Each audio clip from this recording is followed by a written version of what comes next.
In the celestial realm of Tianchuan, within the land of Dongzhou, least the steamed Longxing sect. A strikingly hand Sumiouth, seeming lie around 17 Aritinai Earsophage, hurriedly made his way towards the Ilkasimber. A basket of medicinal herbs is lung over his shoulder. Look, isn't that the former inner disciple, Li Su? Humph, what inner disciple? Heist no just a mere outer disciple, not different from us. It's truly apity. He was in Kethi sect's brightest talent, having successfully established his foundation at Theogolf 14, with that promising victory ahead. Hakud Havi anticipated that 3 years ago, while exploring Ga powerful being, Sligasith and Elder of T sect. He would be endured with a swordera than that secret Treum, losing Gelis cultivation and, having a spirit root wither away? Hahassan Cephalon to Thestati so famertal, relegated to thoroughly a phaser vant and Theolchimiximber. TSK, in the end, heist nothing more than erudals on cultivation, swaste, inferio reventus, the mundane disciples with meager spirit roots. Ha ha ha, Heismerle the Zek's most prominent failure, Dumitobo forever bered from Thipathoth immortally. Once headern in a teen, he will surely be expelled from the mountain. Thought 3 years shad post, each timely Su heard, or marks, his brow walled involuntarily furrow, and a sheer twood with pain. Yet, the truth remained had ordered, only the silent clenching ga fists a shekuka dispasa towards the Olingsimber. In his earlier days, had been exceptionally gifted, held as the Hopi off Longxing sect. However, Asinga expedition ein to secret Treum had led to Thuithering Goffis spirit trutand, thus scattering Goffis cultivation, relegating him to Thesta to Sophamirmertal. Nevertheless, Li Su was soon willing to accept this fate. Born into poverty, Hayden Jew read he oppression of local tyrants, and disfamilio fin faced hunger. It was in life tear joining the sectatus life at transforma dramatically, elevating isfamilito a position of prominence within the community. Yet now, should he untain falta thestate so famer talent leave Longxing sect, he and disfamily wooed Laziverathing.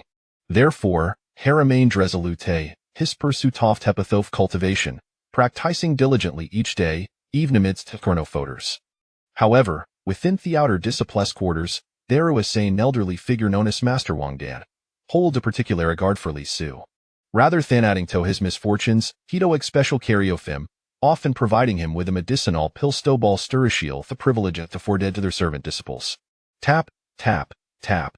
Master Wangdan, I have returned. Li Su interred heel Chimiximber briskly, carrying thurbs.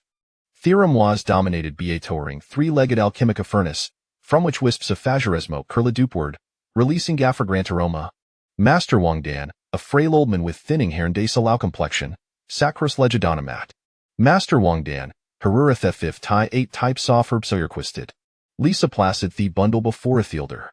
Master Wangdan slow lyros, as my leg racing, Sphaciusha said, you've worked hard please, have a drink of water and take an interest. Hepo or dakupov tea for Li Su with his own hands. Thank you, Master Wangdan. Li Su expressadis gratitudius accepteth cup. Master Wangdan nodded and, in a spy voice, continued, have you made any progress in our cultivation recently? Wither sign sigh, Li Su's it down thedia couple ass. It remains these amazing chemispiritrute withered. I cannot gather sure sons of this privilege to heaven. For 3 years, he had grown accustomed to his helplessness, yet he had never relinquished hope. Master Wang Dancy Medden phased Beely's a slack of progress instead. He expertly checked his pulse, his fingers fluttering slightly. Moments later, a glimmer of flight flashed in the elder smirky eyes, and a barely perceptible delight appeared, his face remarkable. Your vitality has indeed improved. Abadi Thadis in Syria kept the foundation building stage is truly exceptional. Realizing that Li Su was watching, hingamently, had chuckled awkward lion shifteth the conversation as the saying goes. All things sin thuniverse Syrian interdependent. The extremis o fly fleed to death, and the extremis off death lead to live. Thayan Andy Angari orderly, and from a medical perspective, there are no absolute ailments. In me view, foray with a red trito blumenu wand furry our spiritutory appear. Itis essential ta consolidati, or foundation and cultivate our essence. Regardless of how wither spursi veu, you are a themist extraordinary little and individually have you encountered, possessing the potential of fag great immortal. If I nurture your body well and with me secret elixirs, there a sachin see our spirit root may be born. When Thadim comes, do not forget about the suitor sectal chemist. Li Su had heard these words for 3 years, but recently, Master Wang Dan had repeated them more frequently, with increased intensity in checking, spol say and administering medicine. Thuffle were a faint smile. Li Su still expressedis gratitude, thank you for your high regard, Master Wang Dan. If I, Li Su, Werdergan Miss Peritrutan tread the path off immortally on some more, I twould undoubted libidotor contributions. Master Wang Dan's Trocadis Godi and Syed heavily alas, he have devoted malefeto cultivation with no hope of establishing me foundation. Thus, he have studied numerous esoteric texts and secret formulas. Recently, Istanbul Dupane secretary Sipethot could potentially help Uri Viveo, Spiritru Tandri Interthener sect my lif wood than have been worth it. Ash spoke. Master Wang Dan retrieved asmovial from Mr. Ajaring Li Su, within this vialarinina potent medicinal pills that can consolidate foundation and enhance our constitution. Tech thripple sade for 3 consecutive days, and it will surely maximize our physical potential. After 3 days, it will concoct a new elixir for you. If successful, there is a possibility for our Spiritru Toberborn. Though Li Su hold little hope, Hestel expressedis gratitude if that is the case, I am in debt head toy. Master Wang Dan. Master Wang Dan continued with a beaming smile for the 3 days, remain here to cultivate and restore our body to its optimal state. I will arrange for other servant, discipline stow bringe nourishing meals. After 3 days, return here, and this shall introduce you out of falcon will allow and to witness the Berthoff tenu elixir. Success or failure will depend on thy say tempt. A flicker of excitement, even a hint of greed, shoni in Master Wang Danzi's. Lisa Sen said Thysan felt a twinge of funia say within. Yet, within this act, he was merely an inconsequential servant disciple, possessing little mirth and a slight lie superior physique. Thward soft he'll chimis twere command soft he highest order he could, the refute nor refuse them. Thus, Hekudenly not an agreement tishel heed Master Wang Dan's arrangements.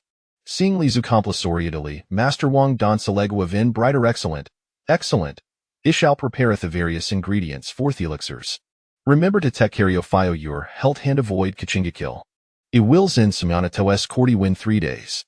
This time, shall sure lie concoct a precious elixir. Ha! Understood, Master Wang Dan. Idik me leavino. With that, Li Su tu nith the potent medicine elpils provided by Master Wang Dan turned to exithiel mixumber. However, once has stepped outside, his expression darkened instantaneously. Chapter 2. The outer sect disciple upon departing from the elixir room. A profound sense of crisis weighed heavily on Li Su's heart. He was acutely aware that the powerful elixir in his possession was not a gift freely given. He had but 3 days to act. Should he mismanage this opportunity, his path to immortality could very well reach a premature conclusion. The tumultuous ups and downs of the past 3 years had unveiled the true nature of those around him, particularly that of Master Wang, who had shown him considerable care during this time. Although Master Wang was skilled in the art of alchemy, he remained a low-tier alchemist within the entirety of the Eternal Life sect, relegated to the role of a mere alchemist catering to the needs of the sect's errand disciples. The elixirs he concocted were primarily for the use of these subordinate disciples.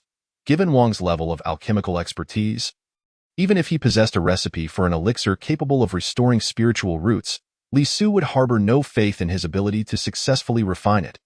Furthermore, Master Wang was notorious for his ill repute, often resorting to physical and verbal abuse against the errand disciples, and those who dared to defy him might find their lives forfeit. His relegation to the errand division stemmed not only from his subpar alchemical skills and low cultivation, but also from his previous transgressions against sect regulations, which included the use of living blood to refine elixirs. Now, this Master Wang alone treated Li Su, the disgraced disciple, with surprising kindness, refraining from reprimands and even providing medicinal treatments, showing an unusual level of care for his physical form. Li Su could not bring himself to believe this was genuine goodwill. Master Wang, in his advanced age, was waning in both vitality and spirit, and recent signs indicated he was nearing the end of his life. Coupled with his inability to achieve foundational cultivation and his sordid past in alchemy, Li Su suspected that Master Wang had set his sights on his own body. Contemplating these thoughts, Li Su narrowed his eyes, muttering to himself, "He desires my body, thus he lavishes me with care and continuously administers me spiritual herbs for nourishment. Master Wang, with his cultivation at the peak of the qi refining stage, is incapable of seizing my body, he must intend to use me as a catalyst for his alchemical endeavors. Over the past month, he had prepared over 100 precious herbs, likely awaiting the moment 3 days hence to draw them into my alchemical furnace and refine them into an elixir to assist him in breaking through or extending his life. In this brutal realm of cultivation, the practice of killing for treasures, using humans for alchemy, and blood sacrifices of living beings was not an uncommon occurrence. Although the sect's internal regulations forbade disciples from engaging in such transgressions against the heavenly principles, Li Su, now a mere errand disciple, was of little consequence. Master Wang, being an alchemist of the errand division, could easily kill him in plain sight without fear of repercussions. Li Su understood that he must take measures to save himself. If he did not remain vigilant and devise a plan, he would undoubtedly fall victim to misfortune in 3 days, becoming nothing more than a catalyst for Master Wang's alchemical pursuits. Is this not the inner sect prodigy? The illustrious Li Su, who successfully established his foundation at the tender age of 14? Suddenly, a discordant voice shattered Li Su's reverie. Looking up, he beheld 3 young men, aged 17 or 18, approaching with ill intent. Dressed in azure robes and wielding swords, they were unmistakably outer sect disciples. The leader was someone Li Su recognized, Zhang Wenbin, who had once fawned over him, proclaiming his willingness to shed blood for Li Su. It was he who had been the first to take pleasure in Li Su's downfall after his demotion. Seeing them, several errand disciples bowed and clasped their fists, respectfully greeting, "Senior brother." Zhang Wenbin and his companions paid no heed and strode directly toward Li Su. He cast a glance at them, unwilling to engage, and turned to leave, not wishing to provoke these rabid dogs. Yet Zhang Wenbin was not inclined to let him pass. With a subtle gesture, he commanded his 2 companions to swiftly block Li Su's path. "Oh, esteemed inner sect prodigy, do not be in such haste to depart. Our senior brother Zhang has yet to finish his words. What? Do you truly still believe yourself to be the inner sect genius of yore? Now, you are merely a useless errand disciple devoid of spiritual roots. Were it not for the sect's lingering sentiments, allowing you to linger here in the outer courtyard's elixir room, you would have been expelled long ago. How brazen of you to stand before us, the noble outer sect disciples, without even prostrating in respect." Li Su regarded the 2 unfamiliar yet condescending outer sect disciples and replied coldly, "Step aside." Though stripped of all cultivation and reduced to a mere mortal, the remnants of his pride rendered him incapable of groveling. Zhang Wenbin, amused rather than angered, replied mockingly, "Tisk, Li Su, it appears you genuinely still see yourself as an inner sect prodigy. Daring to speak to us in such a tone. Currently, I am at the late stage of chi refining, a 7-fold celestial. With but a flick of my finger, I could crush you. You are no more than an ant to me. Wishing to leave, are we? Very well, crawl beneath this young master's legs." With that, Zhang Wenbin spread his legs apart. A smug expression plastered across his face. In the past, he had been but a dog at Li Su's feet, eager to please, hoping to latch onto the leg of such a superlative genius and rise to prominence. Yet now, with Li Su's sudden fall from grace, he was consumed by resentment and hatred. Eager to humiliate Li Su as a means of reclaiming his lost dignity, Li Su's fists clenched tightly, his teeth grinding in frustration, as he bore the humiliation of being dominated by a former sycophant. In days gone by, he would have slain such an affront with a single strike. Now, however, he felt powerless, his fury igniting a fire in his bloodshot eyes. Zhang Wenbin, emboldened, exclaimed, "Brothers, our once inner sect genius is now the sect's foremost waste. It seems his legs have gone numb. Let us lend him a hand. What a thrill it would be to have the former prodigy crawl beneath us. Indeed, it would be an honor for such a waste to crawl beneath your legs. Zhang brother, ha ha ha, the pleasure is all ours. Waste, do not hesitate to crawl over." The other 2 outer sect disciples chimed in, preparing to advance. Li Su gritted his teeth. Despite lacking any cultivation, he had once reached the foundational stage, possessing formidable physical strength. Even now, reduced to mortality, he refused to endure such indignation and allow himself to be bullied in this manner. At that moment, a dozen errand disciples nearby widened their eyes in disbelief, murmuring in sympathy for Li Su's plight. Yet, facing the inner sect disciples, particularly Zhang Wenbin, who had achieved the late stage of chi refining at 18, few dared to challenge him. The onlookers could only lament Li Su's misfortune, as his former brilliance now cast a long shadow over his present disgrace. As the two lackeys of Zhang Wenbin readied themselves to strike, Li Su prepared to resist. However, an overwhelming pressure of spiritual energy suddenly descended from above. In tandem, a chilling feminine voice echoed through the air. Cease this at once. Chapter 3. The inner sect prodigy, Lon Kyer. The powerful aura of spiritual energy swept down, drawing the attention of all present upward. They beheld a stunning woman, clad in blue and white flowing garments, descending gracefully upon a flying sword. Look, the blue and white attire signifies she is an inner sect disciple. It is Lon Kyer. Sister Lon, my heavens, I am fortunate to witness the sect's #1 genius, Sister Lon Kyer. Indeed, Sister Lon established her foundation at 15, making her the second fastest in the sect's history, a true super genius. Surrounding the errand disciples gasped in awe and excitement. Lon Kyer approached the ground. She lightly tapped her toes, causing her flying sword to return to the storage pouch at her waist. Zhang Wenbin and his two companions, upon seeing her, rushed forward with forced smiles, respectfully clasping their fists. Greetings, Sister Lon. Sister Lon, what brings you to this humble place where errand disciples reside? You, a heavenly prodigy, ought not to be here. Zhang Wenbin fawned. Yet, Lon Kyer's gaze turned icy. With a resounding slap, she struck Zhang Wenbin across the face. He let out a pained cry, sent staggering 3 paces back, blood staining his mouth. The other 2 outer sect disciples stood frozen. Panic etched across their faces. The surrounding errand disciples appeared astonished, yet none dared to speak. On one side stood Zhang Wenbin, the outer sect bully. On the other, the sect's paragon, Lon Kyer. Only Li Su maintained a calm demeanor. Observing with indifference. Why did you strike me, Sister Lon?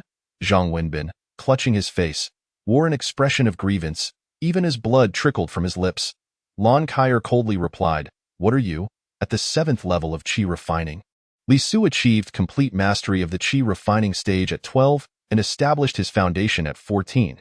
Had it not been for his injury in the secret realm, leading to the withering of his spiritual roots. Would you dare act so brazenly in his presence?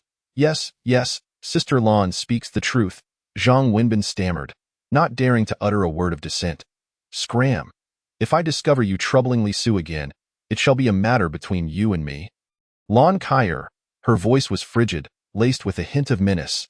Zhang Wenbin, despite his prior bravado, felt genuine trepidation. Lon Kyer, with her extraordinary talent and the sect's favor, was known for her decisiveness and unwavering resolve. Yes, I shall remember this, Li brother. Please excuse my intrusion. Sister Lon, I take my leave. With that, Zhang Wenbin and his companions, despite their intermediate to late-stage cultivation, dared not utter a word in retort. They quickly vacated the scene. But as they departed, Zhang Wenbin cast a venomous glance at Li Su, channeling all his resentment and humiliation into that one look. Left behind were Lon Kyer, exuding an air of aloofness, and Li Su, who regarded her with a calm expression. He clasped his fists and managed to utter a few words. Thank you, Kyer. In that moment, Li Su's mind was flooded with thoughts. Once, he and Lon Kyer were hailed as the golden couple of their sect, both possessing extraordinary talents and an undeniable affinity for one another. Upon Li Su's successful foundation establishment and entry into the inner sect, Lon Kyer pledged her lifelong devotion to him, gifting him a hairpin as a token of their bond. Alas, everything changed 3 years ago. After Li Su was expelled from the inner sect, she vanished from his life, as if she had dissolved into the very fabric of his world. It was not until today that they crossed paths once more.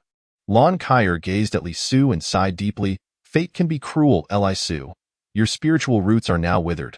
While I have ascended to the inner sect in 3 months, I shall become a core disciple after the grand sect competition. I am now an immortal, and you a mere mortal. We inhabit 2 disparate worlds, destined to be apart. Though not dwell on the vows exchanged in jest. At this juncture, Lon Kyer paused, retrieving a black wooden box from her storage pouch. Within this box lies a high-grade longevity pill, capable of extending a mortal's life by a century, a treasure indeed. Take it for your benefit and keep the hairpin as a memento. From this moment forth, we shall have no further ties. Over the course of these 3 years, Li Su had come to comprehend Lon Kyer's true intentions. What she truly valued was his potential and talent, rather than any genuine affection. Now that he had fallen to the status of immortal, it was only natural for her to renounce their previous vows.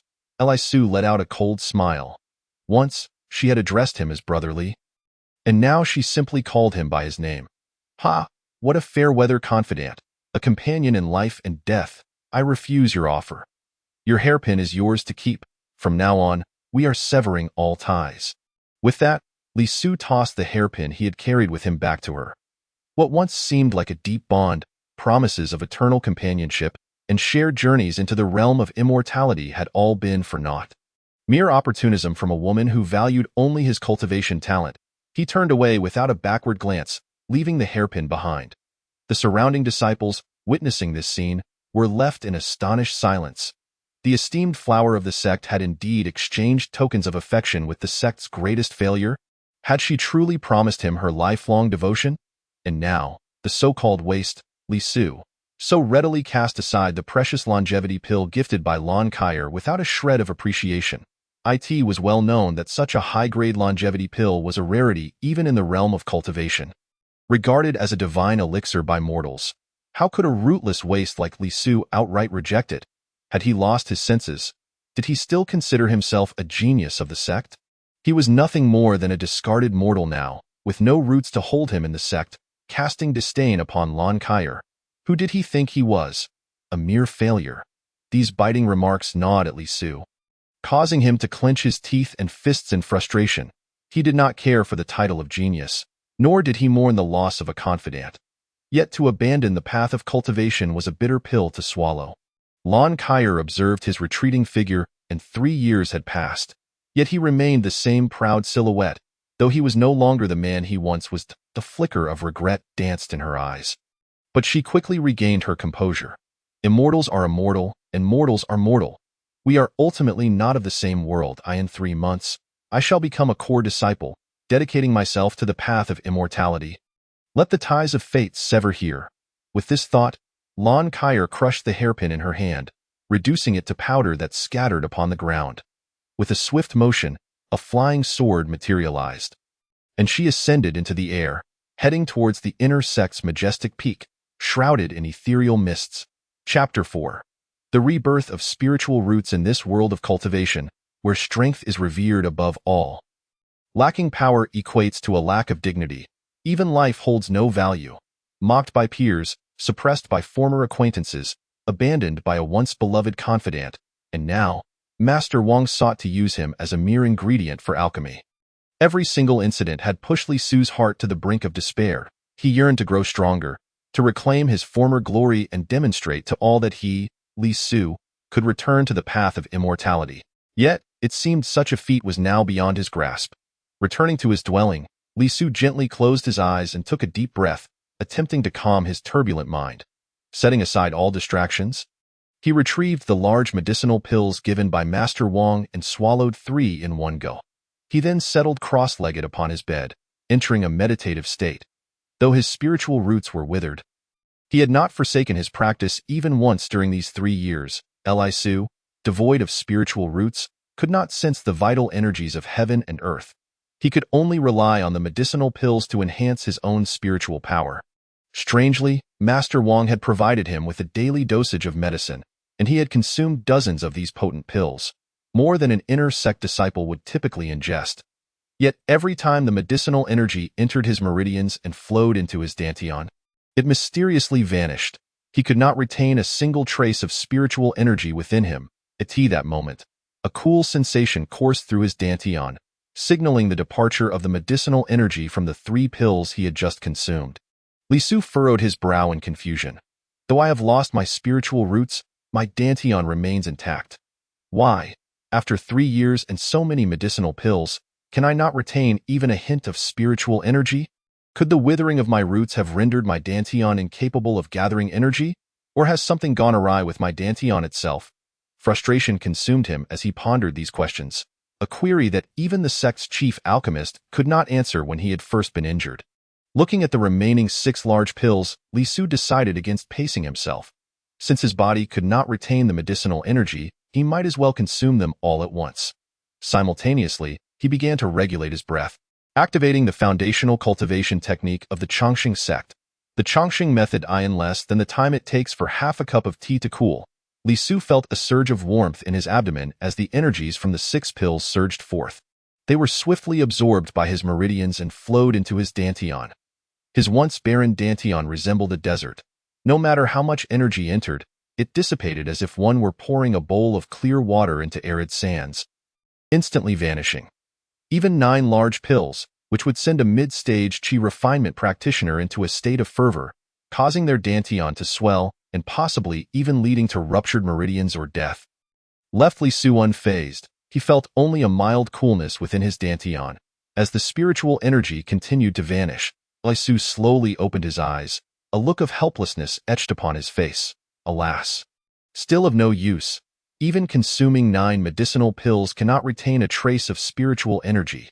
Am I truly fated to be forever distanced from the path of immortality? Carrying despair and melancholy within him. Just as he was on the brink of losing all motivation, an unexpected tremor coursed through his withered dantian. A sharp pain shot through him, and instinctively, Li Su clutched his abdomen. But then, he was taken aback to discover a pure strand of spiritual energy emerging from his dantian. His eyes widened in shock, filled with awe. This is spiritual energy. Li Su was overwhelmed with joy. For the first time in 3 years, he sensed the presence of spiritual energy within his dantian. Before he could further explore this newfound sensation, his consciousness was abruptly drawn into a mysterious space. He found himself in a parched desert, surrounded by swirling yellow sands devoid of life. Yet at the center of this desolation, a spring emerged, its clear waters flowing forth, nourishing the surrounding aridity. Not only that, but as the spring's waters flowed outward, a small puddle quickly formed, and before his very eyes, a green lotus sprouted at its center. The lotus, resplendent in emerald hues, radiated an ethereal glow, exuding an aura that felt almost untouchable.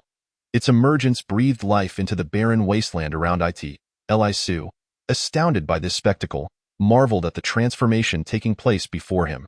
This is within my dantian. The green lotus has sprouted at the center of my dantian. Astonishment flooded him. This was his consciousness perceiving the realm within him. The intensity of his awareness now surpassed even the strength he had attained during his foundation establishment, allowing him to experience it as if he were truly present within that space. Moreover, his dantian had somehow manifested its own unique dimension. In the world of cultivation, only the mightiest beings of the celestial realm could cultivate an inner world. Yet here he was, inexplicably possessing one in the midst of his shock. Li Su couldn't help but wonder why he had suddenly regained his spiritual awareness, and why it had intensified. What could have caused this unusual phenomenon within his dantian? Why had a mysterious green lotus begun to grow at the center of it, creating its own space? The spring continued to flow, expanding from its initial square foot to now encompass an area of 2 square feet. Forming a small puddle, however, the green lotus remained still, radiating a mystical aura that enveloped the surroundings. The verdant mist emanated from the lotus, filling Li Su with a sense of vitality as it coursed through his limbs. In that moment, he felt as though every bone and sinew in his body was being tempered by the green mist. His once withered spiritual roots began to show signs of rebirth amidst the enveloping emerald light. Heaven above, my spiritual roots, they are being reborn with the aid of the green lotus's aura. Li Su's heart raced with exhilaration and joy as he continued to observe the transformation within his dantian. Within a short span of time, the desiccated remnants of his spiritual roots re-emerged. However, this time, they were no longer the same. They had transformed into a crystalline, translucent green root. Emitting a mysterious aura, it shimmered with a celestial glow. Resembling a verdant sword poised to cleave through the very heavens with its piercing resonance, Li Su's expression shifted to one of astonishment and uncertainty, for this newly resurrected spiritual root far surpassed his previous first-grade water spiritual root. The difference was as vast as the heavens and the earth, rendering any comparison utterly meaningless. As he discerned the truth and confirmed it repeatedly, a look of ecstasy spread across his face. The spiritual root resembled a sword. Could it be that this was the legendary, unparalleled sword spiritual root? Chapter 5. Returning to the path of immortality, Li Su gazed in astonishment at the newly sprouted spiritual root. It resembled a sword. Gliding within his dantian. Was this not precisely what the legends described? A sword's spiritual root, unique across the ages. It was said that those who possessed such a spiritual root not only cultivated at an astonishing pace, but were also innately suited for swordsmanship. Shielded by a sword and tint. Once matured, they would undoubtedly become a sovereign of the immortal realm. In this moment, Li Su felt an overwhelming delight. He once again glimpsed the path of cultivation, reigniting the flames of hope within him. At the same time, he began to ponder the extraordinary circumstances surrounding his own transformation. After much contemplation, Li Su surmised that it must be linked to the events of 3 years prior in the secret realm. 3 years ago, he had inadvertently ventured into the domain of a mysterious and powerful being alongside an elder of his sect. Within that secret realm lay numerous treasures and artifacts. After considerable analysis, it became evident that the enigmatic figure was likely a sword cultivator at the transformation stage. When he, the elder, and several other disciples made contact with the being's remains, the body suddenly disintegrated into fine particles. Unleashing a wave of formidable sword energy in the chaos, several disciples perished instantly, and the elder was gravely injured. Yet Li Su alone remained unharmed, merely slipping into unconsciousness without sustaining any severe wounds. However, upon awakening, he found his cultivation completely depleted, and his once promising water spiritual root inexplicably withered away, vanishing without a trace and leaving him bereft of the path to immortality. But now, within his dantian, a new spiritual root had emerged, accompanied by a green lotus and an inner space. Li Su concluded that there was only one explanation. He had inherited the legacy of that powerful figure from the secret realm. Otherwise, why would he have been the only one unscathed, with only his cultivation lost? The green lotus must have entered his dantian at that moment, absorbing not only his own cultivation and the potency of the elixirs he had consumed, but also the essence of the spiritual root. It was only after 3 years, having absorbed sufficient spiritual energy, that it finally sprouted anew, reshaping Li Su's body and forging an unparalleled spiritual root. Moreover, the mysterious green lotus had taken root in his dantian, creating its own space, at least for now. Li Su perceived no threat to his life from the green lotus, which seemed to exist in a symbiotic relationship with him. If my conjecture is correct, my journey into the secret realm was indeed a fortuitous blessing. With this unparalleled sword's spiritual root and the extraordinary green lotus within my dantian, I shall undoubtedly tread further along the path of cultivation. Yet, I remain curious about the true nature of this green lotus. This thought. A long-lost smile graced Li Su's face. Once more tread the path of immortality. Everything had been worthwhile. The humiliation of 3 years, the downfall, the endurance, it had all come to an end. Now, not only could he continue to cultivate, but he could do so at an even swifter pace, endowed with an unparalleled spiritual root. This ignited within Li Su a fervent anticipation. As he felt the spiritual energy swirling around him, that long-missed sensation returned for the first time in 3 years. Yet now, his sensitivity to the spiritual energy was far superior to what it had been 3 years prior.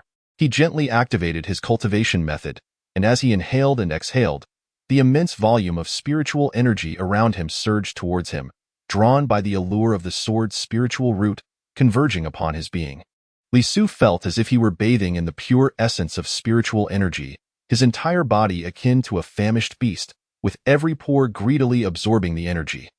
The spiritual energy flowed through his meridians before ultimately returning to his dantian, transforming into primordial power. Upon introspection, he noticed that the green lotus within the space of his dantian remained motionless, its leaves a vibrant green, crystalline and translucent, reminiscent of a divine artifact, emanating a peculiar azure mist. The influx of spiritual energy continuously filled the pool beneath the green lotus, causing the water to gradually expand, seeping into the surrounding parched earth. Li Su's cultivation surged rapidly during his inhalations and exhalations. After 3 minor cycles, he elevated his cultivation from that of a complete novice to the first level of qi refinement. After 6 minor cycles, he ascended once more, breaking through seamlessly from the first level of qi refinement to the second. Due to his previous attainment of the foundation establishment stage, this resurgence posed little obstruction, requiring no additional comprehension. As long as there was sufficient primordial power, he could swiftly break through, by the completion of 79 minor cycles. Having finished a major cycle, it It was already late into the night. Li Su opened his eyes, unleashing a powerful wave of spiritual pressure from within him. At that moment, he had transcended to the 5th level of qi refinement. The frenetic speed of his breakthroughs left him astonished. This was but one complete major cycle, achieved in the span of a single night. Li Su could hardly fathom what might occur should he continue to cultivate without restraint. Would he, by the end of the night, return to the foundation establishment stage? Yet Li Su refrained from such reckless pursuit. He understood that the path of cultivation could not rely solely on speed. A solid foundation was equally essential. Even though he had previously attained the foundation establishment stage, after 3 years of depletion, he needed to ensure that each step he took was firmly grounded. Only then could he aspire to reach greater heights and distances. The 5th level of qi refinement. My cultivation has returned. Wang Danshi, Zhang Wenbin, Lan Kaier, wait and see. Li Su stretched his body, a long-forgotten joy illuminating his face. After a brief moment of exhilaration, he closed his eyes once more to cultivate. However, this time he sought not merely to break through, but to internally store the spiritual energy and primordial power. Continuously expanding the spiritual pool within his dantian, Li Su discovered that the more spiritual power he absorbed, the larger the pool within his dantian became. The larger the pool, the more the green lotus at its center would grow. The larger the green lotus, the denser the azure mist it emitted. This mist relentlessly tempered Li Su's body and bones, particularly aiding in the regrowth of his unparalleled sword's spiritual root. This transformation rendered his physique stronger and his spiritual root purer, thus creating a virtuous cycle within his body. The following day, Li Su slowly opened his eyes, expanding his consciousness. The area within 100 meters of the thatched cottage fell under his scrutiny. Li Su was utterly astonished. It was well known that a cultivator at the 1st level of foundation establishment could only extend their consciousness to 100 meters. Yet he was merely at the 5th level of qi refinement. His inherent spiritual perception had significantly increased. Moreover, he realized he had become particularly attuned to swords. He felt an urge to venture outside and wield a sword, curious to discover the state of himself after acquiring the sword spiritual root. Without hesitation, he donned his storage bag and stepped outside. In the courtyard, 2 servant disciples were sweeping the ground. As soon as Li Su appeared, he overheard them engaged in animated discussion. Zhang Shixiang, why was the spiritual energy here so abundant last night? You little fool, you're new and don't understand. This is a spiritual energy flow. The heavens and earth shift, and it occasionally manifests. However, I've never encountered such a dense spiritual energy flow at our servant peak. I stayed awake the entire night, cultivating, and almost broke through to the 3rd level of qi refinement. Truly impressive, Zhang Shixiang. To achieve such a breakthrough within 5 years at the sect, ascension to the outer sect is just around the corner. At that point, you won't have to perform any menial tasks and can focus solely on cultivation, striving for the path of immortality.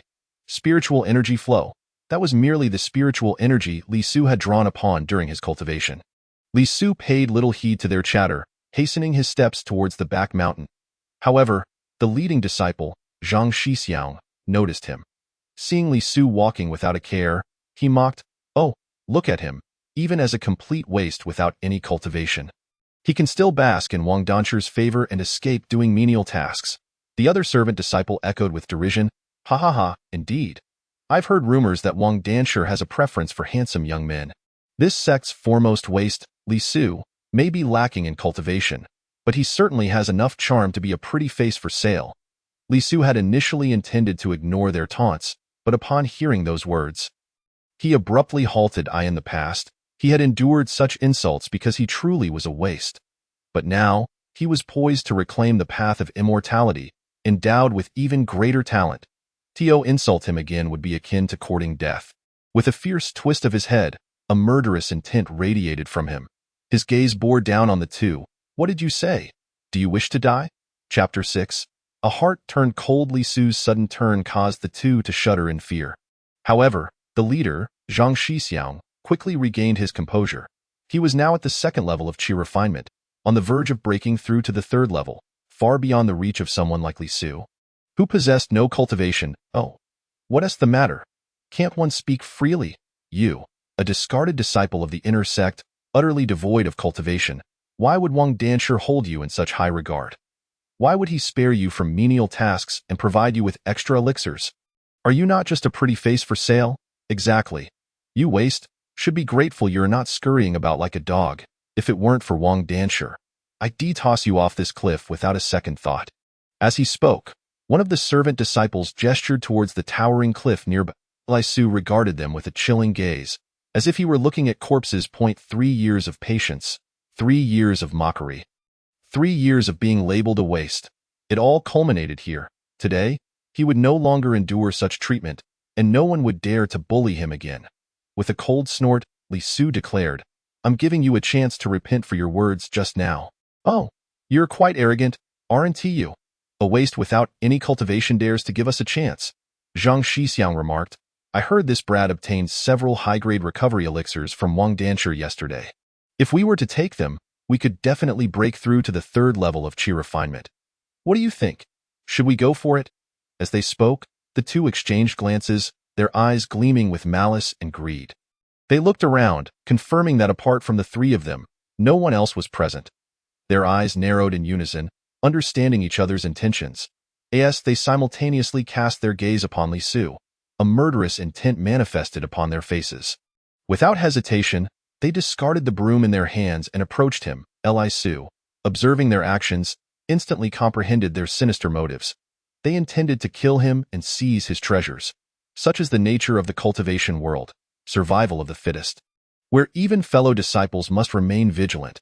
Since they sought death, Li Su would not entertain any thoughts of mercy. Li Su, present the elixirs bestowed upon you by Master Wang.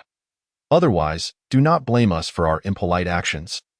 They declared, Indeed, reveal the pills. For a waste like you to consume them is but a travesty. If not, we shall cast you off the cliff to your demise. As they spoke, they released their own spiritual pressure, emanating from the 2nd and 1st levels of qi refinement. Such cultivation might intimidate mere mortals, but they now faced Li Su, who had reached the 5th level of qi refinement. As the two advanced toward him, Li Su's entire being trembled, and a formidable wave of spiritual pressure erupted forth, engulfing them instantly. With their meager cultivation, they could not withstand such overwhelming force. They felt as though a mountain bore down upon them, their legs buckling as they fell to their knees, cold sweat pouring from their foreheads as terror filled their eyes. This is the aura of a 5th-level qi refinement master.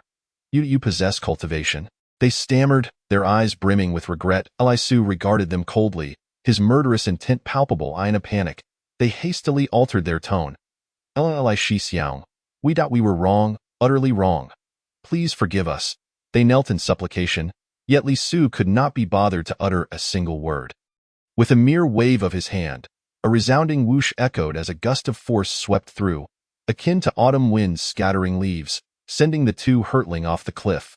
After a mournful cry, silence reigned, punctuated only by the dull thud of their bodies. Li Su remained unperturbed, devoid of joy or sorrow, choosing not to glance back at the outcome but instead continuing his journey to the back mountain. From this day forth, he would no longer allow himself to be humiliated. Upon reaching the secluded area, he retrieved a long sword from his storage bag. The moment he grasped it, an inexplicable warmth enveloped him, as if the sword had taken root in his very hand.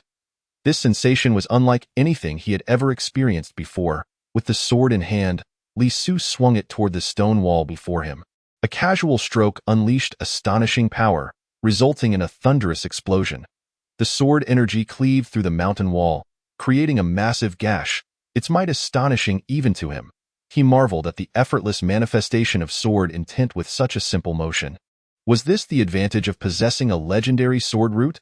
In the depths of the forest, Li Su practiced his swordsmanship 13 times, each swing effortlessly channeling sword intent. He need not ponder or comprehend. Invoking sword intent had become as natural as breathing, and no wonder the sword root was deemed unparalleled throughout history. For most, even those of golden core strength, comprehending sword intent and executing a casual strike imbued with such power was a monumental feat. Yet for Li Su, it was merely commonplace. This extraordinary talent filled him with exhilaration. With such abilities, he could undoubtedly achieve invincibility among his peers. He understood that given time, he would rise to prominence, traversing the 9 realms and becoming a formidable force in the immortal realm. For the next 3 years, Li Su diligently revisited all the techniques and skills he had neglected. He familiarized himself with every aspect of his cultivation until deep into the night when he finally returned to his dwelling. At the entrance lay an array of food, likely sent by Master Wang. Still unable to subsist on spiritual energy alone, he required sustenance to fill his belly and continued his training within the confines of his abode. Master Wang had granted him 3 days, after which he would act against him. Yet Li Su felt confident that he would not only ensure his own safety, but also make a remarkable showing in the outer sect competition 5 days hence.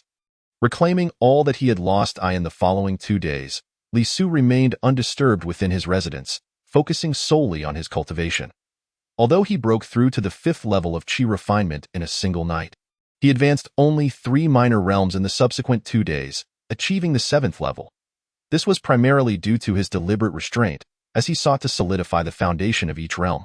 Even so, his pace of cultivation was nothing short of astonishing. Even if he had previously reached the foundation establishment stage, the speed at which he now progressed was remarkable. Within 3 days, ascending 7 realms was a feat that left others in disbelief. At this stage, even among the outer disciples, he stood as a paragon of excellence.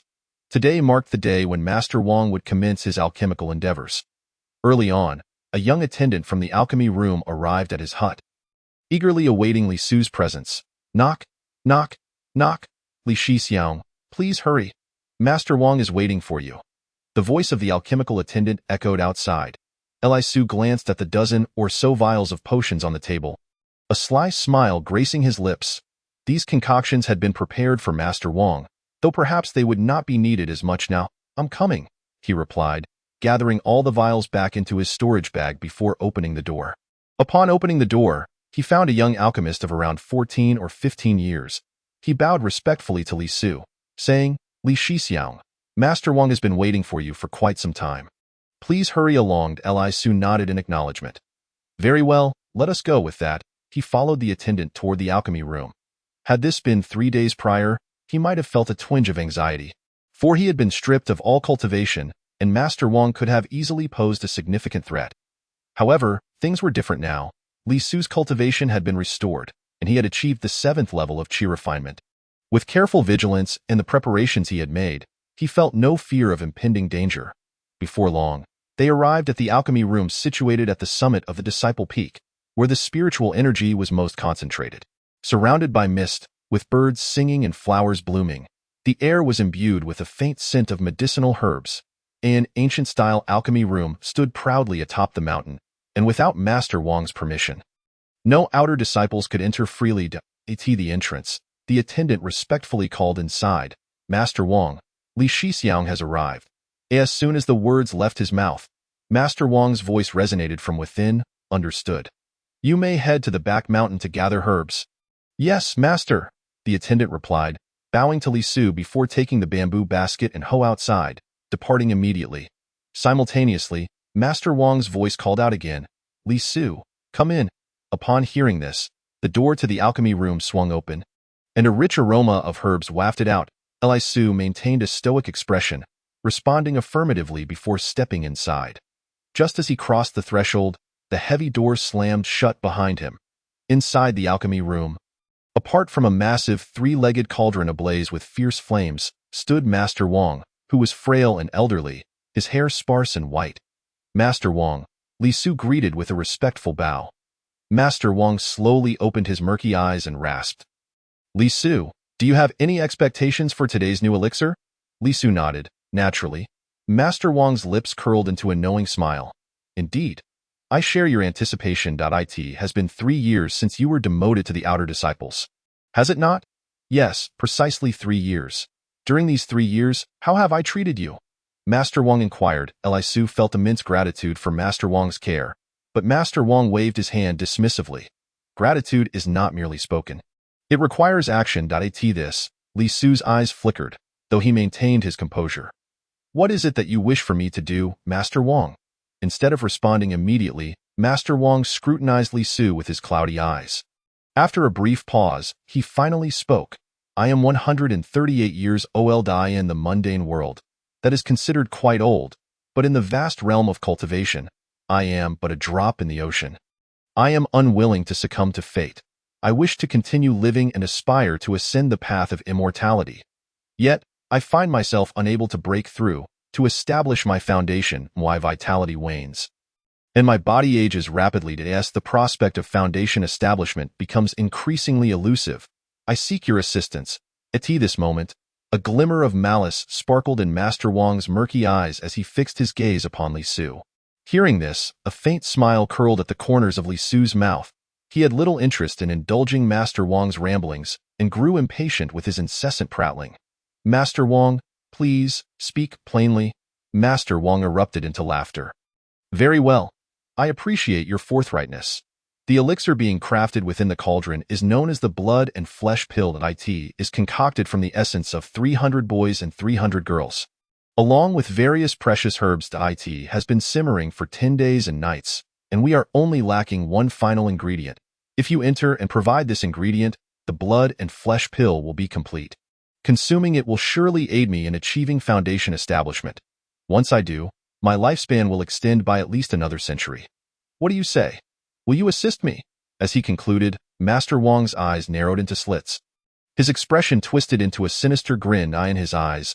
Li Su was but a pawn, a means to his own end. Since Li Su's demotion to the outer sect, Master Wang had harbored the desire to use him to concoct the blood and flesh pill.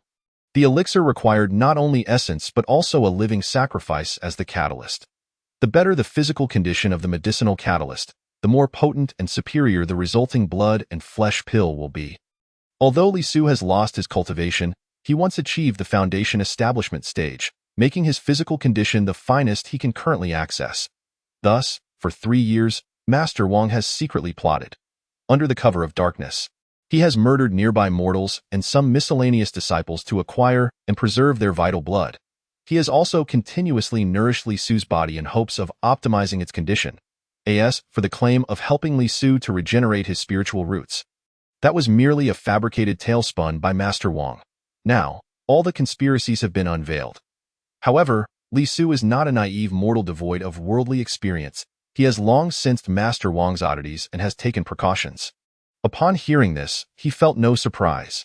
Instead, he remained remarkably composed. Looking at Master Wang, he smiled faintly and remarked, "So, it seems this blood and flesh pill is indeed a marvelous treasure. However, I have no desire to serve as the catalyst."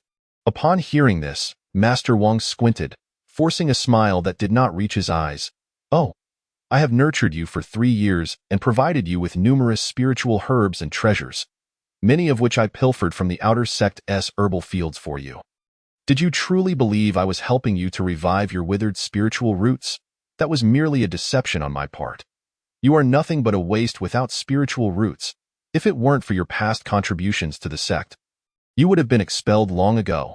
After consuming so many of my elixirs, now that I am refining pills, if you refuse to act as the catalyst, then who will?" Chapter 8. Those who harm others ultimately harm themselves. Li Su remained unfazed by this revelation. Just as he had suspected, Master Wang's kindness was not genuine.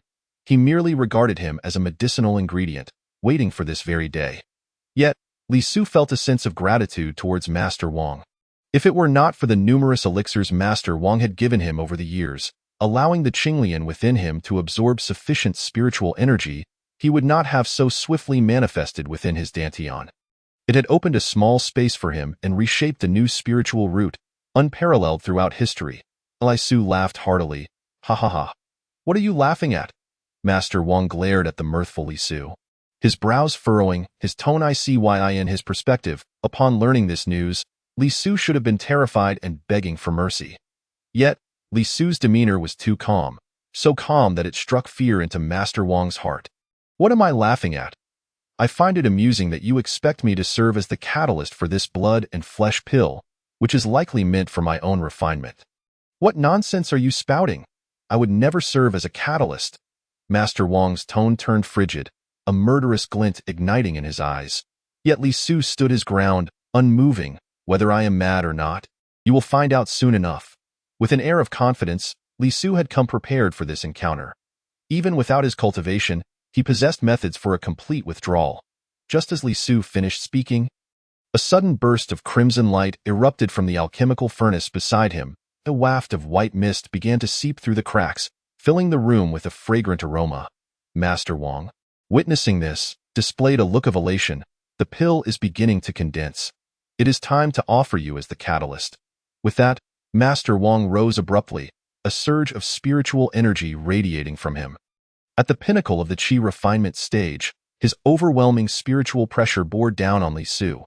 For a fleeting moment, Li Su felt his blood surge, yet he remained entirely unfazed, merely smiling calmly as he observed Master Wang, showing no inclination to flee. You have enjoyed 3 years of comfort on the miscellaneous disciple peak. Now is the time for you to repay. With that, Master Wang raised his hand, intending to toss Li Su into the alchemical furnace to refine him into the blood and flesh pill. However, the moment he swung his arm, an unexpected surge of chaotic energy erupted within him. Not only did he fail to throw Li Su into the furnace, but he also felt a wave of heat surge through his abdomen, leading to a violent expulsion of blood. At that moment, fear overtook Master Wang as he looked towards Li Su. What have you done to me? Li Su, smiling, replied, "Nothing much. I merely left a little something behind when I entered the room." With that, he revealed a small vial from behind his back and tossed it towards Master Wang. Master Wang caught it and inspected it closely, discovering remnants of a milky white powder at the opening. The powder, colorless and odorless, began to dissipate into the air. Having spent years dealing with potions, he quickly deduced the contents of the vial. This is the chaotic energy powder, Li Su, his expression placid, affirmed. Indeed, it is the chaotic energy powder. Colorless and odorless, it poses no threat if one refrains from circulating spiritual energy. However, should one do so, it will cause a tumultuous upheaval within their vital energy. Master Wang crushed the vial in fury. Well played, Li Su. I underestimated you, though not forget. I was once an inner sect disciple. It is only natural for me to possess certain potions and treasures. Li Su stepped closer to Master Wang, no longer feigning civility. Since Master Wang intended to refine him into the blood and flesh pill, Li Su would not hold back. He intended to turn the tables. After all, with so many rare materials and the essence of 300 youths at stake, it would be a waste not to utilize them. Master Wang, channeling his spiritual energy, glared at Li Su as he approached. Do not think that because I am affected by the chaotic energy powder, you can do anything to me. Even severely injured, I am still a formidable practitioner at the pinnacle of the qi refinement stage. Killing you, a mere waste, is as easy as lifting a finger. With a fierce declaration, Master Wang propelled himself forward, disregarding the toxicity of the chaotic energy powder. He believed that given 3 breaths, he could easily eliminate Li Su. The unworthy waste. Even if the powder harmed him, it would be worth it, for once the blood and flesh pill was complete, he could rely on its potency for recovery and successfully establish his foundation. However, he had gravely underestimated Li Su. Seeing Master Wang charge at him, Li Su noted that the spiritual fluctuations had diminished to the 4th level of qi refinement. Yet this level was insufficient against Li Su, who had reached the 7th level. With a swift movement, Li Su evaded Master Wang's attack and seized the latter by the throat, lifting him effortlessly. Master Wang, possessing the 4th level of qi refinement, found himself utterly defenseless before Li Su. Terror etched on his face. He gazed at Li Su and the overwhelming spiritual pressure radiating from him. Astonished. You have regained your cultivation? Li Su smirked coldly. Allow me to clarify. Not only have I regained my cultivation, but I also consumed the antidote beforehand. From the moment I stepped into this room, you were already in my calculations, wretched. Master Wang spat. His eyes filled with resentment. However, Li Su had no intention of engaging in further conversation. Seizing Master Wang by the throat, he hurled him into the 3-legged alchemical furnace. With a resounding clang, the furnace door swung open. Master Wang's anguished cries echoed as he was cast into the flames, the furnace roaring to life, drowning out his screams.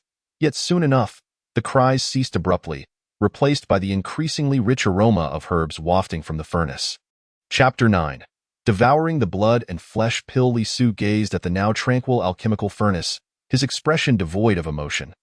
The 3 years of hardship had bestowed upon him a profound understanding of the ruthless path of cultivation. Where strength reigns supreme, to navigate the arduous journey of cultivation, one must possess a fierce heart, decisively eliminating obstacles without hesitation. Otherwise, not only would ascending the path to immortality be impossible, but even continuing on this road would be futile. Standing before the furnace, Li Su observed it intently until the blood and flesh pill finally coalesced. With a flick of his hand, he opened the furnace door. With a resounding clang, the door swung wide. Releasing a billow of white mist and the fragrant scent of the pill, Li Su inhaled deeply, the aroma invigorating his senses.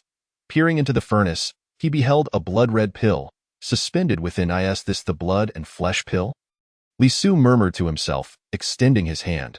The pill soared forth from the furnace and landed in his grasp, warm and vibrant. Master Wang had sacrificed 300 young lives and an array of precious materials to create this singular pill.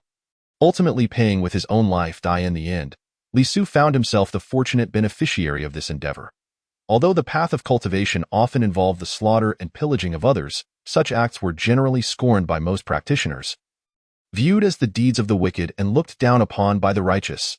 However, with the pill now complete, Li Su had no intention of discarding this treasure due to notions of morality. Swiftly, he stored the pill in a jade vial and placed it within his storage bag. Surveying his surroundings, he found little of value. After scanning the alchemical chamber with his divine sense and confirming the absence of others, he exited the room with haste. Initially, he had contemplated overturning the furnace and incinerating the evidence, but he soon deemed it unnecessary to create such a commotion that would draw unwanted attention. It felt akin to a thief leaving behind a telltale sign. Thus, he chose to leave everything be. As long as no one witnesses him killing Wang Danshi, no one will know whether Wang Danshi is alive or dead. Moreover, given the old man's reclusive nature, he is hardly an important figure. After his mysterious disappearance, a few days will pass, and it will all be forgotten. Li Su did not linger any longer and swiftly departed from the alchemy chamber. Eliminating Wang Danshi and obtaining the blood-flesh pill would be his greatest gain. Upon returning to his dwelling, Li Su retrieved a jade vial from his storage bag and poured out the blood-flesh pill contained within.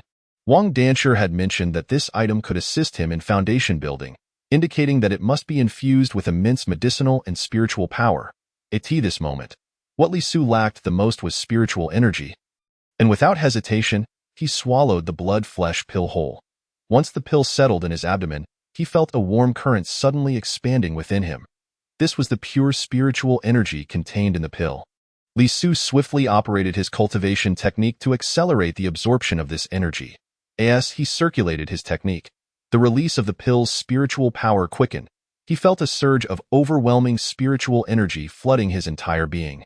His meridians bulged painfully. With his current cultivation level, he struggled to accommodate such a vast influx of energy, feeling as though he might burst.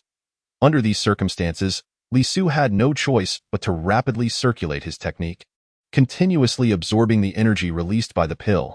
Yet, even so, the sensation of expansion within him did not diminish. On the contrary, it intensified. He even noticed a drop of blood trickling from his nostrils. Furrowing his brow, Li Su was astonished by the sheer potency of the blood-flesh pill. He ceased to control his cultivation level and sought to break through. Having previously attained the foundation-building stage, he faced virtually no obstacles in this endeavor. As long as he possessed sufficient spiritual energy, he could seamlessly advance. In an instant, Li Su broke through from the 7th level of qi refinement to the 8th. Yet he did not stop there. The torrent of spiritual energy urged him to continue ascending in less than the time it takes to burn half an incense stick. Li Su's cultivation level soared from the 8th to the 9th level of qi refinement, and he felt on the verge of reaching the pinnacle of the 10th level. However, he ultimately suppressed this impulse, believing that a rapid breakthrough would not benefit him. Only by solidifying his foundation could he ensure stability. After attaining the 9th level of qi refinement, the feeling of expansion gradually subsided. Upon introspection, Li Su discovered that the spiritual spring within his dantian had expanded to twice its original size. Resembling a pond of approximately 10 square meters, the azure lotus at its center had also grown taller. The dense azure mist emanating from it had thickened significantly. This mist flowed through his meridians, refining his body, enhancing its strength and resilience.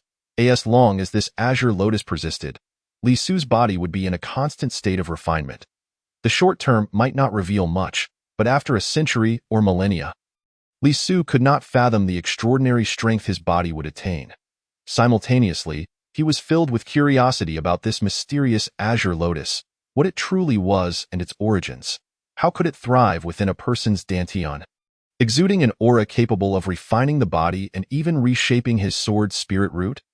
Presently, it was merely a lotus leaf, but if it were to grow, bloom, and bear fruit, what kind of situation would arise?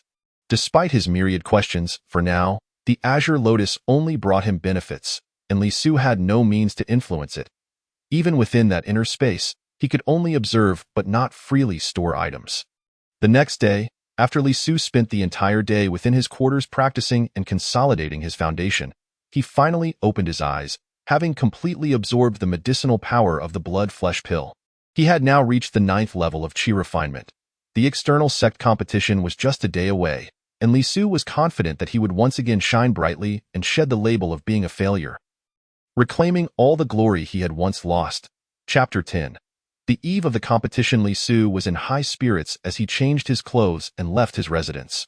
With the external sect competition imminent, disciples throughout the sect were eagerly preparing.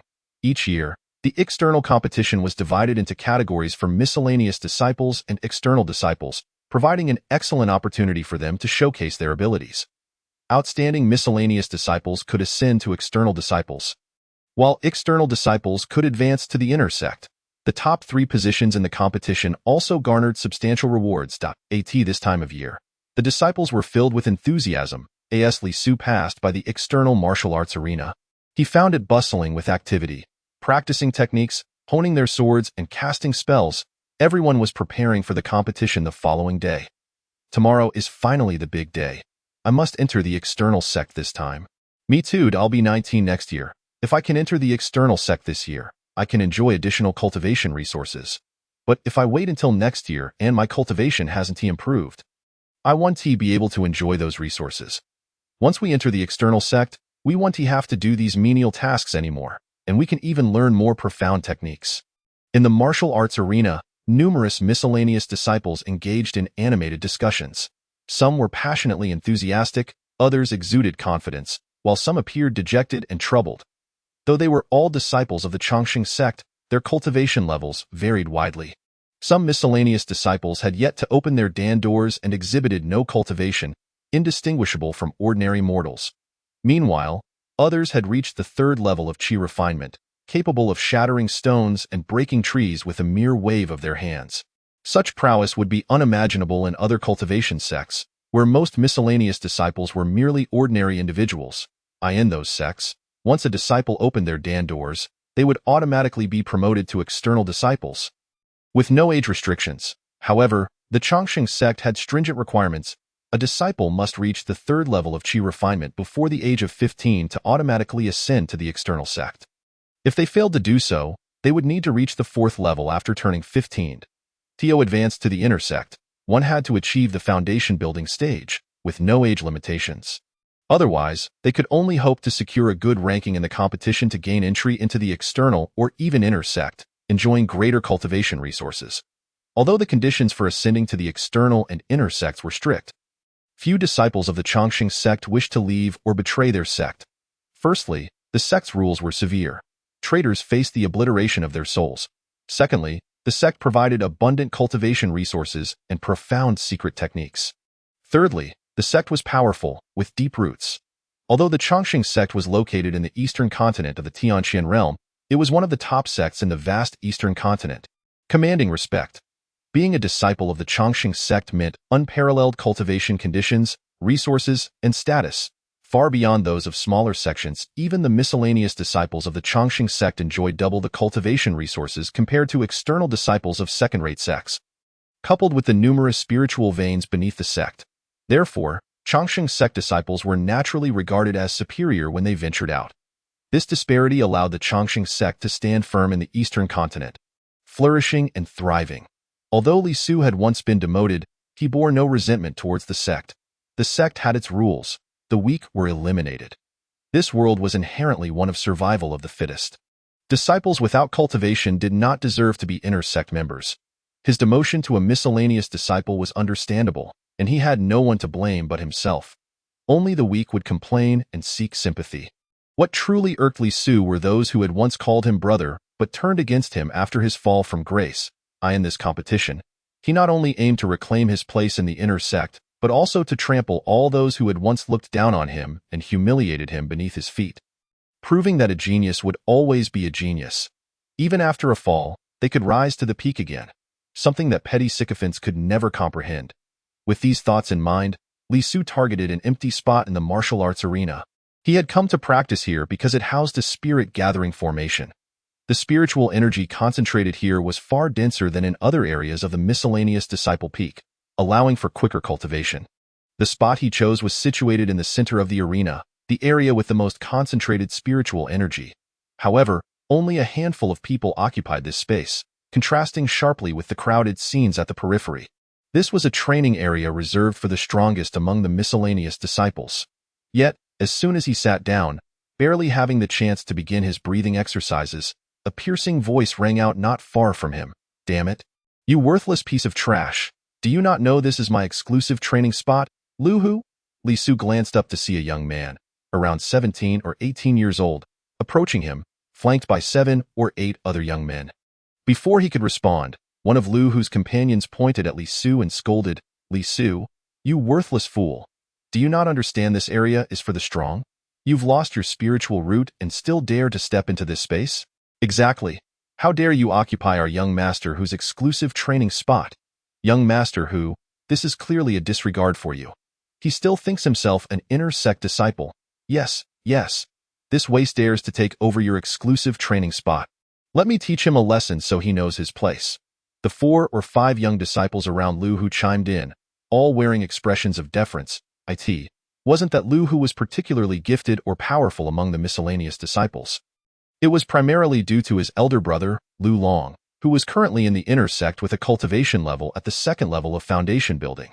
Because of this connection, even miscellaneous and external disciples would go out of their way to curry favor with Lu Hu.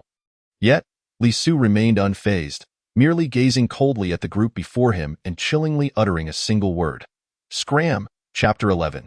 Lu Hu's provocation. Now that he had restored his cultivation, Li Su was hardly concerned with their taunts. He coldly reprimanded them. However, Lu Hu and his companions were displeased after listening, their expressions darkening considerably. Despite his mediocre talent, Lu Hu had been a member of the sect for over 3 years and had only attained the 3rd level of Qi refinement. In stark contrast, his elder brother was an inner disciple and a formidable practitioner at the 2nd level of foundation establishment. It was clear that within and beyond the servant's peak, even outer disciples had to show him respect. Now, witnessing Li Su's audacity in publicly commanding him to leave, Lu Hu felt utterly humiliated. "Li Su, you worthless fool, do you truly believe yourself to be an inner disciple? Do you think that with Master Wang Dan's protection, you can disregard my status as young Master Hu?" Lu Hu's voice dripped with contempt. "If I do not teach you a lesson today, you will not comprehend the extent of Lu Hu's reputation. Who among you is willing to give this brat a taste of his own medicine?" With a disdainful snort, he elongated his tone. The 6 individuals surrounding him, all at the 2nd or 3rd level of Qi refinement, cast menacing glances toward Li Su. "Young master, allow me, Wang Ming, to take care of him. Tea will be a good opportunity to stretch my muscles. I shall make him kneel and apologize to you today," proclaimed Wang Ming, a robust figure at the 3rd level of Qi refinement, his powerful physique clad in short attire that accentuated his bulging muscles.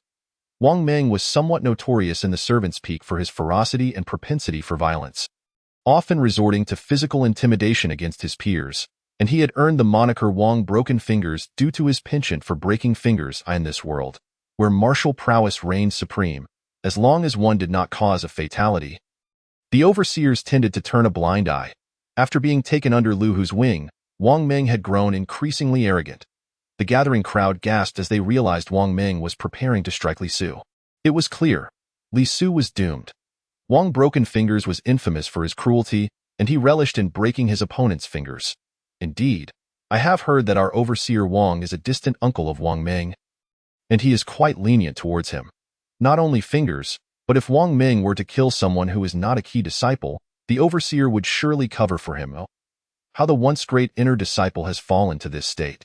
Why did he come to this inner circle to cultivate? Why provoke Lu Hu of all people? Now it seems he will have at least 3 fingers broken by Wang Ming, as the commotion escalated. And with numerous disciples present in the training arena, a crowd quickly gathered, eager to witness the unfolding drama. Yet Li Su remained seated, undisturbed. Wang Ming, noticing Li Su's calm demeanor, sneered, "Inner genius, do you wish for 1 finger to be broken? Or shall it be 10? As he spoke, he cracked his own fingers ominously, exuding a powerful aura of qi refinement at the 3rd level. Li Su, a mere waste without cultivation, will surely be beaten to a pulp by Wang broken fingers. Strangely enough, I find myself anticipating how this once celebrated disciple will scream and beg for mercy." The crowd continued to swell, each individual eager to witness Li Su's humiliation. Wang Ming, realizing Li Su remained unresponsive, felt a flicker of surprise. Logically, with his 3rd level qi refinement, suppressing a waste without any cultivation should have been effortless. Yet, Li Su appeared completely unfazed, which perplexed Wang Ming. He then recalled that Li Su had once reached the foundation establishment stage and possessed astonishing physical strength. Perhaps the pressure of his spiritual energy did not affect him as strongly. Contemplating this, Wang Ming's expression darkened, and he bellowed, "Waste, prepare yourself." With that, he channeled his spiritual energy and launched a powerful punch toward Li Su. The force was immense, accompanied by a resounding boom, as a gust of wind surged forward. Everyone watched, wide-eyed, anticipating the sight of Li Su being pummeled into a state of disarray. However, just as Wang Ming's fist was about to connect with Li Su, the latter suddenly opened his eyes, an invisible force enveloping Wang Ming. In that moment, Wang Ming felt as though he were being scrutinized by a ferocious beast, panic surging within him. Before he could react, Li Su effortlessly raised a hand and caught Wang Ming's formidable punch, rendering him immobile. In an instant, the training arena erupted in astonishment. By the heavens, he caught it. How could a waste without any cultivation accomplish this? I must be seeing things. Li Su, without cultivation, has managed to withstand the might of Wang Ming, who is a master at the 3rd level of qi refinement, renowned for his strength. Not only were the onlookers astounded, but Lu Hu and his companions were equally shaken. Wang Ming himself displayed a look of incredulity. Though have his powerful strike caught by a so-called waste was a bitter pill to swallow. "Damn it!" Wang Ming growled, unleashing his full strength to reclaim his dignity. Yet, before he could make a move, Li Su seized his fist and forcefully twisted it upwards. A sharp crack echoed as Wang Ming's wrist shattered. Bones piercing through the skin, blood gushing forth in a gruesome display. This man who relished breaking others' fingers was now on the receiving end of a much graver fate. Wang Ming let out a blood-curdling scream, collapsing to the ground, drenched in cold sweat from the agony. Not only could he not resist, but fleeing was beyond his capabilities. Li Su, without so much as a flicker of emotion, coldly declared, "This is the consequence of provoking me." With that, Li Su nonchalantly tossed Wang Ming's mangled hand aside as though discarding refuse, sending him sprawling 3 yards away, his arm dislocated. The arena fell into a stunned silence as all eyes were glued to the shocking scene, unable to comprehend how a figure stripped of cultivation and spiritual roots could so decisively defeat Wang Ming, a servant disciple, with such ruthless efficiency. Lu Hu and his entourage stood in stunned silence, unable to process the event. After what felt like an eternity, Lu Hu finally gasped, "Damn it, I underestimated this kid. His physical strength is astonishing. Who among you dares to face him?" Lu Hu barked at his remaining subordinates. Moments ago, they had eagerly sought to challenge Li Su, but now, faced with his ferocity, they fell into a fearful silence, unwilling to step forward. Lu Hu, feeling humiliated by his lackluster followers, was consumed with rage. If he did not deal with Li Su today, he would lose face entirely. Kicking one of his subordinates aside, he fumed, "A bunch of cowards. Not one of you dares to confront a waste without spiritual roots. Watch how I handle him." With that, Lu Hu advanced, unleashing his strength at the 3rd level of qi refinement, his aura noticeably heavier than Wang Ming's. He then unleashed the entry-level martial technique of the Chongqing sect, the Thunderous Fist. With a resounding boom, a gust of energy erupted as Lu Hu leaped into the air, aiming his fist at Li Su's head, the punch accompanied by a fierce wind. Yet Li Su remained seated, merely lifting his eyelids to reveal a cold smirk. Suddenly, a wave of spiritual pressure erupted from him, Before those nearby could register Li Su's cultivation, a forceful blast surged towards Lu Huin the next moment. Lu Hu let out a wretched scream, and instantly spewed a mouthful of blood, his body flying backward for 10 meters before crashing to the ground, blood oozing from his mouth and nose. Unconscious from the impact. Chapter 12. Seeking revenge as Lu Hu lay on the ground, bloodied and battered. He had not even laid a finger on Li Su, leaving the onlookers in a state of shock. Lu Hu has been defeated, why heavens? How did he achieve this? The crowd buzzed with disbelief. Just now, I sensed an overwhelming wave of spiritual pressure. Could it be that Li Su has regained his cultivation? Impossible! His spiritual roots had long withered. This was a widely accepted fact within the sect. They insisted he must have employed some kind of artifact. Could it be a treasure of some sort? Many were reluctant to accept the notion that Li Su's cultivation had been restored, or that his spiritual roots had revived, as such occurrences were deemed unfathomable within the entire Tianxian realm. After all, no one had ever heard of anyone achieving the rebirth of spiritual roots. Li Su, however, did not care to explain. Remaining quietly seated. Young Master Hu, Li Su, how dare you employ an artifact to harm young Master Hu? If Long Xiao finds out, he will surely kill you. Indeed, Li Su, do not be smug. Believing that possessing an artifact grants you superiority is foolish. Long Xiao could take your life in an instant. You have broken Brother Wang Ming's hand. Overseer Wang will not let you off lightly. Lu Hu's followers hurled threats at Li Su, yet none dared to approach him. Li Su, unfazed by their verbal intimidation, merely scoffed inwardly. Long Xiao? Ha Lu Long, 3 years ago, was not worthy to carry Li Su's shoes. Let alone now to as for Overseer Wang, a mere outer disciple overseer who held a slightly higher status than an ordinary servant disciple. He was no match for a core outer disciple in the servant's peak. He could bully regular servant disciples, yet threaten Li Su? Not even close. Li Su had little regard for them, closing his eyes to commence his meditative practice. As news of Li Su's battle spread throughout the servant's peak, it was noted that despite being relegated to servant status over the past 3 years, he had scarcely engaged in any confrontations. Others mocked him, and he generally bore it in silence. Over time, most who encountered Li Su would resort to ridicule to derive a sense of superiority. In the past, Li Su could only endure, but now that his cultivation had returned, he would no longer be subjected to humiliation. After defeating Li Hu and others, Li Su did not leave. It was only when he had cultivated into the deep hours of the night that he slowly stood up, preparing to depart. During this period, Wang Ming's clan uncle, Wang Guanshi, and Lu Hu's elder brother, Lu Long, had also not made an appearance. Li Su paid them no mind as he walked towards his residence. The surrounding servant disciples, witnessing this, dared not utter another word of mockery. They quickly made way, unwilling to provoke Li Su, fearing he might once again employ that mysterious treasure to inflict serious injury upon them. Upon returning to his abode, he merely engaged in introspection, inspecting his inner space. Within his dantian, the azure lotus had not changed significantly. It remained vibrant, exuding a mysterious azure aura. However, the spirit spring pool had slightly expanded. The azure energy it radiated continued to temper his body. After concluding his introspection, Li Su lay down to rest for a brief moment. The following day dawned clear and bright, with not a cloud in the sky. Today marked the day of the great competition for all disciples outside the inner sect of the Eternal Life sect. Early in the morning, outer sect disciples and servant disciples gathered at the main peak, Changsheng Peak, awaiting the commencement of the competition. Li Su opened his door, preparing to join them. However, as he stepped outside, he noticed that the area was already deserted. Unhurried, he made his way toward the main peak. Yet, shortly after departing his residence, he was confronted by a group of over 10 individuals.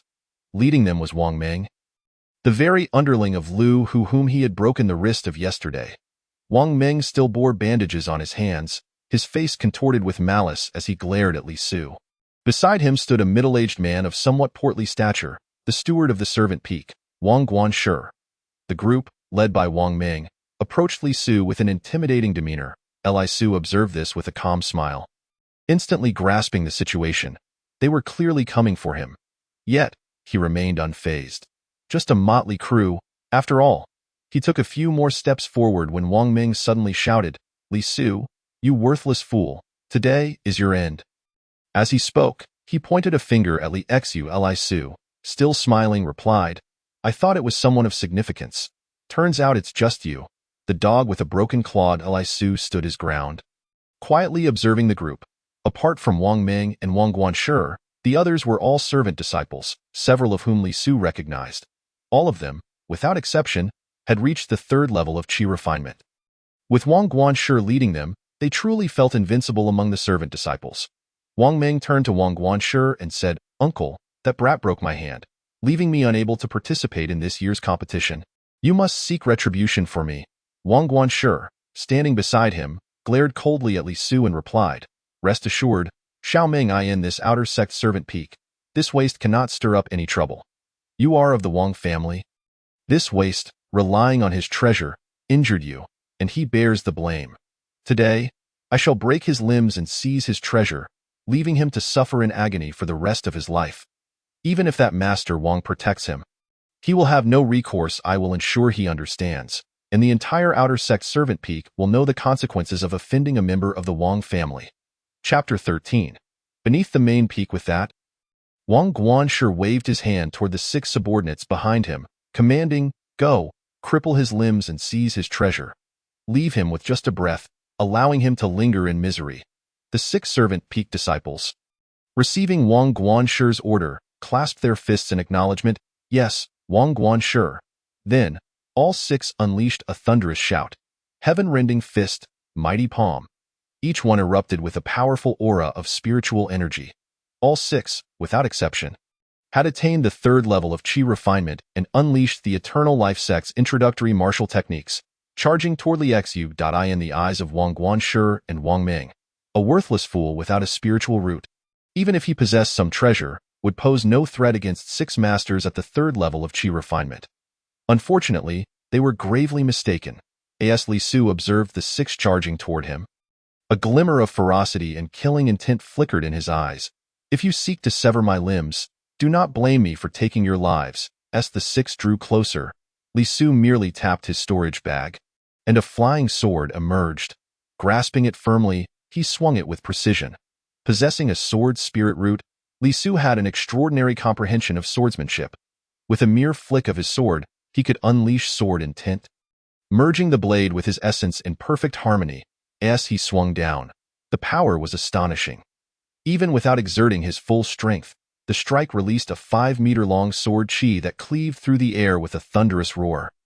Striking down upon the 6 charging at Li Su were utterly unprepared. They emitted cries of despair as blood splattered. The 4 directly in front fell lifelessly into a pool of blood, pierced through by the sword qi. The 2 flanking them were also injured by the sword qi, collapsing to the ground, convulsing and coughing blood, evidently beyond saving. And this was all accomplished with a single move from Li Su. Without even using his full power, Wang Ming and Wang Guanshi, standing across from him, were left dumbfounded, unable to comprehend the scene before them. In disbelief, they stammered, What a powerful sword! How can a waste without a spiritual root unleash such formidable sword qi? Could it be that you have restored your cultivation? Wang Guanshi suddenly spoke. Li Su regarded Wang Ming and Wang Guanshi with an icy gaze, a cold smile gracing his lips. Indeed, as soon as the words left his mouth, Li Su unleashed his spiritual pressure. The oppressive force of his 9th level of qi refinement enveloped the 2 Wang Ming, merely at the 3rd level, and Wang Guanshi, at the 4th, could not withstand the pressure from Li Su's 9th level. Their faces turned pale, and their legs buckled, collapsing to the ground with a thud. How is this possible? 9th level of qi refinement.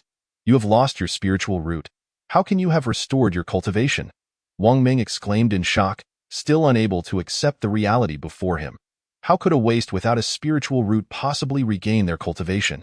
Their eyes nearly bulged from their sockets, utterly astonished by the outcome. Li Su, eager to participate in the outer sect competition, had no time to engage in their petty squabbles. He merely coldly replied, There are many impossible things in this world. Now, you 2 can go die. With that, Li Su took a step forward, poised to strike once more. The 2, terrified, repeatedly bowed their heads in supplication. Wang Ming pleaded, Li Shixiang, spare me, Li Shixiang, spare me. Wang Guanshi, in a panic, interjected, Li brother, Let us talk this over. I was merely influenced by this brat. It was he who insisted on seeking revenge against you. This matter has nothing to do with me. If you wish to kill someone, let it be him. Spare my life. If you kill me, the higher-ups will surely investigate. If they trace it back to you, you will be finished. Hearing this, Wang Ming quickly retorted. Uncle, you can't say that. I only asked you to help me vent my anger. It was you who said you wanted to seize Li Shixiang's treasure and break his limbs, claiming it would establish your own reputation. Moreover, you chose the time, saying this waste wouldn't attend the competition and that no one would know if you killed him. You can't push all the blame onto me, uncle. Shut up, you ungrateful brat. You were the one who brought this upon yourself. Now you wish to drag me down with you? Before Li Su could act, the two began to blame each other. Li Su observed this with indifference. The truth was irrelevant. From the moment they sought him out with the intent to cripple him, he had no intention of letting either of them go. You both must die, Li Su declared coldly. Advancing step by step, the two, witnessing Li Su approach with his sword drawn, felt their bodies weaken in terror. No, don't kill me, Li brother. I'm just the steward. If you kill me, the sect rules will punish you. The two continued to plead for mercy, but Li Su remained unmoved. With a swift motion of his sword, he struck twice, blood splattering 3 feet. Their pleas ceased abruptly, leaving only 2 lifeless bodies, their eyes wide open in death. Li Su gazed at the cold corpses on the ground, feeling little emotional turmoil. This was all of their own making. The 3 years of hardship and forbearance had granted Li Su a deeper understanding of this brutal world of cultivation. Only by being ruthless could one survive and thrive in this realm. Those trivial feelings of compassion and sympathy were mere stumbling blocks on the path to strength. However, there were rules within the sect. Internal strife would incur consequences. Even if these individuals were merely from the outer sect servant peak, Li Su did not wish to attract unnecessary trouble. From his storage bag, he retrieved several fire talismans, tossing them onto the corpses. With a gesture, the fire talismans ignited, releasing intense flames. The bodies were quickly reduced to charred ash. Finally, with a flick of his sleeve, a gust of wind swept through, dispersing the ashes without a trace. Aside from some bloodstains, no evidence remained.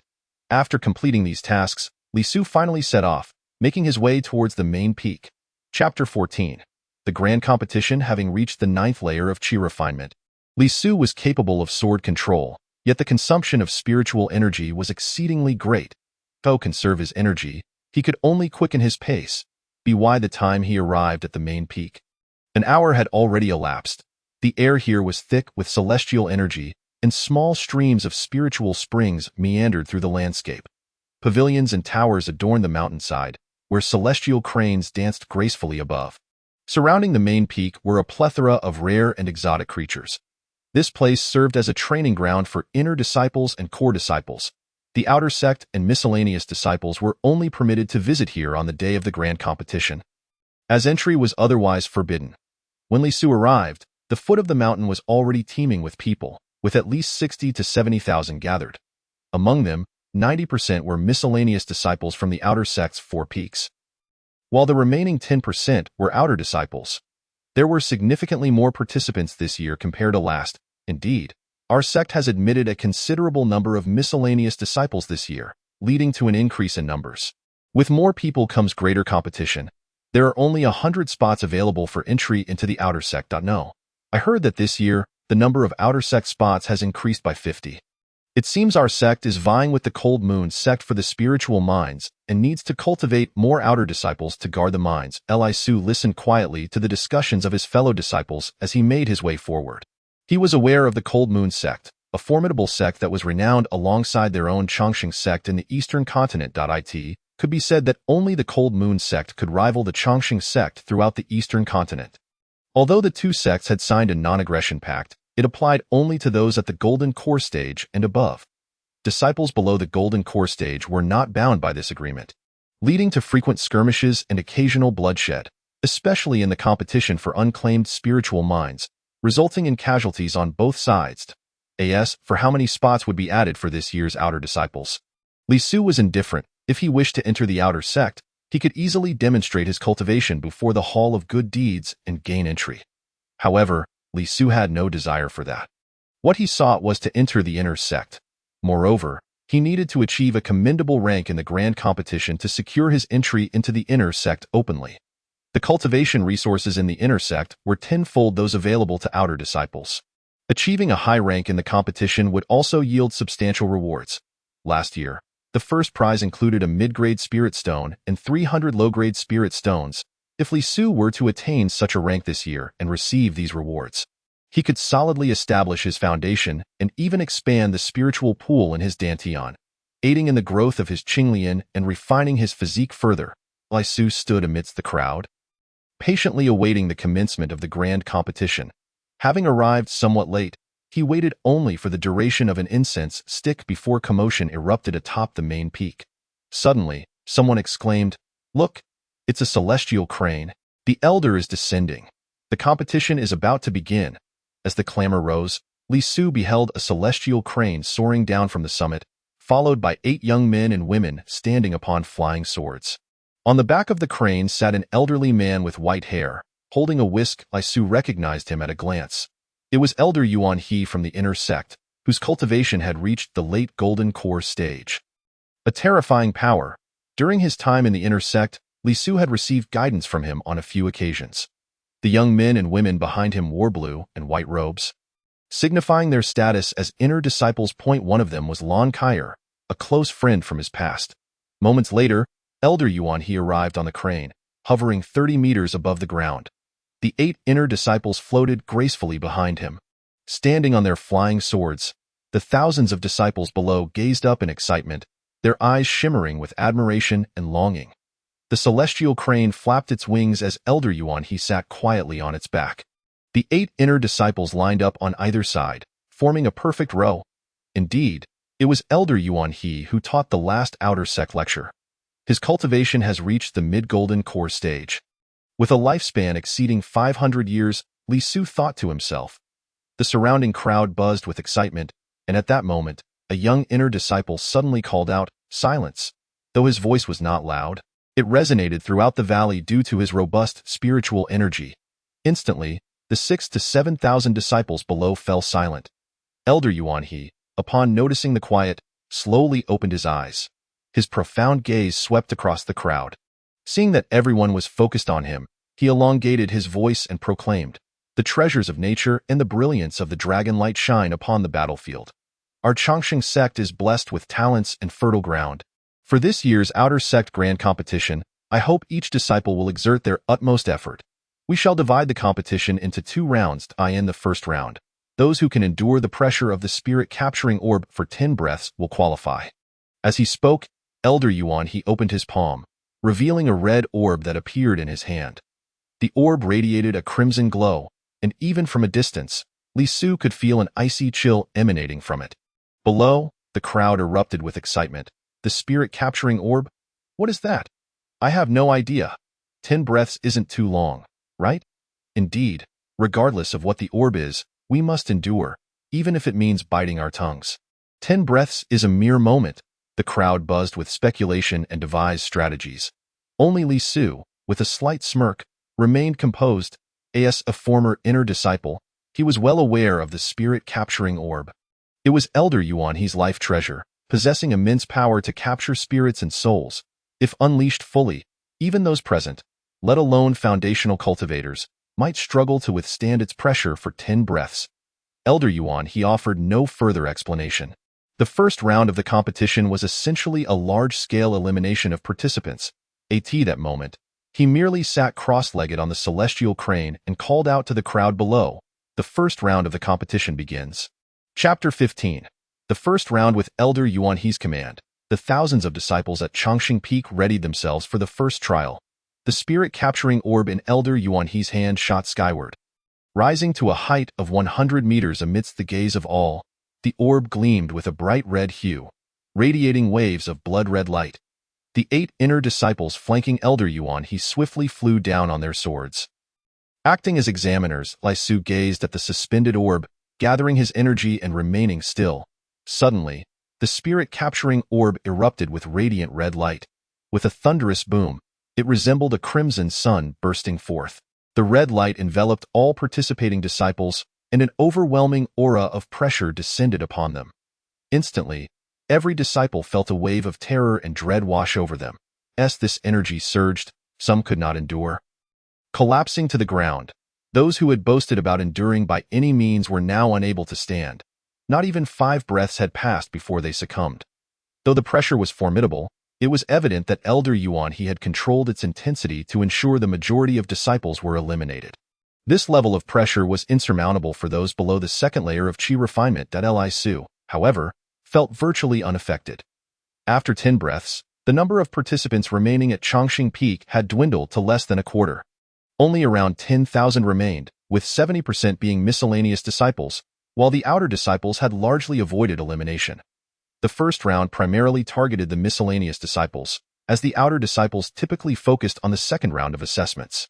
The second round often had 2 criteria, one for miscellaneous disciples aspiring to enter the outer sect and another for those aiming for the inner sect. If a miscellaneous disciple could meet the standards for inner sect entry, they could also gain admission. However, throughout the thousands of years of Chongqing sect's history, only a handful of miscellaneous disciples had successfully transitioned directly into the inner sect through assessments. Without exception, each had left an indelible mark within the annals of the sect's history and gained notoriety even within the Tianqian realm. Li Su aspired to become one of these individuals. He aimed to rise from the label of a waste, transitioning from a miscellaneous disciple to an inner disciple. He would ensure that all those who once looked down upon him and humiliated him would recognize that a genius is ultimately a genius. Even when cast into the depths, there exists a day for resurgence. Li Su stood quietly amidst the crowd, maintaining his composure. Meanwhile, the remaining disciples of the Chongqing sect glanced around nervously. When some noticed Li Su among the standing figures, their astonishment was palpable. Li Su was a well-known figure in the Chongqing sect. Once a prodigious talent, he had fallen from grace, reduced to a miscellaneous disciple and deemed worthless. Thus, when these individuals saw Li Su pass the first round of tests, they exclaimed in disbelief, "Heavens, is that not the first waste of our sect, Li Su? He actually passed the first trial. Goodness! Did he consume some kind of elixir? Otherwise, how could he possibly withstand the pressure of the spirit-capturing orb with no cultivation? Must be sheer luck," the crowd murmured, pointing at Li Su. Their astonishment mingled with the belief that he had merely stumbled upon good fortune. Li Su remained unperturbed, for he understood that when he ascended to the inner gate once more, those who had looked down upon him would be left utterly astonished. The first round of trials had concluded. Elder Yuanhao waved his hand, and the suspended spirit-capturing pearl flew directly back into his grasp. Simultaneously, Elder Yuanhao proclaimed, "Those who have fallen, depart swiftly. The candidates who pass the first round may proceed to the Hall of Good Works to claim 10 low-grade spirit stones." His voice resonated throughout the base of the mountain. The inner disciples, hovering around the mountain, began to rummage through their storage bags, and soon, numerous jade slips indicating successful passage appeared. Under the control of these inner disciples, who had reached the foundation establishment stage, the slips soared towards the successful disciples of the Chongqing sect, in the area where Li Su stood. It was precisely Lan Kaier who was distributing the jade slips. As her consciousness swept across the crowd, she had already locked onto every successful outer and miscellaneous disciple. However, as she handed out the jade slips, she recognized Li Su amidst the thronged in that fleeting moment. Li Su distinctly observed a hint of surprise on Lan Kaier's face. After all, in her eyes, Li Su possessed no cultivation yet had managed to pass the first trial. Nevertheless, this expression lasted but an instant. After tossing Li Su a jade slip, she averted her gaze. Ever since Li Su had destroyed the love token she gifted him, the two had no further ties. Li Su swiftly caught the jade slip and placed it within his storage bag. The slip not only served as proof of passage, but also allowed him to claim spirit stones at the Hall of Good Works. Many of the miscellaneous disciples were merely at the second level of qi refinement, making it exceedingly difficult for them to secure a ranking in this trial and ascend to the outer sect. What they truly desired was simply to obtain the rewards for passing the first round. As for those disciples of the Chongqing sect who had fallen, none could suppress their sighs and grievances, filled with indignation. "Damn it, I held on for 8 breaths, just a moment short. I managed to endure for 10 breaths, but stumbled at the final moment. What terrible luck! Ha ha ha, I am merely at the first level of qi refinement, yet I persisted for 10 breaths. I can claim 10 low-grade spirit stones now.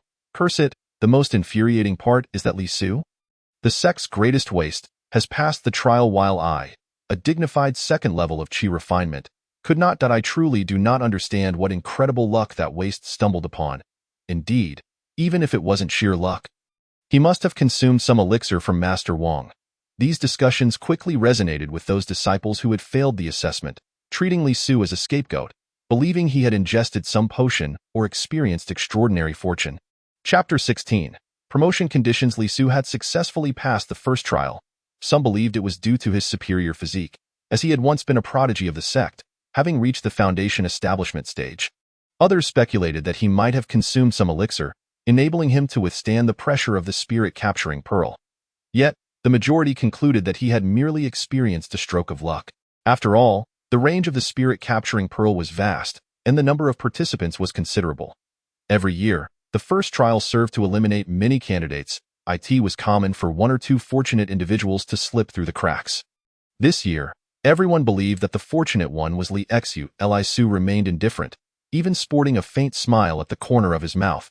Those who mocked him so sharply now would soon find themselves humbled when they witnessed his return to glory. When they next encountered him at the pinnacle of success, their regret and fear would be palpable. At that moment, the disciples of the Chongqing sect who had failed the trial began to exit, their complaints echoing in the air.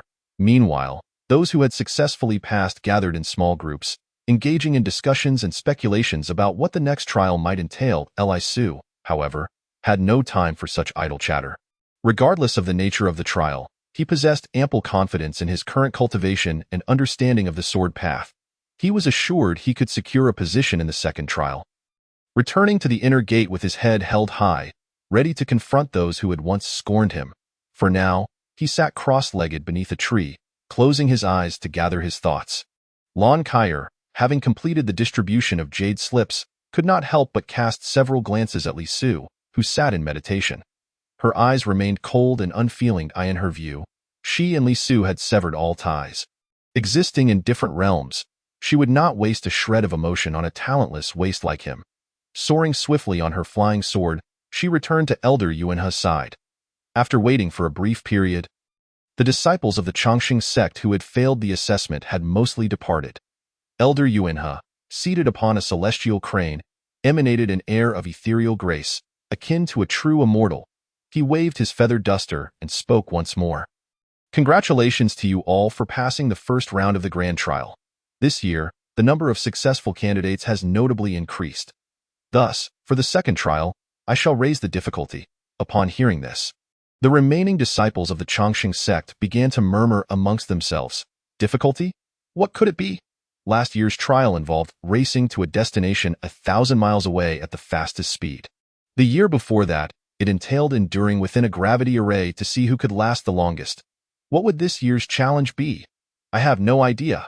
Amidst the chatter, a young man standing beside Elder Yuanhe suddenly called for silence. His voice resonated throughout the area, and the previously raucous mountain base fell silent once more. Subsequently, Elder Yuanhe continued, "This year's second trial will take place in the Tianyao forest." Upon hearing this, the mountain base erupted into another wave of astonished gasps. What? The Tianyao forest? Surely not. The sect usually prohibits us from entering the Tianyao forest. It is teeming with ferocious beasts and venomous creatures. With our current cultivation, can we even survive in there? Isn't this trial too difficult and perilous? Many were incredulous that this year's trial involved entering the exceedingly dangerous Tianyao forest. The Tianyao forest, the largest forbidden zone in the eastern continent of the Tianqian realm, was rife with countless demonic beasts and venomous insects. Legends spoke of a celestial demon in its depths, comparable to a god transformation stage powerhouse. Ordinary individuals could not approach, and even cultivators dared not venture to Li Su, 3 years prior, had entered the Tianyao forest under the guidance of a sect elder, only to inadvertently stumble upon the remnants of a mysterious powerhouse, resulting in the loss of all his cultivation. Hearing the name Tianyao forest tightened his heart. At this moment, an inner disciple beside Elder Yuanhe shouted once more. Silence! Silence! After 2 calls, the crowd finally quieted down. Yet, the expressions on their faces were no longer calm and expectant. Instead, they bore signs of fear and trepidation. Elder Yuanhe, still perched upon the celestial crane, calmly continued. The path of cultivation is long and arduous. Without the spirit of adventure, how can one navigate this ruthless world of cultivation? Moreover, the sect seeks strength, not weakness. Only the strong are worthy of promotion. The weak can only cower and remain ordinary. The criteria for promotion this time. Miscellaneous disciples seeking to ascend to the outer sect must collect 10 Tianyuan grasses within 3 days. The first 150 will be promoted. To ascend to the inner sect, one must gather 10 Qingling grasses and slay 2 demonic beasts of at least 1-star 8-rank strength, returning with their demon crystals. This must be completed within 3 days, with no limits on the number of promotions. However, rankings will be determined based on the quantity of spirit grasses and demon crystals obtained, with rewards for promotion accordingly. The trial begins now. With Elder Yuanhe's declaration, his voice echoed around the base of Chongqing Peak. He waved his feather duster, and suddenly, a flurry of runes appeared in the sky, followed by a colossal hourglass radiating golden light, suspended high above for timing purposes. Once the hourglass ran out, the trial would conclude. The celestial crane beneath Elder Yuanhe began to flap its wings, producing a powerful gust of wind as it soared towards the mountain peak. The inner disciples flanking him also mounted their swords and followed suit, quickly vanishing from view. The disciples below erupted into excitement. Charge! This time, I vow to enter the outer sect. Even if I perish in the Tianyao forest, I refuse to languish in the miscellaneous disciple courtyard. All those who had passed the first trial began to set off towards the Tianyao forest. The sect was half a day's journey from the forest, leaving them only 2 days to complete their tasks. Thus, the vast majority, despite knowing the dangers of the Tianyao forest, rushed forward, eager not to fall behind. They all sought to be the first to reach the Tianyao forest's outskirts to gather sufficient spirit grasses or slay demonic beasts. After all, the deeper one ventured into the forest, the greater the danger and terror. Li Su, however, was not in a rush, proceeding leisurely behind, slaying demonic beasts and gathering spirit grasses. For someone like him, who had once entered the inner sect, it was relatively simple. Chapter 17. The three-colored four-winged bird. During his time as an inner disciple, Li Su had not only studied the sect's high-level secret techniques and cultivation methods, but had also spent considerable time honing his skills in the Tianyao forest.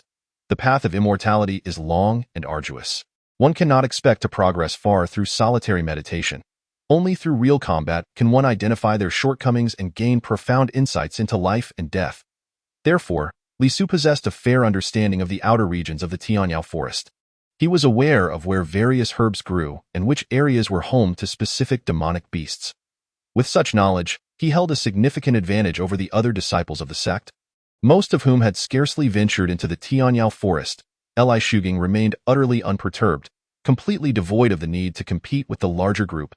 Ahead, the disciples of the Chongqing sect were frantically surging towards the mountain gate. Numerous outer disciples had even cast spells such as swift technique and wind control to hasten their pace. A few of the more accomplished outer disciples, unwilling to spare any spiritual energy, mounted flying swords and flew in 2s and 3s towards the Tianyao forest. By the time Li Shuging descended from the mountain gate and reached the periphery of the Tianyao forest, half a day had already elapsed. The Tianyao forest, a realm forbidden to mortals, posed great peril to ordinary cultivators. As far as the eye could see, demonic energy surged towards the heavens, mingling with the miasma that pervaded the air. The mountains stretched endlessly, a vast expanse without an end in sight. Occasionally, flying demonic beasts soared through the sky, accompanied by the low growls of fierce creatures, instilling a profound sense of oppression. Many disciples of the Chongqing sect had already ventured into the woods. Commencing their search for mission targets, Li Shuging hesitated no longer. Leaping forward into the depths of the forest, he navigated swiftly among the branches, choosing not to touch the ground, for it was not only treacherous but also rife with various toxins. Shortly after entering the forest, he caught a whiff of a metallic scent. After progressing a distance, he discovered 2 deceased servant disciples beneath a nearby tree. Their bodies were covered in crimson ants, nearly devoured, riddled with countless blood holes. The blood scent he detected emanated from these 2 corpses. The ants were the notorious bloodthirsty red ants, unique to the periphery of the Tianyao forest. Known for their potent venom that if bitten and not promptly treated, the victim would succumb to the poison within a mere tea's time. With a cold glance, Li Shuging continued deeper into the woods. The path of immortality was fraught with danger, and not everyone could reach its end. His goal was to enter the inner sect, thus he had no need to gather the Tianyuan grass required for advancing in the outer sect. Instead, he pressed onward into the deeper regions. His target was the Qingling grass, a principal ingredient in the concoction of the Qingling pill. This herb only appeared after delving 100 miles into the Tianyao forest and thrived on damp, warm cliffs. Fortunately, Li Shuging recalled the location of a grand waterfall, where he knew numerous Qingling grasses would flourish. Following the map etched in his memory, he made his way toward the unnamed waterfall. Along the journey, Li Shuging encountered several sect disciples. Some were gathering Tianyuan grass, others contending with ordinary demonic beasts or venomous insects at the periphery, and some were even engaged in fierce battles. Vying for each other's mission items, Li Shuging was acutely aware of the brutality of this world. Even fellow sect members could not be relied upon. He paid them no heed and focused solely on his path.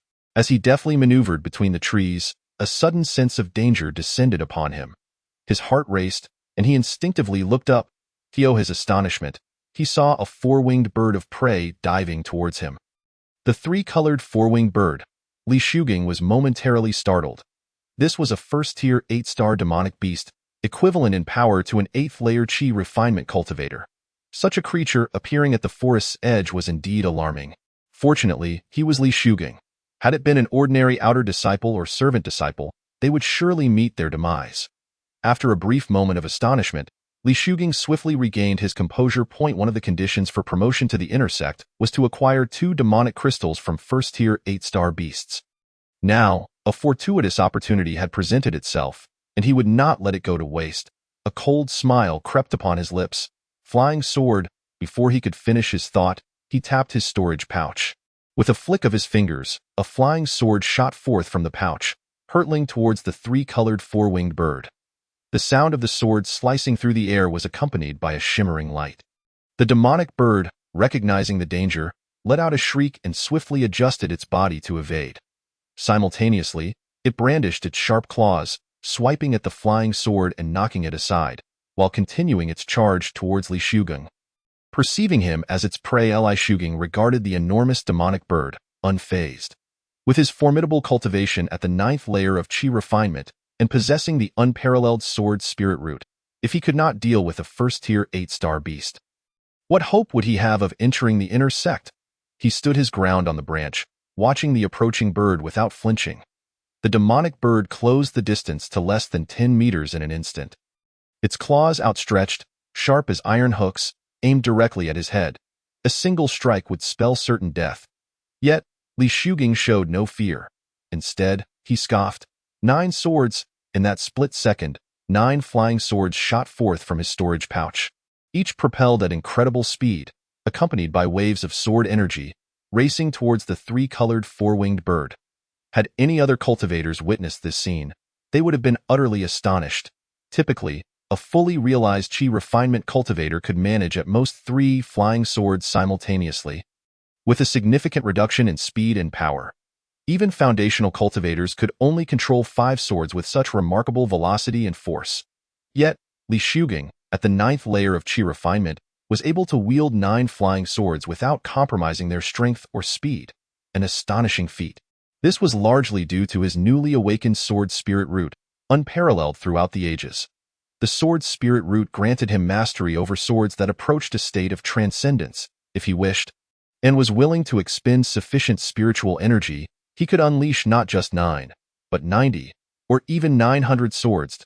At such a close range, the demonic bird, confronted with the oncoming 9 flying swords, was struck with terror. It flapped its wings frantically, its eyes wide with fear, hastily conjuring a barrier of demonic energy. The creature emitted a series of panicked cries, desperately attempting to flee. Alas, it was too late. The 9 flying swords, imbued with formidable sword intent and piercing sounds, rained down upon the 3-colored four-winged bird. The demonic energy shield that stood before it exploded with a thunderous crash, instantly pierced through. Following this, a series of 9 piercing sounds echoed as blood sprayed into the air. The demonic bird was perforated by the 9 flying swords, blood splattering across the sky, in a cacophony of mournful cries and sheer terror. It plummeted heavily towards the ground. Chapter 18. Acquiring the demonic crystal, Li Shuging stood quietly upon the branch, retracting all the flying swords back into his storage pouch. This unexpected boon had taken him by surprise. But he understood that an opportunity like this to obtain a demonic crystal should not be squandered. He leapt down from the towering tree, landing gracefully on the forest floor. The three-colored four-winged bird lay lifeless before him. Drawing his sword, he sliced open the creature's chest, revealing a crystal encased in flesh and blood. About the size of an infant's fist, it was smooth and lustrous, pulsating with a tricolor fluorescence, subtly radiating waves of demonic energy. This was the demonic crystal of the three-colored four-winged bird, containing pure spiritual energy that could be utilized for alchemy, cultivation, or even activating formations. As Li Shuging grasped the crystal, preparing to stow it away. Several figures suddenly emerged from the dense thicket ahead. The figures leapt between the branches, swiftly landing around Li Shuging. 2 men and 1 woman, all clad in the azure robes of the Chongqing sect. Were clearly outer disciples. Li Shuging did not recognize them, but they were familiar with him. His notoriety within the sect was undeniable. Upon noticing Li Shuging holding the demonic crystal beside the corpse of the three-colored four-winged bird, the leading male disciple squinted, then suddenly spoke. "I was wondering who had stolen our demonic crystal. Turns out it's you, the sect's waste.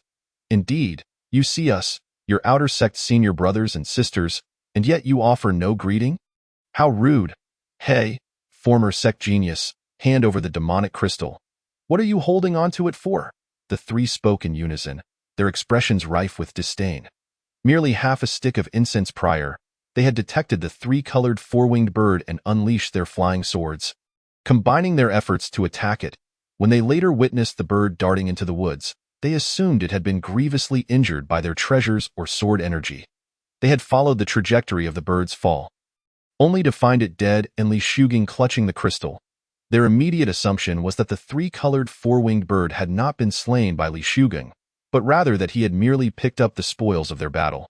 Consequently, they demanded the crystal from him, oblivious to the fact that despite their prolonged assault, they had failed to even mar the bird's feathers. It was only due to the creature's folly in diving towards Li Shuging that it had met its demise. Faced with their demands, Li Shuging had no intention of relinquishing the demonic crystal. He regarded them coldly, retracting the crystal into his pouch.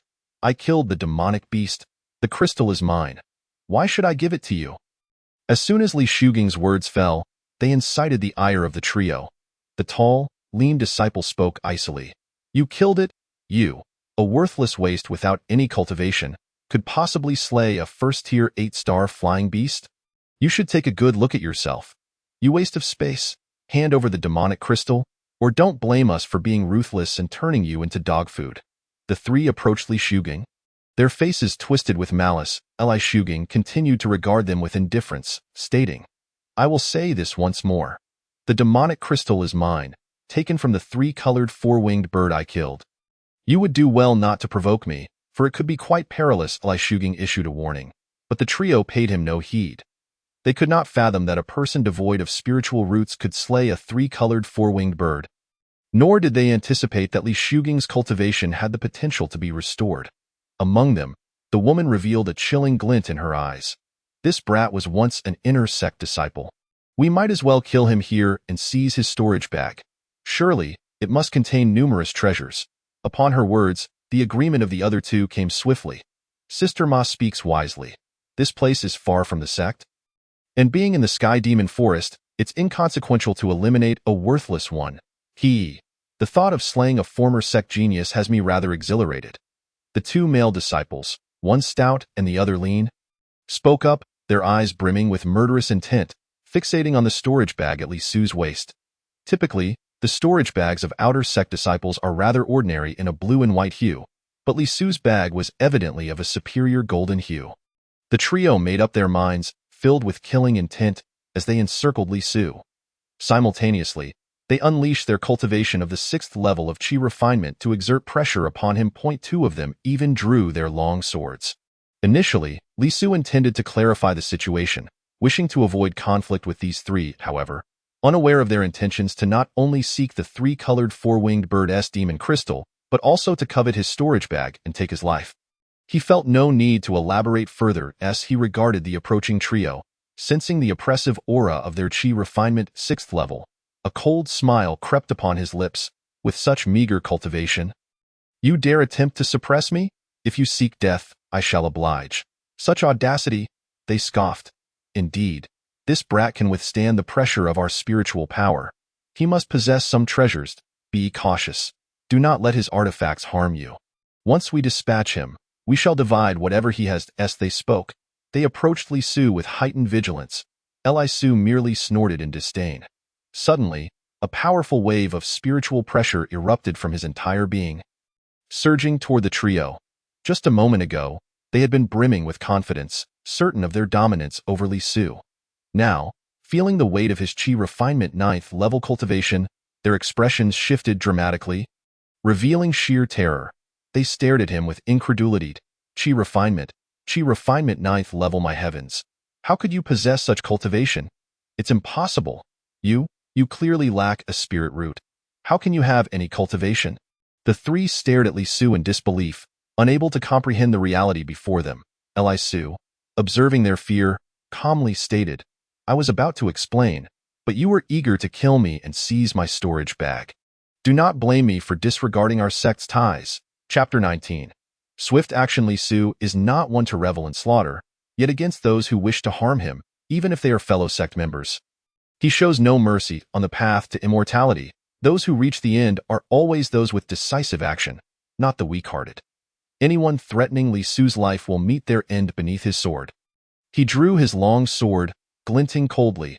Upon witnessing this, all three displayed expressions of dread, pleading. Brother Li, we were blind to your merits and have realized our wrongs. Brother Li, we are fellow disciples. You cannot kill us. It would incur the sect's penalties. Brother Li, we are comrades. Spare us this once. I have 10 low-grade spirit stones in my storage bag. You can take them all. The trio continued to plead for their lives. Hoping Li Su would show them mercy, Li Su tightened his lips. Killing you means everything in your storage bags becomes mine. With that, Li Su's figure flashed, pressing toward the three, though they were merely at the 7th level of chi refinement. Upon seeing Li Su truly intent on taking their lives, they would not sit idly by. They roared in unison. Let us fight to the end. Sword control technique. Continuous sword technique. They shouted, unleashing their ultimate skills. Prepared to confront Li Su. If he were an ordinary chi refinement 9th level practitioner, perhaps they would stand a chance of one escaping. However, facing Li Su, who possessed a sword spirit root, they were simply outmatched. Li Su swung his sword, instantly unleashing a torrent of sword energy. A blade of sword chi surged forth, targeting the trio. The flying swords they launched shattered instantly, lacking any defensive power. The stout one at the forefront was pierced by the sword chi, spewing blood and perishing on the spot. Even the tree behind him bore a deep sword mark. The other two, witnessing this scene, were paralyzed with fear. Such overwhelming sword might. How could a chi refinement 9th level practitioner wield such sword energy? Could it be that his sword is a spiritual treasure? In their panic, Li Su charged toward one of them. At that moment, all fighting spirit had vanished from them. Faced with an opponent capable of unleashing such formidable sword might, they found themselves unable to withstand even a single strike.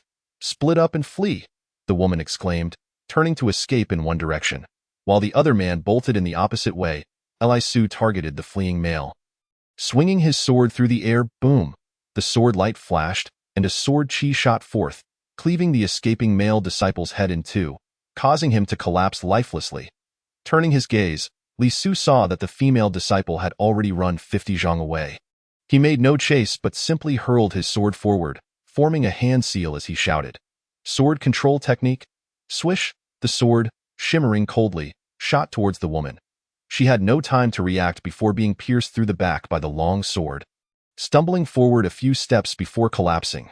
Thus, all three perished at Li Su's hands. Li Su coldly surveyed the aftermath before him, contemplating.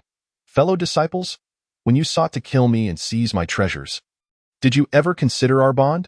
Only upon realizing my strength did you remember we are comrades. After the trio's demise, Li Su collected their storage bags and promptly departed from this perilous place. Even if their corpses went unnoticed, they would soon be devoured clean by the beasts and venomous creatures of the Sky Demon Forest. After running 10 miles and hiding amidst the dense branches of a tree, he finally paused. Extending his consciousness, he began to examine the contents of the 3 storage bags. Aside from some miscellaneous items, a few not-so-useful flying swords and talismans, he found pills and spirit stones in total. The 3 bags contained 24 low-grade spirit stones and 4 low-tier demon crystals, along with 8 Tianyuan herbs and 1 Qingling herb. Beyond that, there was nothing of value. Li Su gathered all the useful spirit stones, spirit herbs, and demon crystals into his own storage bag, incinerating the rest along with the bags using fire talismans. Having completed these tasks, he resumed his journey. He was now roughly 50 miles away from an unnamed waterfall and had already obtained a Qingling herb and a first-tier 8-star demon crystal. Making for a commendable haul. In the remaining 50 miles, Li Su encountered only a first-tier 5-star demon beast and a first-tier 4-star one, facing no further danger. These were common beasts in the outer regions and posed no threat to him. Once Li Su ventured 100 miles deeper into the Sky Demon Forest, he began to exercise caution. For beyond this point lay another perilous territory, where the demonic energy was palpably more potent, and the spiritual energy abundant. The beasts inhabiting this region generally possess strengths ranging from first-tier 7 stars to the occasional second-tier 1-star demon beasts, comparable to foundational cultivation. Li Su dared not continue leaping from branch to branch, as his large target would easily attract the attention of the local beasts.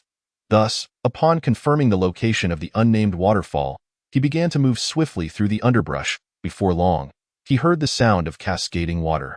As he approached, he indeed discovered the waterfall, which towered 10 zhang high, hidden amidst the colossal trees of the forest. The cliffs on either side were adorned with vibrant green moss and clusters of verdant 5-leaf plants.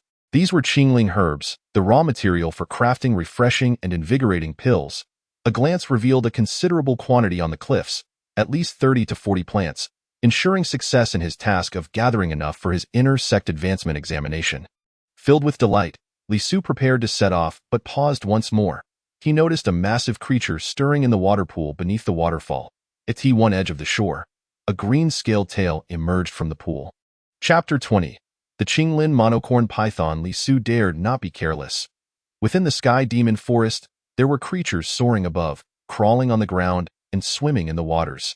Expanding his consciousness, he began to probe the pool. Having undergone the refinement of the Qinglian, his body and consciousness were exceptionally robust, far surpassing that of practitioners of the same level. His consciousness could extend 100 meters, making everything around him become clear. Among the nearby trees, poisonous insects crawled, and not far away, 3 venomous snakes coiled together in the weeds, while 2 flying insects flitted overhead. Beneath the surface of the water, a vague silhouette emerged. It appeared to be a giant serpent-like demon beast, stretching 5 zhang long. In this area, there were 2 types of serpentine demon beasts, the 2-headed black serpent and the Qinglin monocorn python. The shadow beneath his consciousness was not a 2-headed serpent, and given the green scale tail at the water's edge, it was undoubtedly a Qinglin monocorn python. This type of beast typically ranged in strength from first-tier 9 stars to second-tier 1 star. Possessing the ability to exhale toxic mist, their scales were as hard as iron, and their vitality was remarkably strong. Few demon beasts or practitioners of the same tier could match them. Even for Li Su at present, it would require considerable effort. Under his consciousness, the demon beast seemed to be sleeping in the water, unaware of Li Su's probing. Just as he detected this, he suddenly made another discovery. The fringes of his consciousness. It seemed that other cultivators were lurking nearby. One of these practitioners maintained a steady breath, their aura suppressed to a minimal level. Like him, they were also in hiding, yet it was evident that they remained oblivious to his probing awareness. Their cultivation level was likely inferior to his, but their swift appearance in this area clearly indicated that they were no ordinary outer sect disciple.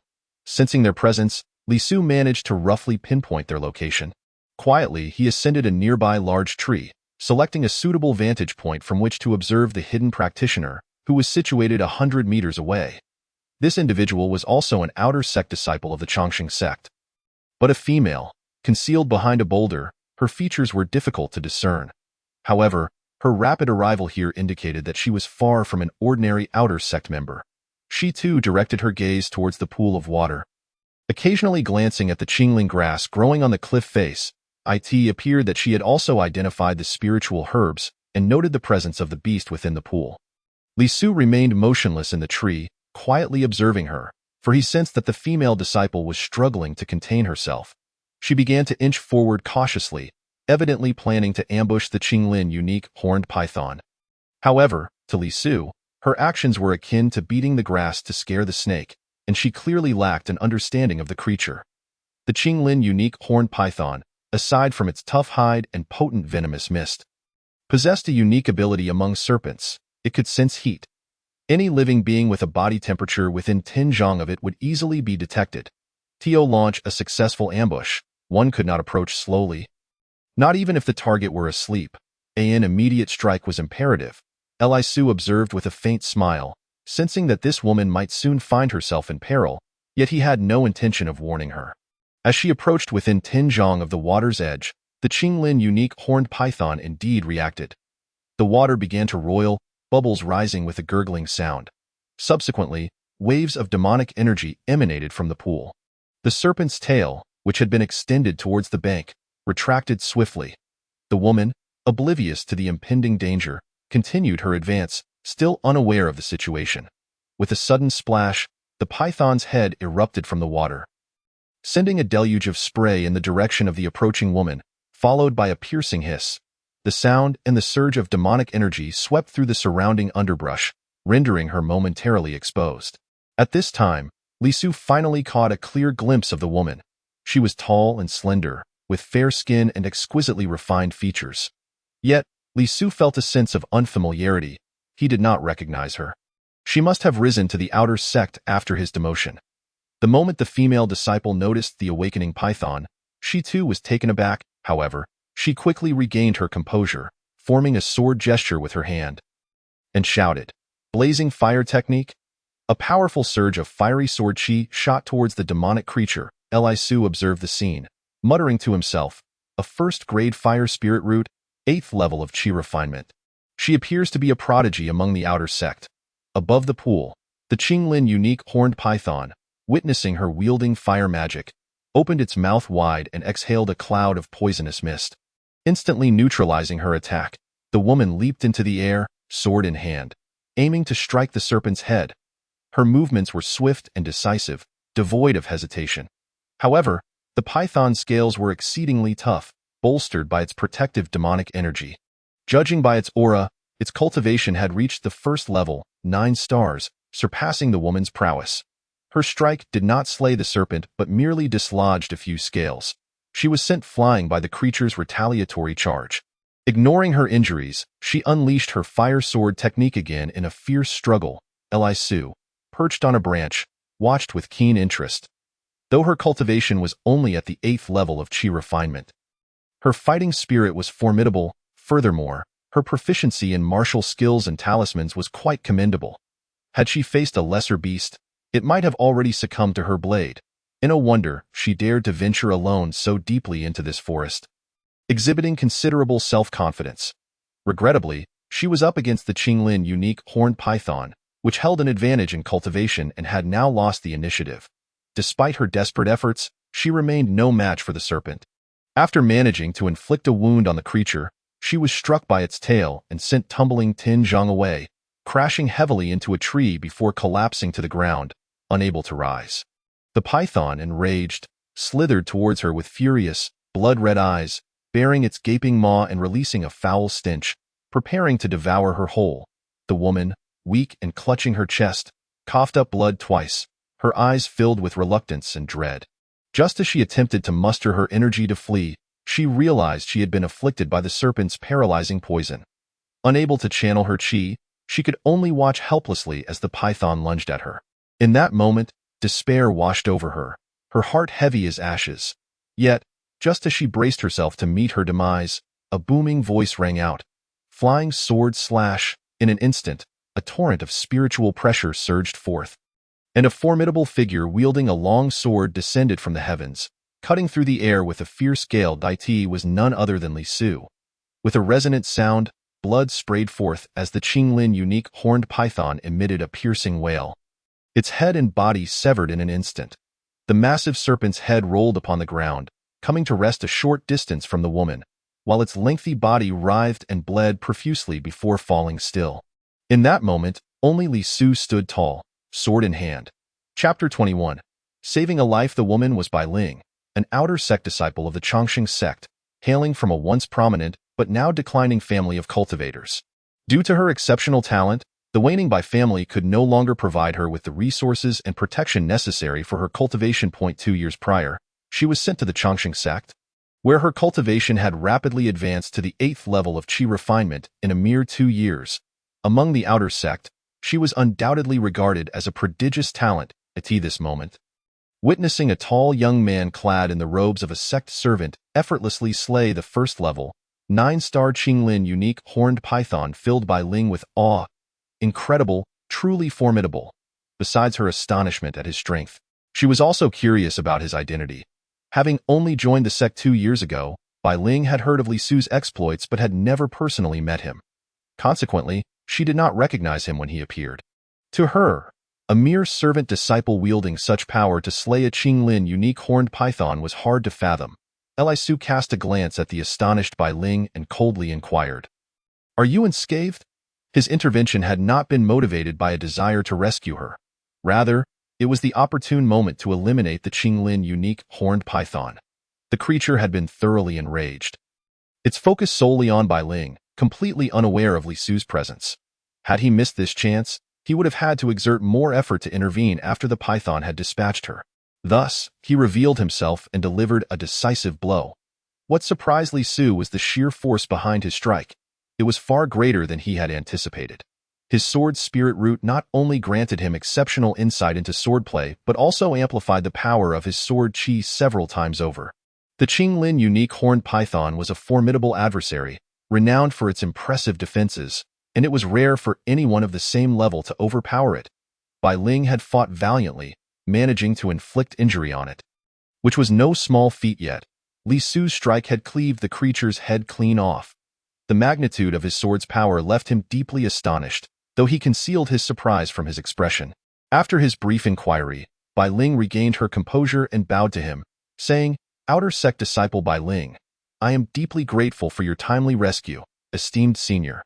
May I ask for your name and why you wear the attire of a servant disciple?" Bai Ling, recognizing Li Su's prowess, could not believe that a mere servant disciple could slay a Qinglin unique horned python. After all, to ascend from servant to outer sect disciple required only a cultivation level of the 4th level of qi refinement. She surmised that this young man's cultivation must be at least at the peak of qi refinement, if not already in the foundation establishment stage. Li Su, however, paid little attention to her and instead unsheathed his sword, slicing open the python's belly to extract its inner demon crystal. After a cursory glance at the gem, he placed it directly into his storage pouch, stating, "I am just a servant disciple. If you are unharmed, you should leave." Li Su's implication was clear. Not only did he intend to claim the demon crystal for himself, but he also aimed to monopolize all the Qingling grass in the area. Bai Ling understood his intentions but held no grievances. In the world of cultivation, strength reigned supreme. She was already immensely grateful to have been saved and had no expectations for the abundance of Qingling grass adorning the cliff. Recognizing the situation, she clasped her hands in gratitude, saying, "Thank you, esteemed senior, for saving my life. I have a spirit replenishing pill as a token of my appreciation." With that, she produced a spirit replenishing pill and tossed it to Li Su. Though not a rare elixir within the outer sect, such pills were certainly not easily obtainable. Theo offer one now, especially during a trial, took Li Su by surprise. As he held the pill, he looked at Bai Ling with a hint of confusion. "Why would you give me this?" Bai Ling smiled sweetly in response, "Because you saved me, of course. After all, my life is worth far more than this pill." After speaking, Bai Ling once again clasped her fists and said, "Senior brother, junior sister takes her leave." Her eyes were remarkably clear.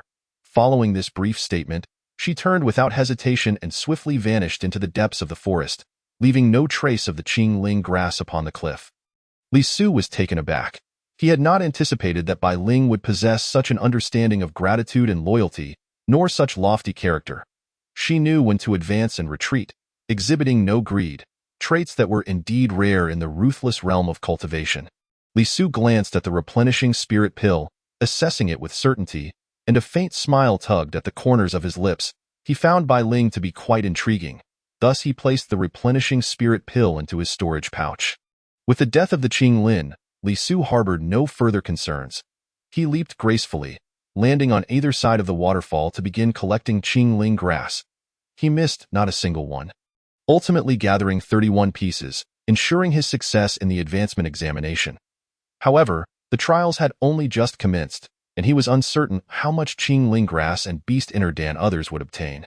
To secure the first rank for entry into the inner sect, Li Su knew he must continue to roam the mountains, hunting beasts to procure their inner dawn, as the Qing Ling grass favored the damp cliffs. Li Su meditated for half an hour before setting off upstream along the stream, seeking both beasts and Qing Ling grass. After traversing less than 10 miles through the creek, he heard distant sounds of battle and the roars of beasts. Lowering his breath, he stealthily approached the source of the commotion. To his astonishment, amidst the trees, he discovered Bai Ling, the outer sect female disciple he had previously encountered, now surrounded by 2 golden-haired demon wolves. She was struggling fiercely against the 2 beasts. The wolves were only first-tier, 6th-grade beasts, and logically, considering Bai Ling's cultivation, she should have been able to handle them with ease. Yet, she was finding it exceedingly difficult. After several rounds, she managed to slay one only at great cost, sustaining a wound to her arm in the process of killing the second. Li Su observed for a moment and noted something was amiss with Bai Ling. Her aura was chaotic, her spiritual power fluctuating erratically. Green veins had begun to emerge across her face.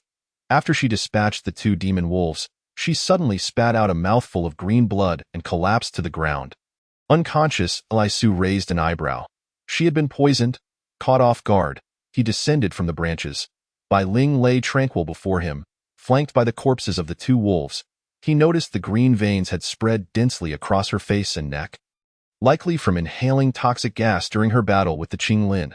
The toxins had not fully exited her system, and encountering the 2 demon wolves had exacerbated her condition. Her breaths grew weaker. Without intervention, she would surely perish here. Recalling the replenishing spirit pill she had gifted him and her contributions in obtaining 31 pieces of Qing Ling grass and slaying the Qing Lin for its inner dan, Li Su, cognizant of the impending night when beasts would emerge, resolved to rescue her. He lifted Bai Ling in his arms and soared between the trees. Unbeknownst to him, she retained a flicker of consciousness. Through the slits of her closed eyelids, she vaguely beheld Li Su's face, her lips parting slightly as if attempting to utter something. When Li Su finally stopped, they had reached a relatively sheltered area beneath the cliff. He gently laid Bai Ling down and retrieved an antidote pill from his storage pouch, one he had acquired from Master Wang's alchemy chamber. As long as it was not an exceptionally rare poison or the venom of a high-grade beast, the antidote's efficacy would suffice. Li Su pried open Bai Ling's mouth and administered the pill. By this time, darkness had begun to descend. The roars of beasts echoed as miasma filled the air. The Tianyao forest was exponentially more perilous under the veil of night, so Li Su remained, sitting beneath the cliff, guarding Bai Ling while meditating to cultivate his energy. Chapter 22. The Flying Centipede in the Night. The Tianyao forest was rife with beasts and venomous insects. The distant howls of beasts and the cries of humans could be heard, likely those from Chongqing sect who, like Li Su, had come to participate in the outer sect competition trials. Li Su refrained from lighting a fire, opting instead to sprinkle some insect-repellent powder around him as he concealed himself beneath the shadowy cliff. The spiritual energy within the Tianyao forest was abundant. As Li Su cultivated, the surrounding energy gathered toward him, enriching his body, and the spiritual spring within his dantian expanded accordingly. The azure lotus, bathed in green mist, continued to refine his physique. Although Li Su could sense the existence of this alternate space within his dantian, it felt as if separated by an invisible barrier. Except for the green mist, nothing else could enter or exit. However, as the spiritual spring within this alternate space grew larger, that sense of isolation diminished significantly. Li Su speculated that if the spiritual spring expanded sufficiently, he might gain control over this alternate space, and even the azure lotus within it. Yet, this was merely speculation. Whether it could be realized remained uncertain. As he continued to cultivate and introspect upon the azure lotus, a sudden wave of bloodlust wafted through the forest. The foul stench of blood jolted Li Su from his meditation. as he opened his eyes. He swiftly suppressed his aura and utilized a spirit talisman to conceal Bai Ling's presence. Hiding beneath the cliff, he cautiously peered out. What he saw left him tense. A massive, 20-meter-long crimson poisonous centipede was scuttling through the dark woods, the sound of its numerous legs creating a cacophony. The blood-stained scent emanated from this creature. Li Su's expression grew grave as he recognized it. A second-tier, one-star beast, the blood-red centipede. Such beasts roamed at night, feasting on living creatures, boasting formidable defense and toxin. Simply being bitten or splashed with its venom would be deadly. Even mere contact with its shell could lead to poisoning. Li Su had encountered one of these centipedes previously while in the inner sect. Nearly succumbing to its poison, he had no intention of provoking this blood-red centipede, for its strength rivaled that of a Foundation establishment master, and even a human master of that level might not stand a chance against it. Li Su felt no confidence in defeating it himself, so he chose not to take any risks. However, the blood-red centipede possessed a keen sense of smell, capable of detecting living beings within a 500-meter radius. Despite Li Su's efforts to mask his breath and conceal Bai Ling, the centipede detected their presence. Its body suddenly arched, rising over 3 meters into the air, its long segmented antennae swaying at its head. As it turned its myriad eyes toward the cliff where Li Su and Bai Ling concealed themselves, its pincers clicked ominously as it moved forward, rapidly approaching their position. Li Su's heart raced. This was bad. They had been discovered. His brows knitted tightly as he realized hiding was futile. He scooped up the unconscious Bai Ling and dashed away. Although the blood-red centipede was formidable, its speed was not particularly swift. Even while carrying Bai Ling, Li Su was able to evade its pursuit. Yet, to his astonishment, after running merely a few hundred meters, he sensed something was amiss. The blood-red centipede was still in pursuit. What was more alarming was that this was no ordinary blood-red centipede, but a rare variant, a flying blood centipede. This variant possessed all the abilities of the blood-red centipede, but with the added capability of flight. Damn, it was a flying centipede. The creature flailed its body, flapping its wings with a buzzing sound, while hissing at Li Su, clearly viewing him as its next meal. The surrounding beasts, sensing the aura of the flying blood centipede, either fled or concealed themselves in this region. The flying centipede was the undisputed king. Realizing that evasion was futile, Li Su resolved to confront it. He gently placed Bai Ling upon a nearby withered log, unsheathed his sword, and turned to face the threat. Exuding a formidable killing intent, he unleashed his full cultivation at the 9th level of Qi refinement. The flying centipede, after a few quick movements, appeared 50 meters away from Li Su. Arching its body as it roared, a stench of blood radiating from it, a faint red mist of its poisonous aura swirled around, its antennae waving and pincers clacking ominously. Finally, with a flap of its wings, the flying centipede lunged toward Li Su, a tidal wave of bloodlust crashing over him. Li Su merely snorted in response, tapping his storage pouch. 9 flying swords shot forth. With a flick of his left hand, he formed a sword gesture, pointing at the flying centipede. Sword control technique, command. The 9 flying swords erupted in a flurry of sword light, shooting toward the flying centipede as Li Su charged forward with his longsword drawn. Chapter 23. Slaying the flying centipede. The flying centipede, unfazed by the 9 incoming flying swords, charged directly at them.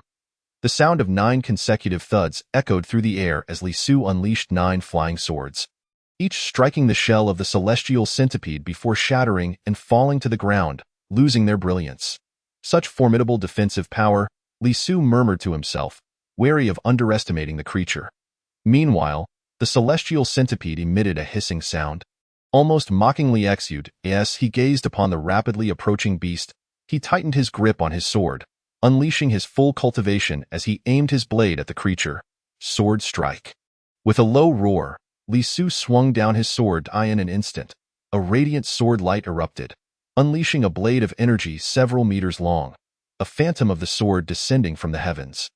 With a resounding crash, the sword energy struck the back of the celestial centipede's shell. In that moment, a shockwave rippled outward, creating a resonating disturbance. The celestial centipede let out a mournful cry, its body swaying as a deep gash appeared upon the spot struck by Li Su's sword energy, its shell cracking and oozing green liquid. Though this celestial centipede was merely a second-tier 1-star beast, It was still more formidable than a foundational one-star cultivator, a variant.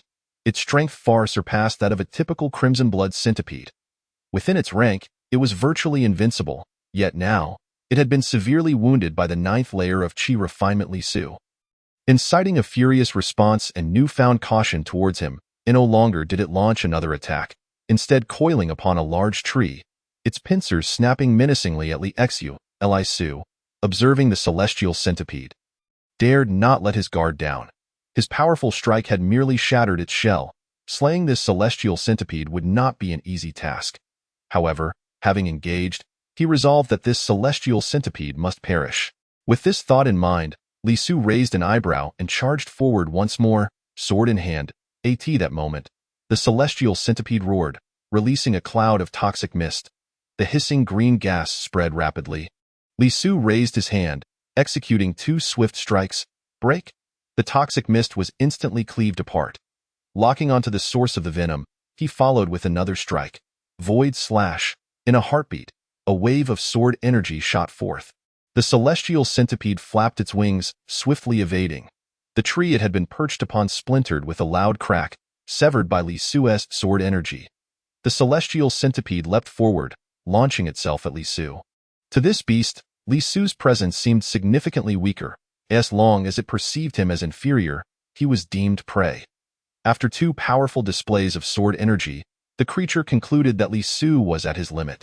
Channeling its demonic energy, a green aura enveloped the centipede, forming a protective barrier as it barreled towards Li Su, intent on using its overwhelming cultivation to subdue him and deliver a fatal bite. The raspy, insectal cries sent chills down one's spine. Little did this beast know that Li Su possessed an unparalleled sword spirit root. His sword energy was entirely reliant on the essence of the sword, resulting in minimal personal toll while yielding several times the power of an ordinary sword cultivator. This moment, seeing the celestial centipede charge once more, Li Su felt a surge of excitement. What he feared most was a drawn-out battle of attrition, one where the creature would employ its toxic miasma against him. Should that occur, Li Su would find himself at a significant disadvantage.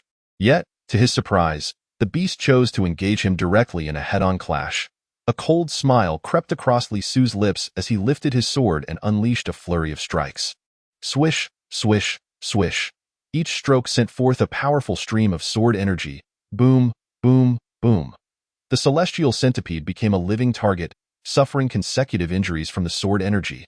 Its shell shattered, and several of its legs were severed, causing its ichor to splatter. At that moment, the celestial centipede realized the grim reality. Li Su was no ordinary cultivator, not someone it could easily devour. Severely wounded, the creature attempted to flap its wings and flee. Continuing the assault would surely lead to its demise beneath Li Su's sword. As it turned to escape, Li Su was unwilling to let this beast slip away. He leapt nimbly, capitalizing on his agility, and struck downwards with his sword. Boom!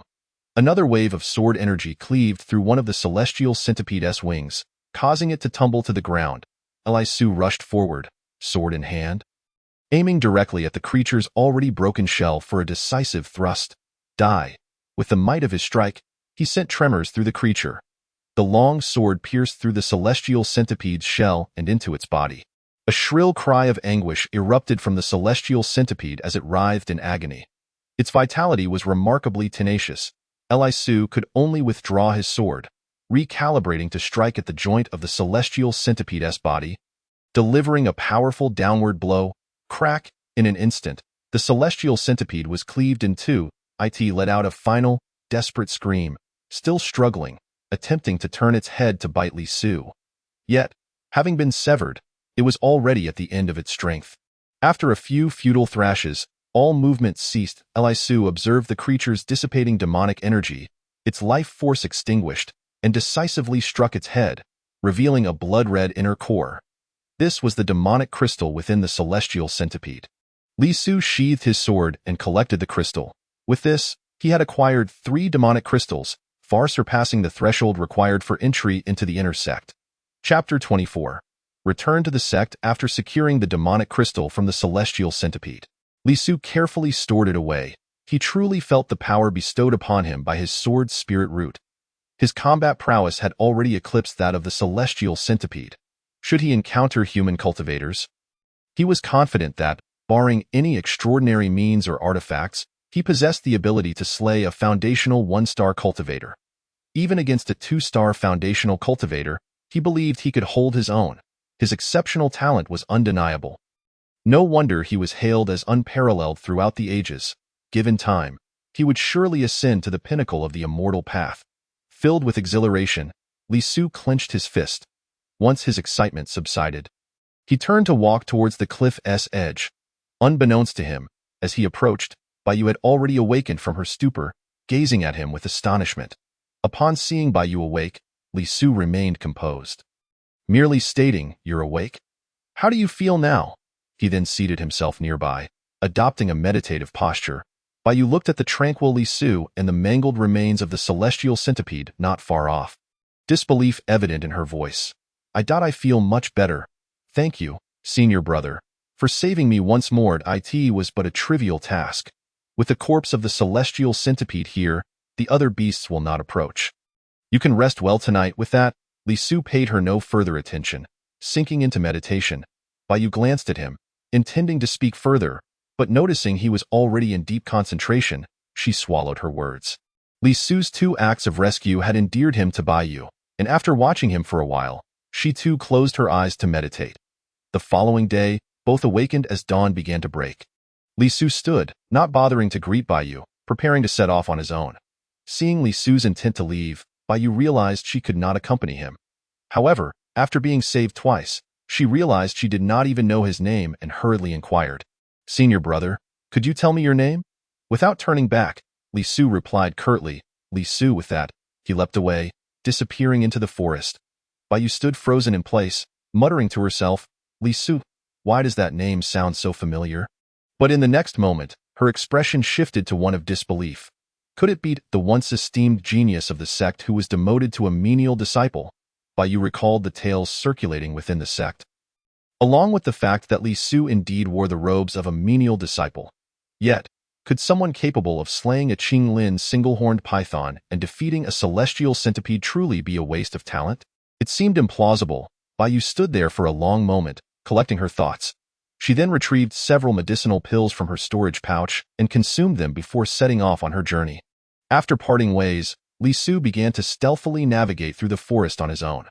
The Tianyao deep forest was teeming with demonic beasts. It wasn't long before Li Su encountered another beast. This one only a first-tier 8-star creature. He easily dispatched it, acquiring yet another demonic crystal. Fully aware of his combat strength, Li Su embraced his newfound confidence, treating this assessment as a personal trial. Thus, Li Su spent an entire day hunting within the Tianyao forest. He did not conceal his presence, releasing his aura freely, his consciousness sweeping the surroundings. Upon detecting any beast, he would swiftly appear and eliminate it. With the aid of a spirit-replenishing pill gifted by Baiyu, he became even more audacious in no time. The outer ring area of the Tianyao forest, near Chongqing sect, was alive with the sounds of clashing sword energy and the cries of wounded beasts. Many creatures fled in panic. Some disciples of the Chongqing sect, who ventured into this outer ring area, were struck with terror by the cacophony of cries from the suffering beasts as they traversed. They discovered numerous beast carcasses and fleeing creatures, and no one knew what transpired within, nor did they realize that Li Su had turned this assessment into his own cultivation trial. By the next morning, Li Su was drenched in blood, his storage pouch filled with dozens of demonic beast cores. After washing in a stream and using his true energy to dry his clothes, he began his journey back. With over half a day remaining until the trial concluded, he was ready to return with his spoils and compete for first place. In the span of merely 2 days, Li Su managed to gather a total of 56 clear spirit herbs, acquiring 18 first-tier 8-star beast cores, 6 first-tier 9-star beast cores, and 1 each of a first-tier 10-star and a second-tier 1-star beast core. Altogether, he amassed a staggering total of 26 cores, a feat that could only be described as terrifying. Additionally, he had slain dozens of lower-tier beasts, neglecting to account for them, and had little interest in collecting their cores. Li Su believed that, within such a short time frame, he had undoubtedly acquired the largest quantity of beast cores and clear spirit herbs. However, He remained unaware that his excessive killings and the resultant commotion had rendered it nearly impossible for other disciples to encounter first-tier 8-star beasts or higher. Many returned empty-handed or were forced to venture deeper into the Tianyao forest. At that moment, Li Su navigated through the dense forest, swiftly nearing the outskirts of the Tianyao forest. With approximately 2.5 hours remaining until the end of the trial competition, he felt that this time was more than sufficient. Gazing at the sun outside the forest, he took a deep breath, relieved to finally be safe. With that, he prepared to make his way back to the sect. However, upon entering a necessary path leading back to the sect, the rocky woods, he sensed something amiss. Not far ahead, it appeared as though someone was lurking. Li Su, cautious and alert, stood still, extending his consciousness to investigate. Upon probing, he indeed uncovered signs of concealment. Shadows were hidden behind the rocks to his left and right, and several individuals had even circled around to his rear, quietly surrounding him. It was evident that they were not well-intentioned. Seeing himself encircled, Li Su narrowed his eyes and declared, "Come out. What sort of creature hides in the shadows?" No sooner had his words left his lips than an overwhelming pressure of spiritual energy bore down upon him. Figures emerged from behind the surrounding trees and rocks.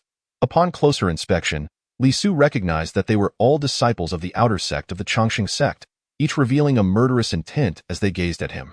A cold expression crossed Li Su's face as he discerned their purpose. They likely intended to acquire his spoils without effort, lying in wait on the route back to the sect to ambush trial participants who lacked backing. "Li Su, you worthless fool," a piercing voice rang out. Following the sound, Li Su spotted a pale man, lacking vitality, dressed in the garb of a servant. It was Lu Hu, the very same who had been knocked unconscious days prior in the training grounds. Lu Hu's presence among the outer disciples was due to his inner sect prodigy brother, who had gathered a group of outer disciples to safeguard Lu Hu, ensuring his passage through the trial. Thus, Lu Hu and his cohorts had taken to lying in wait on the necessary path back to the sect, aiming to ambush those disciples who were alone and lacked connections, seizing their beast cores and spirit herbs. "Lu Hu," Li Su spoke coldly. "Indeed, it is just days ago. You, a mere waste, dared to ambush me, resulting in my injury. With Huang Chong and Ma Jun here today, your demise is nigh." With that, he glanced at another man beside Lu Hu. Both clad in the outer sect's robes, Li Su was unfamiliar with them, merely casting a dismissive glance. Huang Chong and Ma Jun, of average talent, were not particularly distinguished among the outer sect, yet they held influence due to their connection as Lu Hu's brother's subordinates. Tasked by Lu Long to ensure Lu Hu's success in the trial, they had concocted this plan, collaborating with 8 other outer disciples to ambush those without powerful backgrounds, seeking to seize their trial rewards. Even if these disciples were to perish, the sect elders would remain indifferent. Huang Chong, gritting his teeth, growled, "How dare this waste harm you, Lu Hu? Let him die without a burial site." As Huang Chong finished speaking, Ma Jun, with thick lips, added, "This brat was once a genius of the sect. His storage bag must contain numerous treasures. A mere worthless fool surviving for 3 days in the Tianyao forest indicates he possesses something formidable. We must eliminate him and obtain those treasures." Lu Hu's eyes gleamed with malice as he responded, "Indeed, he must have treasures. We must be cautious when we strike.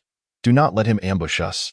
Li Su, listening to their banter, felt a wave of impatience. "You chatter far too much. If you wish to die, then come forth without delay and spare me your time." Li Su's tone was casual. Yet his heart was cold. 3 years of concealment had revealed the harsh realities of the cultivation path, a merciless road of slaughter and survival of the fittest. Lu Hu and his companions, incensed by his words, retorted, "You worthless fool, even facing death, you dare speak to us like that? Do not presume that just because you used a treasure to ambush Lu Hu, you can act so brazenly. We are all outer sect disciples, with the weakest among us at the 4th level of Qi refinement. You, a rootless waste, are truly arrogant." Li Su remained unfazed by their taunts, slowly drawing his long sword. The sound of the blade being unsheathed echoed in the ears of all present, instilling a sense of unease and dread among the 11 individuals. Witnessing Li Su's calm demeanor only deepened their confusion. How could a rootless waste exhibit such composure? Huang Chong, gritting his teeth, commanded, "You all, attack him. Be wary of his treasures." "Yes." As Huang Chang's command resonated, the remaining 8 disciples, excluding Lu Hu and Ma Jun, drew their swords in unison. In an instant, a powerful wave of spiritual energy surged forth, directed at Li Xu. Li Su's consciousness swept across the scene, assessing the strength of his opponents. 3 at the 4th level of Qi refinement, 3 at the 5th, and 2 at the 6th. In the next moment, the 8 surged forward, unleashing their might with cries of kill, sword technique, flying sword art, void slash, fireball technique. The 8 disciples simultaneously cast their spells and martial techniques, converging upon Li Su. Lu Hu, Huang Chang, and Ma Jun observed with cold smiles, believing that even if Li Su possessed a formidable treasure, his lack of spiritual energy would render him defenseless against their combined assault. Li Su gazed at the throng of minor adversaries, a chilling smile gracing his lips. He opened his eyes wide and swung his sword, unleashing a resonant wave of sword energy that cleaved through the oncoming barrage of fireballs and sword strikes. The ripples of his might radiating outward. With a single strike, he thwarted their collective onslaught. What? He blocked it. What treasure did he use? It appears that it was merely a swing of his sword. Could it be that his sword is a high-tier treasure? How could a rootless waste wield such power with a mere sword strike, countering the combined assault of 8? Lu Hu and the others stood in stunned disbelief, staring at Li Su's battered iron sword, their eyes bulging in astonishment, mistaking it for a rare treasure. Beware of his iron sword. It must be an extraordinary artifact. Seize that sword, damn it, that treasure belongs to us, Lu Hu and his companions shouted. Their fear replaced by excitement, the 8 disciples, still oblivious to the severity of the situation, charged at Li Su once more. Li Su regarded them with no intention of granting them any mercy. In an instant, his consciousness erupted outward, enveloping the 8 in an aura of terror. Refined by the Qinglian energy, his mental prowess had reached a level comparable to that of a Foundation establishment expert. The overwhelming pressure instilled a profound fear in the approaching 8, as if they were being scrutinized by a ferocious beast, causing them to break out in cold sweat. Their faces paled, and 3 of the disciples at the 4th level of Qi refinement dropped their weapons, nearly collapsing to the ground. The 3 at the 5th level stood frozen, paralyzed with fear, while the 2 at the 6th trembled, their faces ashen, unable to believe what they were witnessing. How could a waste possess such formidable mental power? In the distance, Lu Hu and the others, unable to perceive Li Su's mental pressure, frowned as they noticed their companions standing still. What are you doing? Why aren't you attacking? Are you afraid of a rootless waste? Just as Lu Hu and Ma Jun finished speaking, Li Su, standing at the center, suddenly made his move. In an instant, he lunged forward like a drawn sword, charging directly at the 8 individuals who had been cowed by his mental prowess. At the forefront stands an outer sect disciple of the 6th level of Qi refinement. While not particularly formidable, he occupies a pivotal position among the outer disciples. At this moment, upon witnessing Li Su's approach, the disciple felt an overwhelming pressure akin to a mountain pressing down upon him, the formidable aura of spiritual power rendering him breathless. He attempted to raise his sword to defend himself, but it was too late. Li Su's strike was executed with such swiftness that in the blink of an eye, his sword pierced through. The outer disciple could only perceive a fleeting shadow before his head fell to the ground, his body remaining upright, blood gushing forth. In the distance, Lu Hu and Ma Jun were rendered utterly stupefied by this scene. The slain was a disciple of the 6th level of Qi refinement. How could he be dispatched in a mere encounter? Lu Hu, his face a mask of disbelief, exclaimed, "How is this possible? One blow, and Brother Huang is dead." Ma Jun, equally stunned, struggled to grasp the reality. A mere menial disciple, devoid of any spiritual roots, had just slain a disciple of the 6th level of Qi refinement with a single sword strike. This was beyond his comprehension. Yet, as the 2 were still in shock, Li Su struck again, his figure flickering. With each swing of his sword, a life was claimed. In an instant, cries of despair echoed throughout the rocky forest. Within a mere 10 breaths, Li Su had already pierced the chest of the 8th victim. The man, gazing at Li Su, could hardly believe his fate. With a bloodied mouth and terrified eyes, he stammered, You are not a waste." Before his words could finish, Li Su withdrew his sword. Thus, 8 outer disciples lay lifeless in a pool of blood. "Now, it is your turn." Li Su's voice was frigid, laced with murderous intent. Within the sect, he still had some reservations, for the rules forbade the killing of fellow disciples. Although this regulation often proved to be mere formality in the harsh world of cultivation, particularly within their sect, Changsheng, it retained some degree of authority. However, beyond the confines of the sect, Li Su felt no such hesitations. Lu Hu and Ma Jun, confronted by the icy gaze and piercing words of Li Su, felt their hearts race, as though death itself were staring at them. Lu Hu swallowed hard and turned to Ma Jun, saying, "Ma, brother Ma, this Li Su is yours to handle. You must be cautious, Ma Jun." Now in a state of panic, realized that despite his own cultivation reaching the 7th level of Qi refinement, he lacked the capacity to eliminate his 8 subordinates within 10 breaths. Moreover, he had distinctly sensed the fluctuations of spiritual power when Li Su had struck. Though faint, it was undeniable that Li Su possessed spiritual energy, far from the semblance of one without any cultivation. Should he truly face Li Su, he felt his chances of victory were slim. Yet Li Su was widely regarded within the sect as a talentless waste, merely an ordinary mortal. His continued presence in the sect was only due to the intercession of an inner sect elder, an act of favoritism.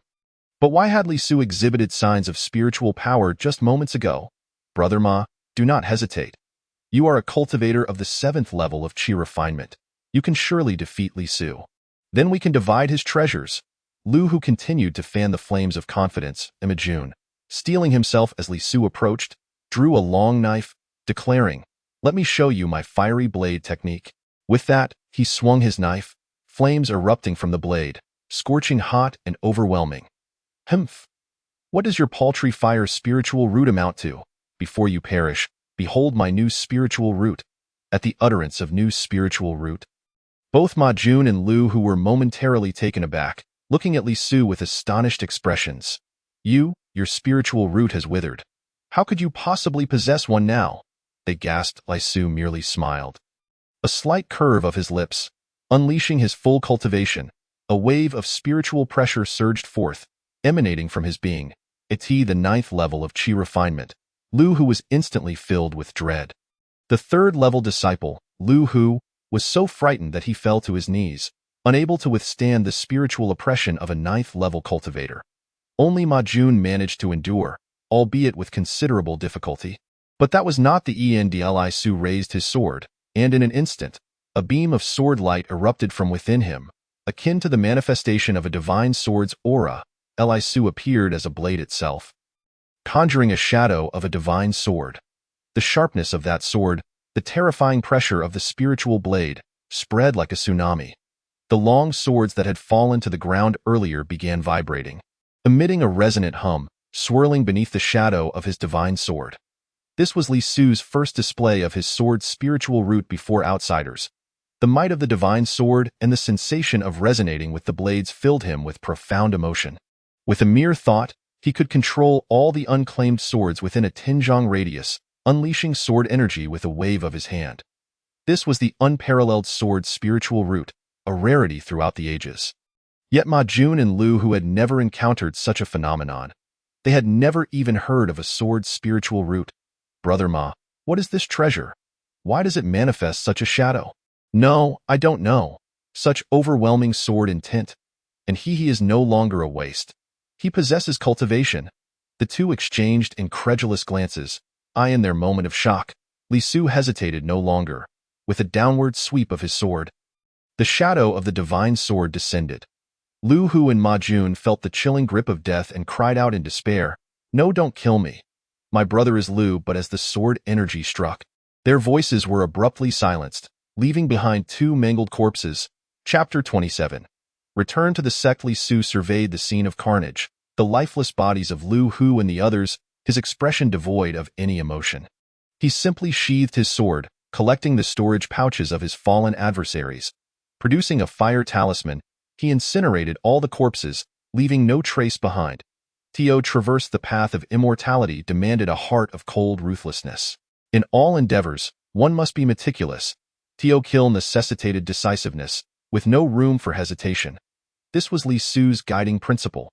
As the talisman ignited, flames erupted, and the acrid scent of charred flesh filled the air. Mingling with the searing heat, within moments, the 10 bodies were reduced to cinders. After ensuring that all traces were obliterated, Li Su swiftly departed from the site. To him, it mattered little whether these individuals were his fellow disciples. The struggle for supremacy in the realm of immortals had already begun among them.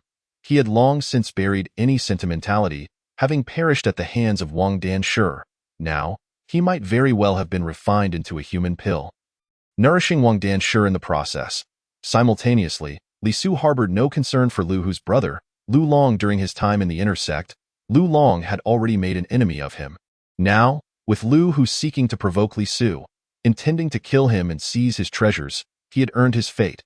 Clutching the storage pouches of 10 individuals, Li Su made his way back to the sect. Examining the contents within, there was little of value, merely some change of clothing, along with ordinary herbs and talismans. The only items of worth were the beast crystals, herbs, and spirit stones obtained during this trial. Upon counting, he found the number of spirit stones satisfactory, 21 in total.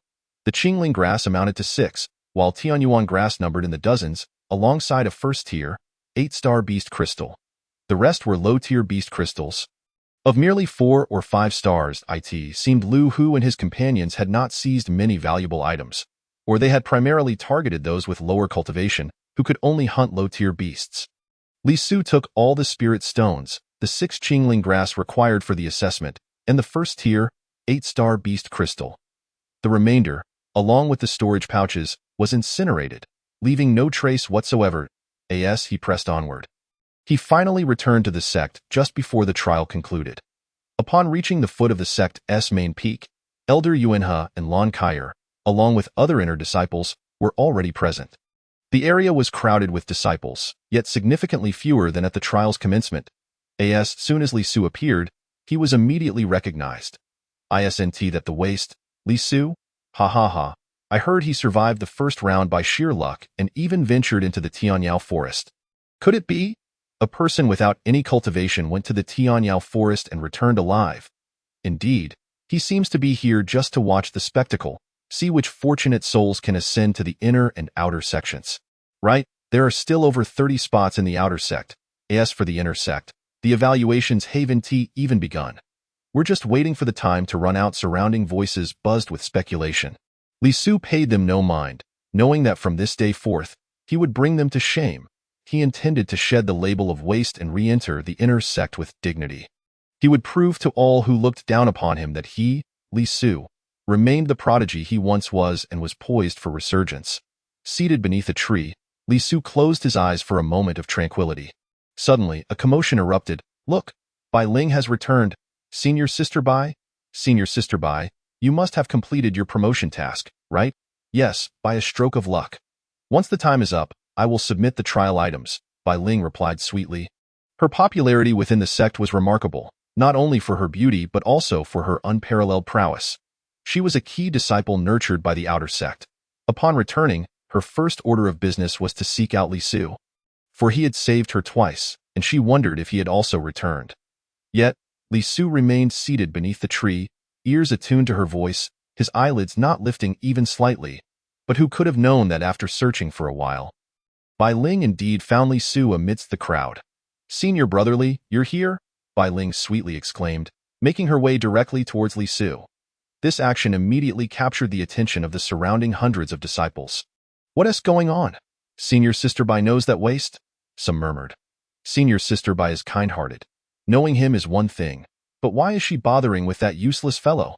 Many gazed at Bai Ling and the seemingly aloof Li Su, who sat with his eyes closed in a meditative pose.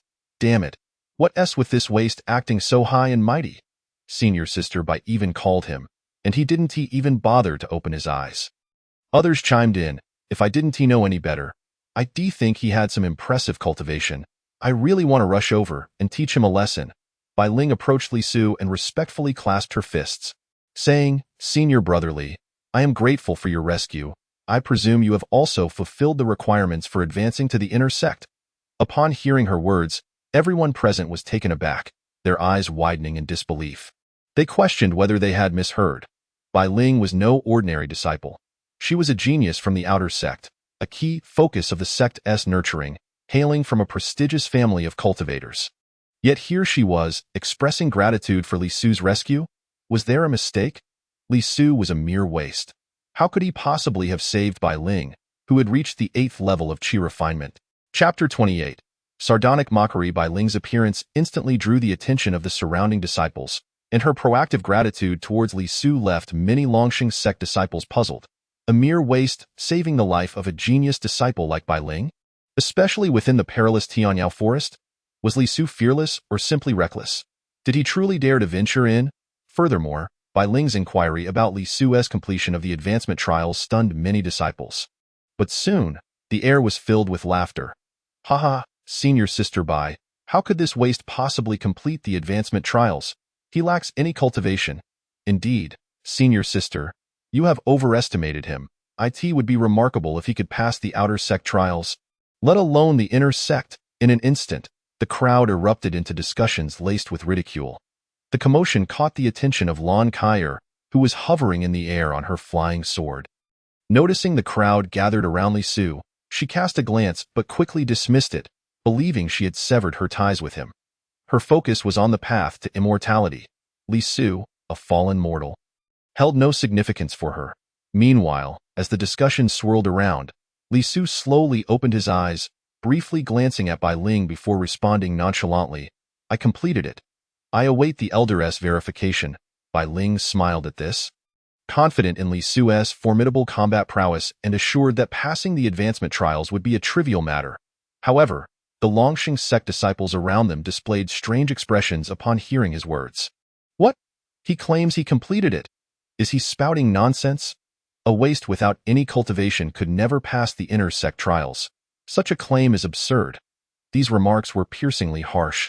Standing beside them, Bai Ling raised a delicate eyebrow and coldly commanded, Silence! Her voice instantly silenced the crowd. Bai Ling was a key disciple of the outer sect, renowned for her exceptional strength and noble lineage.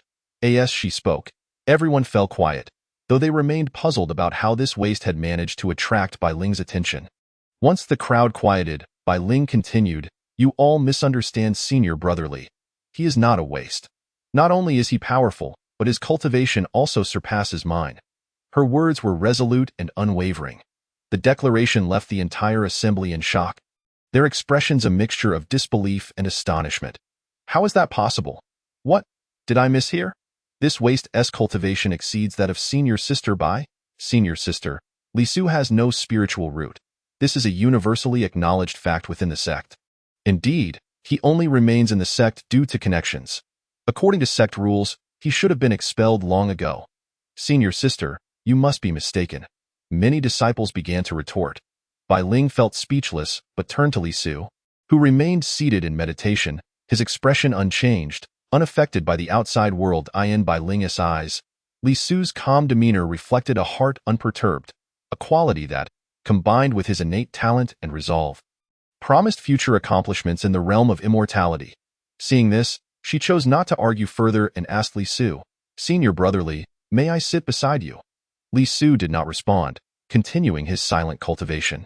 After 3 years of lost cultivation, he needed more time to recuperate and regain his strength. Not receiving an answer, Bai Ling took it upon herself to sit beside him, cross-legged. To many outer sect disciples, including the common disciples, Bai Ling was a goddess. Yet now, she sat beside this waste, provoking a mix of envy and frustration among the Longxing sect disciples. Damn it, this waste has become a burden yet still manages to attract senior sister Bai. Indeed, this waste excels at being a pretty face. I've heard rumors of his connection with the inner sect sister, Lan Kaier. Now he is also entangled with senior sister Bai. Once this trial is over, I'll definitely teach him a lesson to vent my anger. Many disciples of the Longxing sect gritted their teeth, planning to trouble Li Su after the trials. Meanwhile, Lan Kaier, though resolute in her belief that her ties to Li Su were severed, felt a twinge of discomfort upon seeing him seated next to another woman.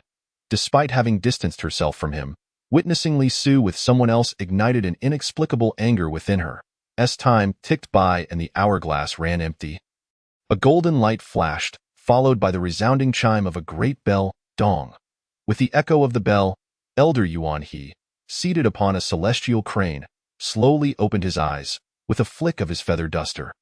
He proclaimed, The 3-day trial has concluded. Those who meet the inner sect advancement requirements proceed to the spirit platform for verification. The spirit platform, located beneath the main peak, stood 20 meters high, adorned with a large cauldron emitting wisps of azure smoke. An offering to heaven and earth. At this moment, the onlookers widened their eyes in anticipation, eager to see which outer sect disciples would be fortunate enough to advance to the inner sect. Look, Senior Brother Ma is heading to the spirit platform. That's Senior Brother Zhou and Senior Sister Xia. No way, even Fatty Chong completed the advancement trials? He's going up too? In no time. Dozens of disciples soared towards the spirit platform.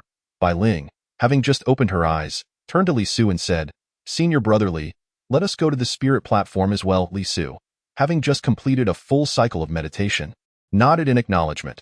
All right. Rising to his feet, Bai Ling wasted no time, leaping onto her flying sword to ascend to the spirit platform. Although she had not reached the foundation establishment stage, allowing her to fly required immense spiritual energy. Short-distance flight posed no challenge. As Bai Ling took off, several disciples nearby mocked Li Su. Oh, Li Su, you want to go up too?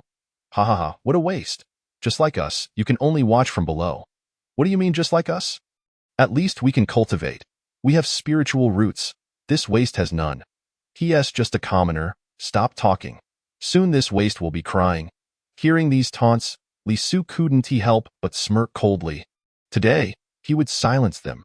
He intended to show those who mocked him that he was still the same Li Su, still the genius of the sect. The term waste was one they alone would bear. Chapter 29. Riding the sword while the surrounding crowd continued their mockery, eager to see Li Su's humiliation, they could not have anticipated that in the next moment, he would produce a flying sword from his storage bag, which hovered before him. Witnessing this, the crowd fell silent in astonishment. Those storage bags were common treasures in the realm of cultivation. Only cultivators could utilize them. A commoner without spiritual energy or cultivation could not possibly wield a storage bag. Yet here was Li Su, not only using a storage bag but also manipulating a flying sword to hover before him. An unfathomable spectacle. How is this possible? He can use a storage bag? Impossible. He has lost his spiritual root and all his cultivation. How can he possibly use a storage bag? Indeed, the flying sword is still hovering. He must have some cultivation, but this cannot be true. As the crowd buzzed with disbelief, Li Su casually stepped onto the flying sword, standing with his hands behind his back. With a swift motion, the sword soared toward the spirit platform. In that instant, most of the onlookers were left in shock, while a few others stared wide-eyed in astonishment. Heavens, Li Su can ride a flying sword? Is my vision deceiving me? One must have at least reached the 6th level of chi refinement to briefly control a flying sword. It's really Li Su. Could it be that he has regained his cultivation? Impossible. In the eternal realm of immortality, it has never been heard that anyone whose spiritual roots have withered could still cultivate. At this moment, all the disciples beneath the peak of the Chongqing sect beheld Li Su soaring upon his flying sword. The perceptions of everyone present were utterly overturned, and their minds flooded with a myriad of questions. For in the Xintian realm, throughout the ages of immortality, not a single person who had experienced the withering of their spiritual roots had ever been able to cultivate anew. How could Li Su accomplish such a feat? From their perspective, the notion of spiritual roots being reborn was something they had never encountered, nor had any predecessors ever manifested it. This was precisely why no one had ever doubted that Li Su could one day regain his cultivation after the withering of his spiritual roots. It was not only the outer disciples and menial workers who were astonished. Even the esteemed elder Yuanhe upon the celestial crane, along with the inner disciples such as Lan Kaier, displayed expressions of utter shock and disbelief upon witnessing Li Su's ascendance on his sword towards the spirit platform. Particularly Lan Kaier, who had once shared a bond with Li Su as a Dao partner and had received considerable support from him, was now grappling with her emotions. Despite having received numerous cultivation resources from Li Su, their relationship had deteriorated once his cultivation had been depleted. Now, witnessing Li Su's return to sword flight was something she found hard to accept. She had always believed that she had cast aside a mere mortal devoid of spiritual roots, someone from an entirely different realm than her own as a prodigy of the immortal way. Yet, Li Su's ability to soar upon the sword signified that he had indeed regained his cultivation. And it must have reached at least the 6th level of the chi refining stage. How could this be? He had clearly lost his spiritual roots and cultivation. How could he now float upon the sword? Lon Kyer trembled, her eyes filled with disbelief. Elder Yuanhe also gasped in astonishment.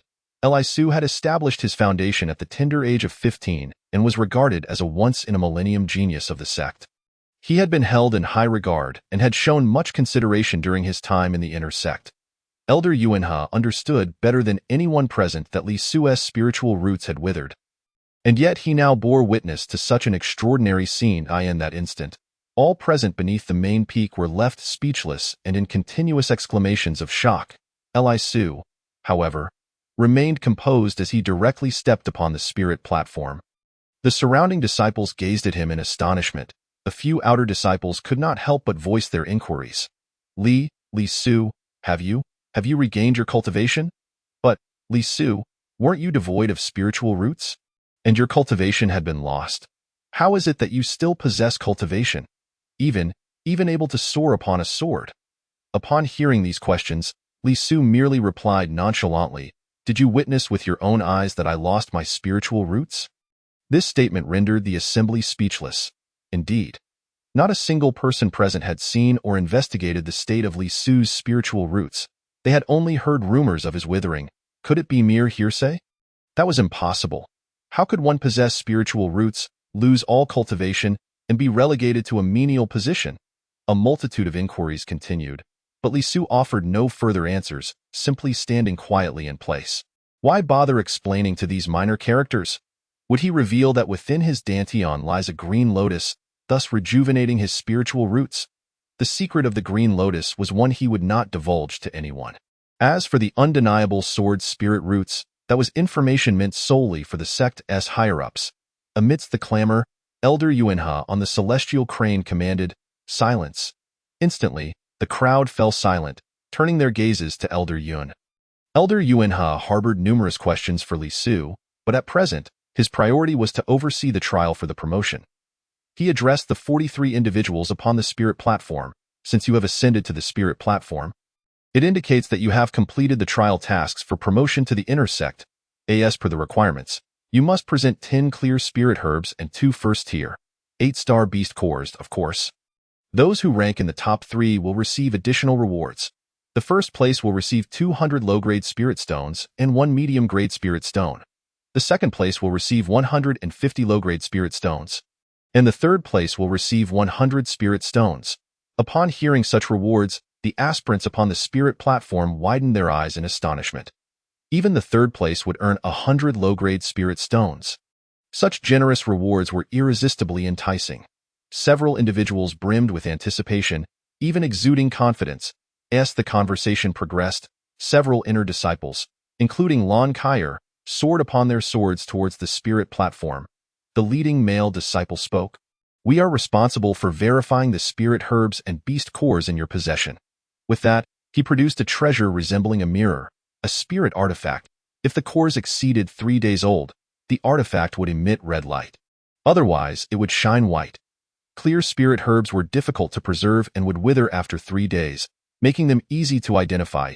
At that moment, an outer disciple clapped his storage bag and declared, "Brothers and sisters, I am Chang Liang, presenting the spirit herbs and cores for my promotion task." Upon speaking, 10 clear spirit herbs and 2 beast cores appeared upon the stone table. Several inner disciples inspected the herbs. Nodding in agreement, they were all freshly harvested. The 2 cores were also validated, one from a lion-headed beast and the other from a one-horned rhinoceros, both first-tier, 8-star. Verification complete. Chang Liang is qualified and may be promoted to the inner sect. 10 spirit herbs, 2 beast cores. Simultaneously, on the spirit platform, the other promoting disciples also presented their task items, with affirmative responses ringing out. Tian Bo is qualified and may be promoted to the inner sect. 13 spirit herbs, 2 beast cores. Bai Yu is qualified and may be promoted to the inner sect. 23 spirit herbs, 5 beast cores, one of which is a first-tier, 9-star beast core, the tiger pattern python core. Upon hearing this, the entire main peak erupted in commotion. 23 spirit herbs and 5 beast cores, one of which was a first-tier, 9-star beast core. This performance was undeniably extraordinary. In the Tianyao forest, it was a considerable challenge for cultivators below the foundation establishment stage to slay a first-tier, 8-star beast. To kill 2 within 3 days was already quite demanding. Yet Bai Yu had managed to slay 5 beasts in such a short span, one being a first-tier, 9-star, showcasing terrifying strength and prowess. Bai Yu truly deserved her title as the first female prodigy of the Outer Sect. Her capabilities were simply remarkable. Indeed, this achievement surely placed her at the top of the promotion list. It was to be expected, given Bai Yu's background from a prominent cultivation family, and such power was entirely normal for her. However, to have slain 4 first-tier, 8-star beasts and 1 5-star beast in 3 days was astonishing. Meanwhile, many aspirants on the spirit platform cast envious glances towards Bai Yu. For those who secured first place would receive 200 low-grade spirit stones and 1 medium-grade spirit stone. Some even congratulated Bai Yu. Yet she shook her head, saying, "Compared to senior brotherly, my harvested items are far too insignificant." With those words, Bai Yu turned her gaze towards Li Su, furrowing her brows. Could it be that Li Su had also managed to acquire more task items than she? Chapter 30, Ranking First. Bai Yu's statement once again thrust Li Su into the spotlight. Inner disciples, including Lan Kaier and Elder Yuanhe, directed their attention towards Li Su, eager to see if he had indeed completed the trial for promotion to the inner sect and whether his acquired items surpassed Bai Yu's. Li Su, not one to conceal his achievements, laid out all the items he had obtained during his trial under the scrutiny of all present, with a gentle tap on his storage bag. Dozens of clear spirit herbs and a pile of beast cores instantly appeared upon the stone table before him. The herbs exuded a fragrant aroma, and the beast cores shimmered with a faint glow. Those surrounding him were left dumbfounded, their expressions a mix of astonishment and disbelief. Even Bai Yu displayed a look of surprise. She had anticipated that Li Su would have gathered a significant amount of clear spirit herbs and beast cores. But she never imagined he would possess so many. While others had only a few, Li Su had an entire small pile, at least over 20 cores. The pile of herbs appeared to number around 40 or 50. The outer disciples upon the spirit platform collectively gasped. In a way, so many? Is this real? In just 3 days, this so-called waste managed to gather this many herbs and cores? Cheating. This brat must have cheated. An uproar ensued upon the spirit platform, as disbelief spread regarding Li Su's ability to gather such a vast quantity of beast cores and spirit herbs in merely 3 days.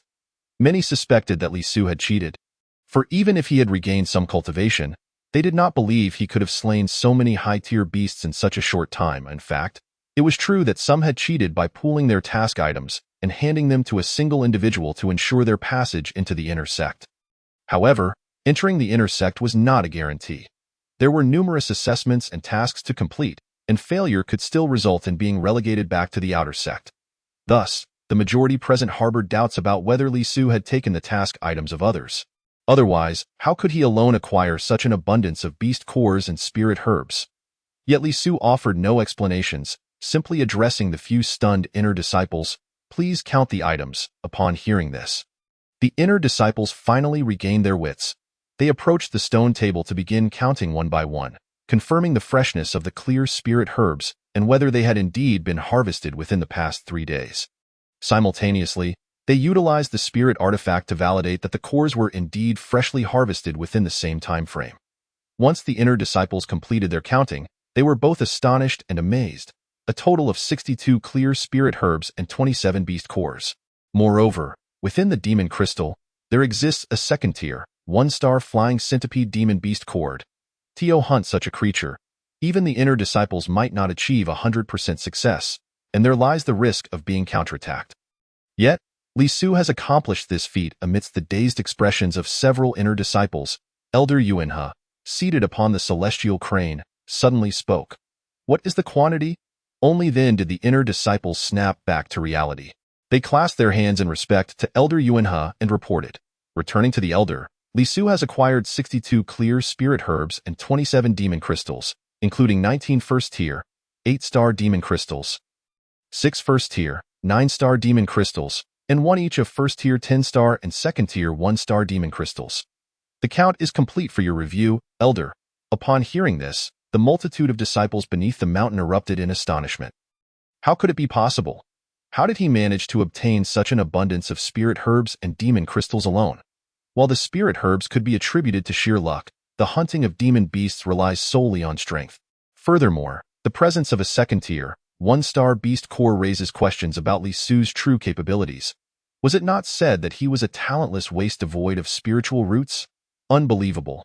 Could it be that Li Su has been masquerading as a pig to eat the tiger? Biding his time in silence?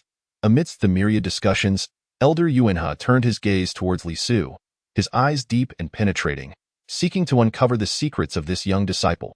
He recalled witnessing the withering of Li Su's spiritual roots 3 years prior.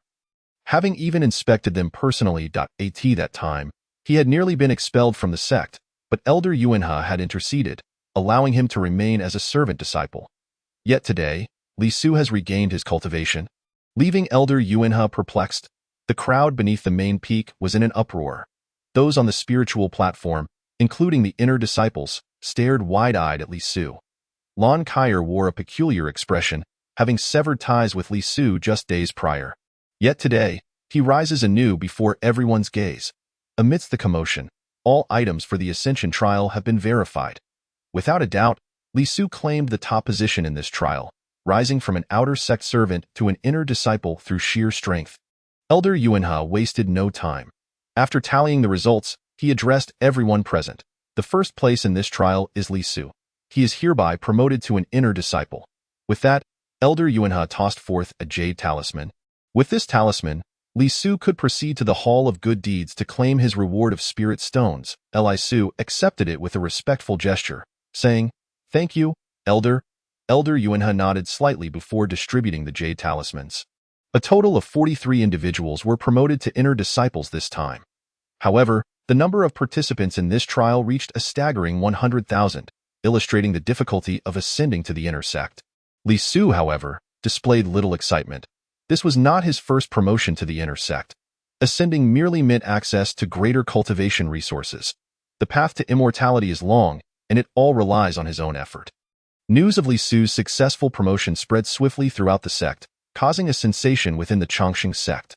Once a genius, now deemed a waste for 3 years, he has suddenly risen again, achieving first place in the trial and reclaiming his status as an inner disciple. This left the 10,000 disciples of the Chongqing sect astounded and incredulous. How could a talentless waste, stripped of his spiritual roots, accomplish such a feat? The disciples of the Chongqing sect buzzed with speculation and conjecture. Chapter 31. Journey to the Hall of Good Deeds. The atmosphere beneath the main peak was electric. With the trial concluded, Li Su's promotion to the inner sect stirred a whirlwind of emotions. Many who had previously looked down upon him, even those who had taken pleasure in his misfortune, now felt trepidation and fear. Particularly the servant disciples, whose lowly status rendered them vulnerable. Offending an inner disciple could cost them dearly. In this cruel cultivation world, they were worth no more than a dog's life in the eyes of the inner disciples. Now, witnessing Li Su's promotion, they were filled with anxiety, praying that he would spare them upon his return. Meanwhile, Li Su remained calm under the astonished gazes of the crowd. At that moment, Elder Yuanhe, still seated on the celestial crane, declared, "From this day forth, you are all inner disciples. You may wield your jade tokens to claim the corresponding items and enter the inner sect for cultivation. We shall convene at Xingyao Peak in 3 days." With this final instruction, Elder Yuanhe rode back to the main peak, followed closely by more than a dozen inner disciples. Only Lon Kyer cast a complex glance at Li Su before departing. Once Elder Yuanhe and the others left, the trial was officially concluded. Li Su intended to return to his residence first before heading to the Hall of Good Deeds to claim his rewards of spirit stones. Suddenly, Bai Yu approached Li Su, saying, "Senior Brother Li, tonight several inner seniors are hosting a banquet at the Baihua Pavilion. Would you care to join us?" Li Su was taken aback. Bai Yu had good connections to have been invited to such an event. Having lived in the sect for many years, Li Su understood the implications of these banquets. They were merely platforms for forming alliances. In this ruthless world of cultivation, even among fellow disciples, competition existed, often leading to life and death confrontations. While one could rely on the sect externally, internally one must also possess power for protection against bullying. Yet, Li Su held no interest in such affairs. 3 years prior, he had dismissed them, and now, with the unparalleled sword spirit root, he felt even less inclined. Thus, he resolutely replied, "No, thank you." With that, he turned on his heel and departed without a trace of hesitation. No sooner had Li Su left than several fellow newly promoted inner disciples mocked him. What arrogance, by Junior's sister. Why would you associate with someone like him? Even if he can cultivate now. His aloof nature guarantees he won't go far in this cultivation world. Bai Yu watched Li Su's retreating figure in silence, her thoughts unknown. After stepping down from the spiritual platform, Li Su was met with nods and bows from the outer disciples and servant disciples alike. Just days before, they had derided him as a waste. Now, they greeted him with smiles, each one addressing him as Senior Brother Li. Senior Brother Li, congratulations. Senior Brother Li, I also work in the pill pharmacy. We've met before. From now on, whatever you say goes. Senior Brother Li, I have some questions regarding cultivation. May I visit your residence tonight for guidance? In a moment, dozens of disciples flocked to curry favor with Li Su. Yet, he did not spare them a glance. Oh, Li Su, engaging with these individuals was a waste of time. His sole focus was on cultivation, and further cultivation. For he understood well that while the inner sect appeared lofty in the eyes of these disciples, it was far more brutal and competitive. Additionally, inner disciples were often tasked with perilous missions, with many meeting their demise each year during these assignments or in challenges from their fellow disciples. Without strength, one was merely a dog within the inner sect. Li Su, grasping the jade token, hurried to the Hall of Good Deeds, soaring through the air on his sword for a distance. There, he could claim the cultivation resources allocated to him. Upon arriving at the hall, he found a long queue forming in the plaza outside. Most were servant disciples from the vicinity, each entitled to a low-grade spirit stone every 3 months, essentially scraps from the spirit mines. There were also newly promoted outer disciples and those collecting resources for cultivation. However, as a newly promoted inner disciple, Li Su was privileged to use a special passage directly to the inner disciple resource window. Thus, he bypassed the outer disciples and servant disciples, making his way towards the inner disciples window. But as fate would have it, he was halted by a voice. Damn it, what kind of riffraff dares to walk the inner disciples' path? Turning towards the sound, Li Su recognized Zhang Wenbin, an outer disciple who approached him. Li Su narrowed his eyes. It was none other than the one who had humiliated him days prior on the servant peak, demanding that Li Su crawl beneath him, only to be rescued by Lan Kaier. Yet, it was at that moment that Lan Kaier had severed ties with Li Su. Now, encountering Zhang Wenbin, Li Su's expression hardened. Just days ago, he had been a talentless waste, but now he stood transformed. Zhang Wenbin was foolish to provoke him again. It seemed Lan Kaier had not taught him a lesson sufficient enough. Zhang Wenbin, it appears Lan Kaier didn't teach you a lesson last time. Would you like another? Upon hearing this, Zhang Wenbin's face contorted with rage. The slap from Lan Kaier had damaged his meridians, causing him to miss the recent sect trial and lose his opportunity for promotion. Reflecting on this, he seethed with fury, directing all his ire towards Li Su. Hearing Li Su mock him about the incident only fueled his anger. The news of Li Su's successful promotion to inner disciple had yet to reach the Hall of Good Deeds, and thus Zhang Wenbin saw Li Su and yearned to strike him down. You, waste, dare to speak to me, an outer disciple, in such a tone. Today, as your senior, I must impart some wisdom to you, teaching you the true essence of respecting one's teachers and the path of righteousness. Chapter 32. The name that shook the sect. Zhang Wenbin's face was contorted with fury, channeling all the wrath from the last encounter with Lan Kaier, where he had struck her across the face. Onto Li Su. Even though Lan Kaier had previously advised him to refrain from provoking Li Su any further, their bond had been irreparably severed, a fact witnessed by many. After Lan Kaier had thrown back the hairpin to Li Su, she turned on her heel and departed. Zhang Wenbin firmly believed that Lan Kaier would never aid Li Su again. Today, he was determined to avenge his grievances. Furthermore, the news of Li Su's ascension had yet to reach the Shangan Hall, leaving Zhang Wenbin oblivious to the fact that Li Su had already regained his cultivation and had secured the top position in the trials. Thus, he raised his fist and hurled it towards Li Su, intent on leaving him battered and broken, a necessary release for his pent-up animosity. Boom! As Zhang Wenbin unleashed his punch, waves of energy erupted forth. Had Li Su, in his previous state, been struck by such a blow, he would undoubtedly have lost a tooth. Onlookers around them displayed expressions of delight, eager to witness the spectacle. How laughable it was that a mere worthless individual, devoid of any cultivation, dared to provoke Zhang Wenbin. Did he truly consider himself an inner disciple? Such arrogance was beyond comprehension. It was only natural for him to face a beating, Given his inability to grasp reality, the crowd buzzed with chatter. Zhang Wenbin's punch was already accompanied by a fierce wind as it surged towards Li Su. Yet, Li Su did not so much as blink. Just as the fist was about to connect, he suddenly made his move in the eyes of all. With a swift motion of his right hand, he seized Zhang Wenbin's fist, immobilizing him completely. The force of the punch was entirely absorbed by Li Su's palm, leaving him standing still, as if untouched. The blow felt like that of an infant striking him, utterly ineffective. After all, Li Su's cultivation had surpassed Zhang Wenbin's by 2 realms. As the energy dissipated, the gathered disciples of the sect were left in stunned disbelief. He caught it! My heavens! That useless individual caught Zhang's punch? Impossible! Zhang's cultivation had reached the 7th level of the qi refinement stage. In an instant, the area outside the Shangan Hall erupted into chaos. All stared in wide-eyed astonishment, unable to comprehend what had transpired. The sect's most recognized failure, Li Su, who possessed neither cultivation nor spiritual roots, had managed to catch a punch from Zhang Wenbin, whose prowess was at the 7th level of the qi refinement stage. Zhang, focused on physical cultivation, typically boasted strength surpassing that of his peers. Now, feeling his punch caught by Li Su left him utterly astonished. Even more disconcerting was the realization that he could not budge his hand, as if it were ensnared by a primordial beast, invoking a primal fear within him.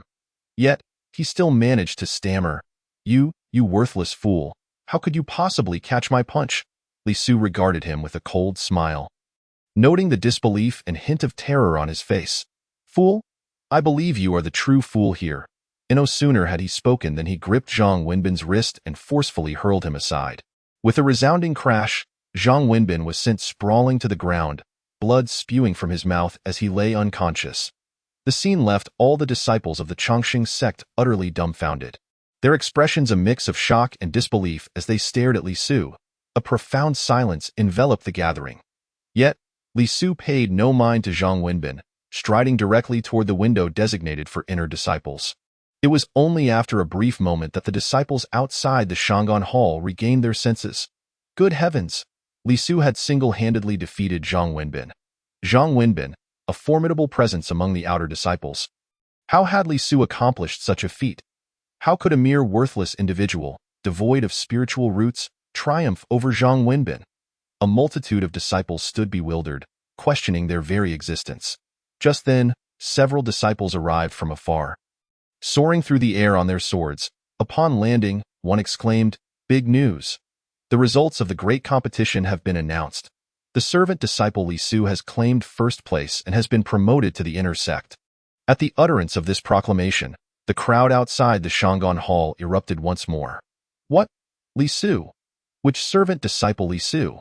The one with withered spiritual roots, stripped of cultivation and relegated to the status of a mere servant in the alchemy department? Impossible. How could it be?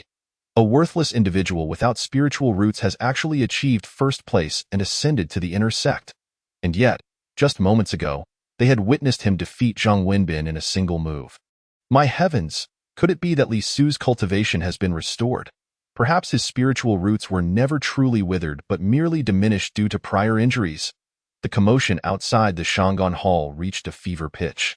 The news of Li Su's promotion to the inner sect spread like wildfire throughout the entire sect.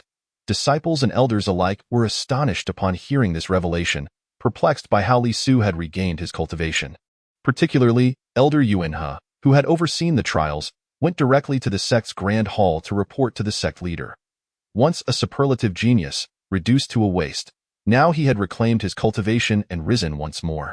This certainly piqued Elder Yuanhe's interest, and it was imperative that he inform the sect leader without delay. At this moment, however, Li Su remained indifferent to the surrounding commotion. His objective had been achieved. From this day forth, he would shed the label of waste. What lay ahead for him was establishing himself within the Chongqing sect and becoming a true disciple. He aspired to tread further along the path of immortality, reaching ever greater heights, even as he gazed up at his destiny. Chapter 33. Acquiring Spirit Stones. Li Su, holding a jade token, traversed the exclusive passageway for inner disciples, arriving directly at the counter within the Shangan Hall. There stood a middle-aged disciple responsible for the outer sect. Upon recognizing Li Su, the man exhibited surprise, recalling their previous interactions when Li Su had first joined the sect. Seeing Li Su approach the inner disciple's counter, he was taken aback. After all, he was aware of Li Su's demotion to servant status.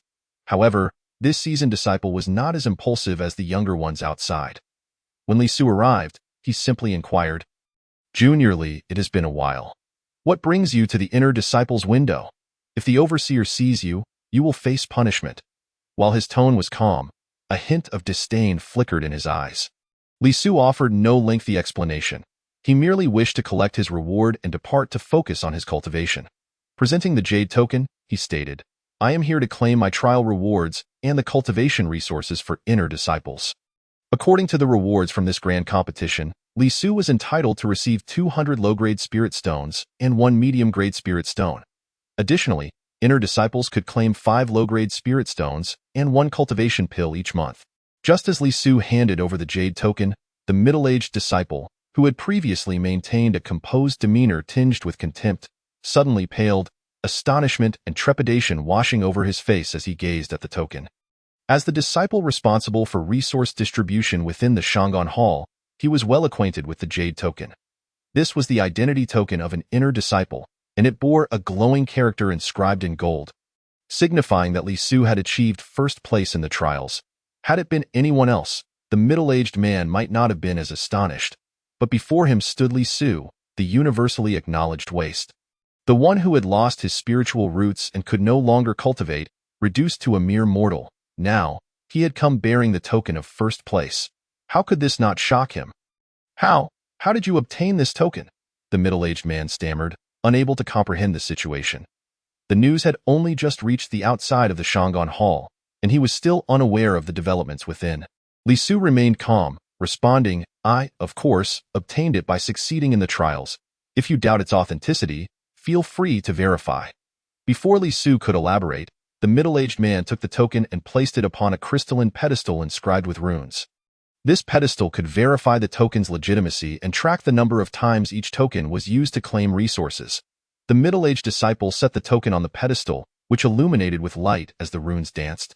Soon, a soft white glow emerged, revealing Li Su's name. This confirmed that the token was not only genuine but belonged to Li Su himself. Upon witnessing this, the middle-aged man gasped in disbelief. "It's real. It is truly real. Of course it is now. If you would kindly expedite the process, senior brother," Li Su replied. Just then, a voice echoed throughout the Shangon Hall. "Zhu, senior brother. Big news. The disciple who secured first place in the outer sect trials is that waste."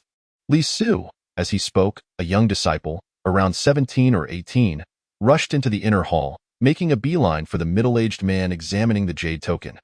The middle-aged man's expression morphed into one of shock as he quickly admonished, "Silence! How dare you speak so freely of Li Su's name?" The middle-aged man reacted swiftly, but the young disciple, still oblivious to Li Su's presence outside the window, pouted in grievance, "Zhu, senior brother, what's wrong? Just yesterday, you were lamenting that Li Su, that waste, had merely scraped by in the first round of trials. Why are you defending that waste today?" As the middle-aged man listened, a chill crept down his spine. Although he was in his 40s, his cultivation level was only at the 7th stage of Qi refinement, merely an outer disciple of the Merit Hall. He could never afford to offend the inner disciples. Damn it, Li Su was right before them. That blind little junior brother. Why did he have to provoke trouble? Was he courting death? Silence. You spew nonsense, and you dare not bow and apologize to senior brother Li Su? The middle-aged man barked loudly. The young disciple, upon hearing this, finally reacted sluggishly, glancing toward Li Su outside the window. Li Su, however, remained unfazed. After being called a waste for 3 years, he could not possibly retaliate against every person who insulted him. He simply looked at that young disciple and revealed a playful smile. Yet, this very smile caused the young disciple's complexion to change dramatically. With a thud, he fell to his knees, repeatedly bowing, "Senior brotherly, forgive me. It was my foolish tongue, my reckless words. Please do not hold it against me." As he spoke, he struck himself, bowed again and again, and soon drew blood, forming a large bump on his head, his body trembling uncontrollably. Despite being fellow disciples, inner disciples regarded outer disciples as mere cattle or dogs. The infighting among disciples was an open secret, It was not just about offending someone. If an outer disciple displeased an inner disciple, the latter could concoct various excuses to make their life difficult. Unless one was extraordinarily talented and regarded as a core disciple, it was not uncommon for inner disciples to kill outer disciples in public without facing any repercussions. Thus, the young disciple was terrified. Lisu glanced at him and calmly said, "Enough. I have no interest in blaming you. Can you expedite my reward?" Hearing this, the young disciple felt as if a great reprieve had come upon him. The middle-aged disciple also reacted quickly, addressing Lisu at the window. "Senior brother Li, please wait a moment. I will prepare it for you immediately." With that, he hurriedly opened a nearby rune treasure chest. As it opened, a surge of spiritual energy poured out, revealing numerous glistening spirit stones within. Lisu's reward consisted of 200 low-grade spirit stones, 1 mid-grade spirit stone, along with 5 low-grade spirit stones and 1 cultivation-enhancing pill from the inner disciples. The middle-aged and young disciples swiftly assisted in preparing everything for Lisu, placing the items on a tray and presenting them at the window.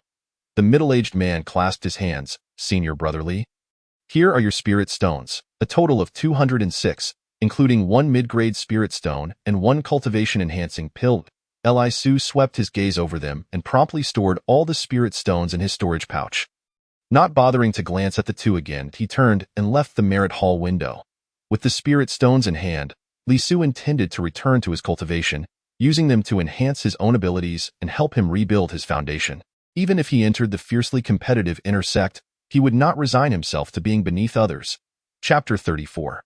Inner sect Xuanwu Peak. After receiving his spirit stone reward, Lisu swaggered out of the merit hall. Yet, as soon as he appeared, the area outside the merit hall fell into an eerie silence. Almost everyone turned to gaze at Lisu, their eyes filled with astonishment, confusion, shock, and trepidation. Once a genius of the inner sect, now a waste for 3 years, today he had risen once more. Such a stark contrast left all present in disbelief. But this was the truth, and they had no choice but to accept it.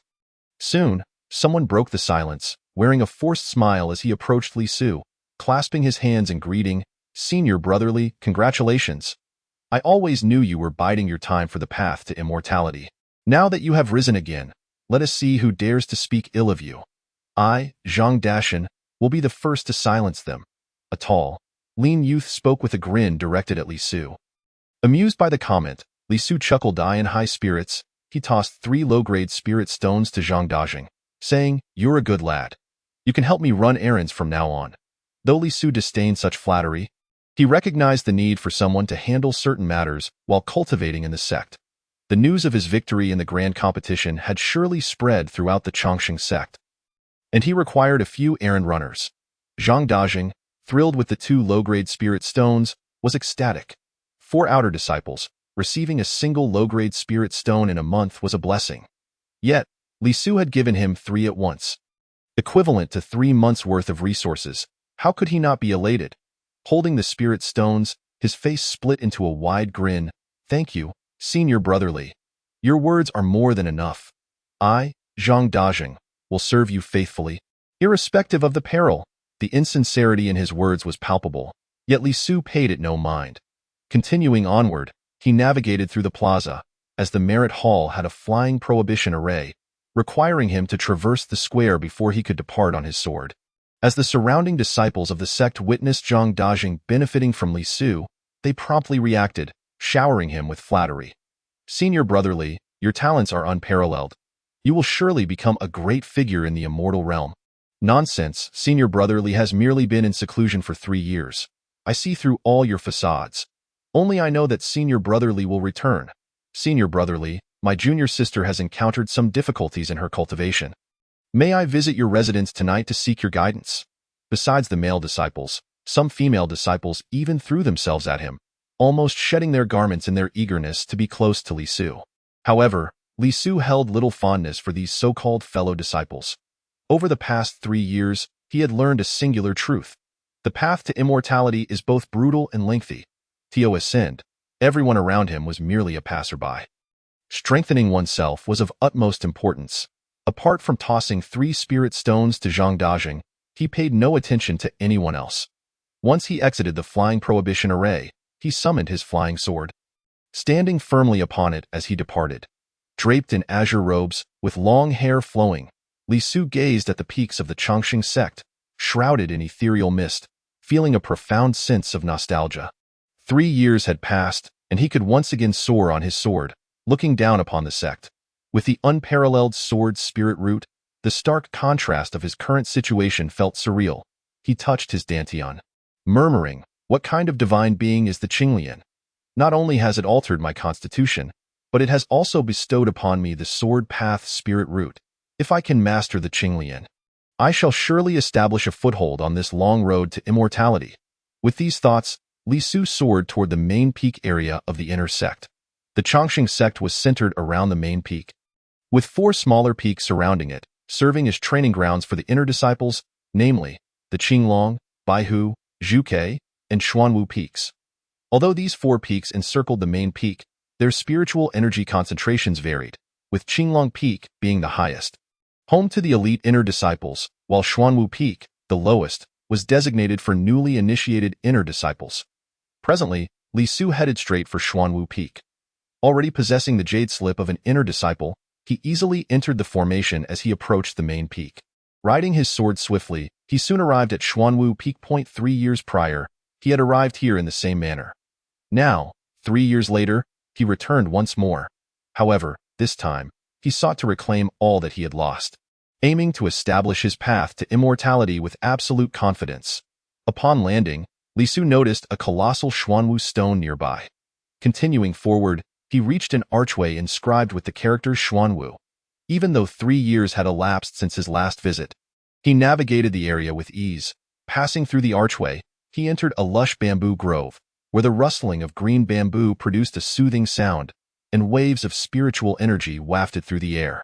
Taking a deep breath, Li Su felt the concentration of spiritual energy here was at least 10 times greater than that of the Servant Peak.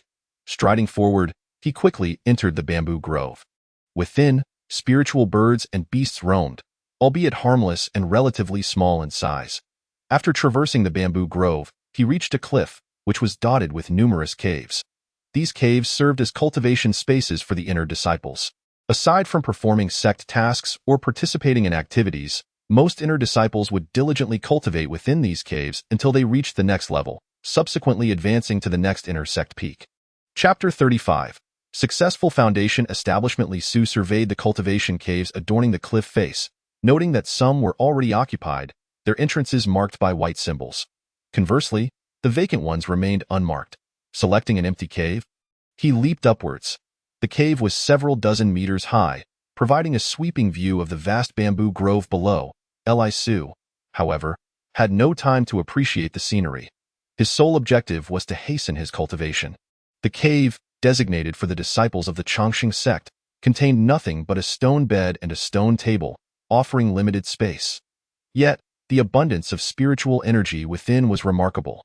With a wave of his hand, Li Su summoned spirals of spiritual power, blowing away the thick dust. As the dust settled, the cave became significantly cleaner. Li Su sat cross-legged, inspecting his storage pouch. He found he still had 224 spirit stones remaining, one of which was a mid-grade spirit stone, along with a cultivation-enhancing pill. He chose not to consume the pill or the mid-grade spirit stone just yet, planning to use them during his foundation establishment. Adjusting his breathing, Li Su retrieved 50 ordinary spirit stones. Each stone sparkled, radiating a soft glow. He circulated his spiritual power and initiated the technique to absorb the spiritual energy contained within the spirit stones. As he drew the spiritual energy into his body, he could feel the Qinglian within his dantian becoming increasingly active.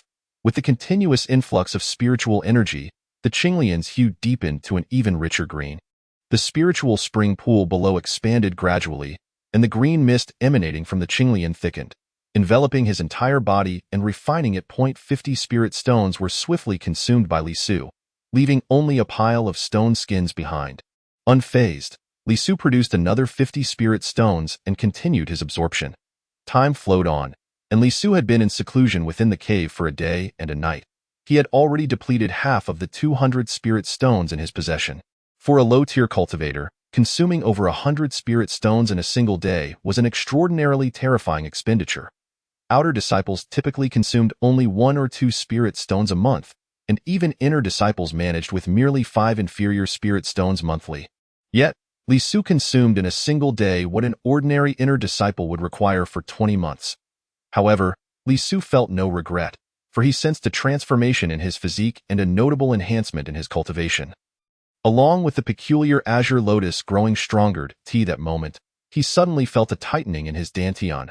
The azure lotus within quaked, releasing waves of verdant energy. A torrent of formidable spiritual power surged through his limbs and bones. And at that instant, Li Su sensed an opportunity for a breakthrough.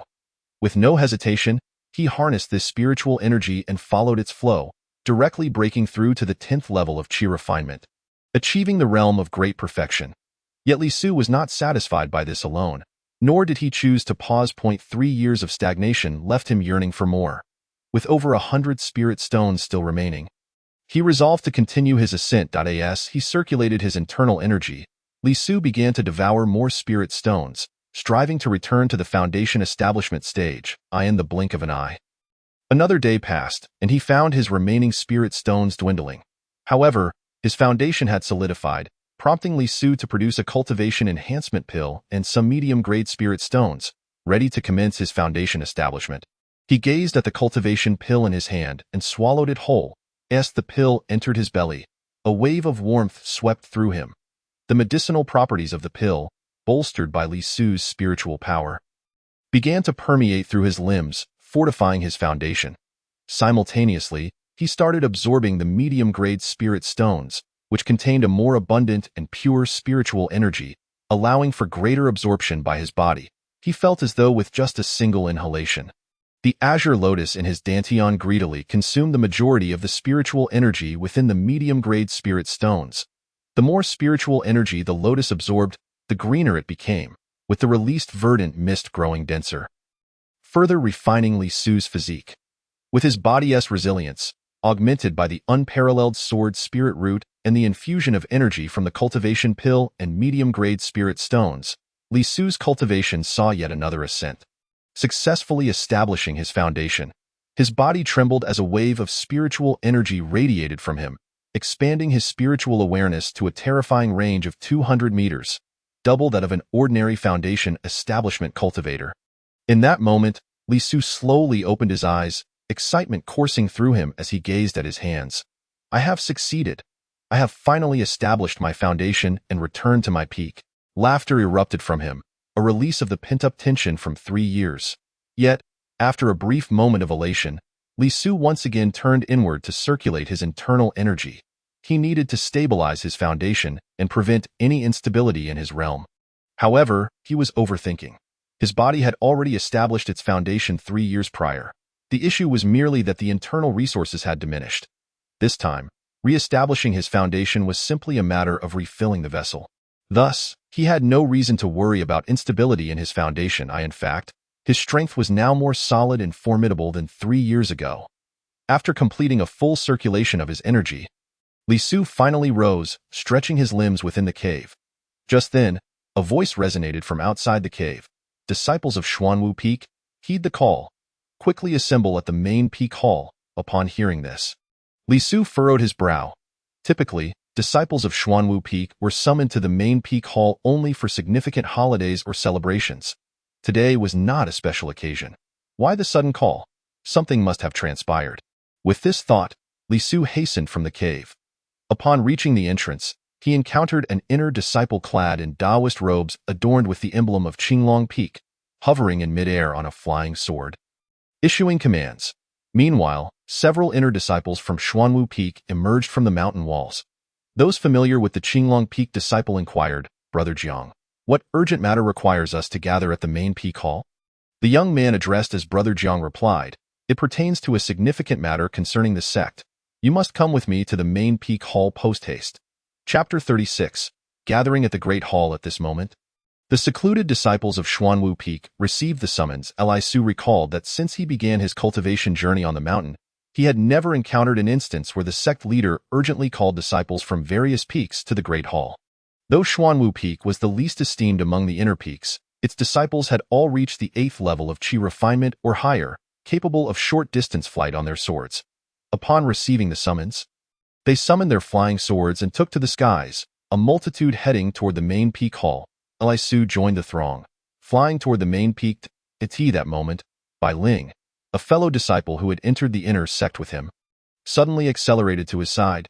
Brotherly, Li Su glanced at Bai Ling, nodding slightly, but said nothing, quickly increasing the distance between them. He had no desire to engage in idle chatter. Were it not for the sect leader's order, he would have preferred to remain in his cultivation cave. Bai Ling watched as Li Su distanced himself, wishing to pursue him, only to realize that with her current cultivation level, she could not keep up with his speed. She had been the center of attention in the outer sect, and even now in the inner sect, her fellow disciples treated her with courtesy. Yet, Li Su remained indifferent to her. Frustrated, she pouted at his vanishing figure.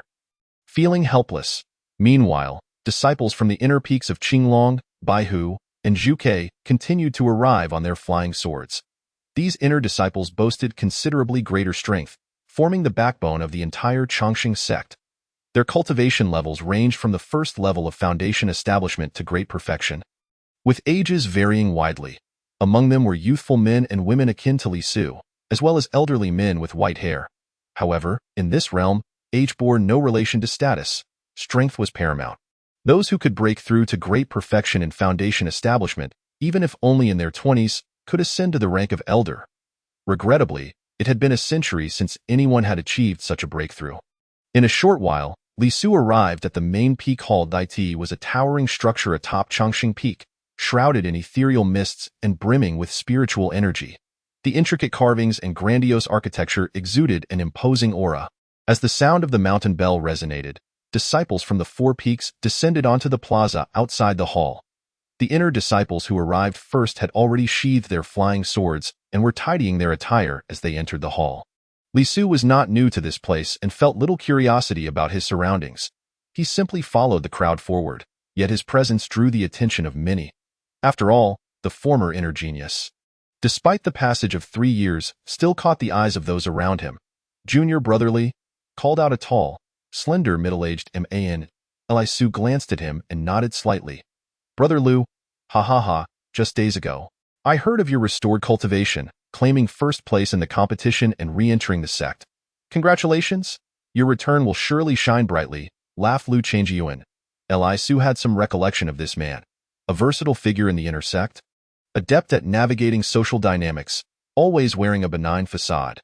Despite his seemingly harmless demeanor, his strength was deeply concealed. Li Su maintained a neutral expression, merely responding, Brother Lu, you flatter me with that. He quickened his pace toward the hall. Lu Changyuan, unperturbed, followed with a smile. Many inner disciples nearby whispered among themselves as they noted Li Su's presence. Look, it's Li Su. He has truly returned. I can sense his aura is incredibly strong. I heard he reached the 9th level of Qi refinement and returned to the inner sect after taking first place in the competition. How extraordinary! How did he manage to cultivate again after his spirit root withered? Could it be he obtained some fortuitous opportunity or treasure? Li Su paid no mind to the murmurs and did not glance at anyone. He understood that they would no longer intersect in their paths and were not from the same world. Moments later, he stepped into the magnificent hall of Chongqing sect. The forefront sat an elder in purple robes, his hair and beard white, wielding a whisk, exuding an otherworldly presence. He was the current sect leader, Ling Yunzi, whose cultivation had reached the late golden core stage, placing him among the top-tier cultivators in the eastern continent. Flanking Ling Yunzi were 8 elders, each a powerhouse at the golden core stage, overseeing 8 critical halls of the sect, including the Hall of Good Deeds, the Law Enforcement Hall, the External Affairs Hall, the Teaching Hall, and the Alchemy Hall. They were the most authoritative figures in the sect, second only to the Supreme Elder and the sect leader. Upon entering the hall, Li Su adeptly took his place among the disciples of Xuanwu Peak. The other inner disciples, once inside, fell into a hushed silence. The entire hall was permeated with an oppressive atmosphere, with only the faint sound of footsteps breaking the stillness. The gathering was swift, and in no time, the disciples from the 4 peaks assembled, numbering over 300, a core of the Chongqing sect. Inside the hall, silence reigned, and an unsettling tension filled the air.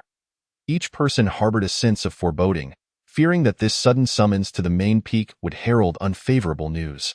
At this moment, The elder of the Law Enforcement Hall turned to the sect leader, Ling Yunzi, and clasped his hands in a gesture of respect. Sect leader Shixiao, apart from the outer disciples. All the inner disciples have gathered. Hearing this, Ling Yunzi, who was seated in a high position, slowly opened his eyes and waved his hand, causing the feather duster he held to flutter. The elder of the Law Enforcement Hall stepped aside. Then, Ling Yunzi cast his gaze over the crowd in the grand hall and spoke. Our Chongqing sect has existed for 10,000 years since its establishment. Although we cannot traverse the universe, we have managed to maintain a foothold in a corner. Today, I have summoned you all urgently because it concerns the future foundation of our Chongqing sect for the next 100 years, and even our legacy for the next 1,000 years.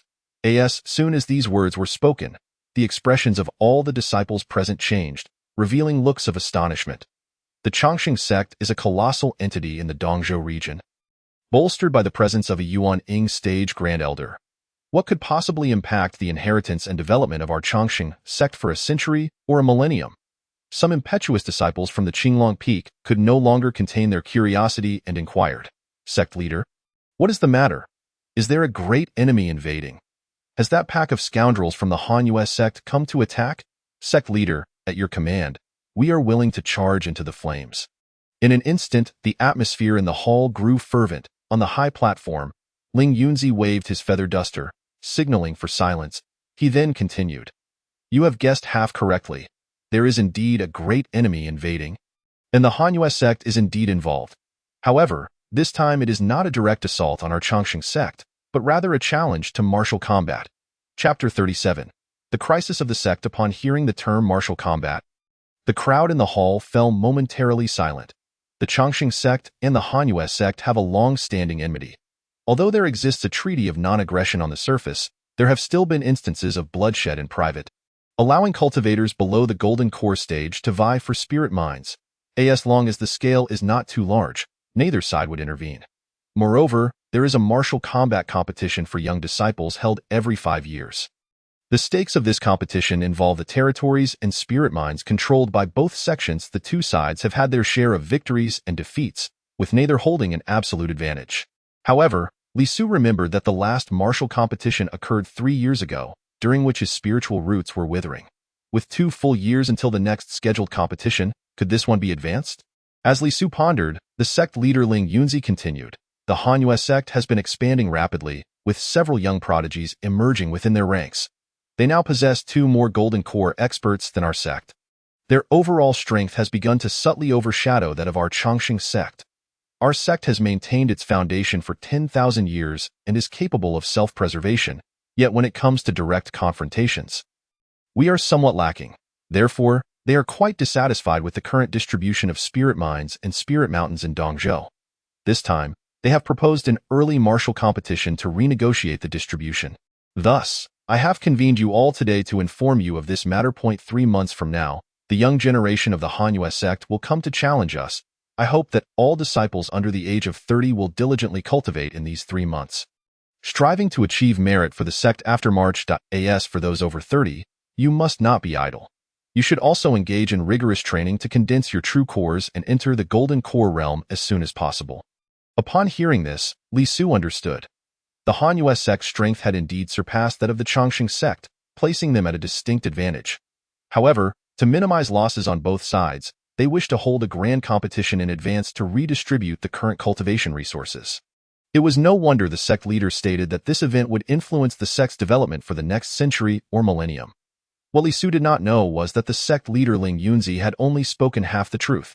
In addition to the Hanyue sect's recent ascendance in strength, outpacing the Chongqing sect, the sect's overall power had surged dramatically over the past 20 years. Furthermore, rumors had circulated that the Grand Elder of the Chongqing sect had possibly passed away. The upcoming challenge was not only about resource redistribution but also aimed at assessing the true state of the Chongqing sect. Indeed, the Grand Elder of the Chongqing sect had passed away a month prior, a fact known only to the upper echelons of the sect. Initially, the higher-ups of the Chongqing sect had refused to allow the Hanyue sect to enter. If the Hanyue sect discovered the truth about the Grand Elder's demise, it could spell disaster for them. However, the Hanyue sect claimed that this was proposed by their own Grand Elder. If the Chongqing sect did not agree, their Grand Elder might personally come to negotiate with the Chongqing sect's Grand Elder. Upon hearing this, the senior leaders of the Chongqing sect found themselves powerless to object. If the Hanyu sect's Grand Elder truly emerged from seclusion and arrived at the Chongqing sect, the news of the Grand Elder's demise would inevitably become public. Consequently, the high-ranking members of the Chongqing sect had no choice but to agree to the early competition, while also contemplating ways to fabricate the illusion that the Grand Elder was still alive. The sect leader had been speaking for half an hour, covering various aspects of the situation, including how the disciples should receive the Hanyu sect when they arrived in 3 months. Finally, he designated 20 disciples under 30 years of age as key candidates for training, instructing them to face the Hanyu sect's disciples in 3 months. Among those 20, Li Su recognized several familiar faces, including his former girlfriend, Lan Kaier, and Lu Hu's brother, Lu Long, among others. These individuals were already disciples of the Qinglong Peak, standing out among the younger generation as the most exceptional talents of the Chongqing sect. The 20 disciples clasped their hands in gratitude and returned to their ranks. At that moment, however, the sect leader Ling Yunzi suddenly raised his voice. "Where is Li Su?" His calm voice echoed throughout the grand hall. Upon hearing his name called, Li Su, a disciple of the Xuanwu Peak, stepped out of the ranks, stood tall, and bowed respectfully to the sect leader on the high platform. Li Su pays respects to the sect leader. In that instant, all eyes in the hall were fixed upon Li Su. The once promising prodigy of the sect now returned to the inner door, drawing attention once more. As he stepped forward, both the sect leader and the 8 elders glanced at him, and their hearts skipped a beat, revealing subtle expressions of surprise.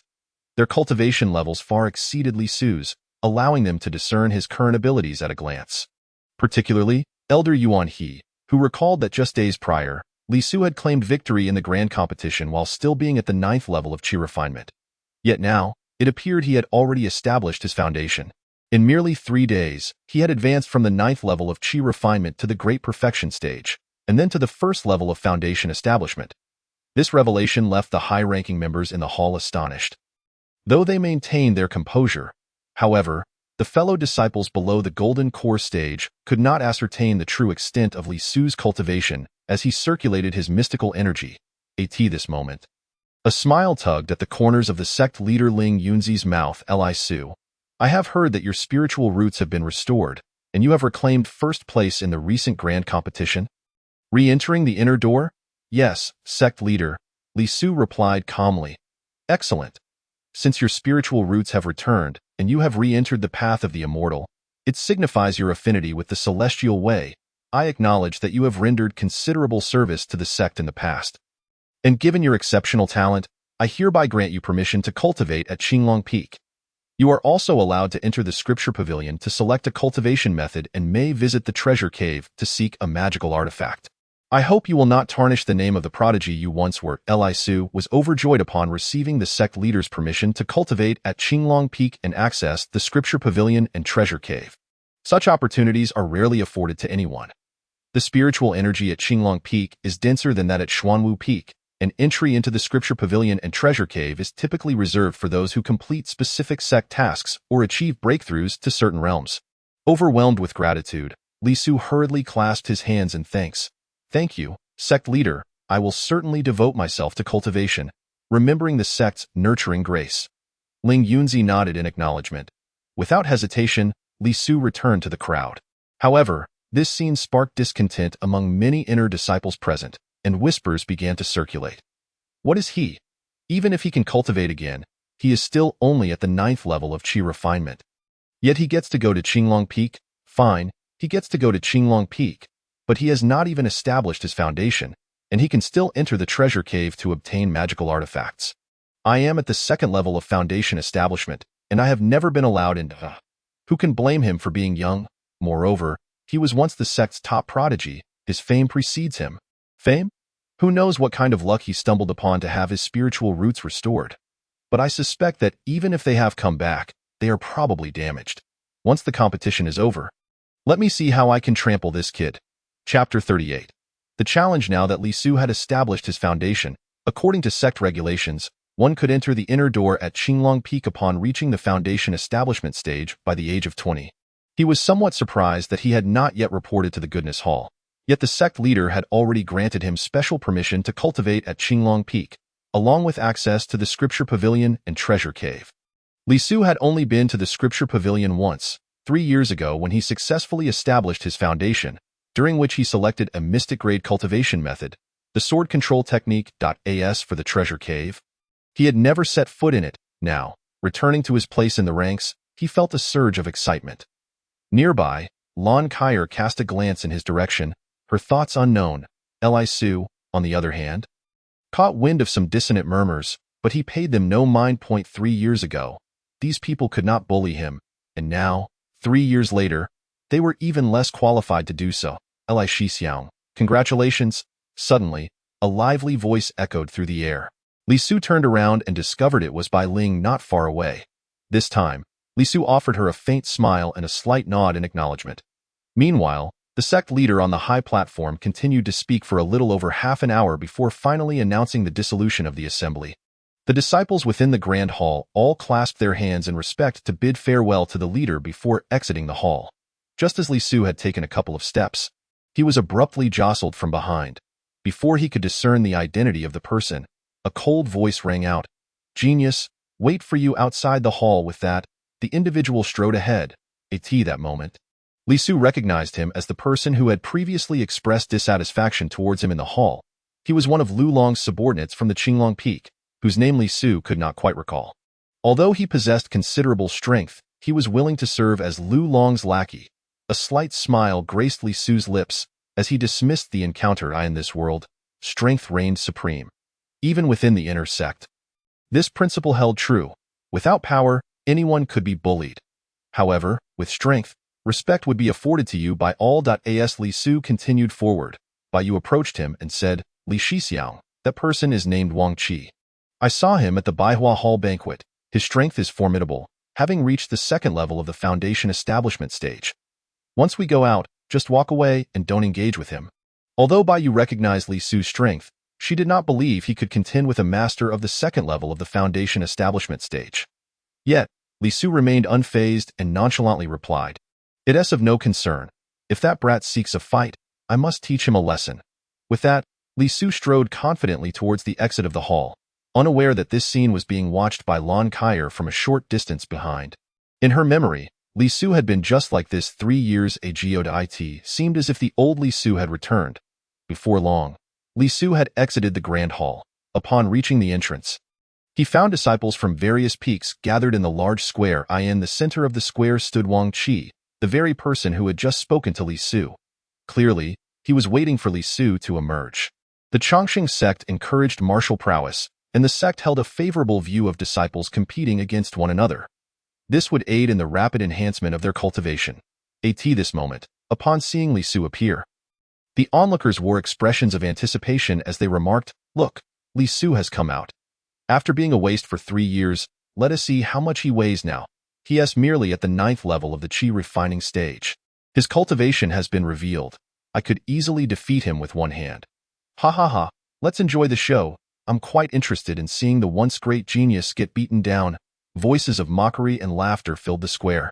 Even though they knew Li Su was capable of cultivation again, they did not regard him highly. After all, those who entered the inner sect were all exceptional talents from various regions, selected from among the tens of thousands of disciples within the sect. "Li Su, why are you walking so slowly? If you don't want to be beaten, hurry over and call me Grandpa Wang. If I'm in a good mood today, I might spare you some embarrassment." Ha ha ha. Yes, hurry and call out. How can Li Su just call him Grandpa? Everyone should do it. Ha ha ha. Ma Xiong is right. Li Su, did you hear that?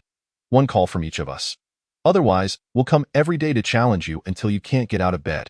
The entire square was filled with derision and laughter. Yet, in that moment, Li Su was taken aback when Bai Yu suddenly spoke to Wang Qi, saying, "Wang Shixiang, Li Shixiang has just entered the inner sect. Why must you make things difficult for him?"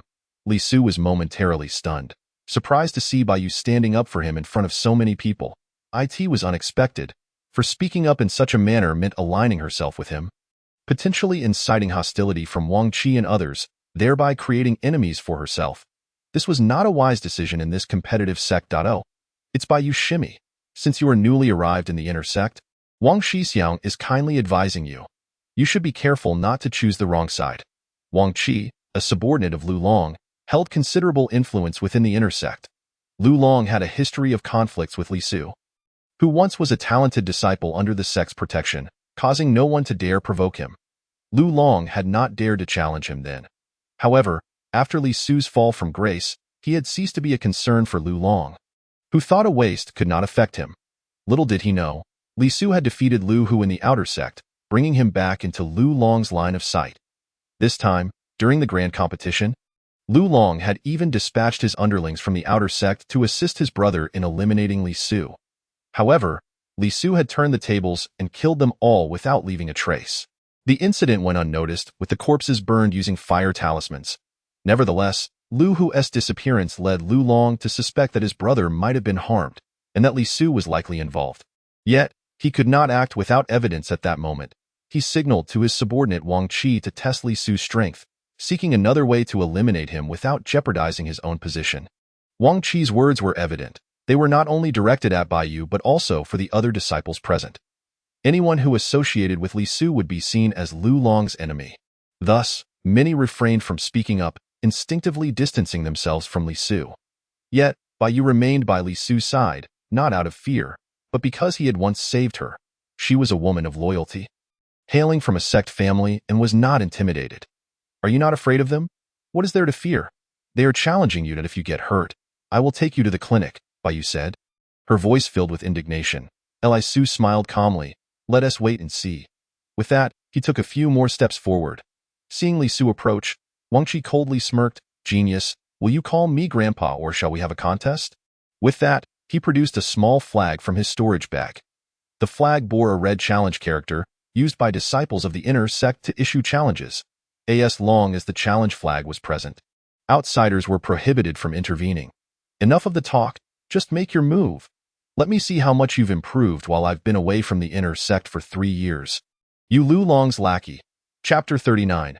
3 Sword Techniques. Li Su's voice was not loud, yet it resonated throughout the arena. Wang Qi found his words particularly grating. Although he served Lu Long, Wang Qi was a prominent figure among the younger generation within the inner sect. His current cultivation had reached the 2nd level of the foundation establishment stage, marking him as a true prodigy among his peers. Yet here was Li Su, merely just back in the inner sect, possessing only the 9th level of the Qi refinement stage, speaking to him in such a manner, which made him exceedingly displeased. Li Su, you are truly arrogant. Soon, you shall learn just how formidable I am. As soon as he finished speaking, a powerful surge of spiritual energy emanated from Wang Qi, filling the arena with oppressive pressure. Indeed, he was at the 2nd level of the foundation establishment stage. Wang Qi Shixiang is only 29 years old and has already reached the 2nd level of foundation establishment. His future is promising. Yes, I've heard Wang Qi Shixiang is also a sword cultivator and is likely to be chosen as a core disciple. Look at Li Su. He can only manage the 9th level of Qi refinement, and he dares to speak to Wang Qi Shixiang in such a manner. It is indeed quite audacious. Just wait. Li Su is about to be beaten down. The remarks of the surrounding disciples filled the air, yet Li Su paid them no heed.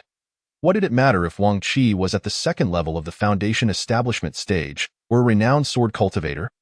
Those who crossed him would find themselves in dire straits. Wang Qi, seeing that Li Su made no immediate move and did not show any sign of submission even after sensing his higher cultivation, furrowed his brow slightly as so many eyes were upon them. Waste, I will give you one more chance. I am at the 2nd level of foundation establishment. He articulated the last few words. Wang Qi intentionally raised his voice, as if worried Li Su might not hear him. However, Li Su did not regard him at all. His bones and blood had been tempered by the verdant essence of the Qinglian, making them more resilient than those of his peers, and his speed surpassed theirs as well. His spiritual awareness far exceeded that of others at the same level. Furthermore, possessing a sword spirit root granted him extraordinary control over swords, giving him an innate advantage over sword cultivators. Wang Qi, despite being a level higher in cultivation, would not intimidate Li Su. Enough of your prattle. Make your move. Li Su stood with his hands clasped behind his back, gazing at Wang Qi with disdain. Wang Qi, seeing Li Su's demeanor, merely snorted coldly. You talk too much. Just make your move. Arrogant. Wang Qi coldly retorted. then slapped his storage bag. With a whoosh, 3 sharp swords flew out. Wang Qi pointed his sword forward, aimed directly at Li Su. 3 sword techniques. In an instant, the 3 swords darted towards Li Su, radiating powerful waves of spiritual energy. The surrounding spectators displayed expressions of astonishment. The Xin level technique, 3 sword techniques. I've heard that mastering the 3 sword techniques is exceedingly demanding, requiring one's life essence to nurture 3 spiritual swords, comparable to a personal flying sword. Indeed, it is said that when perfected, 3 flying swords can split mountains and sever seas, wielding tremendous power. How fast? Is Li Su unable to react? The crowd buzzed with speculation. Bai Yu felt a pang of concern for Li Su, while Lan Kaier, observing from the shadows, furrowed her brow. Yet, rather than retreating, Li Su displayed a wicked smile. Using swords against him, a sword cultivator with a sword spirit root. Wasn't that inviting punishment? The 3 swords surged swiftly towards Li Su's body. Although he avoided the critical point, if he were to be struck, he would surely have to lie in bed for at least 10 days or half a month. Wang Qi even revealed a hint of a smile as he recalled the moment he injured Li Su. However, just as the 3 flying swords were about to pierce Li Su, Wang Qi's heart inexplicably jolted. The 3 flying swords he had summoned suddenly lost all connection with him, the very instant they were to strike Li Su. They all hovered motionless before him, and no matter how Wang Qi gestured or commanded, the 3 flying swords, nourished by his life energy, remained unresponsive. Meanwhile, the surrounding disciples of the Chongqing sect, oblivious to the truth, were left speechless in admiration of Wang Qi. Brother Wang is indeed remarkable. He can control the 3 flying swords with such ease. Indeed, to halt such swift swords in an instant without injuring that useless Li Su speaks volumes of his swordsmanship. A genius, Brother Wang, without a doubt, ranks among the top 3 sword cultivators of our generation. Brother Wang showed mercy. Otherwise, that good-for-nothing Li Su would have surely suffered grave injuries, surrounded by praises for Wang Qi and derision for Li Su. Even Lu Long, who was observing from the shadows, couldn't help but smile. He had thought that upon returning to the inner sect, Li Su would possess some formidable skills. Yet, it appeared otherwise. However, he also felt a tinge of regret that his subordinate Wang Qi did not directly incapacitate Li Su. Little did they know that Wang Qi himself was aware of the truth. It was not that he wished to spare Li Su, but rather that the 3 flying swords were entirely beyond his control. As he gazed at Li Su's calm demeanor, accompanied by a faint sinister smile, a wave of dread washed over him. Even sweat began to bead on his forehead. Some of the fellow disciples noticed this scene and began to murmur, "What is happening?" Clearly, Brother Wang has Li Su at his mercy, yet he appears more anxious than Li Su. Indeed, it's puzzling. Li Su is held at bay by Brother Wang's 3 flying swords, yet he continues to smile. Before they could reach any conclusions, the crowd watched in astonishment as the 3 flying swords slowly turned to face Wang Qi. What is going on? Why are Brother Wang's swords turning? What is he playing at? In the next moment, the 3 flying swords, now redirected, whizzed towards Wang Qi at an even greater speed, each accompanied by a sound that sliced through the air, their power amplified. Wang Qi was taken aback, quickly retreating and summoning his own sword to defend himself. The clash echoed with a series of thuds as Wang Qi struggled against his own 3 flying swords. He found himself at a severe disadvantage, his body marked with deep gashes. The disciples of the Chongqing sect stood dumbfounded, unable to comprehend the spectacle before them. What is happening? Why is Brother Wang fighting against his own life treasure? What is going on? Yet, some of the disciples began to piece it together. They turned their gaze to Li Su in disbelief. Could it be that Li Su has taken control of Brother Wang's 3 flying swords? Impossible! Li Su hasn't even formed any seals, and he is merely at the 9th level of the Qi refining stage. Even if he practiced the sword control technique before, he wouldn't be able to control the life sword of a foundation establishment 2nd level cultivator. Amidst the myriad of astonished voices, Wang Qi suddenly let out a pained scream. One of the flying swords had pierced through his shoulder, pinning him to the stone floor of the square, while the other 2 hovered ominously near his head, rendering him immobile, blood pooling beneath him. In an instant, the entire square fell silent, everyone unable to believe their eyes, without Li Su lifting a finger. Wang Qi, a foundation establishment 2nd level cultivator, had been injured by his own life sword. Slowly, Li Su approached, placing a foot upon Wang Qi's face. A sycophant is still but a sycophant, even after 3 years. You have shown no growth. Chapter 40. Lu Long's challenge. As Li Su spoke, his gaze was directed towards Lu Long within the crowd. Wang Qi was merely Lu Long's lackey. When a dog barks at you, the appropriate response is to kick the dog, not to converse with it. Lu Long, standing amidst the onlookers, wore a dark expression, momentarily speechless. However, the surrounding crowd noticed Li Su's gaze, his foot atop Wang Qi as he addressed Lu Long. Was this not a blatant attempt to humiliate him? Lu Long, a prodigy among the inner disciples, was undoubtedly powerful. Before Li Su's arrival, he had been the standout talent of the inner sect. But Li Su's return overshadowed him entirely, and Lu Long found Li Su's audacious nature increasingly irksome. Ever since Li Su entered the inner sect, Lu Long had targeted him, continuing until Li Su was stripped of his cultivation and expelled from the inner sect. Now, with Li Su's return and his defeat of Lu Long's subordinate, as well as his scathing remarks, Lu Long felt a burning resentment.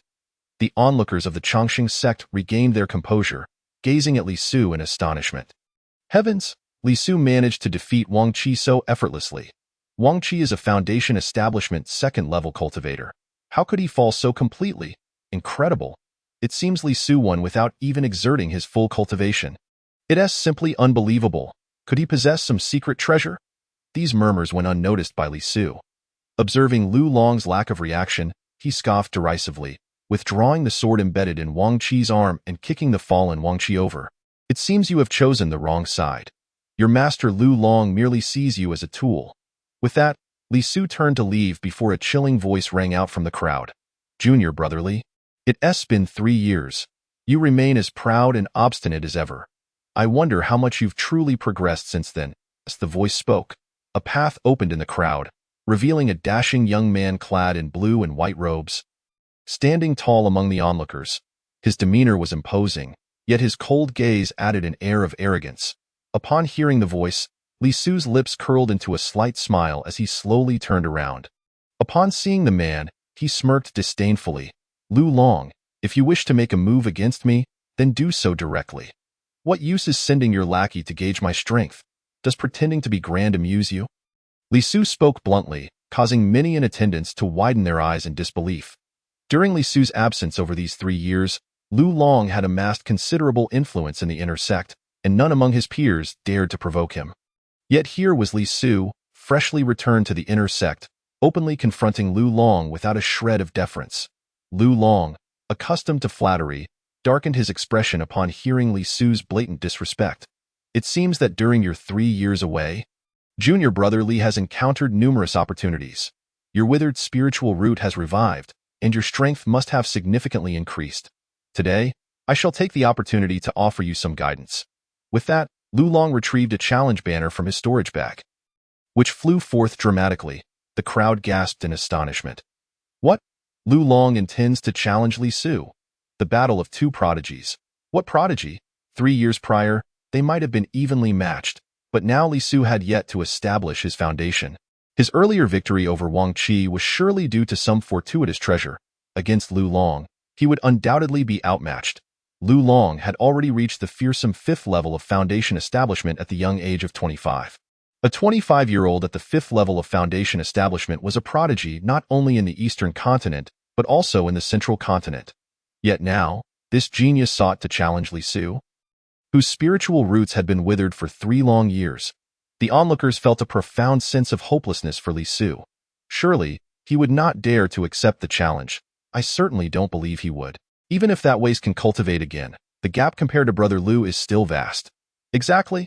The only one who could stand shoulder to shoulder with Brother Lu now is probably Sister Lan Kaier. Amidst the clamor, Li Su's voice rang out once more. Very well, I accept your challenge. With that, Li Su stepped forward, exuding an imposing aura, revealing no trace of fear or trepidation towards Lu Long. To live meekly is not his creed. Since his opponent sought battle, he would oblige. He possessed an unparalleled spiritual root and an extraordinary affinity for swordsmanship, even with a 4-level gap in cultivation. He felt no fear. Moreover, he had the mysterious protection of the Azure Lotus, in a way. Is Li Su seeking his own demise? He has yet to establish his foundation but dares to accept a challenge from a 5th-level Foundation Establishment cultivator? Indeed, this Lu Long is shameless, a fifth-level foundation establishment cultivator challenging a newly admitted disciple who hasn't even established his foundation. As the commotion escalated, Lu Long wore an expression of malicious excitement. Very well. I shall take this opportunity to provide you with some proper guidance. As the words fell, Lu Long's entire body trembled, and an overwhelming aura surged forth. The oppressive presence of the fifth level of foundation establishment instantly enveloped Li Su, who was merely at the first level of foundation establishment, a disparity of 4 realms. At that moment, under the pressure of this aura, he felt a tumultuous surge of blood and qi, and an unnatural expression flickered across his face. Lu Long observed this with a hint of smugness, thinking to himself, "You worthless fool, soon you shall be carried down the mountain like a mere dog." Yet, in the next moment, Li Su sensed a subtle tremor within his body. As strands of green mist began to waft through his dantian, Lu Long's spiritual pressure was swiftly neutralized, and Li Su regained his composure. Lu Long, witnessing this sudden tranquility, felt a stir of surprise as he noted the steady rhythm of Li Su's breathing. He continued to exert his spiritual pressure in an attempt to suppress Li Su, but it was as though his efforts were akin to a cow sinking into the sea, stirring not a ripple. At that moment, Lu Long finally realized that something peculiar resided within Li Su. He attempted to probe Li Su with his divine sense, only to discover that, at his current level of cultivation, he was entirely unable to perceive Li Su. Meanwhile, Li Su regarded him with a playful glint in his eye, remarking, "Your spiritual pressure seems utterly ineffective against me." Li Su's mocking tone left Lu Long momentarily at a loss. Though he forced a smile and feigned calmness, stating, "It appears that Junior Brother Li possesses a secret treasure, and no matter. Let me enlighten you on the art of swordsmanship." With that, Lu Long clutched his storage pouch and, in a flurry of swift sounds, a dozen flying swords erupted forth, all pointing menacingly at Li Su, poised to strike. Had this been 3 years prior, Li Su might have harbored some trepidation. Back then, he was merely an ordinary cultivator with a first-grade spiritual root, lacking any additional abilities with swords. But now, he regarded Lu Long's display with indifference. A mere difference in realms was hardly a significant threat. Chapter 41. Swordplay and Control. Li Su gazed at the dozens of flying swords Lu Long had summoned, unimpressed, and a smirk of derision crossed his face. "You wish to compare sword control with me?" Lu Long, upon hearing this, retorted with a chilling smile, "Did you not cultivate the sword control technique? Today, I shall teach you how to wield a sword." With that, the dozens of flying swords, under Lu Long's divine sense, began to circle above his head, each emanating a sharp, cutting aura and producing a whistling sound as they sliced through the air, generating waves of sword qi. The onlookers gasped in awe. Every disciple who had entered this inner sect was familiar with sword control. Yet not everyone could wield a dozen flying swords with such finesse. Most could only manage 2 or 3, and even then, their power and speed would diminish significantly. Only those with exceptional talent and a profound understanding of the art could achieve such mastery. Lu Long, despite being merely at the mid-stage of foundation establishment, could expertly control a dozen flying swords, showcasing formidable prowess that surpassed many of his peers. Lu Long is truly remarkable. His sword control has reached such heights. Indeed, a dozen flying swords, all maneuvered with divine sense, appeared impressively agile. Forget about sword control. Even his divine sense is beyond that of many in his generation. While others praised Lu Long, they looked upon Li Su with skepticism. Yet, Li Su remained unfazed, a derisive smile gracing his lips. "Is this what you call sword control?" His tone dripped with sarcasm, prompting the surrounding crowd to bristle. "Li Su, Lu Long can control 16 swords with great speed and power. Do you even comprehend sword control?" They thought to themselves, "Just give up. In the presence of Lu Long, the first genius of our sect, you should bow down." Li Su nearly burst into laughter. Even during his 9th level of qi refinement, he had been able to control dozens of swords. The only limitation was the considerable spiritual energy required. Now, at the foundation establishment stage, he found a dozen swords beneath his notice. Seeing Li Su's defiance, Lu Long adopted a haughty demeanor. "Very well. Let me see what makes your sword control different. How does it compare to my 16 flying swords?" Lu Long stood at the center, brimming with anticipation for Li Su's impending embarrassment. However, Li Su merely stared back at him, dismissively retorting, 16 is hardly impressive. As soon as the words left his mouth, Li Su tapped his storage pouch. In an instant, spiritual energy surged, and a cacophony of whooshing sounds erupted as numerous flying swords shot upwards. In the blink of an eye, 60 flying swords hovered above Li Su's head, all under his divine sense control. The stark contrast between 16 and 60 was painfully obvious. The crowd of disciples watching erupted in shock. What? 60 swords? Impossible. How could he control so many without having reached foundation establishment? Many stood in disbelief, their expressions reflecting incredulity. Even Lu Long's eyes widened in disbelief as he struggled to comprehend the scene before him.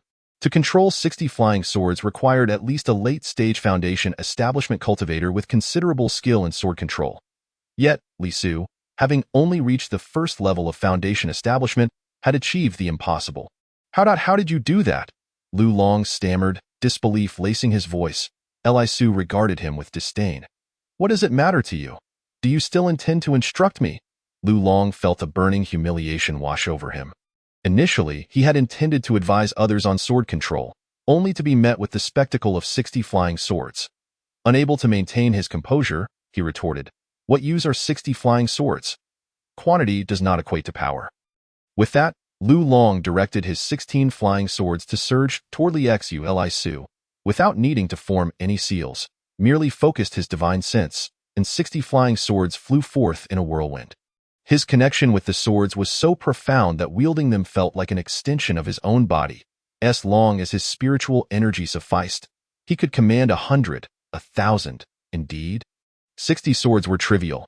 This was the advantage of possessing a sword spirit root. The 16 flying swords swiftly clashed with Li Su's 60, the sound of their impact resonating through the air. Lu Long could distinctly feel that his flying swords possessed greater sword qi, yet he found himself unable to dislodge even a single one of Li Su's swords. The latter's swords not only outnumbered his but moved with an astonishing agility. Employing myriad intricate maneuvers and clever attacks, in the end, Lu Long's 16 flying swords managed to bring down only 3 of Li Su's, while all of his were sent crashing to the ground. As the last of Lu Long's flying swords fell, he stood frozen, unable to process the reality of his defeat. Gasps of astonishment rippled through the crowd. Lu Long has fallen. He is the foremost sword cultivator among our youth. How did Li Su manage this? He hasn't even reached foundation establishment, yet he bested Lu Long in sword control. He must be hiding his true cultivation level. He cannot possibly be merely at the qi refinement stage. Otherwise, he couldn't sustain the energy for 60 flying swords. Yet, what did it matter if he concealed his cultivation? 60 flying swords were a feat unto themselves. Even a late foundation establishment cultivator might struggle to control them with such precision. The crowd was left in a state of disbelief. Baiyu gaped, and Lon Kyer among the crowd wore an expression of astonishment. Even the elders at the entrance of the great hall stared at Li Su in amazement. This child has been dormant for 3 years. Surely he has encountered a great opportunity. Indeed, he must possess some secret treasure.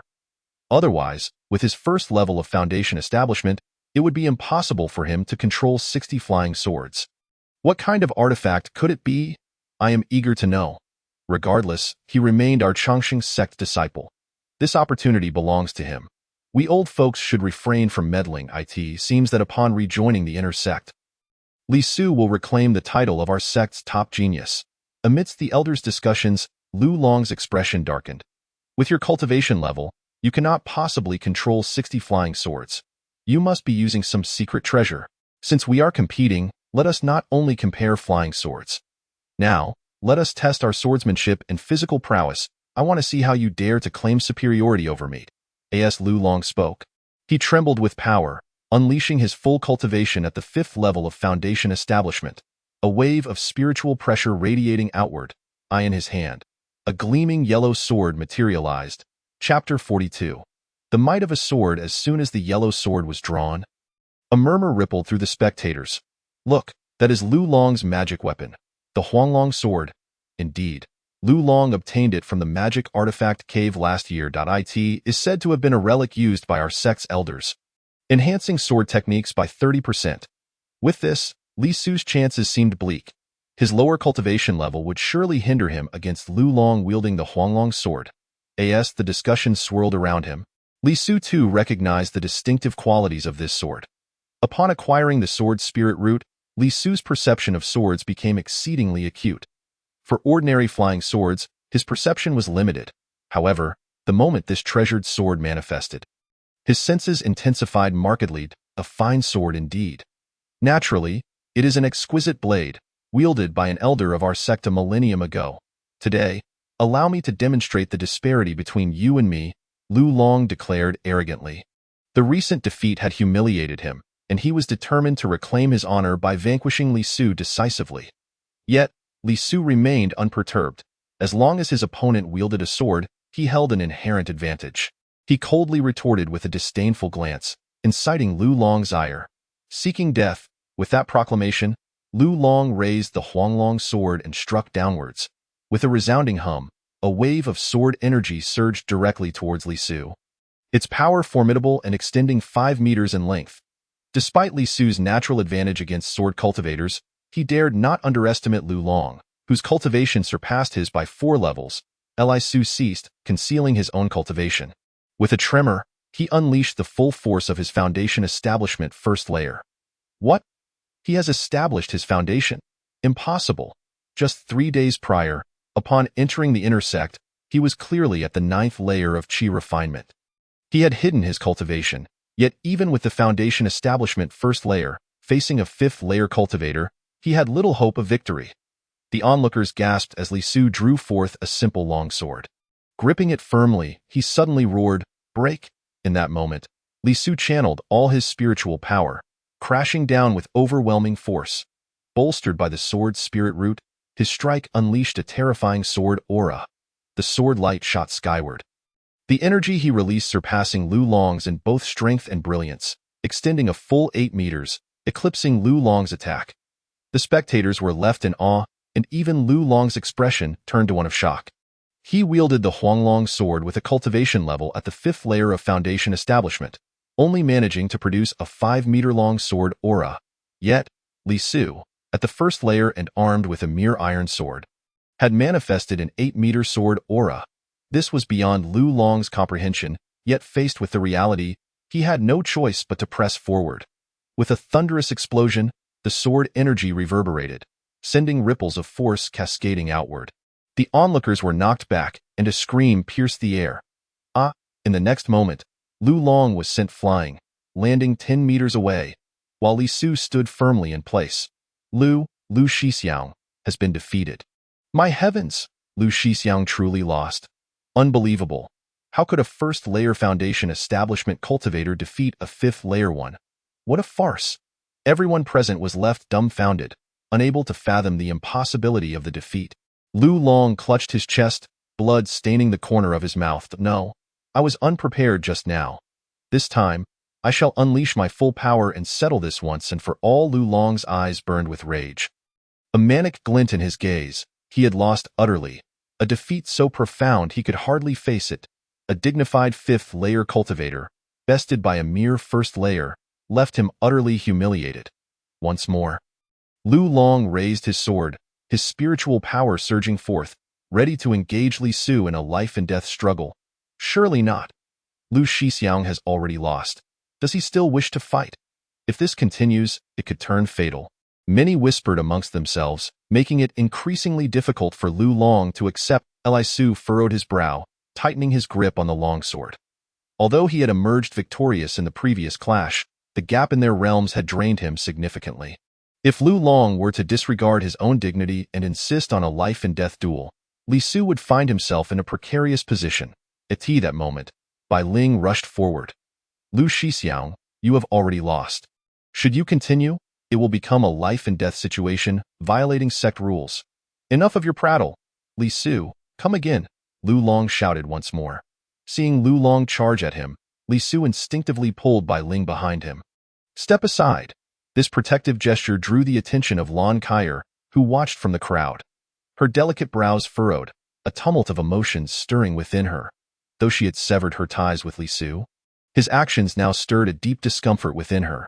Just then, a powerful wave of spiritual pressure descended upon them, instilling fear in all disciples of the Chongqing sect present. Suddenly, A figure clad in purple robes descended between Li Su and Lu Long. The newcomer squinted slightly, a fierce expression etched upon his face.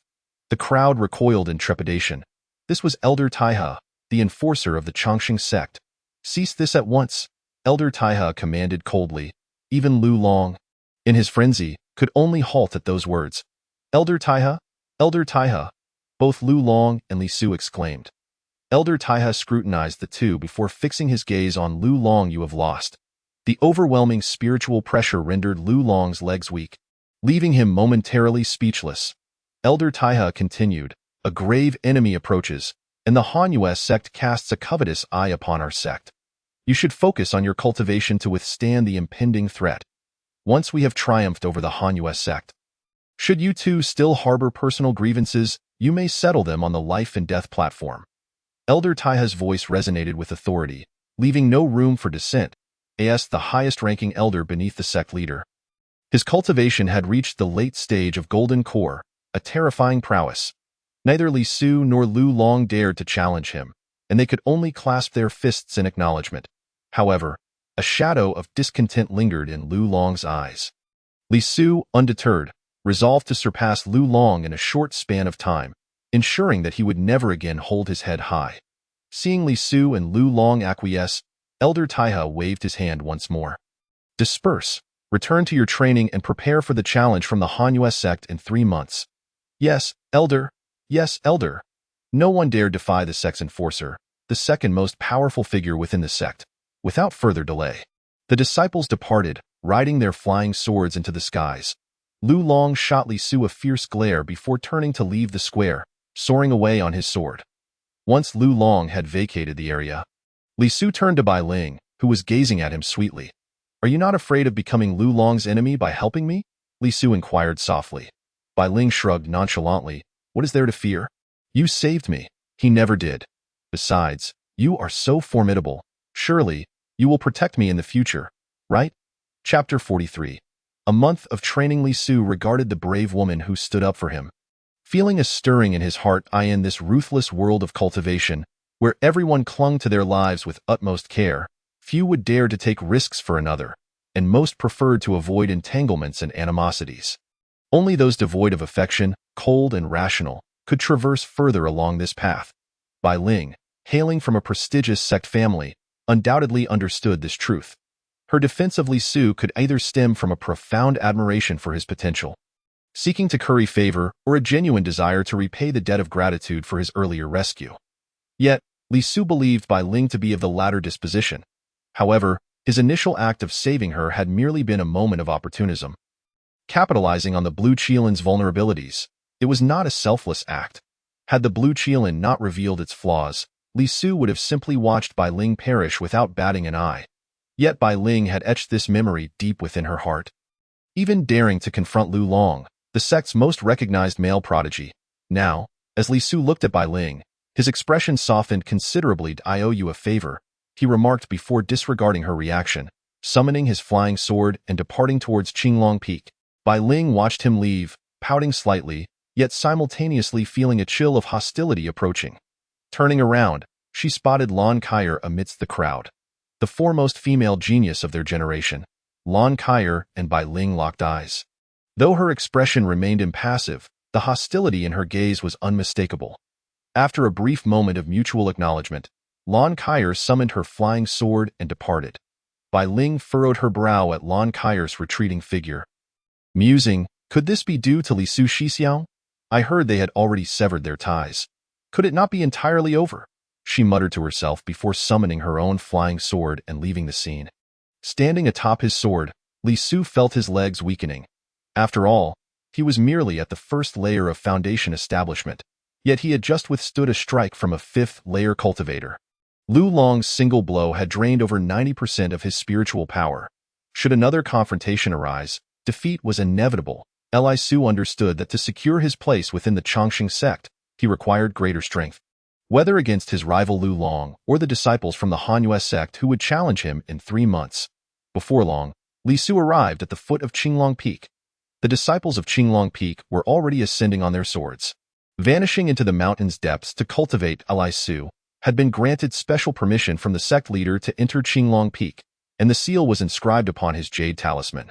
Thus, as he entered Qinglong Peak, he encountered no obstacles. Qinglong Peak, among the 4 peaks of the inner sect, boasted not only abundant spiritual energy but also towering heights, making it the largest mountain aside from the main peak. Within its embrace, birds sang and flowers bloomed, with spiritual beasts roaming freely. Disciples of Qinglong Peak were permitted to cultivate anywhere on the peak, and they could hunt and consume spiritual beasts at will. Various cliffs were lined with numerous cultivation caves, akin to those found on Xuanwu Peak. Li Zuling's spiritual energy was on the verge of depletion, and he had already descended to the foot of the mountain. He did not take the time to select a cave for his cultivation. Instead, he hastily and carelessly sought out a cave at the mountain's base to serve as his temporary refuge for training. Upon landing, his body swayed slightly. Before a stream cascading down the rocks, he discovered a cave that faced west, situated in a relatively low area beneath the Qinglong Peak. Due to the low elevation, the concentration of spiritual energy was significantly less than that at the peak. Consequently, the surrounding caves lay abandoned, with no practitioners in sight. Mustering his remaining strength, Li Zuling staggered into the cave. Like other cultivation caves, this one was quite simple, furnished only with a stone bed, a stone table, and an alchemical furnace. As soon as Li Zuling entered, he activated the array patterns to seal the cave.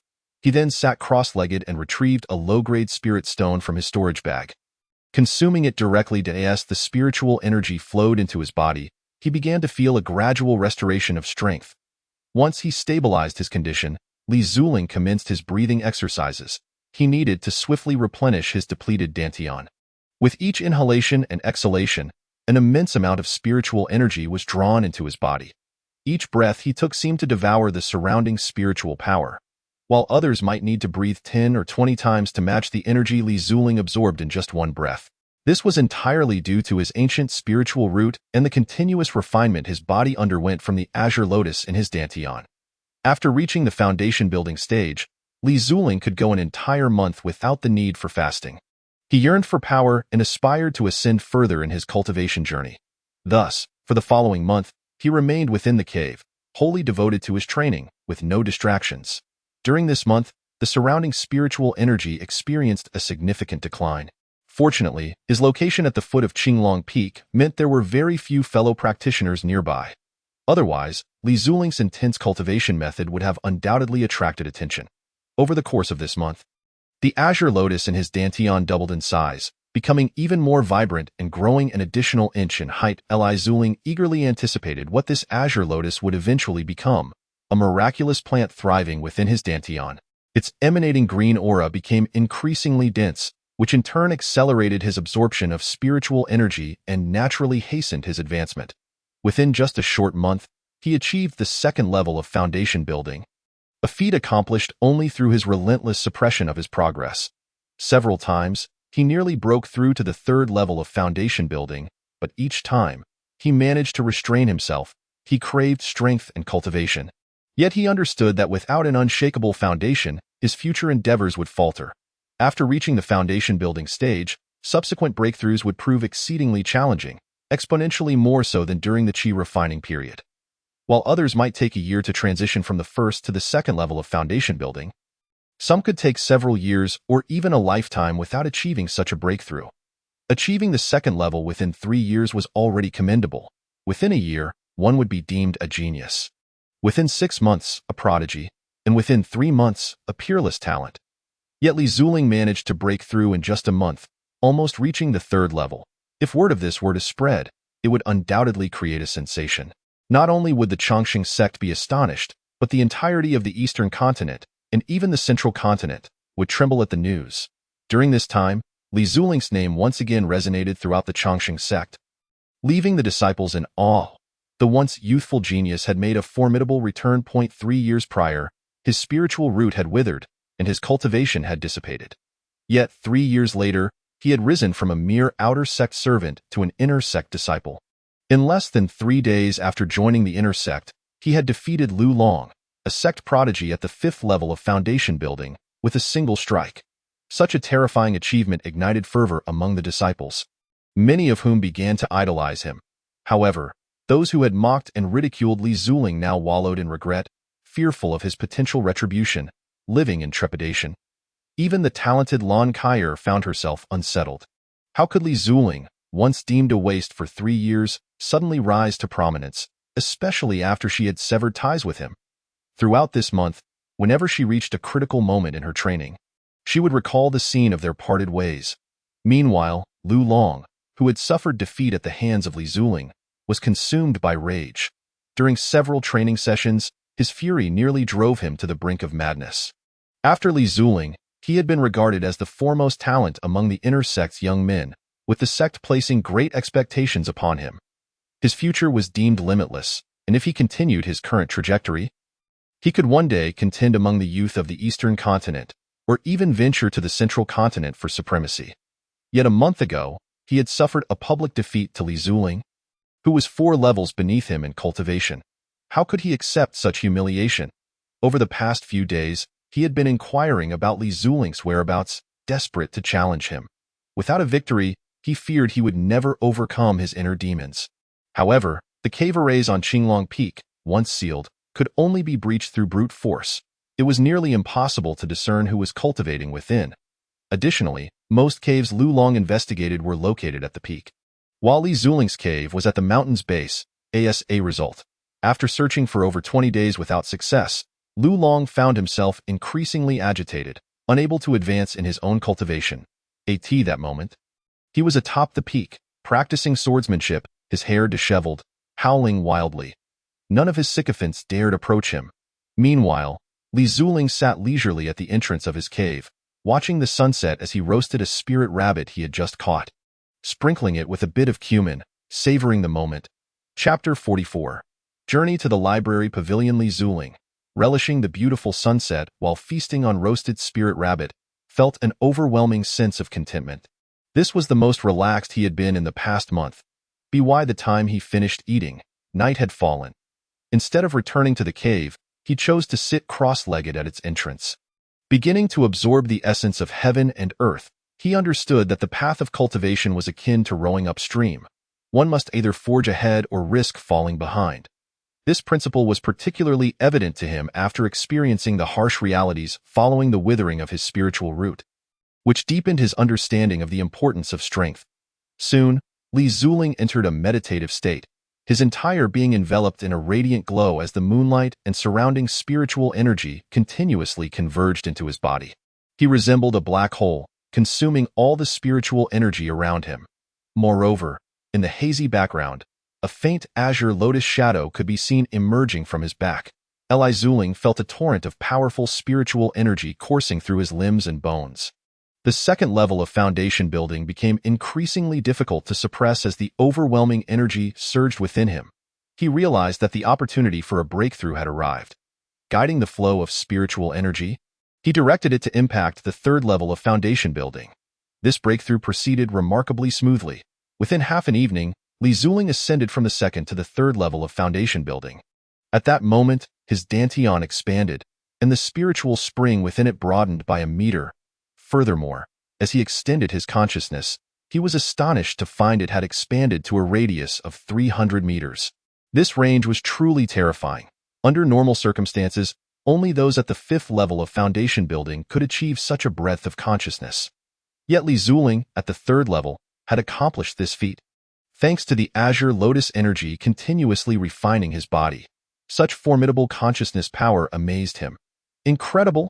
he exclaimed, simultaneously summoning a flying sword that shot forth toward a massive boulder 100 meters away. Under Li Zuling's mental manipulation, the sword soared and, with a resounding crash, cleaved the boulder in two, sending debris flying. This was merely the power under mental control. A full-force strike would unleash several times more might. Should Li Zuling encounter Lu Long again with his current level of cultivation, he was confident he could defeat Lu Long, who was at the fifth level of foundation building, with his third-level foundation building strength. Although the breakthrough brought Li Zuling brief joy, he quickly sat cross-legged once more to stabilize his cultivation. Without rapidly solidifying his foundation, he risked a regression in his power. It was not until the third day, feeling that his foundation had stabilized, that he finally opened his eyes. Li Zuling felt invigorated, his consciousness sharp. Next, he planned to visit the library pavilion and the magical artifact cave. Aside from the primary sect cultivation method, Changsheng Gong, he found his combat techniques rather singular. Currently, he only knew one profound level technique, the sword control technique, allowing him to manipulate flying swords. Possessing a sword's spiritual root, he had a strong affinity for swords and innate control over them. But he needed to practice another technique to enhance his strength. In addition, he lacked suitable magical artifacts. His visit to the magical artifact cave would hopefully yield a weapon for his primary arsenal. Li Zuling soared through the air, heading directly toward the library pavilion. Just as he flew out from Qinglong Peak, Lu Long's subordinates spotted him. Upon confirming Li Zuling's direction, they quickly reported back to Lu Long. Since his defeat to Li Zuling the previous month, Lu Long had been unwilling to accept it, seeking to confront Li Zuling for a rematch. After searching for a month without success, his training had faltered, and he had developed mental barriers. With news of Li Zuling's whereabouts, he wasted no time, drawing out his flying sword and pursuing him, determined to settle the score. Not for any other reason, but to defeat Li Zuling and shatter his mental obstacles. Unbeknownst to Li Zuling, he swiftly flew toward the library pavilion. The library pavilion was situated atop a small peak adjacent to the main peak. Like the main peak, it was protected by a grand array and shrouded in mist year-round. Direct entry by flight was impossible. One had to ascend to the mid-slope and then walk up. Before long, Li Zuling reached the foothill of the library pavilion and began his ascent. The mountain was thick with mist, further complicated by an array that could confuse the mind. Wandering carelessly within could easily lead to one's demise. Moreover, security was stringent, with 2 elders stationed there year-round, alongside inner sect disciples on guard. Not only outsiders, but even sect disciples could not approach freely. Li Su ascended the mountain for quite some time, and as he approached the library pavilion, a surge of spiritual energy rippled through the air. 2 slightly older disciples of the Changsheng sect appeared atop the rocks flanking him. "Who goes there? Do you possess a passage jade token?" one of them inquired. Without further ado, Li Su revealed his jade token, stating, "I am Li Su, sent by the sect master to select a cultivation technique." With that, he tossed his identification token into the air. The guarding disciples swiftly verified its authenticity and returned it to him, asking, "Are you the Li Su who was able to cultivate again after your spiritual root had withered?" Li Su did not shy away from the question and nodded, replying, "Indeed, I am he." The disciple nodded in acknowledgement, saying, "The elders of the library pavilion have issued an edict. You may select any technique from the pavilion, except for the 9th floor," and no sooner had he spoken than the surrounding mist parted, revealing a 9-story building before Li Su's eyes. This was the library pavilion of the Changsheng sect. Li Su clasped his fists in gratitude. "Thank you, esteemed brothers, for your guidance, and no need for thanks. Proceed inside," another disciple encouraged. Although these disciples appeared to be in their 30s, each was actually over a century old, being among the elder disciples of the inner sect. Only such seasoned disciples could guard the more critical buildings within the sect, such as the library pavilion, the artifact cave, the pill pharmacy, the spirit beast mountain, and the herbal garden. Li Su hurried forward, and as he neared the library pavilion, the dissipating mist converged once more, enveloping the pavilion in its embrace. Utilizing his identification jade token, Li Su smoothly entered the interior. The library pavilion had 9 levels, each housing various cultivation techniques. However, the entire Changsheng sect lacked any celestial tier techniques. The most powerful technique available was the Changsheng formula, passed down from the sect's founding ancestor, which belonged only to the earth tier. The rest were classified as profound and yellow tiers. The 5th floor contained exclusively yellow tier techniques, encompassing various disciplines such as alchemy, artifact crafting, sword control, body refinement, and spiritual cultivation. The 6th, 7th, and 8th floors housed profound tier techniques. Inner disciples could select one profound tier technique from the 6th floor upon reaching the 5th stage of foundation establishment. And upon attaining the 9th stage, they could access the 8th floor. The 9th floor, however, was reserved for the complete scrolls of the Changsheng formula, containing cultivation records from the Qi refinement stage to the spirit transformation stage. With nothing beyond that, as the sect's founding ancestor had only achieved the spirit transformation stage. Remarkably, this time, the sect had opened the first 8 floors to Li Su and over 20 other junior disciples, a first in 100 years.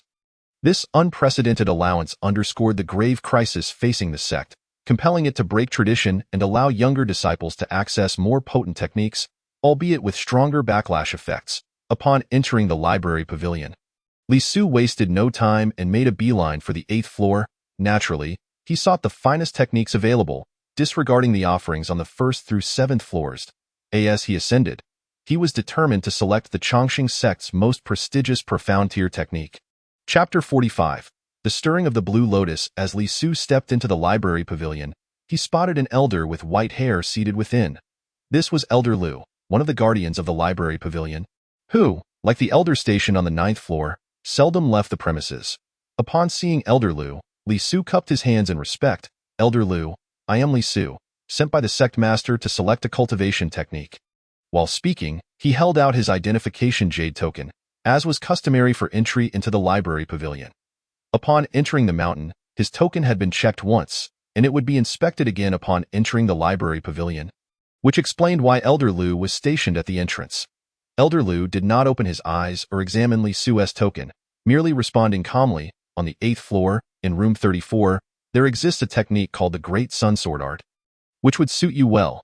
Though Elder Lu kept his eyes shut, Li Su sensed a wave of divine consciousness envelop him the moment he entered the library pavilion. Given Elder Lu's words, Li Su felt no surprise. 3 years prior, he had been a sword cultivator and a prodigious disciple of the sect. It was only natural for Elder Lu to recognize him and recommend a sword technique. Li Su refrained from further conversation and bowed again to Elder Lu, expressing his gratitude. Thank you, Elder. Go ahead, Elder Lu replied. Without hesitation, Li Su advanced deeper into the library pavilion. The higher he climbed, the better the techniques he would find, and the more formidable their power. This was a consensus among all disciples of the Chongqing sect. Moreover, Li Su had intended to seek out a technique on the 8th floor, and with the elder's recommendation, particularly for a sword technique, he felt his task had been greatly simplified. Thus, he made his way directly to the 8th floor. However, upon reaching the 5th floor, the blue lotus, which had been quietly growing within his dantian, suddenly trembled. This was an unprecedented occurrence. Li Su quickly halted, turning his focus inward to inspect the blue lotus within his dantian. Although it still appeared as a single leaf and stem, the blue lotus now exuded an unusual vitality. Swaying gently in the spiritual spring, enveloped in a rich blue mist, as if it had come to life. The blue lotus had been an extraordinary ethereal plant unexpectedly implanted within him after entering the mysterious realm of powerful beings. Li Su was already well aware of its exceptional nature. The sudden reaction of the blue lotus indicated it had sensed something significant. Considering this, Li Su scanned his surroundings. Aside from the numerous technique manuals, there was nothing else to be found. Could it be that there exists a peerless tome related to the mysterious blue lotus? With this thought, Li Su abandoned his intention to ascend to the 6th floor. He began to stroll slowly around the 5th floor, all the while observing the blue lotus's activity within his dantian. The 5th floor housed thousands of techniques, though they were all lower tier, primarily of the yellow tier, representing the various cultivation methods inherited, collected, or created by the sect since its inception. Among these were diverse subjects, including feng shui, alchemy, and various incantations. As Li Su wandered among the shelves, constantly changing direction, he ultimately discovered that as he approached the southeast corner, the blue lotus within his dantian became exceptionally animated. This indicated that something in that corner was attracting the blue lotus. What could be drawing you in? Li Su inquired mentally, addressing the blue lotus. Yet, the blue lotus exhibited no signs of life, resembling various spiritual plants. Apart from its unique spiritual energy, it emitted no life fluctuations, nor did it possess any divine consciousness. Step by step, Li Su reached the last row in the southeast corner. The blue lotus within his dantian trembled even more vigorously. Li Su raised his hand and swept it across the spines of the books on the shelves, murmuring to himself, "What is it that draws your attention?" No sooner had he spoken than the blue lotus surged with vibrant azure energy. At that moment, his hand came to rest upon a particular manual. Upon inspection, he found it was an ancient book with yellowed pages, inscribed with 4 large characters in archaic script, "Blue Lotus Sword Technique." "Blue Lotus Sword Technique?" Li Su exclaimed, and at that instant, the blue lotus within his dantian seemed to resonate, trembling once more and emitting an intense azure aura. However, when Li Su withdrew his hand from the manual, the Blue Lotus returned to a state of calm. After several attempts, Li Su became convinced that the Blue Lotus was indeed drawn to this Blue Lotus sword technique. The Blue Lotus was undoubtedly an extraordinary entity. What made this manual so unique as to elicit such a reaction? Could it be that they share a common origin? The name of the technique also included Blue Lotus. Yet, why was this technique categorized as a yellow-tier cultivation method and stored on the 5th floor? Flipping through a couple of pages, Li Su discovered that this manual concentrated on swordsmanship cultivation. It contained annotations from the sect's predecessors, noting that while the sword technique was easy to learn, its power was average, requiring substantial energy expenditure, and the manuscript was incomplete. Li Su wished to continue reading but found himself unable to do so. Each manual within the library pavilion was bound by a restriction spell, permitting only 2 pages to be read at most, and without the elder's dispelling of the spell, the manuals could not be removed from the pavilion. If one were to leave the pavilion, the text would be consumed by heavenly fire, serving as a protective measure for the manuscripts within. Holding the book, Li Su communicated with the Blue Lotus using his divine consciousness. This sword technique has elicited such a strong reaction from you. There must be something extraordinary about it. I shall take this manual and study it thoroughly. With that, Li Su disregarded the annotations from the sect's predecessors, produced his identification token, and stamped it upon the shelf where the book was located, marking it as his own. This signified that the book was now in his possession, and he would return it after his studies. Having completed this, he tucked away his identification jade token, grasped the Blue Lotus sword technique, and descended the stairs. He did not even consider ascending to the 6th, 7th, or 8th floors. Upon reaching the 1st floor, he encountered Elder Lu, who was still guarding the library pavilion. "Elder, I have made my selection. Please dispel the spell," Li Su announced, presenting the Blue Lotus sword technique. Only then did Elder Lu slowly open his eyes. However, upon noticing that Li Su was not holding the Great Sun sword art he had recommended, his brow furrowed slightly. "If my memory serves me correctly, this manual is from the 5th floor. Why did you not retrieve the Great Sun sword art from the 8th floor, which I recommended, but instead choose a yellow-tier technique?" Li Su cupped his hands and replied, "Elder, I find the cultivation method of this sword technique simple and conducive to rapid mastery, which I greatly appreciate. The techniques on the higher floors are too obscure and complex, making progress slow. Thus, I chose this method." Li Su lied without a flicker of his eyelid. Elder Lu listened intently, yet he shook his head slightly. This sword technique was an accidental discovery made by an elder of the sect several centuries ago. Although the cultivation of this sword technique was relatively straightforward, its lethality was rather mediocre. Furthermore, this technique possessed a fatal flaw. It was an incomplete manuscript. Practitioners could not attain perfection with it, and its substantial consumption of spiritual energy rendered it classified as a yellow-grade skill. Your future is boundless. There is no need for you to waste time cultivating such a fragmented technique.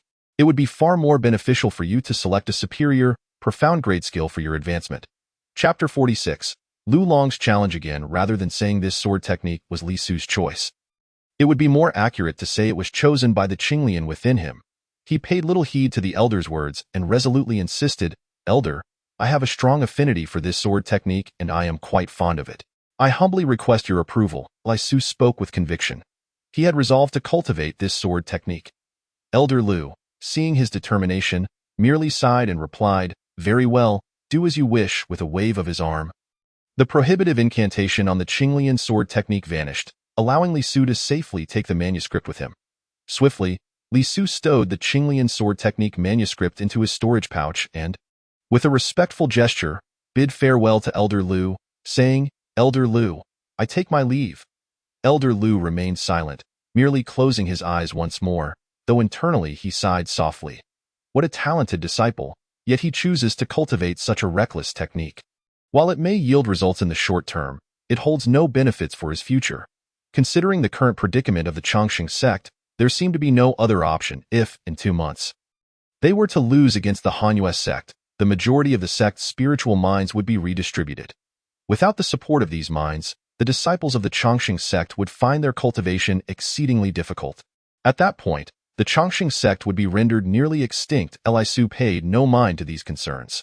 The reaction of the Qinglian due to the Qinglian sword technique manuscript indicated but one truth.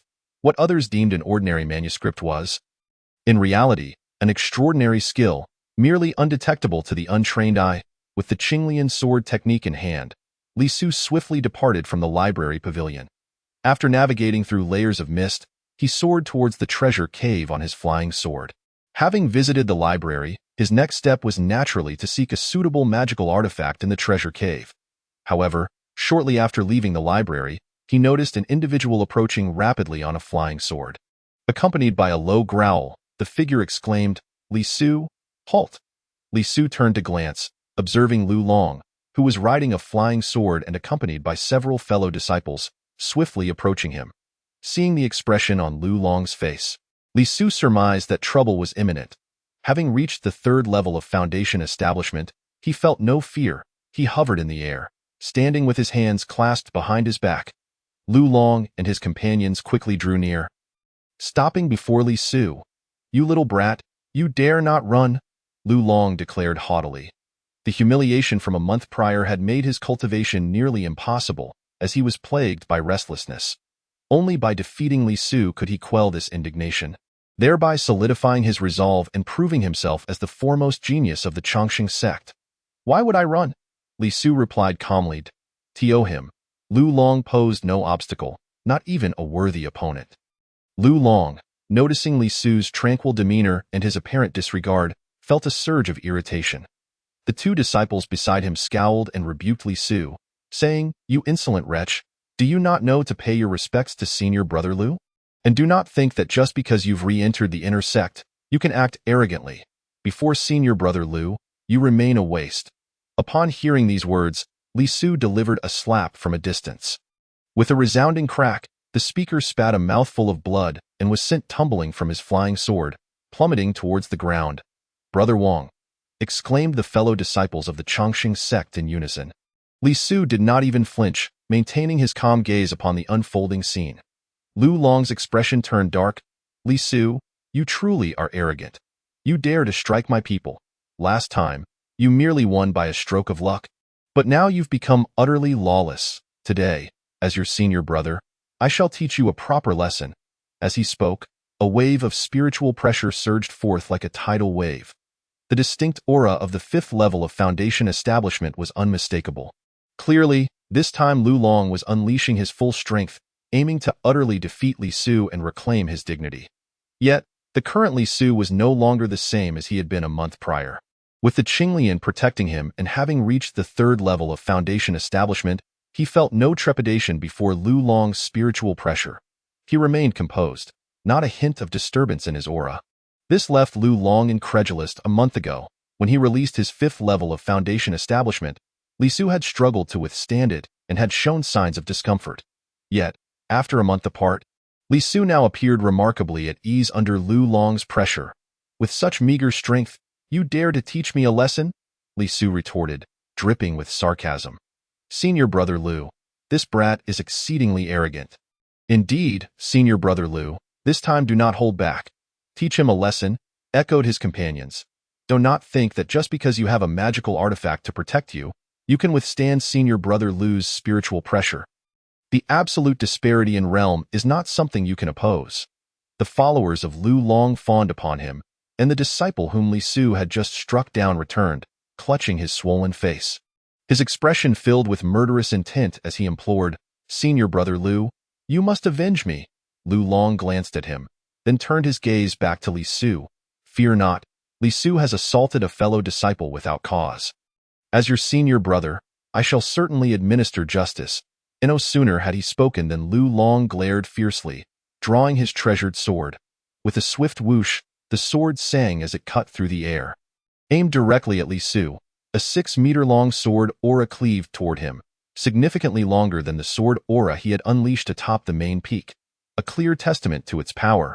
Upon witnessing this, Li Su merely snorted coldly and unleashed his full cultivation, third level of Foundation establishment. In an instant, the expressions of Lu Long and his companions changed dramatically, revealing their disbelief. A month ago, they had all witnessed the clash between Li Su and Lu Long on the main peak's plaza. At that time, Li Su had only been at the first level of Foundation establishment. Yet now, in just a month, Li Su had ascended to the third level of Foundation establishment. Such a terrifying rate of cultivation. 1 level every 10 days? What a monstrous prodigy. Not just the Chongqing sect, but even across the entire eastern continent, and indeed throughout the entire Tianqian realm, he was an existence that defied the heavens. Foundation establishment, 3rd level. My heavens. 3 levels in a month. How on earth did he achieve this? It was utterly unfathomable. Amidst the astonishment of all, Li Su summoned forth an ordinary flying sword. With a flash of sword light, he unleashed a blade of sword energy. Under the influence of his ancient sword spirit root, this sword energy was capable of engulfing mountains and rivers, its might soaring to the heavens. A 10-meter-long sword light descended with tremendous force. In that instant, not only Lu Long but even the 4 disciples of the Chongqing sect beside him were rendered speechless in the Tianqian realm. Only those who had reached the 8th level of foundation establishment could unleash such a 10-meter sword light. Yet Li Su, a mere 3rd-level foundation establishment practitioner, could also manifest a 10-meter sword light, leaving everyone present in a state of shock. Lu Long's face was a mask of disbelief and astonishment. However, there was no retreat for him. He could only muster his strength to strike down. Boom! The 2 sword lights collided, instantly erupting with a powerful explosion, shock waves radiating outward, sending several observing disciples of the Chongqing sect flying 10 meters away. As for Lu Long, he let out a wretched scream. A mouthful of blood spewed forth, and he fell unconscious, plummeting from the sky. Chapter 47. High-level surveillance. This scene left everyone present dumbfounded once more. Lu Long had been defeated again, and this time so thoroughly that he fainted after a single exchange. Yet Li Su did not even spare Lu Long a glance. To him, Lu Long was no longer worthy of his attention. Standing with hands clasped behind his back, he turned and soared toward the treasure cave on his sword, leaving Lu Long's followers trembling in fear as they beheld the scene before them. It was at this moment that they truly recognized that Li Su's victory over Lu Long was no mere fluke, but a testament to genuine strength. The title of the foremost of the younger generation would soon change hands once more. As for Lu Long, he plummeted into the stream below, creating a splash that reached several meters high, where he was rescued by a few errant disciples. The spectacle in the sky had also been witnessed by the errant disciples on the peak. If the last time Li Su had defeated Lu Long on the main peak had merely circulated among the inner and outer sects, this time, the news of Li Su's single-strike defeat of Lu Long in front of the errant disciples spread rapidly throughout the entire sect. My heavens! Li Su had just entered the inner sect and had already defeated the genius Lu Long. Indeed, it was said that Li Su had only been at the 9th level of Qi refinement during his assessment. Impossible! How could a Qi refinement practitioner defeat senior brother Lu, who is a 5th-level foundation establishment cultivator? Does this mean that Li Su's cultivation has surpassed the 5th level of foundation establishment? Has he been feigning weakness for these 3 years? The rumors spread like wildfire, quickly circulating within the Chongqing sect. Li Su had bided his time for 3 years, pretending to be weak in truth. He had not depleted his cultivation, but had merely been acting as for the reasons behind this. Opinions varied widely. Some speculated that Li Su was cultivating a certain secret technique that required mental fortitude. There are whispers that Li Su, in an effort to evade calamity, deliberately concealed himself among the ranks of the miscellaneous disciples. It is further said that he wished to avoid an encounter with Lon Kaier, which prompted his retreat to the miscellaneous courtyard. There are countless rumors circulating, yet the truth remains most evident to the higher echelons of the Chongqing sect. As for Li Su, the sudden emergence of his spiritual roots and his rapid cultivation progress have indeed caught the attention of the sect's leaders. Within the inner hall of the main peak, the sect master of Chongqing, along with the elders of the Law Enforcement Hall, the Merit Hall, and the Alchemy Chamber, sat cross-legged in high positions. A century-old disciple, having reached the 9th level of foundation establishment, cupped his fists and reported, "Respected sect master, esteemed elders, junior brother Li Su has emerged from his seclusion today and proceeded to the library pavilion. After selecting his cultivation methods, he engaged in combat with junior brother Lu Long with his cultivation at the 3rd level of foundation establishment. He defeated junior brother Lu Long with sword chi, and is now on his way to the treasure cave." Upon hearing this, the sect master and the 3 elders opened their eyes simultaneously, their expressions filled with disbelief. It is worth noting that just a month prior, Li Su had only been at the 1st level of foundation establishment. In the brief span of a month, he had ascended to the 3rd level of foundation establishment, a remarkable feat, indeed. The elder of the Law Enforcement Hall, Taiha, immediately inquired, Can you confirm that Li Su has truly reached the third level of foundation establishment? The century-old disciple replied with unwavering conviction. In response to Elder Taiha, I have observed clearly that junior brother Li Su has indeed attained the third level of foundation establishment, though I do not know what technique he employed. The sword chi he unleashed extended to a staggering 10 meters. With just a single strike, he bested junior brother Lu Longed. At this revelation, the expressions of the sect master and the three elders subtly shifted. Then, the sect master, Ling Yunzi, raised his hand. Proceed and continue monitoring. Yes, sect master. This disciple takes his leave. The century-old disciple swiftly exited the grand hall. As he departed, several high-ranking members of the Chongqing sect grew restless. Elder Yuanhe of the Merit Hall immediately remarked, Sect master, 3 years ago, Li Su suffered an injury, and we personally verified that his spiritual roots had completely withered, rendering further cultivation impossible. Yet now, his progress has been astonishingly swift, suggesting he has encountered some fortuitous opportunity. Indeed, another elder interjected, I also witnessed the battle outside the hall a month ago. His control over the sword is exceptional, and his spiritual awareness surpasses that of his peers. He does not possess a secret treasure. Rather, he has cultivated some form of technique. Furthermore, his withered spiritual roots have undoubtedly been restored.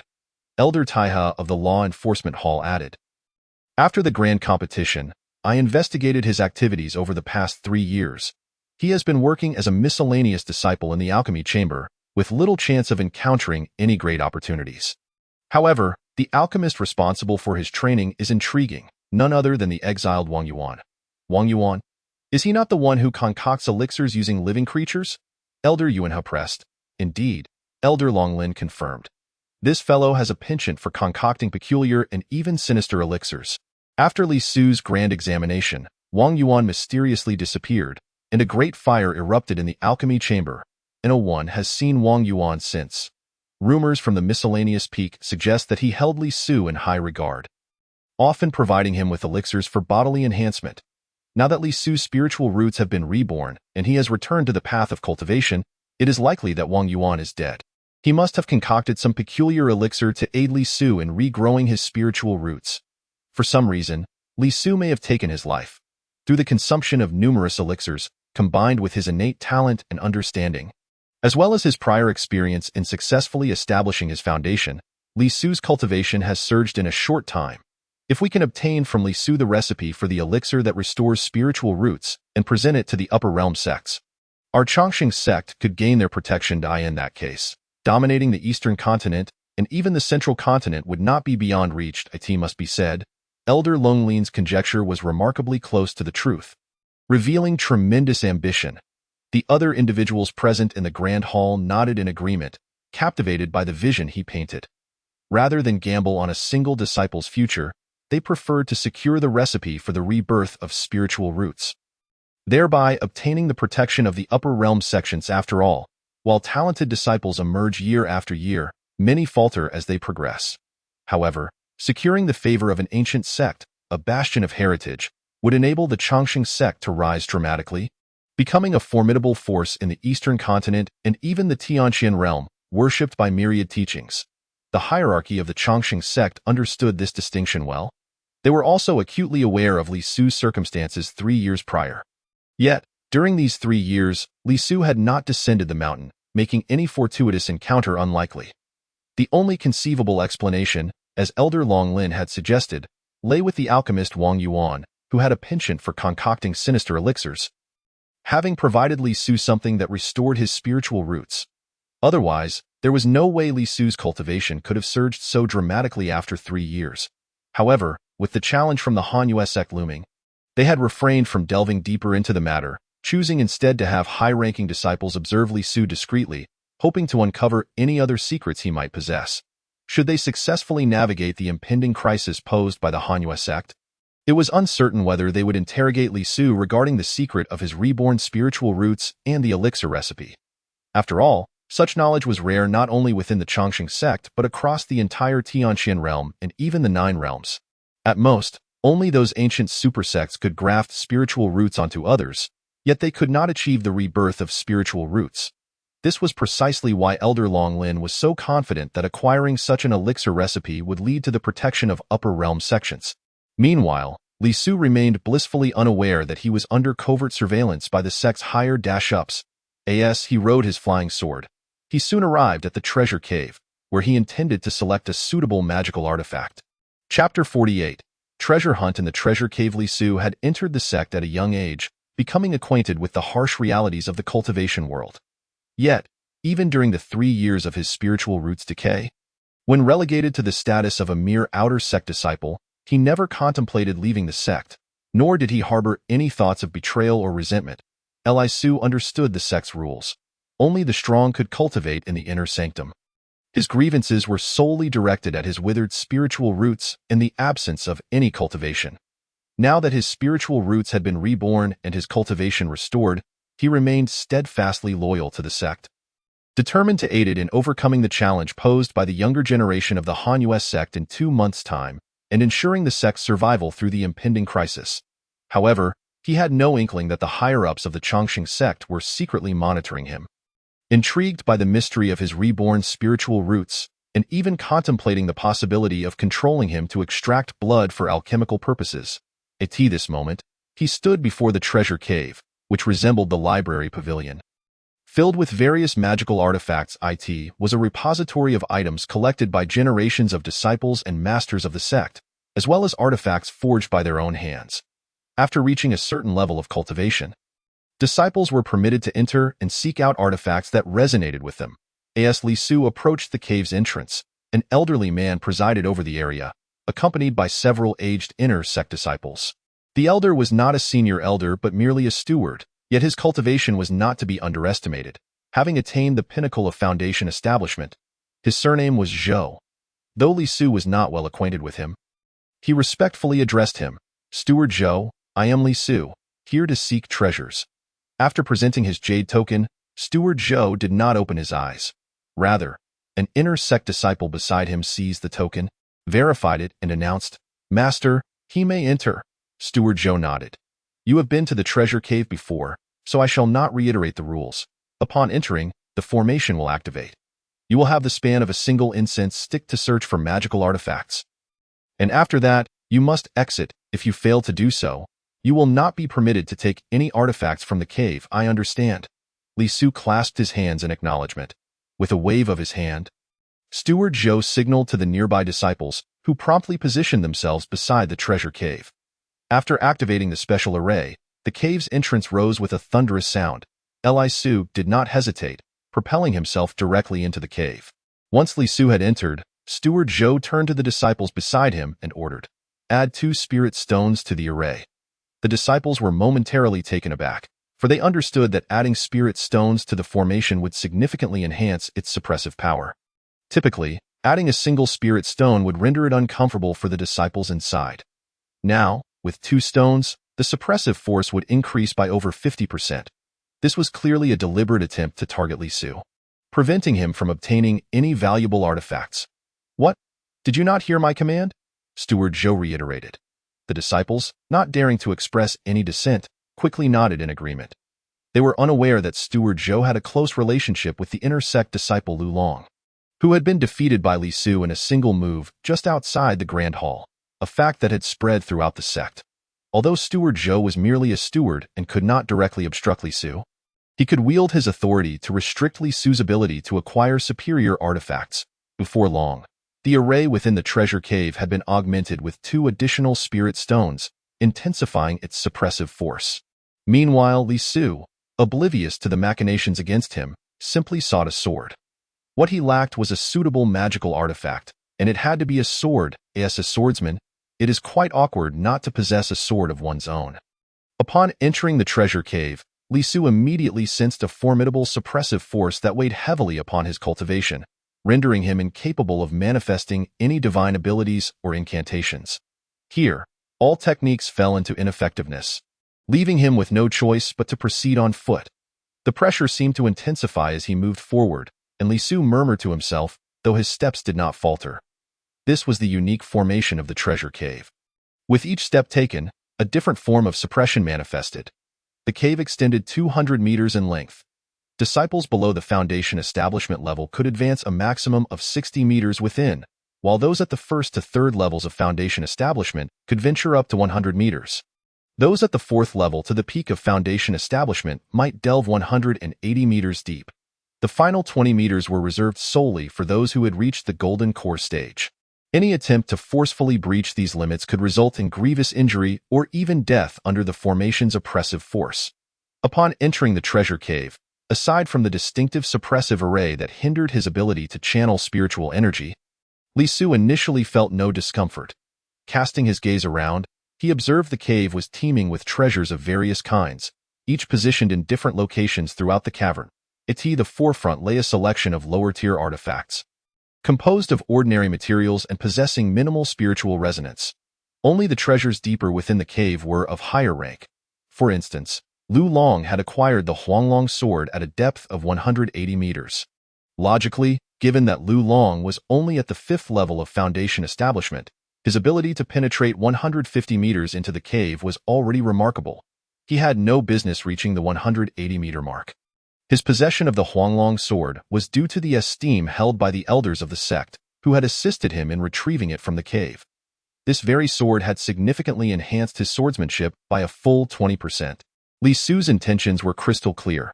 He sought a fine sword, striving to delve as deeply as possible to procure a high-tier sword imbued with potent spiritual energy and superior materials.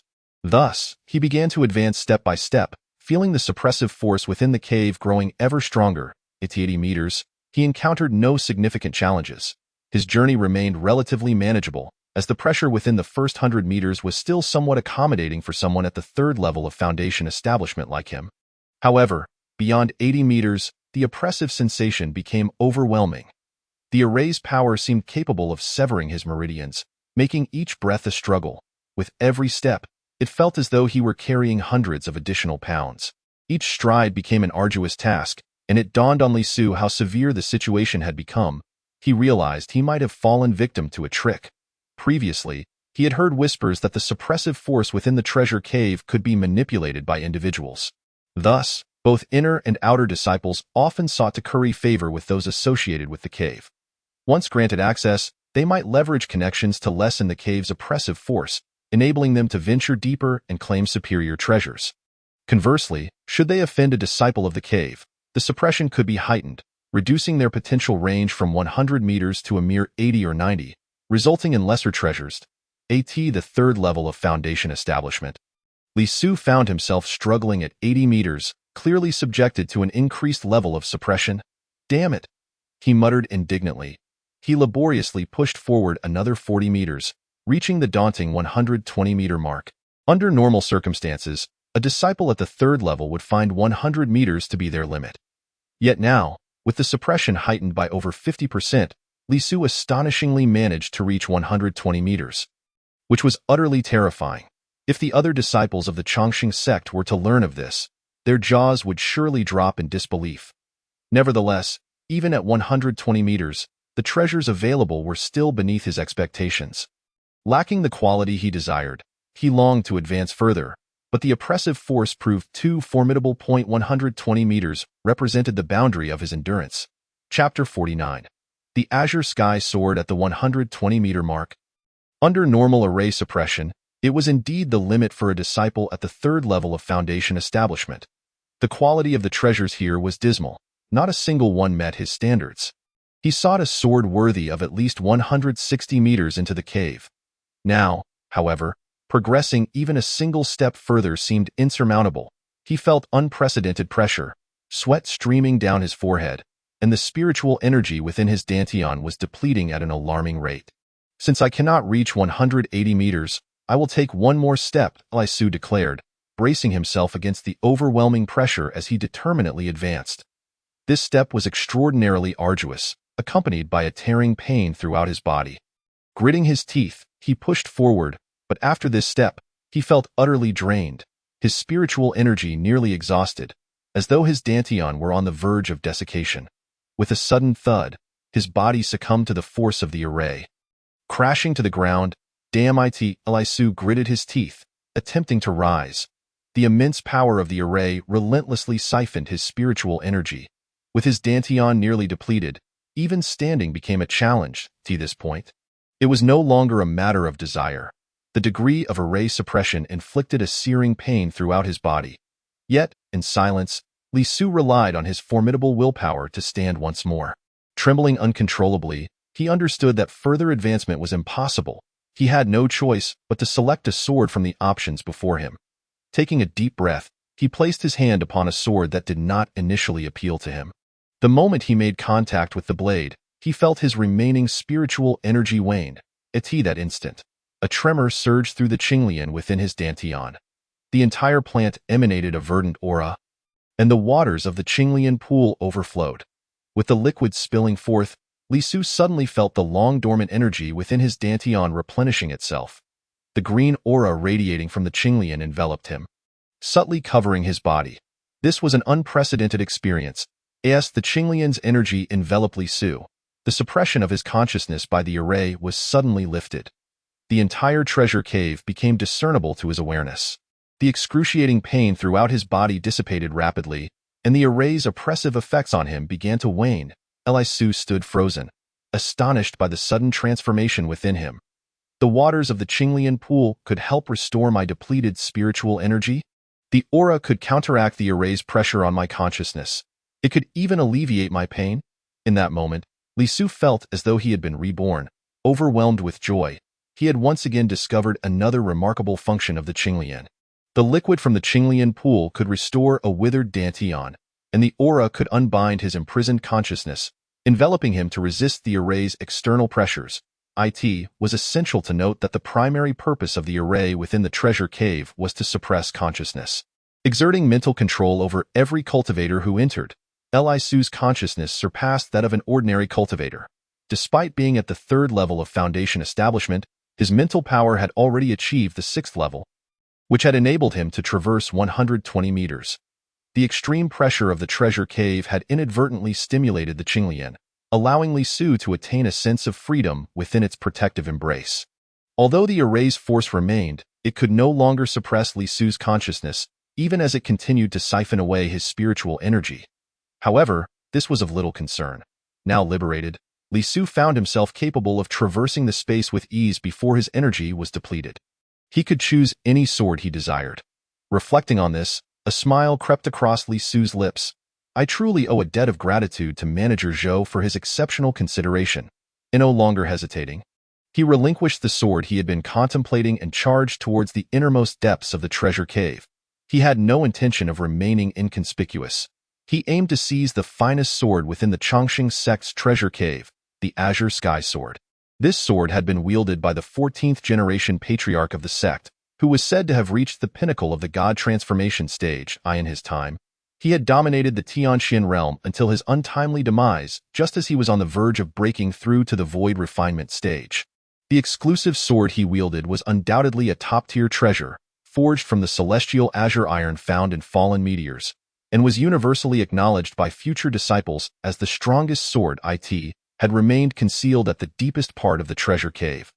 200 meters in, the reason it had not been claimed by the elders of the sect was due to a rule stipulating that all treasures within the final 10 meters of the cave must be acquired independently before reaching the golden core stage. Should one fail to do so, they would not be permitted to utilize the treasures, not even the sect leader. This was precisely why the strongest sword of the Chongqing sect had remained sealed within the treasure cave since the death of the 14th patriarch. No one could reach the 200-meter depth before attaining the golden core stage to claim this rare sword, unless a crisis threatened the sect, in which case all rules could be disregarded.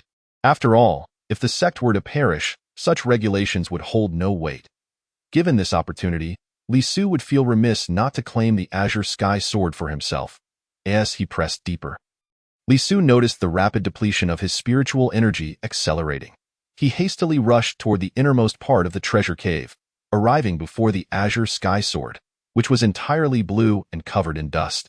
The sword emanated a faint azure glow, imparting a formidable and sharp presence.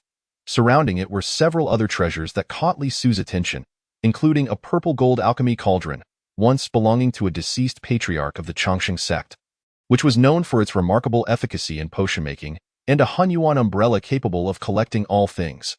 These were all powerful artifacts from the most esteemed leaders of the Chongqing sect's lineage. If circumstances allowed, Li Su would have eagerly taken them all. However, he could only claim one at this moment. The rapid loss of spiritual energy compelled him to cast longing glances at the surrounding treasures as he firmly grasped the azure sky sword. Without a moment's hesitation, he drew it forth. With a whoosh, a resounding sword cry reverberated throughout the treasure cave. The sword light shimmered, radiating a brilliant azure glow. Within the entire treasure cave, the magical swords trembled in unison, producing a continuous humming sound akin to a chorus of reverence for an emperor, or perhaps a jubilant celebration of the Tianqing sword, now poised to greet the world once more. Chapter 50. Obtaining the magical sword. The emergence of the Tianqing sword caused the entire treasure cave to tremble. Countless magical swords swayed from side to side, emitting a persistent humming sound. Moreover, it seemed that all the magical swords within the Chongqing sect sensed the arrival of the Tianqing sword, resonating with the collective hum. At the entrance of the treasure cave, Steward Zhou and several disciples were suddenly struck by a wave of sword energy and the incessant ringing of swords, leaving them utterly astonished. What is happening? Why does the treasure cave resonate with such relentless sword cries? What powerful sword energy is at play? My magical sword is trembling. Outside the treasure cave, all the disciples of the Chongqing sect sensed the unusual behavior of their swords and the ringing emanating from the direction of the treasure cave. The sound of swords coming from the treasure cave. Could it be that a divine sword has emerged?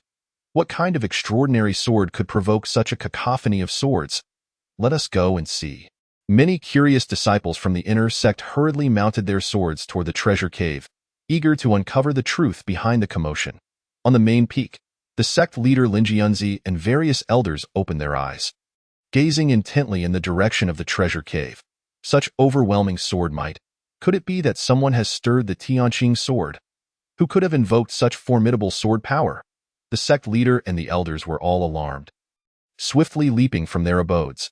Inside the treasure cave, Li Su held the Tianqing sword, feeling a surge of sword energy coursing through him, which soon settled into tranquility.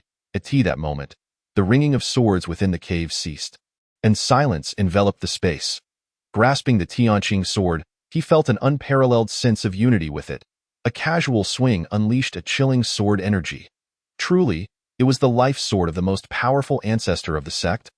Remarkable beyond compare, Li Su was overjoyed, but he soon felt his spiritual energy rapidly depleting.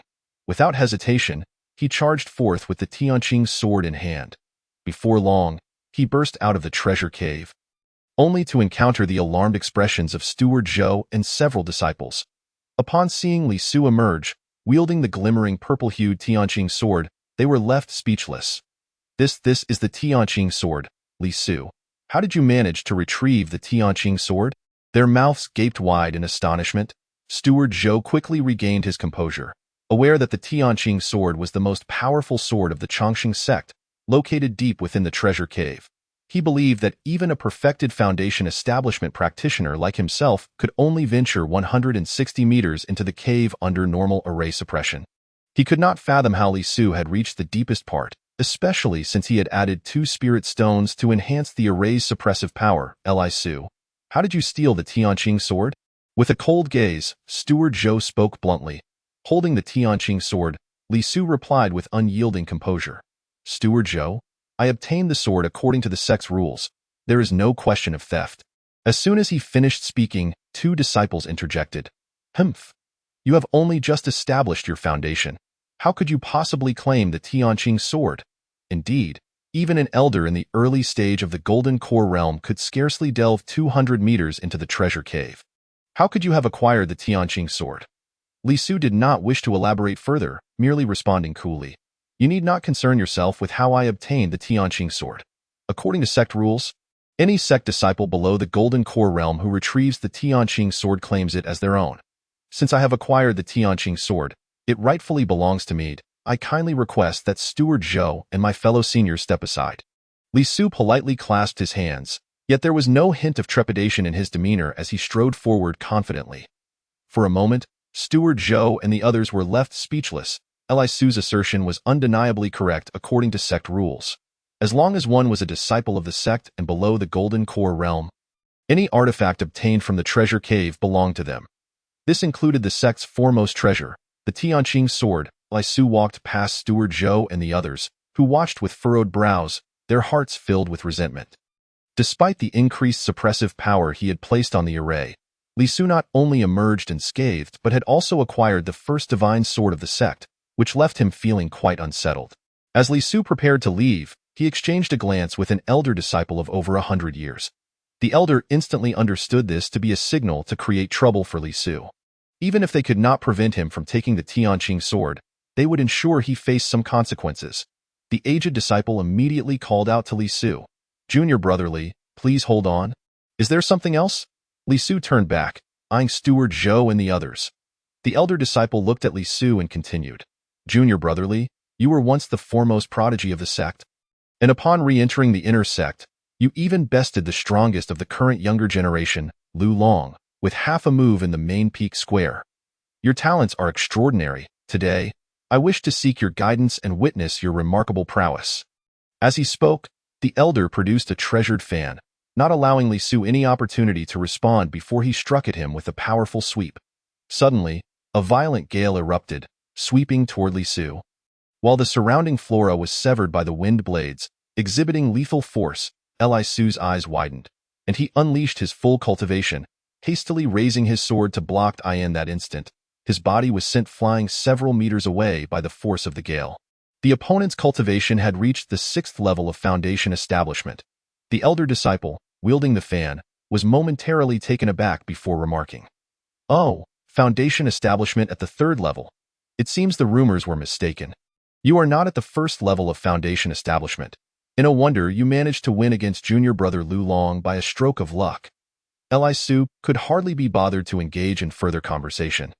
Against others, he might have no chance, but against this elder, he would be merely toying with him. With a cold smile, Li Su raised the Tianqing sword and delivered a single, decisive strike, as the life sword of the 14th generation ancestor.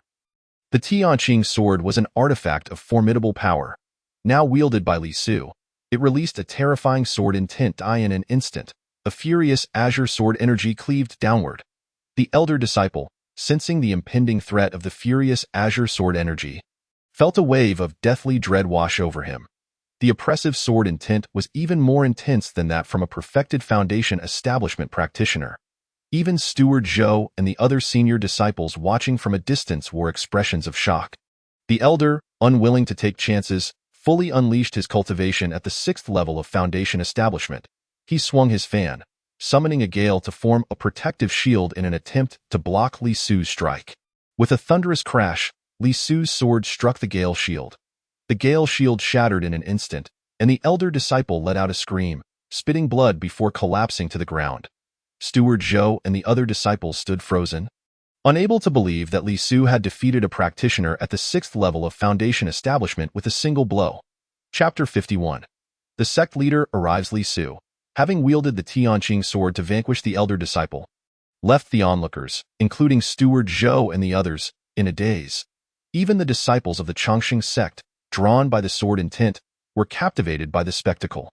The defeated elder, a longtime guardian of the treasure cave named Chen, had reached the 6th level of foundation establishment, making him one of the sect's elite disciples.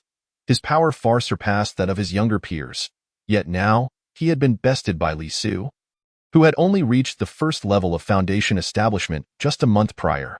Steward Zhou and the others remained agape, and an elderly disciple could not contain his astonishment. How is this possible? He actually defeated Elder Chen. It must be the Tianqing sword. It's undoubtedly too powerful. Otherwise, with his current cultivation, he could not have bested Chen Qian. Steward Zhou chimed in. Hovering in midair, Li Su looked down at the bleeding elder disciple. Chen Qian, do you wish to continue this fight? Chen Qian, over 150 years old and a 6th level foundation establishment practitioner, had been a remarkable talent in his youth.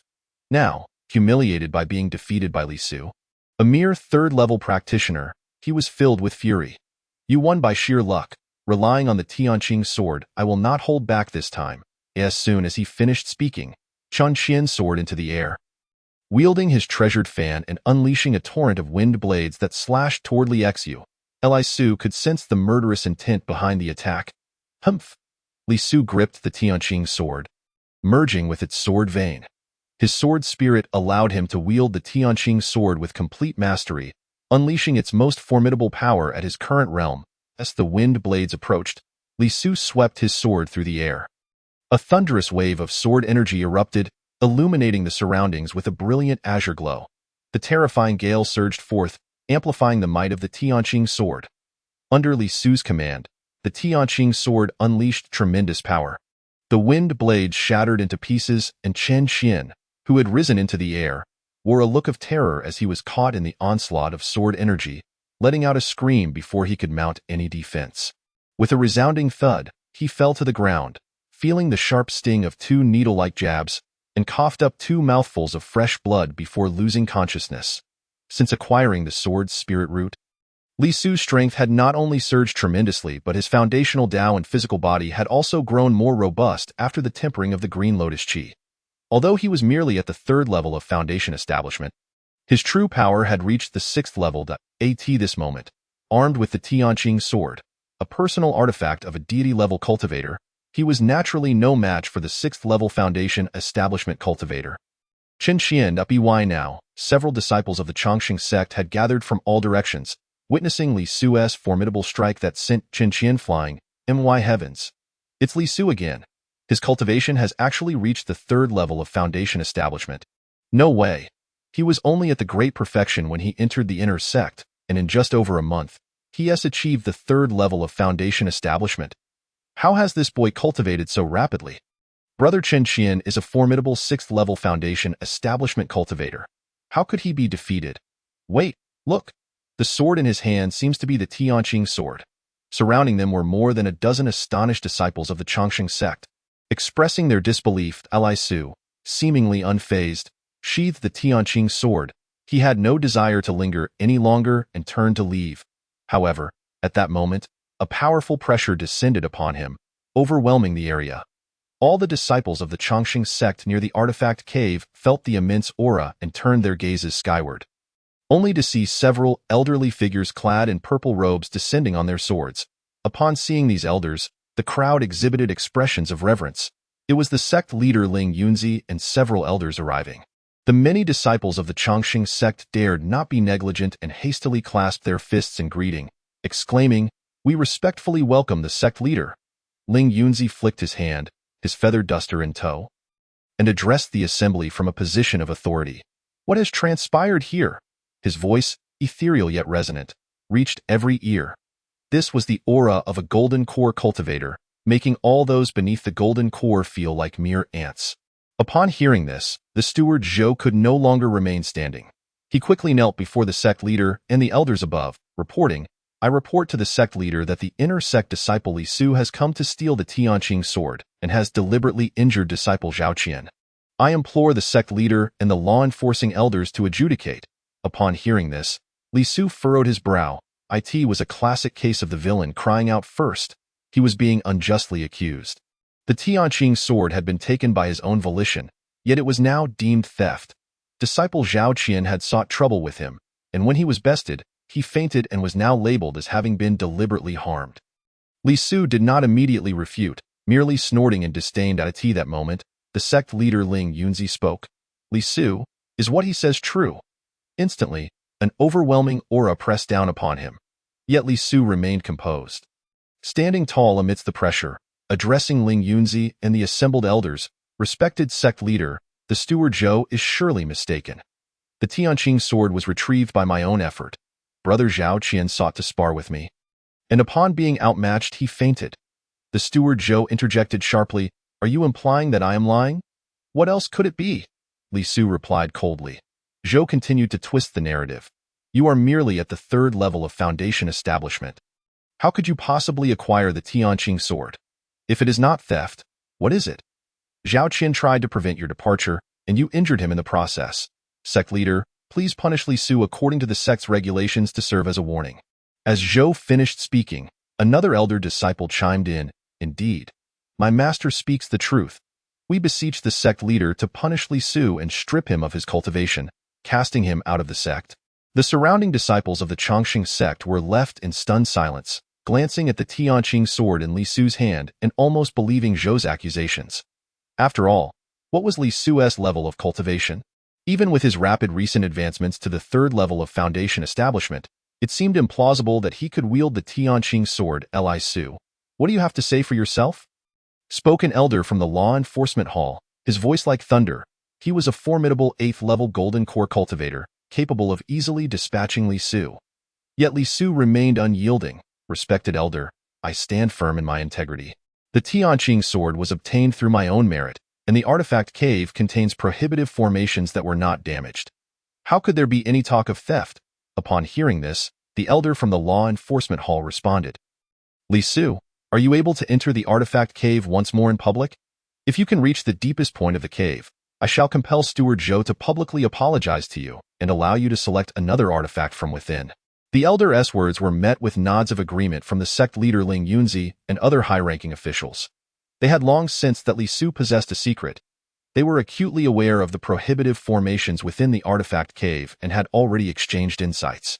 They were eager to discern how Li Su had acquired the Tianqing sword and whether he possessed any extraordinary treasures. After all, they were privy to the secret of Li Su's rebirth with a spiritual root. Should they uncover this secret, it would be immensely advantageous. They could ascend to the higher realms or continuously alter the spiritual roots of disciples to cultivate prodigies. If not for the imminent challenge posed by the Hanyue sect requiring young disciples to uphold their reputation, they would have eagerly sought to exploit Li Su's secrets already. For them, the method of obtaining a reborn spiritual root held far more significance than Li Su as an individual disciple. They had even devised plans for spiritual probing and physical dissection for research. Countless prodigies existed, and Li Su was not the singular marvel of history and the heart of the central continent. He would merely be seen as one among many gifted individuals. They believed that placing their bets on Li Su was not worth the risk. Now, they had the perfect opportunity to have him enter the artifact cave once more, covertly observing how he navigated through it and whether he truly possessed any hidden treasures. Once the crisis of the Hanyue sect passed, they would be prepared to capture him, preventing any unforeseen events from transpiring. As for the artifacts he acquired, they would not necessarily belong to him. As long as Li Su remained within the Chongqing sect, any artifact he obtained would belong to the sect. Chapter 52. Re-entering the artifact cave at this moment, Li Su found himself encircled by dozens of disciples from the Chongqing sect. Above him, the sect leader and elders were scrutinizing him closely. If he did not re-enter the artifact cave, he would find it difficult to defend himself. Li Su was fully aware that taking the Tianqing sword would lead to such scrutiny and had anticipated the doubts of the sect's upper echelons. Given his current level of cultivation, it was improbable for him to have accessed the Tianqing sword under normal circumstances. However, he had prepared himself for the ensuing skepticism and was even willing to publicly re-enter the artifact cave. As for his secret, the green lotus within him, over the past month of exploration, Li Su had discovered that the green lotus was isolated within his dantian. Aside from himself, no outsider could possibly perceive its presence unless they broke through his spiritual defenses with overwhelming power. If he were to re-enter the artifact cave, he merely needed to control the green lotus chi, ensuring it did not leak out. Even the sect's higher-ups would not be able to discern anything amiss, as the prohibitive formations within the cave could shield against spiritual probing. Thus, Li Su confidently declared, "Very well. I shall take a moment to adjust my breathing and prepare to re-enter the artifact cave." His response was resolute, devoid of any hesitation, which astonished many present. He truly dares to accept. Could it be that he can reach the deepest part of the artifact cave? They wondered. The prohibitive formations within the cave are so formidable that, with his cultivation level, it shouldn't be possible. As more disciples of the Chongqing sect gathered, they were eager to see the legendary sword that had produced such a sound. Upon witnessing Li Su unveil the Tianqing sword, they were left dumbfounded, unable to believe their eyes. Li Su returned to the ground, sat cross-legged, and began to cultivate. The sect leader and several elders exchanged glances, engaging in silent communication. Sect leader, I have just probed with my spirit and found no anomalies on him. However, this young man's rapid rise in cultivation surely indicates he possesses a secret treasure. When he re-enters the artifact cave, let us observe him closely.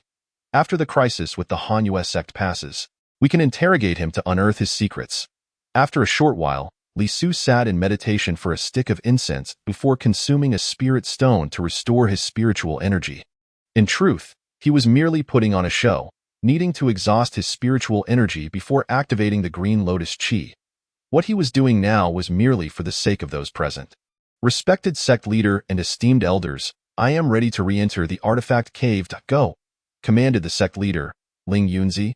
Hearing this, Li Su turned without a backward glance and walked toward the artifact cave. As he passed by the recently awakened Chen Xian, he cast a scornful glance, which left Chen Xian feeling deeply unsettled. After cultivating for 140 years to reach the 6th level of foundation establishment, being looked down upon by a mere 17-year-old boy was a bitter pill to swallow.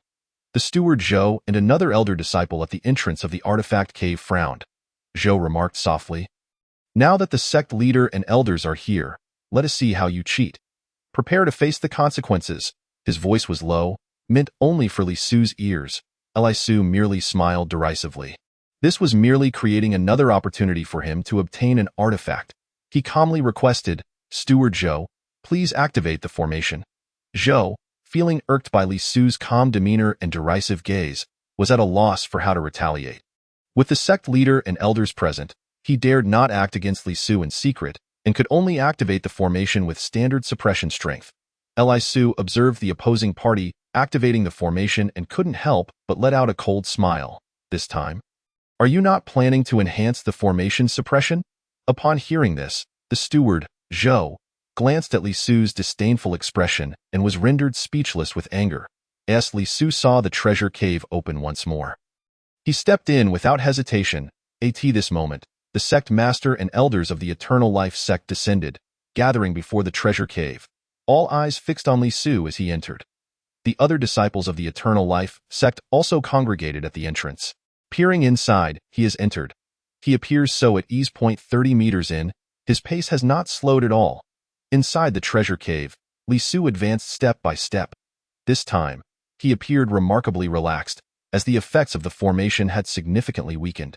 Previously, he had struggled upon reaching 80 meters, but now, he felt the pressure only when he reached 100 meters. Remarkably, even at this distance, he could still see the crowd of disciples outside the treasure cave. My goodness, 100 meters, and he remains so composed. 100 meters. The limit for someone at the 3rd level of foundation establishment is indeed just 100 meters, and he still appears so untroubled. Eyes widened in disbelief, the onlookers watched as Li Su continued forward.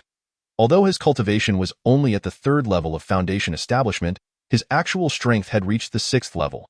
Normally, a 6th level practitioner could traverse up to 130 meters inside the treasure cave. Thus, after walking 100 meters, Li Su's steps remained resolute for the remaining 30 meters. Good heavens! This child, at the 3rd level of foundation establishment, has already walked 125 meters. 127 meters. 130 meters. This is indeed the limit for the 6th level of foundation establishment. He seems to be struggling now. If he wishes to proceed further, he must employ some means, for otherwise, he could never approach the deepest part of the treasure cave. Amidst the astonishment from the outside world, the higher-ups of the Eternal Life sect secretly observed Li Su. His spiritual energy was being continuously drained, swiftly dissipating under the pressure of the formation, making it increasingly difficult for him to advance.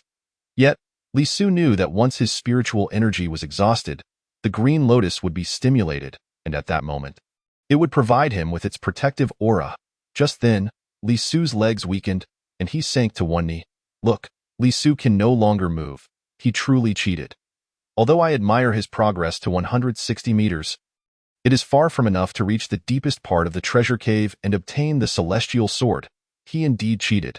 Many disciples voiced their opinions, asserting that Li Su could advance no further. At this moment, the steward Zhou stepped forward. Sect Master, elders, Li Su has reached his limit and clearly cannot approach the deepest part of the treasure cave. He has cheated. I implore the sect master to punish this individual. Yes, if Li Su obtains the celestial sword, it must be due to some trickery. Now, in public, he would not dare to employ any means, thus revealing his true colors. Zhou and his disciples continued to speak up.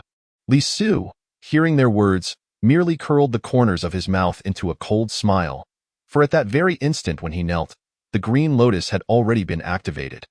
The aura of the Green Lotus began to circulate within him, instantly dispelling the suppression of his consciousness. The liquid from the Green Lotus pool also surged forth to replenish his exhausted spiritual energy. However, Li Su did not display any signs of ease. Instead, he maintained a visage of struggle.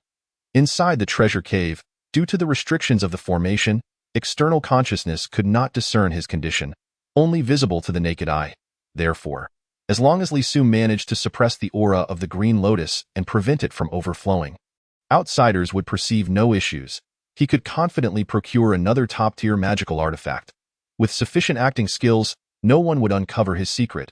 Chapter 53. Obtaining the Purple Gold Copper Furnace. Inside the treasure cave, shrouded by the restrictive formation, external consciousness was unable to perceive the situation within. Li Su, being inside, was naturally undetectable by external awareness. He could only gaze inside from the entrance. Li Su feigned difficulty.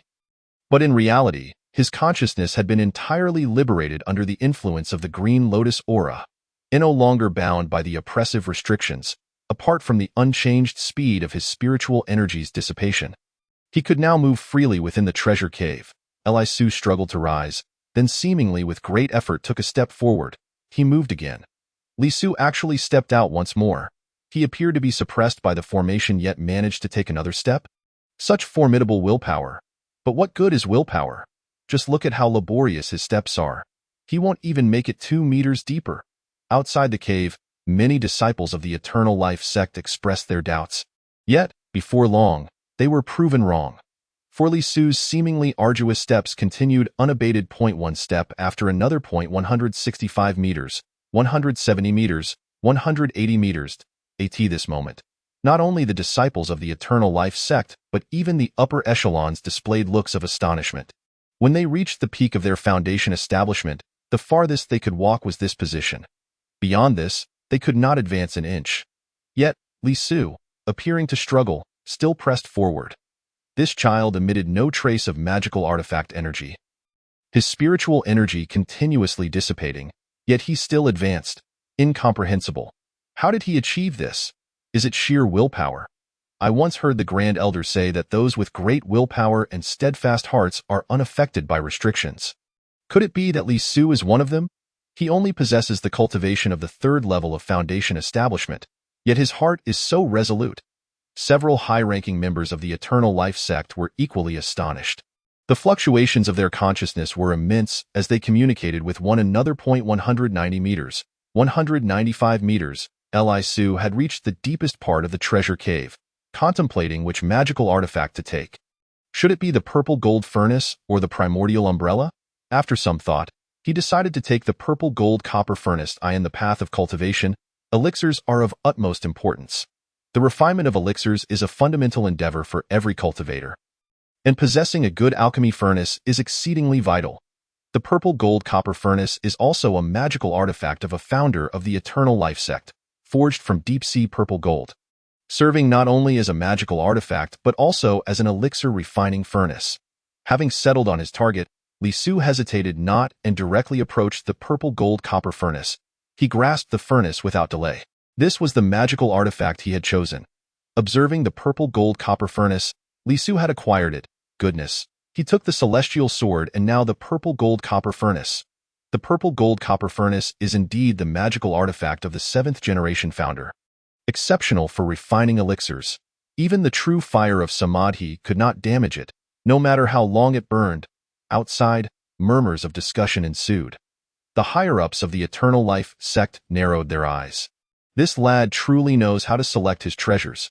Indeed, he has chosen both the Celestial Sword and the Purple Gold Copper Furnace. Words once spoken are like spilled water. For now, let him keep them. We can reclaim them after the challenge with the Cold Moon sect ends. Fellow members, you have all witnessed it. This child possesses a steadfast heart.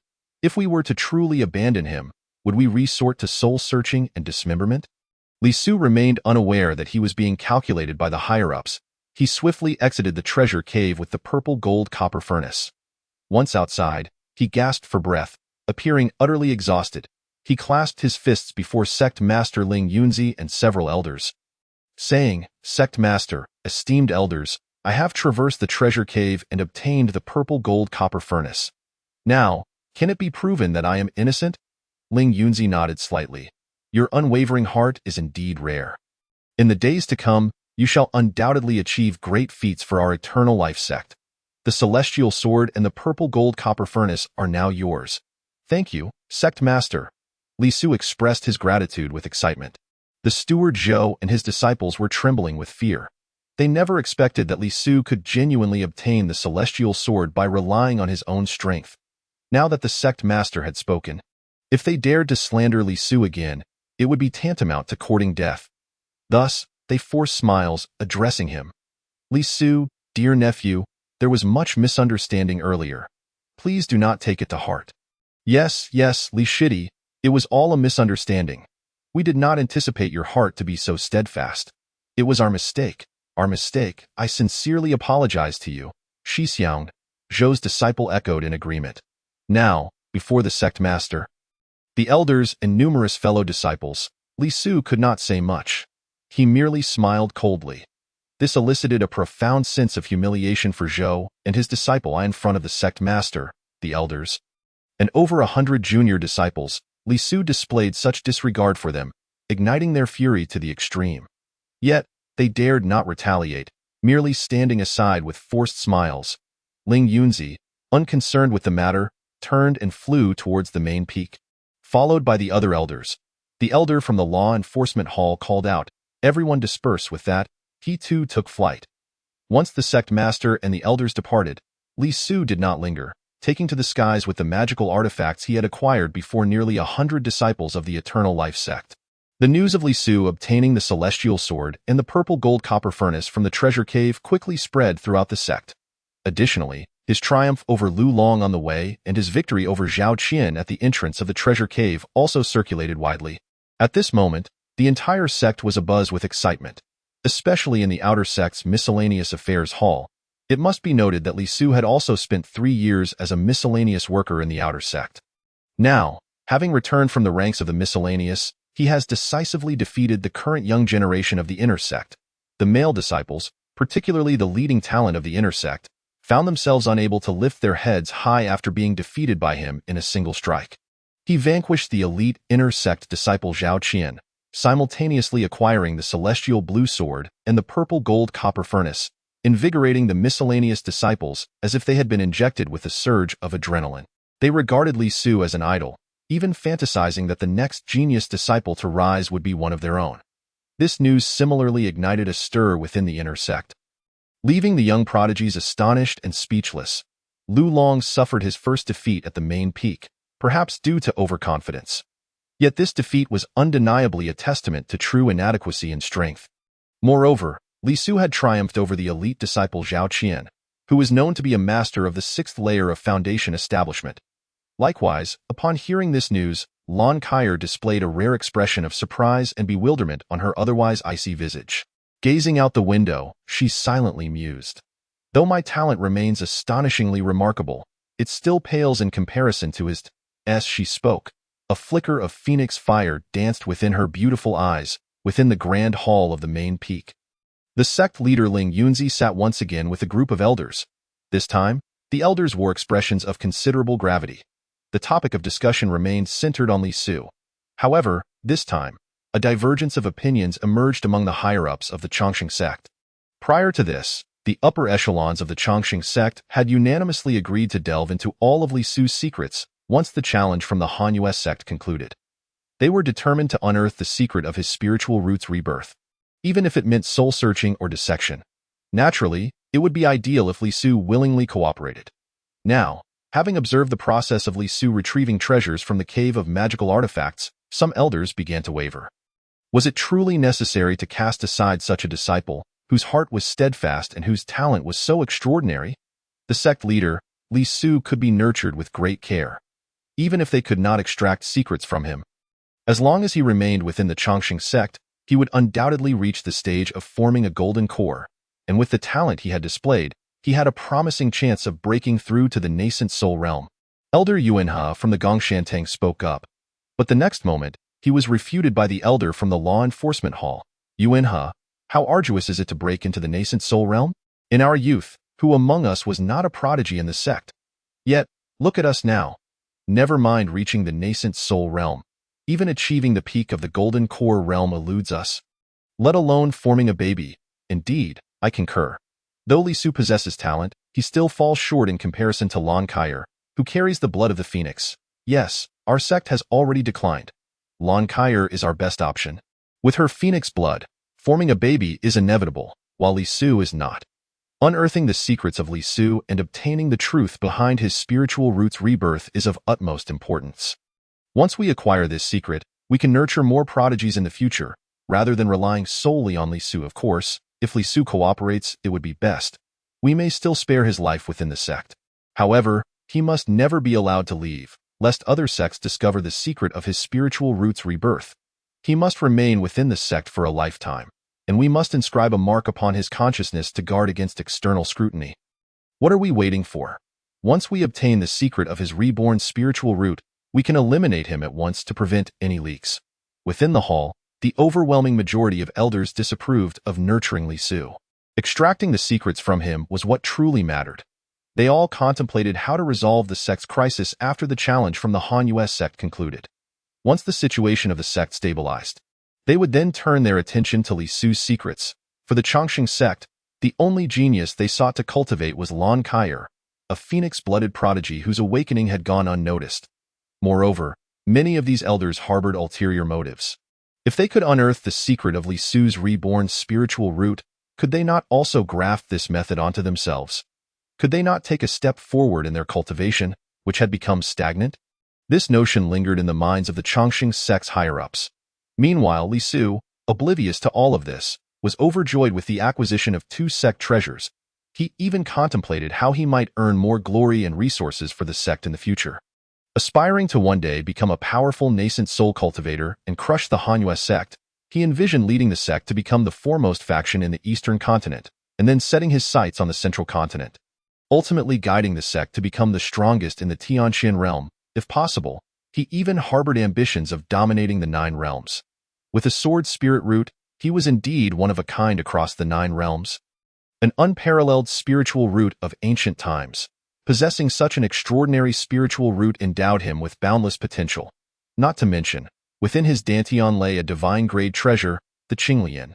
Yet, unbeknownst to him, his unwavering dedication to the sect and his earnest desire to lead it towards prosperity were merely his own beautiful wishes. Destined to remain unfulfilled, the upper echelons of the Chongqing sect had long been calculating his fate. After acquiring the secret manuals and magical artifacts, Li Su hurried to the Gongshanting. Here, he could receive spiritual stones and elixirs each month, and he intended to collect these before retreating to Qinglong Peak for seclusion. Li Su's recent emergence once again caught the attention of his fellow disciples. His brilliance over the past month was so dazzling that wherever he appeared, he became the focal point. However, he did not linger long. After obtaining the elixirs and spiritual stones, he promptly returned to Qinglong Peak, heading straight back to his secluded cultivation chamber. Today, he discovered yet another method of utilizing the Qinglian. He wished to test whether the Qinglian would replenish his spiritual energy each time it was depleted. Instead of practicing the secret manual, he continuously consumed his spiritual energy within the chamber, striving to use it all up. Soon, the scant spiritual energy within Li Su's dantian was entirely exhausted. Just like within the cave of magical artifacts, at the very moment his spiritual energy was depleted, the Qinglian within his dantian stirred. The spiritual liquid from the Qinglian pond surged forth once more, replenishing the spiritual energy within Li Su's body. Before long, he felt the invigorating sensation of abundant spiritual energy once again. Yet, Li Su did not rest. He continued to deplete his spiritual energy, eager to see whether the Qinglian would provide an infinite supply or if it had a limit. This limit was crucial. It would enable him to allocate spiritual energy and cast spells more effectively in future confrontations. However, upon depleting his spiritual energy this time, the Qinglian in his dantian fell silent. Thus, Li Su concluded that the Qinglian would replenish his spiritual energy 3 times. After that, it would cease to do so. As for the interval between each replenishment, whether it be a day, a few days, or even a month, Li Su would have to continue exploring. Nevertheless, even with this limitation, Li Su was already exhilarated. In other words, The spiritual energy stored within his dantian was 4 times that of others. Coupled with his inherent combat prowess, he would surpass 3 minor realms against opponents of the same level. When it came to battle, Li Su would possess a greater array of trump cards.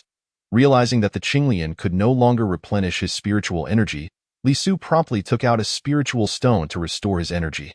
After consuming the spiritual stone, Li Su began to peruse the Qinglian sword technique manual. The sword technique was known as the Qinglian fingerprint, and it was undoubtedly extraordinary, far from the insipid description given by the elders of the library. It was a yellow-grade technique. Li Su opened the manual and began to learn the sword techniques, methods of cultivation, and striking techniques. He remained in his chamber for a full 3 days, comprehending the principles laid out in the manual without once wielding a sword. In Li Su's view, only by grasping the essence of the technique could he practice with greater efficacy.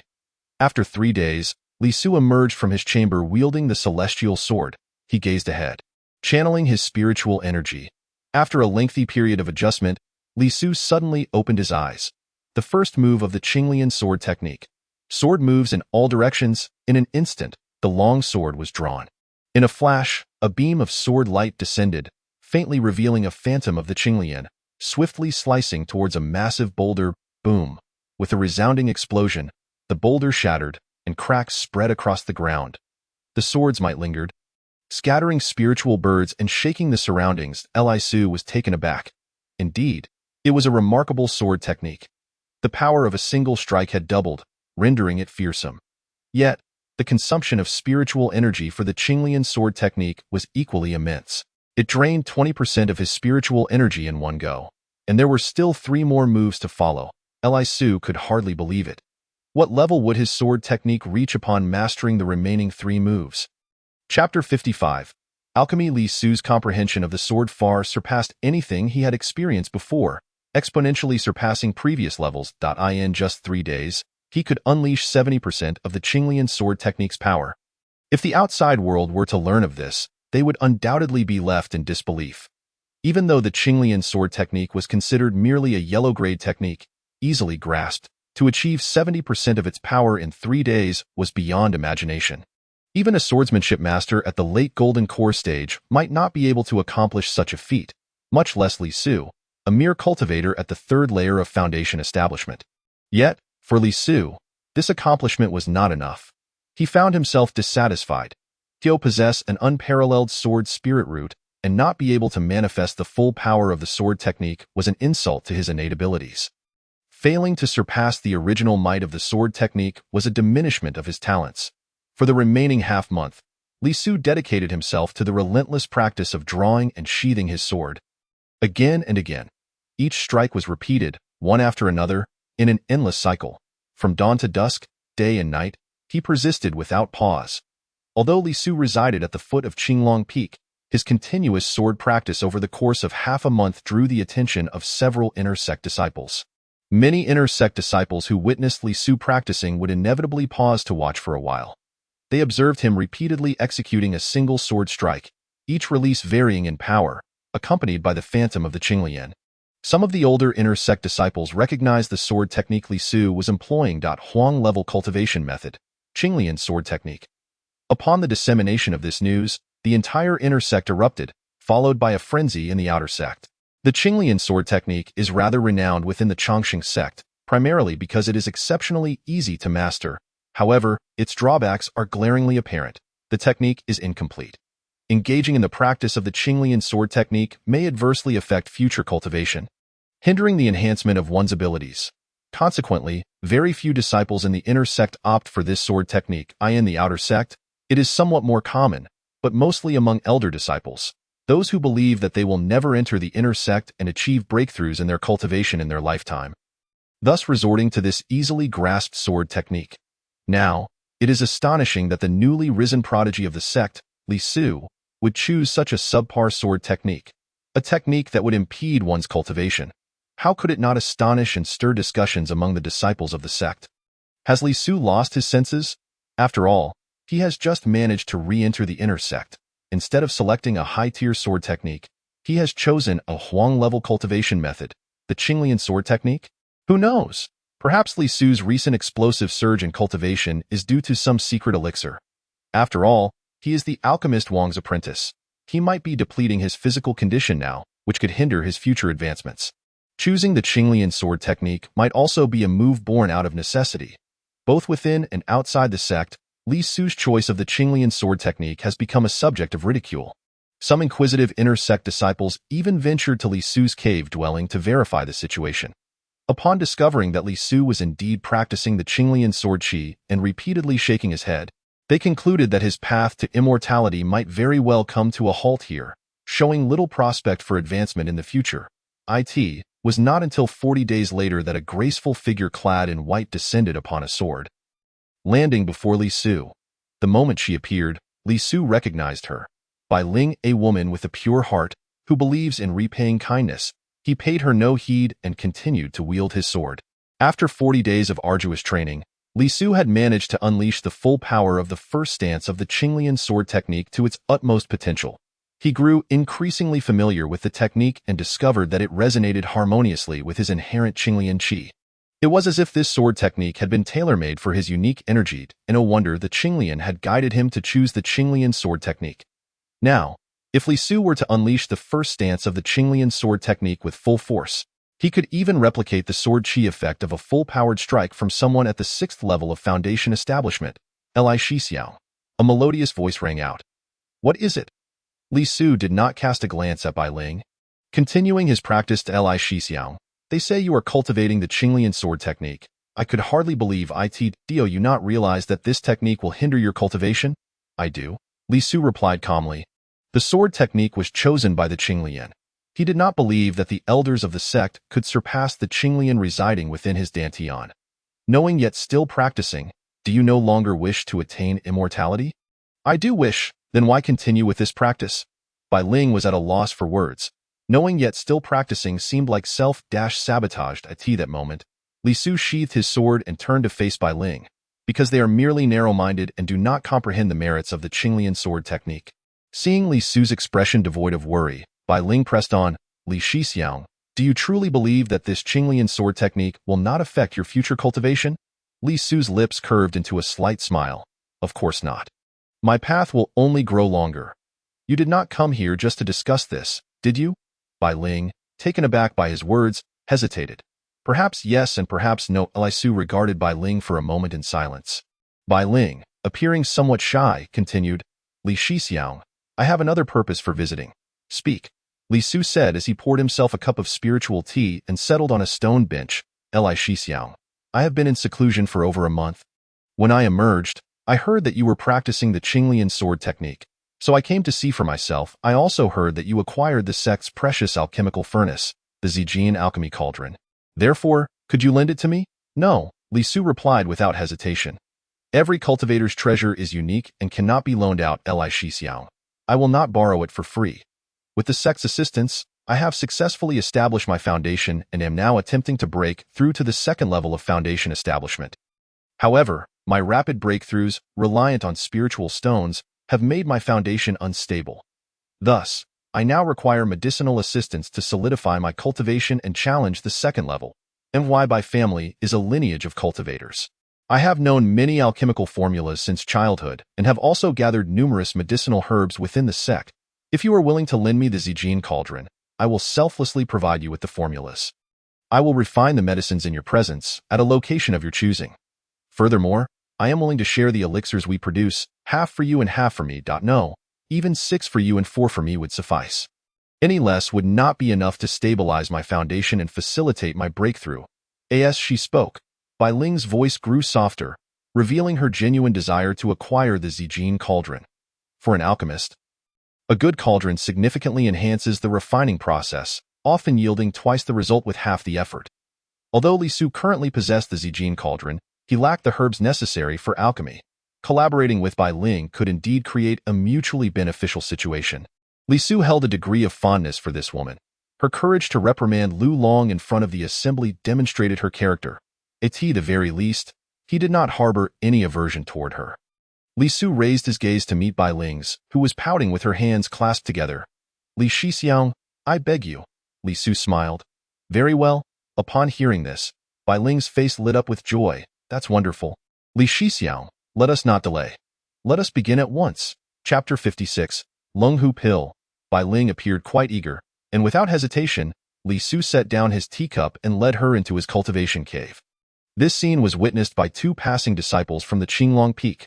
Bai Ling, despite her low cultivation level, possessed exceptional talent, being a standout among the younger generation with her first-grade fire spirit root. In the various sects of Zhongzhou, she would be regarded as a top disciple worthy of cultivation. Coupled with her exquisite beauty, she had already captivated many young disciples of the Chongqing sect. Now, it was no surprise that someone saw Li Su leading Bai Ling into his cave. The news spread throughout Qinglong Peak within the hour. A sensational piece of gossip. Bai Ling Shimi entered Li Su's cave. What? Bai Ling Shimi is to be betrothed to Li Su. Li Su seduced Bai Ling Shimi, and she fell for it. The rumors grew increasingly outrageous, and within half a day, the news even reached Lon Kair's ears. As an inner sect prodigy who had awakened the Phoenix bloodline, Lon Kair resided in her own courtyard at Qinglong Peak. Upon hearing the news from her maid, her brows furrowed. Her previously tranquil heart was now stirred, as if she had lost something precious. Meanwhile, within Li Su's cave, he had already retrieved the Zijin cauldron.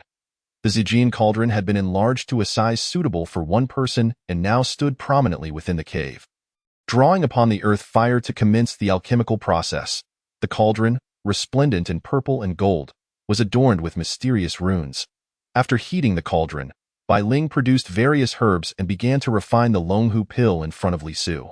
This batch of elixirs, known as Longhu Pill, utilized the bones of 36 fierce beasts as the medicinal base, complemented by 72 types of herbs. The resulting elixir significantly aids in stabilizing one's foundation and enhancing vitality, being 10 times more effective than ordinary foundational elixirs. The bones of these fierce beasts and the herbs had taken Bai Ling 2 years to gather from various sources since her entry into the sect, making them quite precious. Having served as an alchemical assistant for 3 years, Li Su was well-versed in the art of alchemy and familiar with the properties of most herbs. Although he had never refined the Longhu Pill, he could serve as an excellent assistant. Additionally, his cultivation level surpassed Bai Ling's, allowing him to control the fire and cauldron at critical moments. Li Shixiang. Prepare 3 tails of powder from the bones of the tidal crocodile. The 10th fierce beast, Bai Ling instructed while monitoring the flames. Li Su located the bones of the tidal crocodile and swiftly transformed them into a fine powder using his energy. The powder remained suspended in the air as he extracted the purest portion.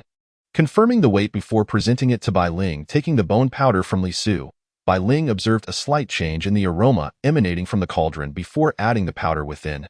The runes on the Zijin cauldron shimmered, sealing every ounce of medicinal potency inside. The flames roared, and the fragrance of the herbs intensified. Li Su continued to assist, handing Bai Ling one herb after another while diligently committing each step of the refining process to memory. For 3 days and nights, Li Su and Bai Ling tirelessly refined the Longhu Pill within the cave. At this point, Bai Ling was nearly exhausted. Though the Zijin cauldron was a treasure for alchemy, it also required immense stamina from the alchemist. Even with Li Su's assistance, her current cultivation level was barely sufficient to endure. At this moment, Bai Ling spoke weakly. Li Shixiang, the Zijin cauldron consumes too much energy and spiritual power from the fire controller. My cultivation is still shallow. I can hardly hold on. Li Shixiang. For the last 3 steps, I will instruct you. You take over the refining. Bai Ling had truly reached her limit. The mental strain of 3 days had been immense. Without assistance, she would surely collapse, resulting in the waste of this entire batch of elixirs. 3 days of hard work would go to waste. Li Su nodded without hesitation. Very well.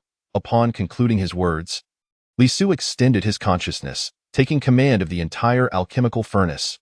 With a swift motion, he infused the furnace with waves of spiritual energy, gradually assuming control from Bai Ling. Only then did Bai Ling slowly retract her consciousness and energy, her complexion appearing somewhat pallid. Senior brotherly, maintain the current state of the earth fire. Once the fragrance of the elixir begins to change, reduce the heat by 1/3 and add the final ingredient, the bone powder of the formidable beast. After this addition, we will enter the critical phase of elixir condensation. It is imperative to control the heat precisely and stabilize the furnace to ensure its equilibrium. The greater the pressure within the furnace, the more stable it becomes, thus yielding a higher grade of the Longhu Dan. After listening to the final steps, Li Su nodded affirmatively, understood. He then began to regulate the earth fire and the furnace. attentively monitoring the changes in the elixir and its scent. Finally, after half an hour had passed, the fragrance began to shift. Without hesitation, Li Su promptly reduced the heat by a third and poured in the final ingredient. The bone powder of the iron-armored tiger. As the lid of the purple-gold copper furnace closed, a powerful cyclone of pressure began to manifest within. White smoke billowed forth, and the fragrance of the elixir intensified. Becoming increasingly rich, Li Su could sense a dramatic change in the internal pressure, causing the furnace to become unstable. The condensation of the elixir had commenced. Senior Brotherly, you must maintain control of the furnace and ensure its stability. Bai Ling urged, her spirit slightly revived yet still appearing frail. The rich aroma of the elixir filled her with heightened anticipation. Given the current trajectory, they were assured of at least a second-grade elixir. Li Su, fully aware of the significance of this endeavor, unleashed his cultivation, commanding the purple-gold copper furnace with his consciousness. In that instant, a formidable aura reverberated throughout the cave. Particularly, the terrifying power of his consciousness enveloped the entire space. Locking onto every corner of the furnace, Bai Ling, standing nearby, was taken aback, her expression changing dramatically as she gazed at Li Su in astonishment. Although she was aware of Li Su's strength, having witnessed his breakthrough to the third level of foundation establishment and his defeat of Lu Long and Chen Xian, a master of the inner sect, she had not anticipated the sheer potency of his consciousness. Despite possessing only the third level of foundation establishment, the power he exuded rivaled that of a sixth-level practitioner. Amidst Bai Ling's astonishment, Li Su diligently controlled the purple-gold copper furnace. Inside, the Longhu Dan continued to condense, releasing an immense pressure. Waves of elixir fragrance began to waft outward, their soothing aroma uplifting both Li Su and Bai Ling. After another half-hour, the purple-gold copper furnace settled into calmness, and the fragrance reached its zenith. At this moment, Bai Ling exclaimed with excitement, "We succeeded. The Longhu Dan has been successfully refined. Senior Brotherly, quickly open the furnace and see how many Longhu Dan we have produced and their grade." Chapter 57. Fourth grade elixir. Li Su, equally eager, had previously concocted elixirs but had only managed to produce those of modest quality, with the best being a second-grade mid-tier elixir. Now, with this batch, not only had they utilized the exceptional purple-gold copper furnace, but the emergence of the elixir's fragrance indicated that it had surpassed the second grade, likely achieving third-grade quality. Li Su nodded. All right with that, he formed a sword gesture and flicked it upward. With a resounding bang, the lid of the furnace burst open, and a cloud of white mist surged forth. The aroma intensified significantly, and even a fleeting wisp of green energy flickered momentarily, an indication of the Qinglian energy within him. Li Su, unable to contain himself, inhaled deeply. What a potent fragrance! As he stepped forward to peer into the furnace, he beheld 14 white elixirs suspended within, the rich fragrance emanating from them. Even more striking was the visible milky white aura enveloping the surface of these elixirs. The elixirs, categorized as 9-grade, exhibited only the faintest medicinal properties. Typically, such weak properties could be refined by any outer sect disciple with basic alchemical knowledge. Second-grade elixirs possessed enhanced properties, with a subtle fragrance that inner sect disciples could usually produce.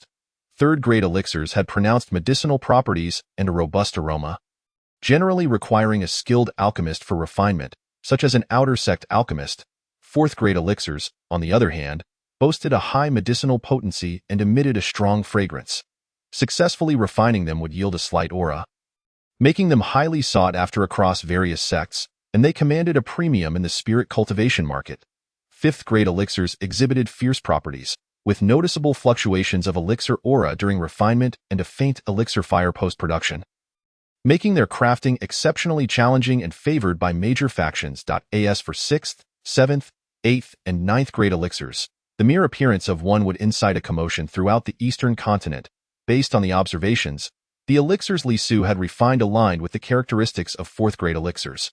After a moment of contemplation, Li Su exclaimed, fourth grade elixirs." Bai Ling's expression mirrored his astonishment. "Really? Is it true?" She leaned forward to gaze into the furnace, and upon witnessing the elixir's aura, she became exceedingly animated. "Heavens! They truly are fourth-grade elixirs. We have actually refined fourth-grade elixirs. Senior Brotherly, you are remarkable." Bai Ling was overwhelmed with excitement. Her Longhu Dan recipe typically only yielded third-grade elixirs, and if executed poorly, could even result in second grade. Achieving fourth grade required not only exceptional alchemical skill but also a high-quality furnace. She had anticipated that using Li Su's purple gold copper furnace would at best produce a mid-level third-grade elixir. Yet they had unexpectedly crafted fourth-grade elixirs. Evaluating the aura, fragrance, and quality of the elixirs, it was evident they had reached the mid-tier of fourth-grade quality. Senior Brother Li, this Longhu Dan appears to have reached mid-fourth grade quality. Such elixirs, in the spirit cultivation market, fetch around 1,000 spirit stones each. Within our Chongqing sect, only a select few inner sect alchemists can refine them. The fact that we have produced elixirs of this caliber is truly astounding. Bai Ling was beside herself with joy. The elevation in both quality and quantity, amounting to 14 elixirs, was beyond her expectations. Li Su, however, shook his head. Not just that. The fragrance is so dense it is almost suffocating. Additionally, the aura surrounding the elixirs is soft and lingering. In my estimation, these are superior fourth-grade elixirs. Superior? Bai Ling was momentarily speechless. Such high-grade elixirs could sell for 3,000 spirit stones each in the spirit cultivation market. Bai Ling swallowed hard, glancing between the purple gold copper furnace and Li Su. She realized that the quality of the elixirs was not solely due to the furnace. Rather, it was Li Su's adept control during the condensation phase that had yielded fourth-grade superior elixirs. Li Su was not only a prodigy in cultivation, but also an extraordinary alchemist. At that moment, Bai Ling even contemplated the notion of inviting Li Su to join her family, believing that their declining lineage would undoubtedly rise again. However, this thought quickly dissipated as Li Su produced 2 jade vials and carefully stored the 14 elixirs, 7 in each vial. He then handed 1 vial to her. This is yours. Bai Ling was taken aback. But, isn't it a 3-7 split? Li Su smiled gently. If you consider me a friend, I cannot take advantage of that friendship. Upon hearing his words, Bai Ling trembled slightly, her fondness for Li Su soaring. Li Su, ignoring her reaction, suppressed the earth fire within the cave and stowed the purple gold copper furnace into his storage pouch. He could scarcely believe that he had refined superior fourth-grade elixirs. Previously, his best effort had only yielded mid-level second-grade elixirs. The gap between the 2 grades was like an insurmountable chasm.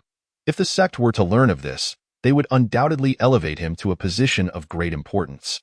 The significance of an alchemist to a sect is immense, and major factions invest heavily in nurturing alchemists. Those with alchemical talent are far rarer than those with cultivation aptitude. Li Su pondered whether his success in refining superior fourth-grade elixirs was related to the Qinglian energy he possessed. After all, he had noticed a wisp of Qinglian energy escaping during the refining process. He intended to privately experiment to determine if possessing the Qinglian energy had indeed granted him an innate talent for alchemy. At this moment, Bai Ling addressed Li Su, Senior Brother Li. Since we have successfully refined superior fourth-grade elixirs, should we inform the sect? Li Su decisively shook his head, believing it best to keep the matter confidential for the time being.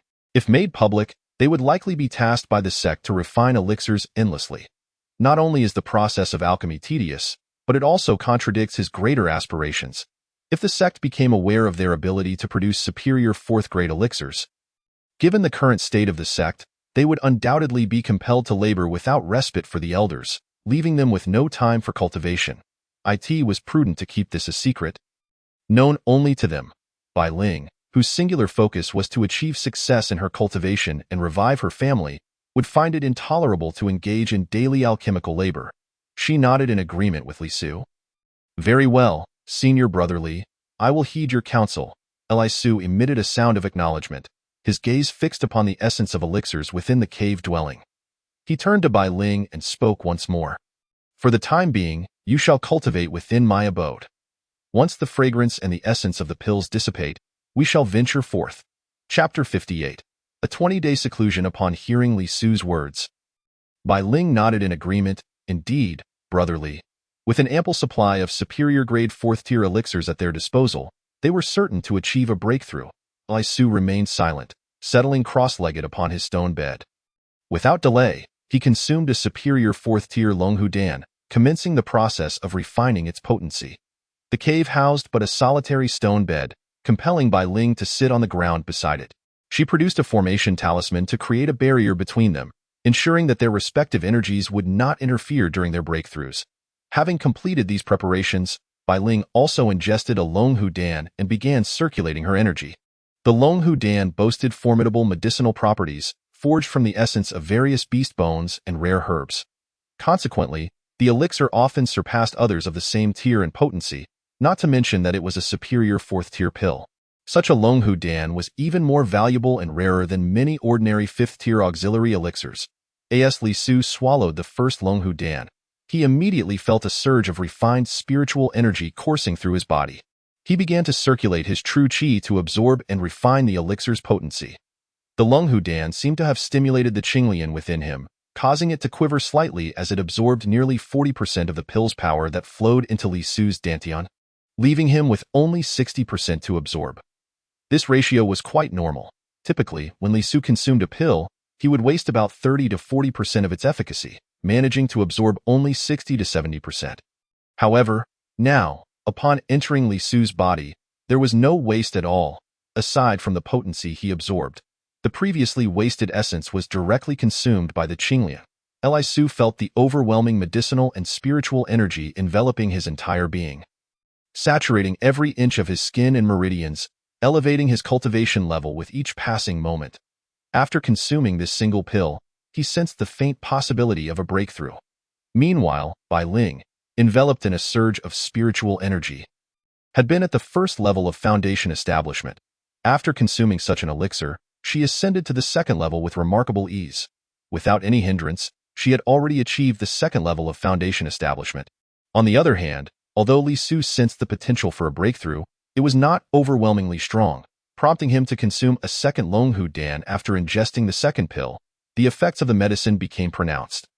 Li Su felt the threshold for a breakthrough within reach, prompting him to circulate his energy and strive for the fourth level of foundation establishment. Furthermore, the Qinglian within him had grown taller and sturdier. Its entire form now shrouded in denser azure mist. A day passed, and Li Su erupted with a powerful wave of spiritual energy. Leveraging the potency of the Longhu Dan, he forcefully broke through to the fourth level of foundation establishment. Had it not been for Bai Ling's prior placement of the formation talisman, she would surely have been affected by the fierce aura emitted during Li Su's breakthrough. Nevertheless, she was startled awake and glanced towards him. Feeling the growing disparity between them, at this moment, the fragrant aroma of the elixirs within the cave had long since dissipated. Yet, Bai Ling had no intention of departing. Recognizing that every location was a potential site for cultivation, she resolved to consume her remaining Longhu Dan within Li Su's dwelling. With each possessing 7 Longhu Dan, she intended to exhaust her supply before leaving. After Li Su completed his breakthrough, he noticed that Bai Ling had not departed and was still refining the elixir's potency in his cave. He made no effort to hasten her departure, allowing her to cultivate with the numerous Longhu Dan available, undisturbed. Li Su also ingested another Longhu Dan, aiming to solidify his fourth-level foundation establishment and continue his ascent. With these 7 Longhu Dan at his disposal, he was confident in his ability to reach the 5th level of foundation establishment, bolstered by his superior spiritual power, which would enable him to contend with practitioners at the 8th level. The battle against the Han Yu sect would surely be a moment of glory for Li Xu. At this juncture, the news had spread throughout the inner sect of Qinglong Peak. Bai Ling had entered Li Su's cultivation cave, and it had already been 5 days and nights since her arrival. Bai Ling, revered by the younger generation in both the inner and outer sects, was the object of admiration, second only to Lan Kaier. Yet now, she had been alone with Li Su for 5 consecutive days. Such a situation was intolerable for the male disciples of the sect. However, the Chongqing sect had no explicit prohibition against same-sect disciples becoming partners, and many practitioners within the sect engaged in dual cultivation. This led to many young male cultivators of the Chongqing sect gritting their teeth in frustration, some even wishing to storm Li Su's cave and tear him to shreds. As time passed, the day for the Han Yu sect's challenge drew near, leaving only 1 day remaining. During these 20 days, Li Su and Bai Ling had consumed all 7 Longhu Dan. Bai Ling had successfully broken through to the 3rd level of foundation establishment and was on the verge of reaching the 4th level. However, with the pills depleted, she could not advance further. Li Su, on the other hand, had attained the 5th level of foundation establishment. The instant he opened his eyes, he felt a torrent of power coursing through him. as if his entire being had undergone a sublime transformation, leaving him with an unprecedented sense of refreshment. Brotherly, congratulations. You have reached the 5th level of Foundation Establishment, Bai Ling exclaimed, her voice filled with joy as she stood beside him. Li Su turned to her with a slight smile. You have also done well, nearing the threshold of the 4th level. Bai Ling possessed exceptional talent, her fire spiritual root being of the 1st tier. It was no surprise that the 7 Longhu Dawn had enabled her to reach this level. However, a significant gulf existed between the 4th and 5th levels, which explained why it took Li Su so long to break through. Even with the assistance of the Longhu Dawn, Bai Ling smiled, yet I still cannot compare to your talent, brotherly. The divide between the 4th and 5th levels has obstructed countless extraordinary individuals. Yet you, with the aid of a few Longhu Dawn, have reached the 5th level. This upcoming challenge against the Han Yu sect will surely be your moment to shine, Li Su chuckled softly. Remaining steadfast in his loyalty to the Chongqing sect, eager to fight for its honor and defeat the Han Yu sect to preserve its dignity, he rose and declared, I hope that this time, the sect can safely navigate through this crisis. With that, he waved his hand, and the door to the cave, closed for nearly 20 days, swung open. After such a prolonged seclusion, it was time to step outside for some fresh air. Following closely, Li Su and Bai Ling exited the cave. Once outside, Bai Ling addressed Li Su, brotherly, I apologize for any disturbance during these days. I shall take my leave now. We shall meet again when the tournament commences tomorrow. Li Su nodded in acknowledgement, choosing not to speak further. Bai Ling summoned her flying sword and soared away. Li Su watched her depart, his thoughts primarily focused on the imminent challenge against the Han Yu sect and the competition among the younger generation. Chapter 59.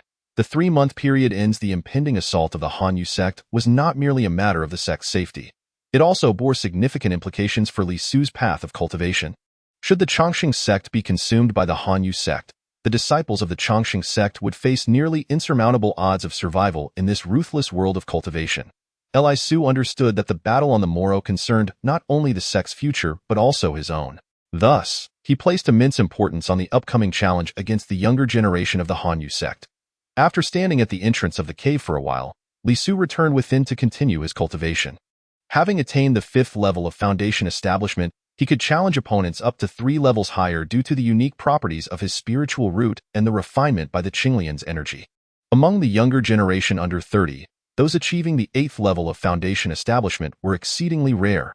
Even in the central region, there were few young individuals with both that level of cultivation and combat prowess. As for the Chongqing sect, the most recognized inner sect disciple under 30 was Lu Long, who was merely at the 5th level of Foundation Establishment. Consequently, Li Su felt confident that he could display his abilities during the challenge and significantly wound the younger generation challengers of the Han Yu sect. At the main peak, the higher-ups of the Chongqing sect were on high alert. With the passing of the Grand Elder, the sect was devoid of any Yuanying-level experts to oversee matters. The Han Yu sect's forthcoming challenge served not only as a pretext but also as a means to probe the Chongqing sect's vulnerabilities. Should their true state be revealed, the Chongqing sect would face annihilation. Thus, the leaders of the Chongqing sect gathered in the back mountain, at the site where the Grand Elder had passed. They prepared a formation to create the illusion that the Grand Elder was still alive, deceiving the Han Yu sect into believing he remained among the living. Before the assembly of Chongqing sect leaders, within the Grand Elder's cave, a mysterious altar had been clandestinely erected. At this moment, Elder Taehi of the Law Enforcement Hall addressed the sect leader, Ling Yunzi. Sect leader, the Blood Fiend Resurrection Altar is ready. The 98 blood relatives of the Grand Elder have been secretly controlled. Tomorrow, we need only sacrifice 500 individuals and the descendants of the Grand Elder's blood relatives. At that point, I shall impersonate the Grand Elder through the altar, crafting a false image that will surely deceive the Han Yu sect.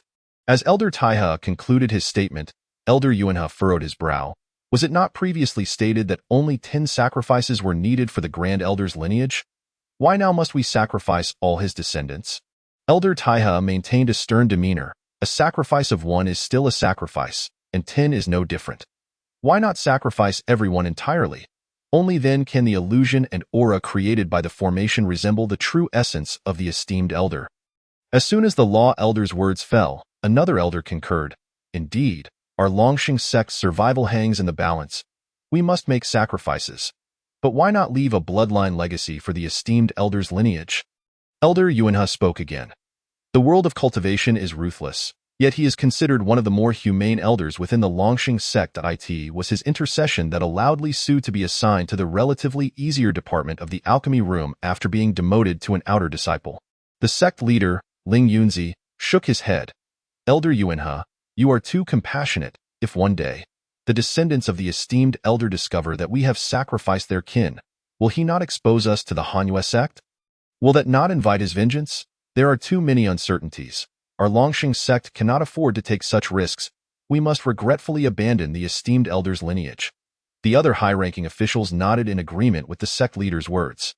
Indeed, the sect leader is correct. We cannot take this risk. Sacrificing 10 or 100 makes no difference. Tonight, I shall capture more outer disciples to enhance the altar's power. The next day, within the Longxing sect, apart from the high-ranking officials and inner disciples, the outer and miscellaneous disciples thrived in a lively atmosphere. In anticipation of the Hanyue sect's arrival, the Longxing sect had been preparing for 3 months. The morning bell tolled, summoning the disciples from each peak of the inner sect to the main peak. Li Su slowly opened his eyes, his breath steady, and his cultivation firm. He gradually stepped out of his cave abode. Today, the Longxing sect exuded an ethereal aura, with celestial cranes soaring in the sky and disciples riding flying swords toward the main peak. Li Su exhaled a breath of turbid air and summoned his flying sword to follow suit. In midair, Li Su could see the inner disciples from the 4 peaks gathering toward the main peak. The main peak was awash in crimson clouds, brimming with spiritual energy. The various palaces and towers were already festooned with lights and decorations. As Li Su descended on his sword, he attracted the attention of numerous fellow disciples. Look, it's Li Su. Yes, it's him. In these past 3 months, his cultivation has soared, and 2 months ago, he even acquired the Tianqing sword and the Zijing bronze furnace. Indeed, he has defeated senior brother Qin Xian, who has reached the 6th level of foundational cultivation, and his prowess is now unfathomable. Alas, among the younger generation, he must be the strongest now, right? No, Lon Kaier might be even stronger. Once the golden boy and jade girl, they now walk divergent paths. Li Su listened to the discussions around him but paid them no mind, merely standing before the grand hall, awaiting the summons. Soon, he saw many familiar and unfamiliar fellow disciples arriving. The most striking of all was Lon Kaier's appearance. Clad in blue, she resembled a celestial being descending to earth. The moment she appeared, she captured everyone's attention. She is also a disciple upon whom the sect has high hopes, following Li Su. However, apart from the sect's higher-ups, few in the inner sect knew of her awakened phoenix blood. Lon Kaier, polite and graceful, nodded in response to her fellow disciples who greeted her. It was only upon seeing Li Su that she hesitated for a brief moment. Then, smiling, she walked directly toward him. Senior brother Li, it has been months since we last met. Your cultivation must have improved once again, right? Lon Kaier's enchanting smile captivated many disciples. In the past, Li Su had been overshadowed by her beauty. But now, he regarded her with only cold indifference, standing with his hands clasped behind his back, not sparing her a glance. Seeing Li Su's silence, Lon Kaier continued with a smile. Senior brother Li, I believe you will shine brightly in this upcoming challenge against the Hanyue sect, and no need for your belief. Everyone will see it, Li Su replied calmly, his words laced with confidence. This made Lon Kaier once again see the unparalleled prodigy from 3 years ago, the one she had once looked up to. Yet, it also left her feeling somewhat displeased. Initially, she had valued Li Su for his talent and the cultivation resources he possessed. When he became a waste, she thought nothing of him for 3 years. Previously, she had only intervened to help him when she happened to see him in the outer sect's miscellaneous office. She had hoped to resolve their past entanglements with a few pills to silence him, fearing he might speak of their previous relationship. Little did she know, not only did Li Su not appreciate her efforts, but after their severance, he had resumed cultivation and swiftly returned to the inner sect. The talent and battle prowess he displayed now instilled a sense of dread in her. This left her incredulous and slightly apprehensive, fearing that one day, Li Su would defeat her, the one with awakened phoenix blood, and mock her ruthlessly. Chapter 60. Awaiting the Hanyue sect, Li Su paid no heed to Lon Kaier. He felt he had been too short-sighted in the past, wondering how he had ever chosen her as a companion. The path of immortality is long. Only a heart as steadfast as iron can reach the pinnacle. Lon Kyer, noticing Li Su's disregard, felt a sting of embarrassment before the many disciples present, yet she had to maintain her saintly image. Senior Brother Li, I truly look forward to seeing you defeat all the masters of the Han Yue sect in this challenge, proving our sect's strength and securing the position of Holy Son in the future. Lon Kyer spoke with a smile, subtly digging a pit for him, establishing rivals. The position of Holy Son had remained vacant in the Han Yue sect for many years. Previously, Li Su indeed had the potential to become the Holy Son. As he had reached foundational cultivation at the age of 14, needing only to attain the 5th level before turning 18 AT that time, everyone believed Li Su could become the Holy Son. However, a trip to the secret realm led to his spiritual root withering and the loss of his cultivation. 3 years had passed. Although he could cultivate again and was not yet 18, those familiar with him knew he only had a few days until his birthday. The latest news indicated that Li Su's cultivation was only at the 3rd level of foundational cultivation. 2 levels away from the 5th. No one believed Li Su could reach the 5th level before turning 18. Yet, in reality, he had consumed a substantial amount of high-grade Longhu pills and had already reached the 5th level of foundational cultivation. Now, within the entire sect, only Bai Ling was aware of his true cultivation. Even the experts secretly assigned by the sect to monitor him remained oblivious to his current strength. Upon hearing Lon Kyer's words, Li Su naturally discerned her intentions to establish rivals for him within the sect. However, with his absolute strength, he cared little for such matters. His aspirations lie in achieving immortality, pursuing ascension across the 9 realms. Moreover, he distinctly recalled Lon Kyer's previous words. I am for the immortals, you are for the mortals. You are not worthy of me now. One day, Li Su would return this very statement to Lon Kyer. Thus, Li Su, with no intention of being humble, answered directly. Of course. The position of Holy Son is mine. The moment his words fell, they stirred an uproar among those around him. Li Su truly dared to speak such words. Indeed, a little talent had made him arrogant, thinking he could contend for the Holy Son's position. If he had said this 3 years ago, I might have believed him. After all, reaching foundational cultivation at 14 is extraordinary even in Zhengzhou. But now, after 3 years of setbacks, he has lost his opportunity. What good is his talent? He has only a few days left until he turns 18. Can he really reach the 5th level of foundational cultivation? Does he aspire to break through to the golden core stage before 20? As these thoughts echoed, laughter erupted from the crowd. Li Su merely smirked, a confident smile gracing his lips. Not only had he reached the 5th level of foundational cultivation, but he also believed that with the unparalleled sword spirit and the Qinglian, reaching the golden core stage before 20 was not impossible. This fleeting smile caught Lon Kyer's attention. She was familiar with Li Su and understood that such a smile indicated his absolute confidence. At this moment, Lon Kyer couldn't help but think. No wonder he reached the 5th level of foundational cultivation in just 2 months.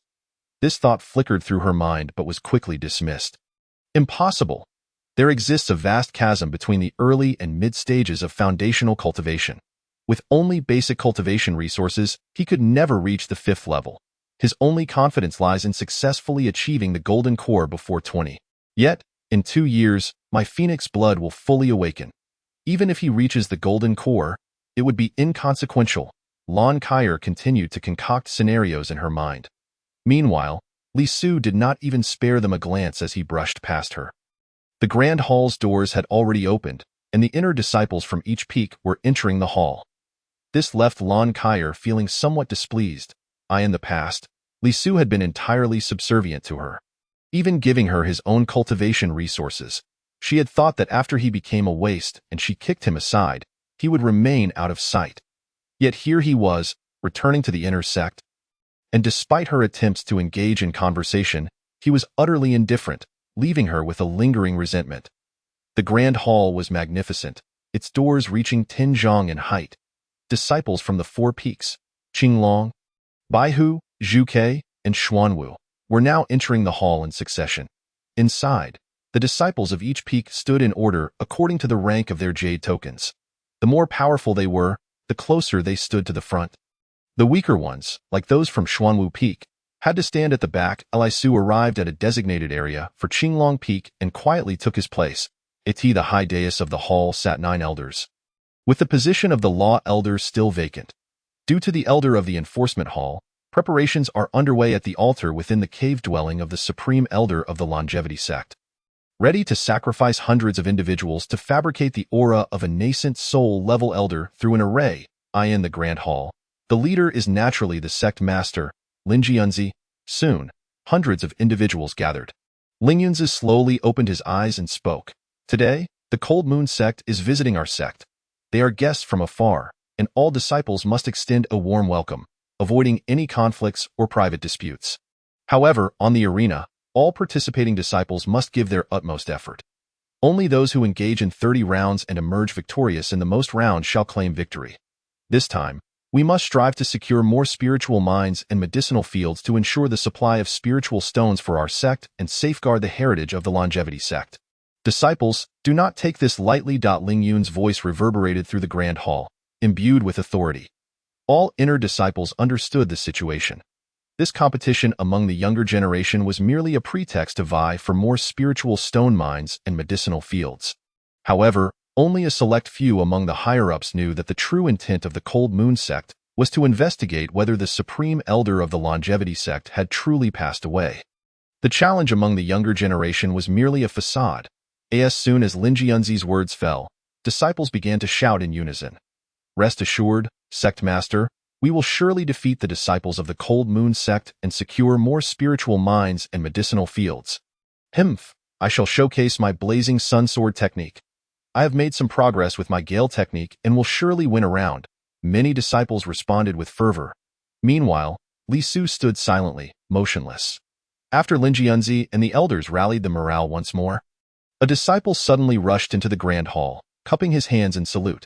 Reporting to the sect master and esteemed elders, the cultivators of the Cold Moon Sect have crossed the Baichong Mountain and will arrive at our Longevity Sect within half a tea's time. They are coming. They are finally here. Lin Jianzi, seated high above, slightly opened his eyes and waved his whisk. Go out to welcome them. As his words fell, Lin Jianzi and the 9 elders vanished from their elevated position. The many disciples in the Grand Hall rushed out as well. Upon reaching the entrance, they found Lin Jianzi and the others already hovering atop the main peak, gazing towards the approaching direction of the Cold Moon Sect. The reason for such importance was the fear instilled in the upper echelons of the Longevity Sect by the passing of the Supreme Elder. At this moment, all inner disciples soared into the air on their swords, gathering behind the sect master and elders, prepared to welcome the arrival of the Cold Moon Sect's cultivators. Chapter 61. The four-winged black gold serpent. The Longevity Sect extended the utmost courtesy to the visiting Cold Moon Sect, offering a grand reception. The sect master led the elders and numerous inner disciples out to greet them. Such a show of deference often reflected internal weakness, as they felt compelled to appease the increasingly powerful Cold Moon Sect. In no time, 5 four-winged black gold serpent demons appeared within sight. Each of these serpents measured 10 zhang in length and boasted 4 wings. Their scales, gleaming like black gold, emitted a formidable aura even from a distance. Longevity Sect disciples were already riding flying demon beasts to escort and guide them, as flying on swords could not match the speed of these aerial creatures. Look, 5 four-winged black gold serpents. Indeed, the guardian spirit beasts of the Cold Moon Sect are 2 8-winged black gold serpents. These 5 must be their offspring. 10 zhang long with 4 wings. These 5 black gold serpents have certainly reached the 2nd tier. 3-star level. Such prowess rivals that of a 3rd-level foundation establishment. Moreover, without special artifacts, even equals might find it challenging to contend with such beasts. Surrounding individuals buzzed with astonishment. The Longevity Sect, though a grand sect standing for millennia in the eastern continent, had rapidly declined over the past 1,000 years. 1,000 years ago, their weakest guardian spirit beasts were 3rd-tiered. In fact, during their peak, they even had 4th-tier guardian beasts comparable to nascent soul experts. Yet now, their guardian spirit beast was merely a 2nd-tier, 7-layered black tortoise. Though the tortoise possessed remarkable defensive capabilities, its offensive power was lacking, and its sluggishness rendered it less effective for protecting the sect. Before long, the 5 four-winged black gold serpents drew closer. However, the Cold Moon Sect did not follow the route guided by the Longevity Sect disciples to the main peak. Instead, they deliberately lowered their flight altitude.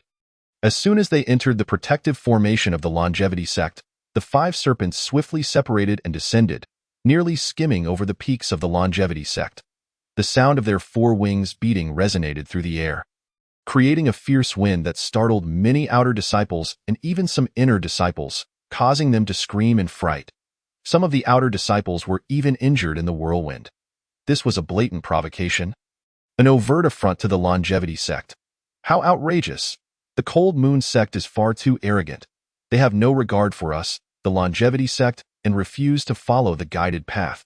These people from the Cold Moon sect are so disrespectful on our territory. It is utterly infuriating. Many inner disciples looked upon the actions of the Cold Moon sect with growing ire.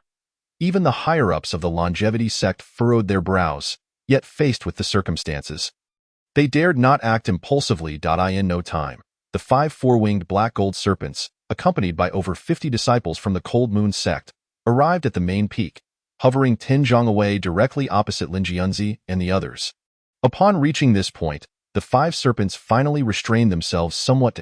At the forefront stood an elderly man with white hair, who perched atop one of the 4-winged black gold serpents. He cupped his hands in greeting to the higher-ups of the longevity sect. I am Hongyun, the 3rd elder of the Cold Moon sect, accompanied by my 2 junior brothers, Hongfeng and Hongyu. We pay our respects to the sect master and esteemed elders of the longevity sect. Just now, the 5 beasts were momentarily out of control upon arriving at the longevity sect, disturbing the disciples. I, Hongyun, offer my apologies. While he spoke, 2 more elders, a man and a woman, also cupped their hands from atop the other 4-winged black gold serpents. Li Su recognized this elder named Hongyun. He was indeed the 3rd elder of the Cold Moon sect, possessing formidable strength. At merely 400 years of age, he had already reached the late stage of the Golden Core realm, a power not inferior to that of Lin Jianzi. Rumor had it that he was the elder most likely to attain the nascent soul realm before his 500 years of life were exhausted. His outward apology was laced with a condescending attitude. The higher-ups of the longevity sect understood that this was merely a pretext. They did not wish to escalate tensions, especially since the Cold Moon sect's overall strength now surpassed their own, and they lacked the Supreme Elder's presence. Lin Jianzi raised a hand in return. Elder Hongyun need not blame himself. You are all esteemed guests from afar, and our longevity sect has prepared a feast to welcome you. Upon hearing this, Elder Hongyun and his companions grew even more pleased. Their primary aim in visiting was to ascertain the true state of the longevity sect, particularly whether the Supreme Elder had indeed passed away. If confirmed, the subsequent competition would hold no significance. The Cold Moon sect's overwhelming presence could lead to the direct annexation of the longevity sect, establishing themselves as the strongest sect in the Eastern continent. Conversely, if the Supreme Elder were still alive, the younger generation would compete, with the aim of securing more spiritual minds and gradually weakening the longevity sect in pursuit of becoming the dominant sect in the region. As Elder Hongyun noted Lin Jianzi's hospitality and the grand reception, suspicions began to brew in his mind that the Supreme Elder of the longevity sect had likely passed away. Not wishing to wait for Lin Jianzi to speak further, Elder Hongyun burst into laughter. Excellent. I am curious to see if the fine wines of the longevity sect can rival those of my Cold Moon sect. Without waiting for the disciples of the longevity sect to clear the path, he commanded the 4-winged black gold serpent to flap its wings and dove directly towards the expansive plaza outside the main peak. The other 4 serpents followed suit, creating a tempest of black gold wind that nearly unseated several disciples of lower cultivation. The elders of the longevity sect called out in unison. You are being utterly unreasonable. Do you not see that our disciples are still present? The 5 4-winged black gold serpents had now landed. However, Elder Hongyun turned back, speaking disdainfully. Apologies, these 5 beasts have only recently been tamed and do not heed commands well, but I have heard that the Supreme Elder of the longevity sect possesses remarkable taming skills. Perhaps he could train our 5 4-winged black gold serpents? As he spoke, disciples of the Cold Moon sect leapt from the backs of the 4-winged black gold serpents. In that moment, the 5 serpents lifted their tongues, revealing their fangs, spread their wings, and glared at the many disciples of the longevity sect, hissing ominously. This was an unabashed provocation, an insult of the highest order. This is our longevity sect, not your Cold Moon sect.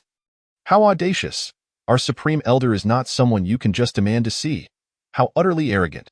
Disciples of the longevity sect voiced their indignation. Elder Hongyun of the Cold Moon sect relished this outcome. Discreetly signaling a disciple from the Cold Moon sect, the disciple understood and immediately stepped forward. Elder Hongyun, I have heard that the supreme elder of the Longevity sect has already passed away. The Longevity sect is without a supreme elder now. They could no longer be called out. Chapter 62. Provocation. As soon as the disciples' words fell, the hundreds of inner disciples of the Chongqing sect erupted in an uproar. Their faces were filled with murderous intent as they shouted at the disciple of the Hanyue sect. What did you say? How dare you curse our esteemed elder of the Chongqing sect? Despicable, do you seek death? Surrounding disciples roared in fury, with some even drawing their treasured swords, eager to take action. For the Chongqing sect, the esteemed elder represented the very backbone of the sect. Should the elder fall, the Chongqing sect would inevitably face annihilation or, at the very least, be swallowed whole and have their mountain gates seized. This was an affront from the Hanyue sect. However, only the upper echelon of the Chongqing sect understood the truth. The opponent was merely testing their resolve. The continuous provocations were simply meant to incite their anger. Allowing a junior to speak was not a definitive confirmation of the elder's demise. If it turned out to be false, the blame could be placed entirely on the junior, branding him as a reckless fool lacking decorum. Nevertheless, the upper echelons of the Chongqing sect had to play along. An elder unleashed a terrifying aura of divine consciousness. Descending upon the scene, Junior, do you dare show disrespect to our esteemed elder? You seek death. The overwhelming pressure from the divine consciousness caused the junior to spit a mouthful of blood and collapse to the ground. Standing beside him, Elder Hongyun of the Hanyue sect stepped forward, his face darkened. My friend, while our disciple may have been disrespectful, must you resort to lethal measures? Humph! A mere junior daring to curse our esteemed elder naturally deserves punishment. Another elder of the Chongqing sect chimed in. Elder Hongfeng of the Hanyue sect also interjected. What you say is not without merit. Those who err must be taught a lesson. However, I have heard that your esteemed elder has seemingly passed away 6 months ago. I wonder if there is truth to this. If not, it would be best to have the esteemed elder reveal himself, dispelling these rumors. We have traveled a great distance and would like to pay our respects. Upon hearing Elder Hongfeng's words, Elders Hongyun and Hongyu of the Hanyue sect also spoke up. Indeed, we have come from afar and wish to witness the majesty of your esteemed elder. Precisely, rumors do not arise from thin air. If it is not the case, let your elder manifest his power. As these two elders spoke, disciples of the Hanyue sect began to echo their sentiments. Yes, yes. Why not have your esteemed elder show himself? What is there to reveal? I suspect your esteemed elder has long since passed. I've heard as much. Without your esteemed elder to oversee matters, our Hanyue sect reigns supreme in the eastern continent. These voices were exceedingly unpleasant, inciting great anger among the disciples of the Chongqing sect. Li Su was amongst them, casting a glance at the sect's higher-ups, Master Lin Jianzi and the assembly of elders. They all looked to Master Lin Yunzi as the strongest presence within the sect. Having attained the pinnacle of the Golden Core realm, he was the last potential candidate for the nascent soul stage within the Chongqing sect. His expression remained unchanged, and after a brief pause, he finally spoke. The rumors circulating outside are false.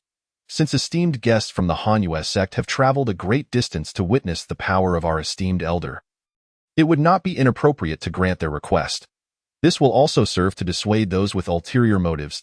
As he spoke, the master of the Chongqing sect waved his whisk and called out gently to the rear mountain. Friends from the Hanyue sect have arrived. Please reveal the power of our esteemed elder. Though his voice was not loud, it resonated across the rear mountain, reaching the cave where the esteemed elder had passed. This moment, hundreds had gathered there. Among them 98 were direct descendants of the esteemed elder.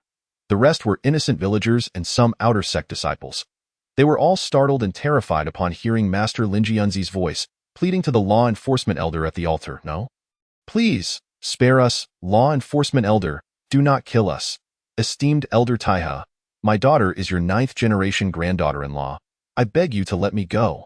I do not wish to die. Do not. Allow me to leave, various voices clamored. But upon hearing this, the law enforcement elder merely smiled coldly. For the sake of the sect, sacrifices must be made. The blood sacrifice begins. As soon as the words left his mouth, the law enforcement elder summoned 10 flying swords. The swords shot forth towards the cave, targeting the heads of the hundreds gathered. Among these hundreds, there were indeed cultivators, yet their cultivation was woefully inadequate. The highest level was but the 8th stage of chi refinement. None possessed the astonishing talents of the esteemed Elder Ian, the presence of the law enforcement elder, a formidable golden core cultivator. They were akin to mere livestock. Aside from their screams, they could offer no resistance. Blood splattered as hundreds of heads fell, bodies sprawled across the ground, and the stench of blood quickly engulfed the entire cave. The once clamorous cave of the esteemed elder fell into a chilling silence. The elder Taiha, standing at the altar, retracted the 10 flying swords, his hands continuously forming seals. Finally, he struck the altar with a clap, exclaiming, "Soul returning technique?" In an instant, the altar began to operate. The blood energy within the cave was drawn towards the altar, transforming into streams that flowed into it. Even human-shaped phantoms emerged from the corpses, each appearing to be in agony, as if screaming silently, before being drawn into the altar as offerings. The black altar was soon stained a vivid crimson. Standing atop the altar, Taiha Elder summoned a soul-receiving banner and began to sway it. After 7 invocations, the altar became inscribed with runes. All the corpses within the cave had their blood essence drained. Leaving behind withered husks, the altar's energy surged, reaching its peak. Before the main hall of the Chongqing sect, numerous disciples had returned to the surface alongside the sect's higher-ups, seeing Master Linjianzi so composed. The disciples of the Hanyu sect were filled with doubt. Particularly, the 3 elders of the Hanyu sect engaged in a silent exchange through their divine senses. Could it be that the esteemed elder of the Chongqing sect truly had not perished? Uncertain, they decided to wait and observe. It had been a while, yet there was still no sign of activity. Just as the 3 elders of the Hanyu sect were discussing in secret, and the higher-ups of the Chongqing sect were feeling anxious, Li Su noticed a blood-red light soaring towards the heavens from the rear mountain. Following that, an overwhelming and formidable aura of bloodlust surged forth. The stench of blood was terrifying, infused with a violent energy. The sheer intensity of the pressure was immensely uncomfortable, causing him to involuntarily take 2 steps back. Were it not for the protective aura of the Qinglian energy within him, he might not have been able to stand upright. The disciples on either side of him wore expressions of panic, swaying unsteadily, clutching their chests in discomfort.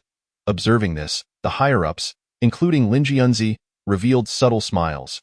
Meanwhile, the 3 elders of the Hanyu sect appeared astonished. This terrifying aura of bloodlust was clearly something only a nascent soul-level expert could emit. Chapter 63. Nascent soul pressure. However, the moment the aura of bloodlust manifested, the disciples of the Hanyu sect were all struck with fear. The pressure of the nascent soul-level aura indicated that a powerful being still resided within the Chongqing sect. Following the emergence of the pressure, a phantom figure of immense power began to materialize in the rear mountain. At the same time, a vague voice echoed, "Junior of the Hanyu sect." Amidst the words, an overwhelming wave of blood mist surged forth, pressing down on the disciples of the Hanyu sect, making it extremely difficult for them to breathe. The pressure of the nascent soul, brother. It appears that the esteemed elder of the Chongqing sect has not perished. This is false news. The esteemed elder is still alive. The 3 elders of the Hanyu sect, along with their disciples, were somewhat disheartened. If a nascent soul-level expert remained to oversee matters, the Hanyu sect's ambitions to swiftly annex the Chongqing sect would be thwarted. Yet, given the circumstances, they dared not act recklessly. Even though the overall strength of the Hanyu sect had surpassed that of the Chongqing sect, should a full-blown conflict erupt, a decisive confrontation could still ravage the Hanyu sect.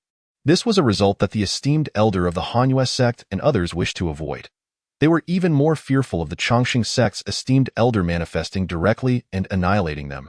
Their cultivation had reached the mid to late stages of the Golden Core realm, yet before a nascent soul elder, they remained as insignificant as ants, easily crushed by a single finger. The 3 elders of the Hanyu sect quickly composed themselves. The leading elder, Hong Yun, hastily bowed towards the rear mountain. "I am Hong Yun of the Hanyu sect, accompanied by my junior brothers Hongfeng and Hong Yu, along with the younger disciples of the Hanyu sect. We pay our respects to the esteemed elder. Earlier, my junior disciple acted disrespectfully. I hope the esteemed elder will not take offense. We pay our respects to the esteemed elder." The disciples of the Hanyu sect chimed in unison. The earlier instigators among them, who had sought to provoke, were now terrified and fell to their knees with a thud. They were mere insignificant figures. A single breath from the Chongqing sect's esteemed elder could obliterate their very souls. Now, with their heads bowed to the ground, they dared not move. The sight of this spectacle brought a wave of relief to the disciples of the Chongqing sect. The higher-ups of the Chongqing sect also breathed a quiet sigh of relief. This should suffice to smooth over the situation. As long as this secret remains concealed, the Chongqing sect can continue to stand firm for a while longer, granting them a moment to catch their breath. The blood mist phantom swiftly dissipated, and the aura of bloodlust receded rapidly. Within the cave of the esteemed elder, the law enforcement elder, who had been activating the formation, was already utterly exhausted. The blood sacrifice altar. Even after utilizing several hundred individuals as offerings and employing over 100 high-grade spirit stones, along with all his spiritual energy, merely succeeded in fabricating the earlier illusion and aura. Such a tremendous cost only served to simulate the presence of a nascent soul-level powerhouse. And for a fleeting moment at that, this clearly illustrates the terrifying power that true nascent soul cultivators possess. Once the aura dissipated, Ling Yunzi addressed the congregation once more. Esteemed members of the Cold Moon sect, after your arduous journey, I invite you to take a day's rest. Tomorrow, we shall commence our martial contests.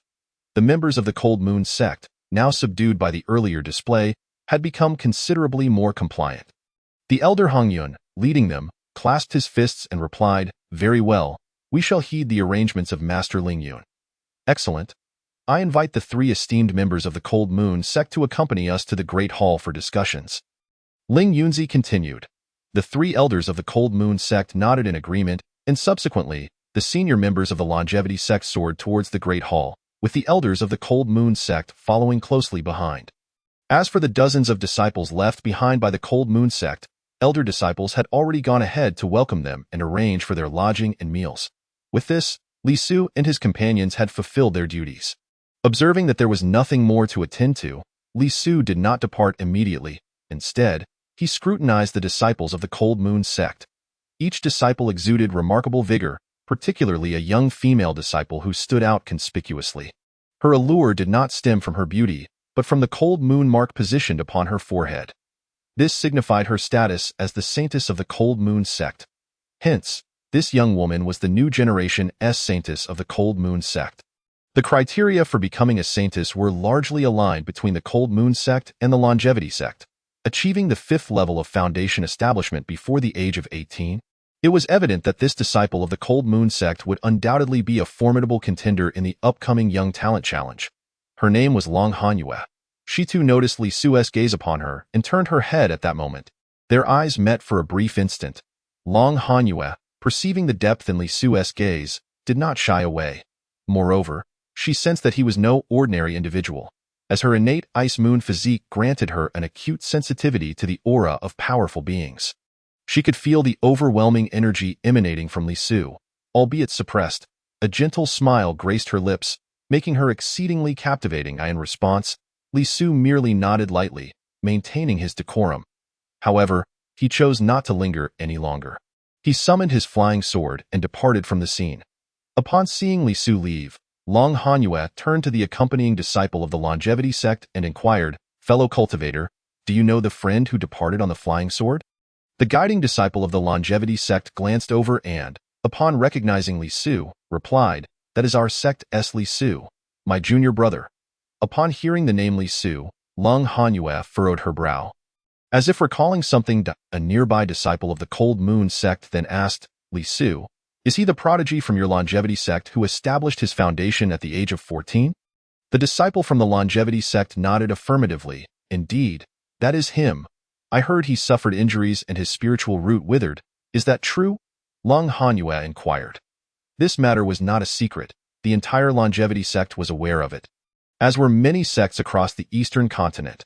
When Li Su had established his foundation at 14, he was heralded as the strongest prodigy in the history of the Longevity sect, with the Grand Elders still alive.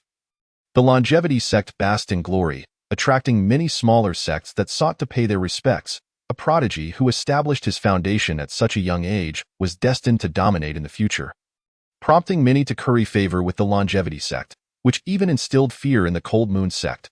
However, within half a year, Li Su's potential had been squandered, turning him into a laughingstock among the major sects of the Eastern continent. The guiding disciple of the Longevity sect, responding to Long Hanyue's inquiry, stated, "It's not that his spiritual root withered, rather, he sustained severe injuries. Otherwise, junior brother Li Su would not have been able to continue his cultivation and return to the inner sect. His current cultivation has reached the third level of foundation establishment. He is certainly a formidable opponent for you today." The guiding disciple, however, was rather careless. Although he was unaware of Li Su's true strength, revealing his cultivation level in front of their rivals was akin to providing them with forewarning. The members of the Cold Moon sect frowned slightly. Achieving the third level of foundation establishment by 18 was indeed impressive and would be regarded as such within the Cold Moon sect as well. Nonetheless, Long Hanyue did not share this perspective. Anyone who made her Ice Moon physique sense a threat was certainly not limited to that level of cultivation. The guiding disciple of the Longevity sect soon realized his blunder and, attempting to salvage the situation, said, "Oh, that was merely hearsay. I am unaware of his true cultivation." He then urged everyone to follow him.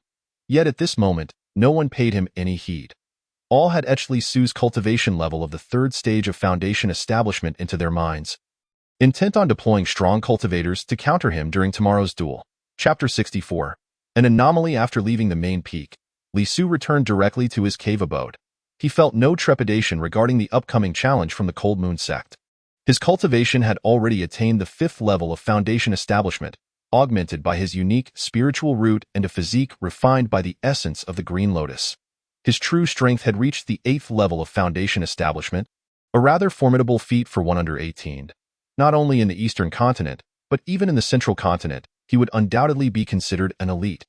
However, what surprised Li Su was the aura emitted by the Grand Elder today. In the past, as the most gifted member of the younger generation, he had been summoned by the Grand Elder for a meeting. He had visited the Grand Elder's cave and felt the might of the Grand Elder's law.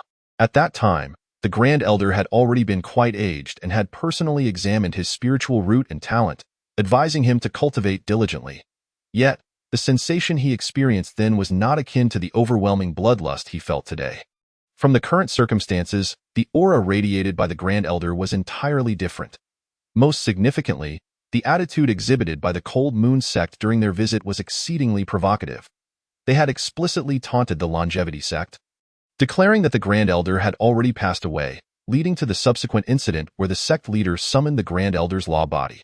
The summoned law body bore no resemblance to the aura Li Su had previously encountered from the Grand Elder.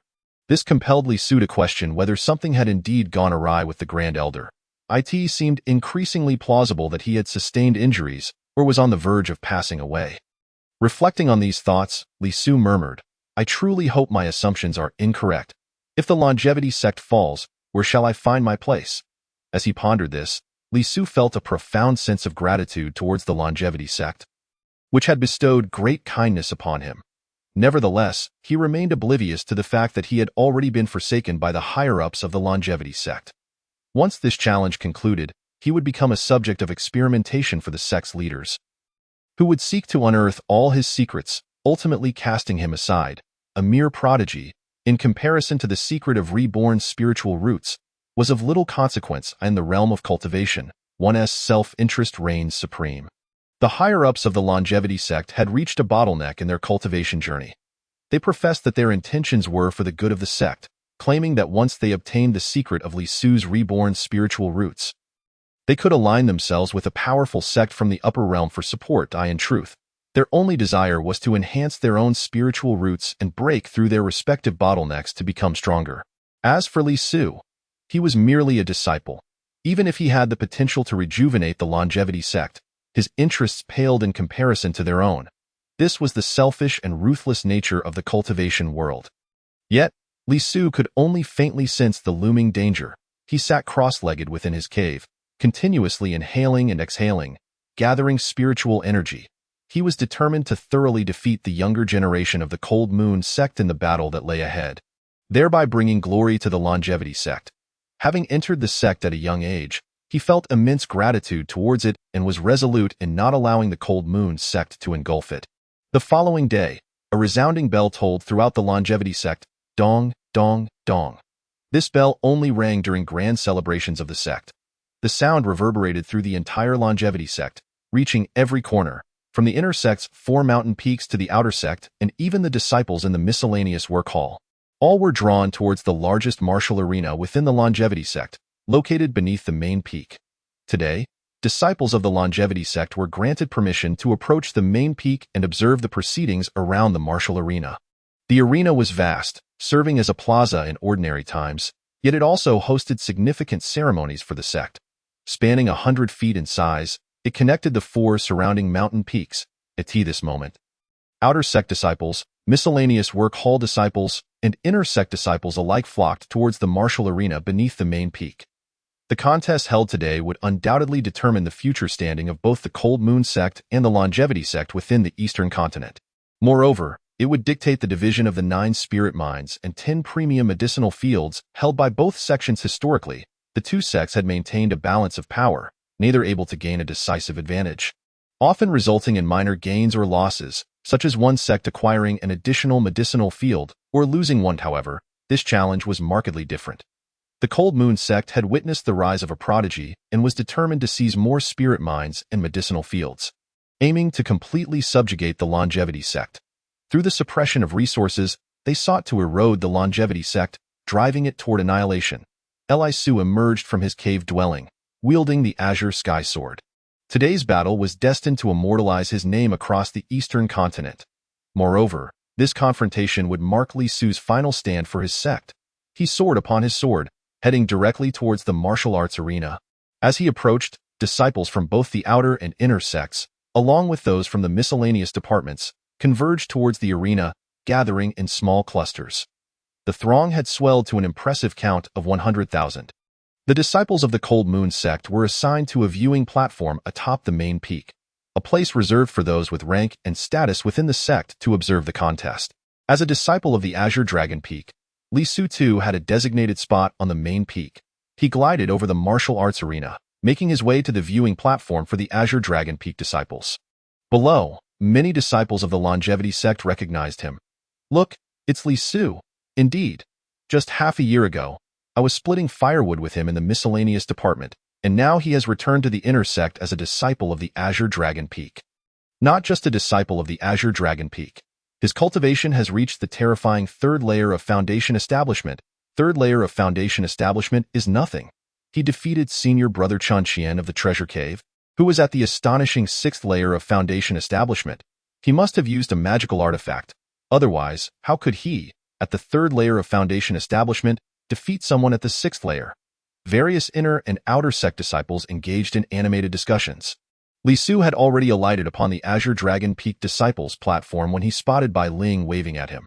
Senior brother Li, in the entirety of the longevity sect, Bai Ling was the only one who still evoked a sense of camaraderie for him. He concealed his emotions, merely nodding in her direction before settling into an empty seat. Here, he encountered several formidable figures from the inner sect, including his former adversary Lu Long, the strongest young female disciple Lan Kaier, and the versatile Zhang Dashan, among others. Along with these peers, there were also inner sect disciples aged in their 40s, 50s, and even hundreds. Although they could not participate in the Young Generations Challenge today, they possessed remarkable strength, ranging from the 3rd to the 8th layer of Foundation Establishment, forming the backbone of the longevity sect. However, none of this would be the focal point of the day. Chapter 65. The challenge begins. Disciples of the longevity sect gathered in droves, and soon, over 100,000 had assembled beneath the main peak.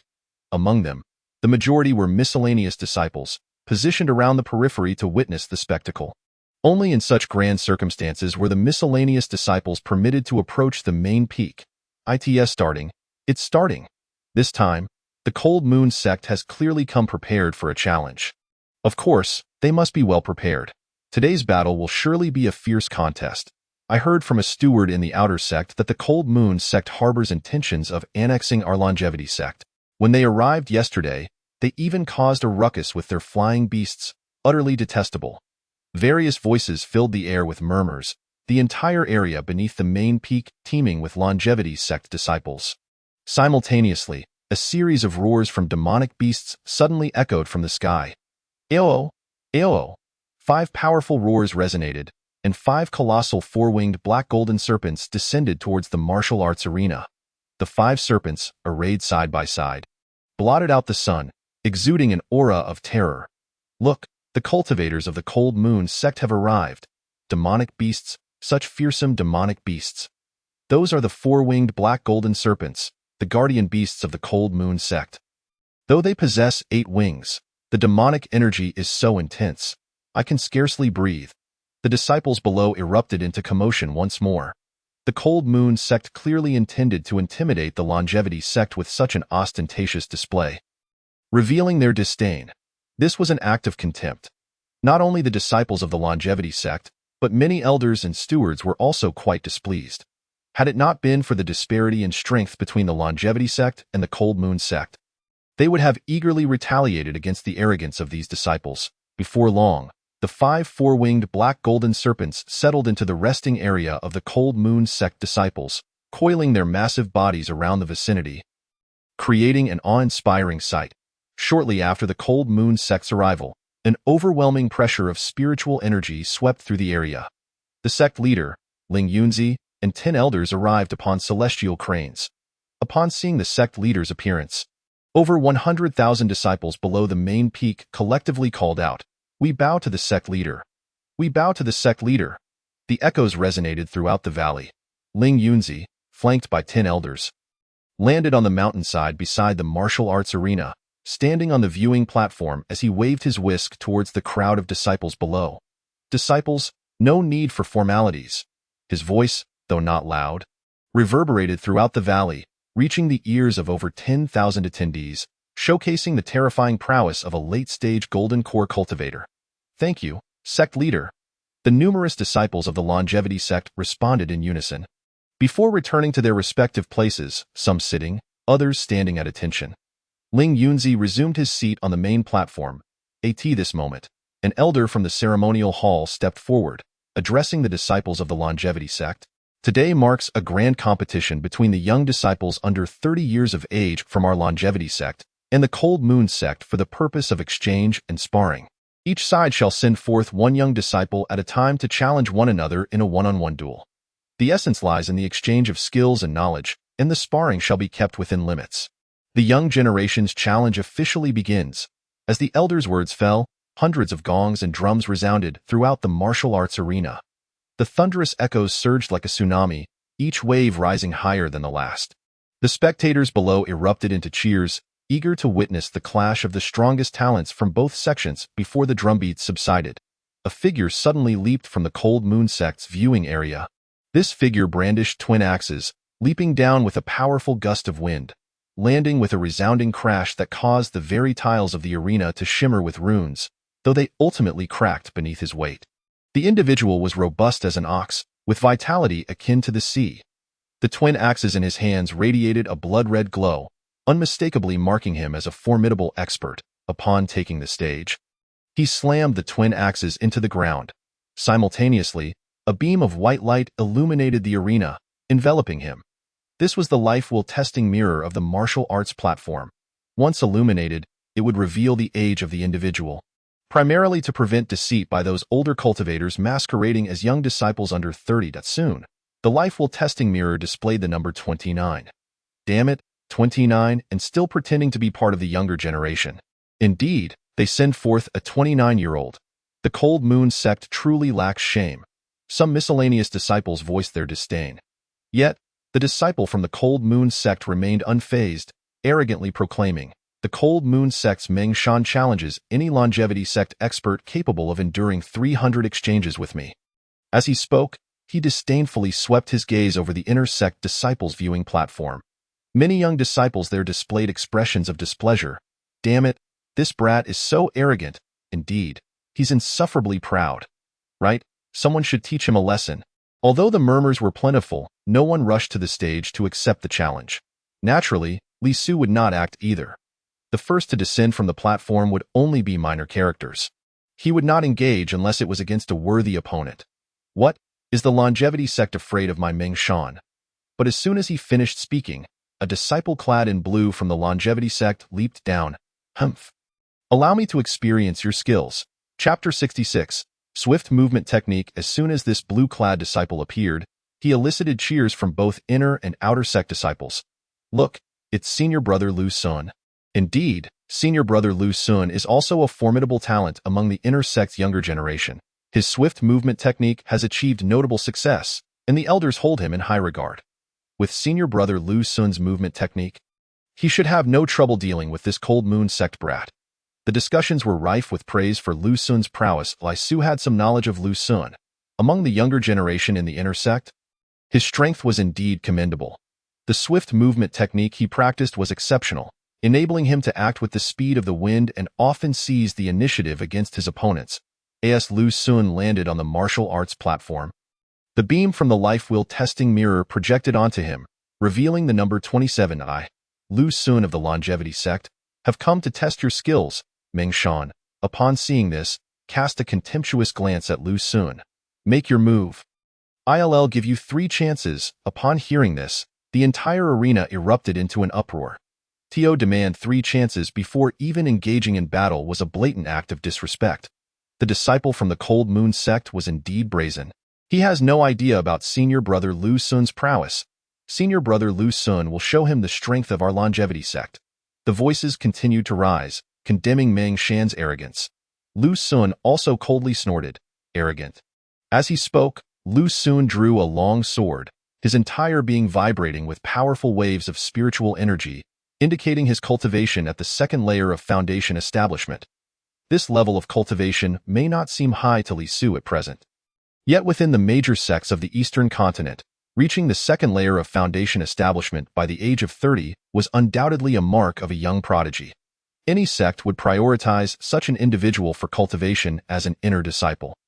If a small sect were to have a disciple who, before the age of 30, had attained the second level of foundation establishment, it is entirely possible that he could be directly promoted to the rank of elder.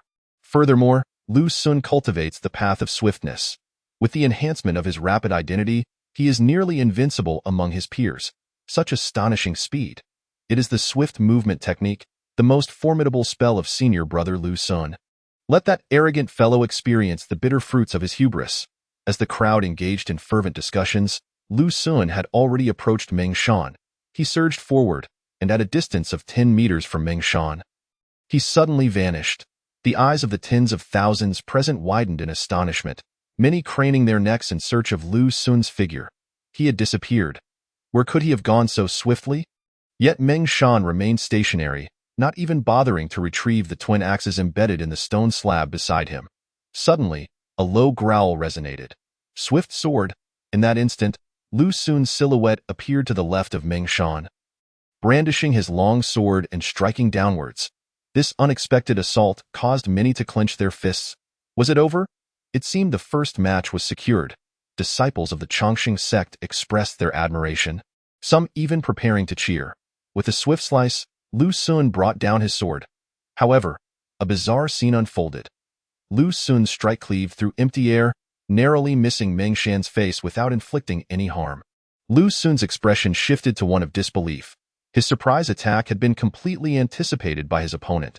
The onlooking disciples of the Chongqing sect were left in stunned silence. Had he truly evaded it? How did he manage that? His movement was unfathomably swift, seemingly even faster than that of senior brother Lu Sun. Meng Shan then spoke. First move.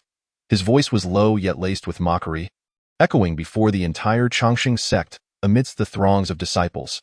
Infuriated, Lu Sun growled softly, sweeping his sword to point at Meng Shan's neck. Once more, Meng Shan's figure flickered, evading effortlessly. Second move. At that moment, not only the spectators but even Lu Sun himself felt a surge of panic. He had unleashed his most powerful movement technique, aiming for a swift resolution. Yet, after 2 consecutive strikes, his opponent had effortlessly dodged without even exerting significant spiritual energy. Such prowess instilled a sense of dread within him. Lu Sun hastily distanced himself, his expression grave, no longer engaging in verbal sparring. Meng Shan, observing this, taunted. What? Are you afraid? You still have one more move. Feel free to attack. I want to retaliate. Lu Sun's face darkened. He had not anticipated encountering such a formidable opponent right from the start. He had hoped to display absolute speed to humiliate his rival, But now he realized that his swiftness, his movement technique, was utterly ineffective before Meng Shan. He understood he might not be a match for him. However, he refused to accept defeat so easily. Surrendering in such a manner would be an utter disgrace. Gritting his teeth, he vowed to unleash his ultimate weapon. Arrogant fool, do not underestimate me. As he spoke, Lu Xun formed a hand seal, his eyes suddenly widening as his aura intensified. This was the 5th level of his swift identity, which could exponentially increase his speed within a short time. Meng Shan remained unfazed, simply standing there and observing. Lu Xun's figure flickered, a violent surge of spiritual energy reverberating, his speed reaching an astonishing pace. The outer disciples and the servant disciples could no longer perceive Lu Xun's figure. It seemed as though he had vanished from sight, his trajectory unfathomable. Only those who had reached the 4th level of foundation establishment or higher could discern Lu Xun's lightning-fast movements. Many elders nodded in appreciation. Lu Xun's swift technique, emanating from the 2nd level of foundation establishment, could rival that of disciples at the 4th level. If he were to use such a technique to flee, even those at the 4th level without special artifacts would likely be unable to stop him. What a remarkable technique! Lu Xun is indeed an exceptional disciple, possessing profound skills and movement techniques, worthy of further cultivation. Several elders voiced their agreement. At this moment, however, Meng Shan furrowed his brow slightly, revealing a hint of seriousness as he scanned his surroundings. Suddenly, Lu Xun descended from the sky, swift sword. With a whoosh, this strike was aimed at Meng Shan with even greater speed. This time, evasion seemed nearly impossible for Meng Shan. Yet, he refrained from counterattacking, instead forming another hand seal. Treasure body technique. In an instant, a shimmering barrier of runes appeared above Meng Shan's head. Lu Xun's sword struck the barrier with a resounding crash, the radiant runic shield completely absorbing the blow. The resulting shockwave sent Lu Xun flying over 10 meters away. What? He blocked it? Impossible. How could he react so quickly? What level of cultivation does that guy possess? The atmosphere grew restless once more. As the barrier dissipated, Meng Shan revealed a cold smile. Third move. Now it's my turn. Lu Xun was internally shaken. His rapid strike had been discerned. Moreover, it had been successfully defended against right before his eyes, a wave of defeat washing over him. Before he could gather his thoughts, Meng Shan suddenly charged at him. In a mere 2 strides, he vanished from Lu Xun's sight, employing a similar technique. Chapter 67. A punch to obliterate. As Meng Shan vanished in an instant from Lu Xun's view, it was not just Lu Xun who was astonished. Even the onlookers gasped in disbelief. He has disappeared. Good heavens! He can also employ senior brother Lu Xun's swift movement technique? Several elders furrowed their brows slightly. Li Su, observing closely, narrowed his eyes. Only now did he perceive the true level of his opponent's cultivation. Until this moment, Meng Shan had been suppressing his aura, making it difficult for Li Su to gauge his strength. Now, with such explosive speed, his true abilities were finally revealed. Foundation establishment at the 4th level. No wonder he was so arrogant and conceited, directly suppressing Lu Xun by 2 realms, and now demonstrating such movement technique. Lu Xun was undoubtedly doomed. As this thought crossed his mind, Meng Shan had already appeared before Lu Xun. Prepare to receive. Lu Xun, startled and filled with fear, raised his sword to strike downwards, with a whoosh. As the long sword descended, Meng Shan once again vanished from Lu Xun's sight. Before Lu Xun could retract his sword, Meng Shan's voice rang out from his left. I'm right here. Lu Xun was taken aback, attempting to evade. In response, Meng Shan unleashed a punch. Mountain-shattering fist. With a thunderous roar, the energy erupted. Meng Shan executed this strike with the full might of his 4th level of foundation establishment. Lu Xun had no chance to evade, as the punch connected with his left rib. Lu Xun screamed in agony, blood spraying forth. His body was sent flying over 100 meters, rolling along the ground and leaving a long trail of blood. The more horrific revelation was that Lu Xun's left rib had been shattered, a large gaping wound appearing, his body twisted as if his spine had been broken by Meng Shan's devastating blow. Brother Lu had been defeated, struck down by a single punch. Incredible! So powerful. Wasn't he had said that they would only strike to a point?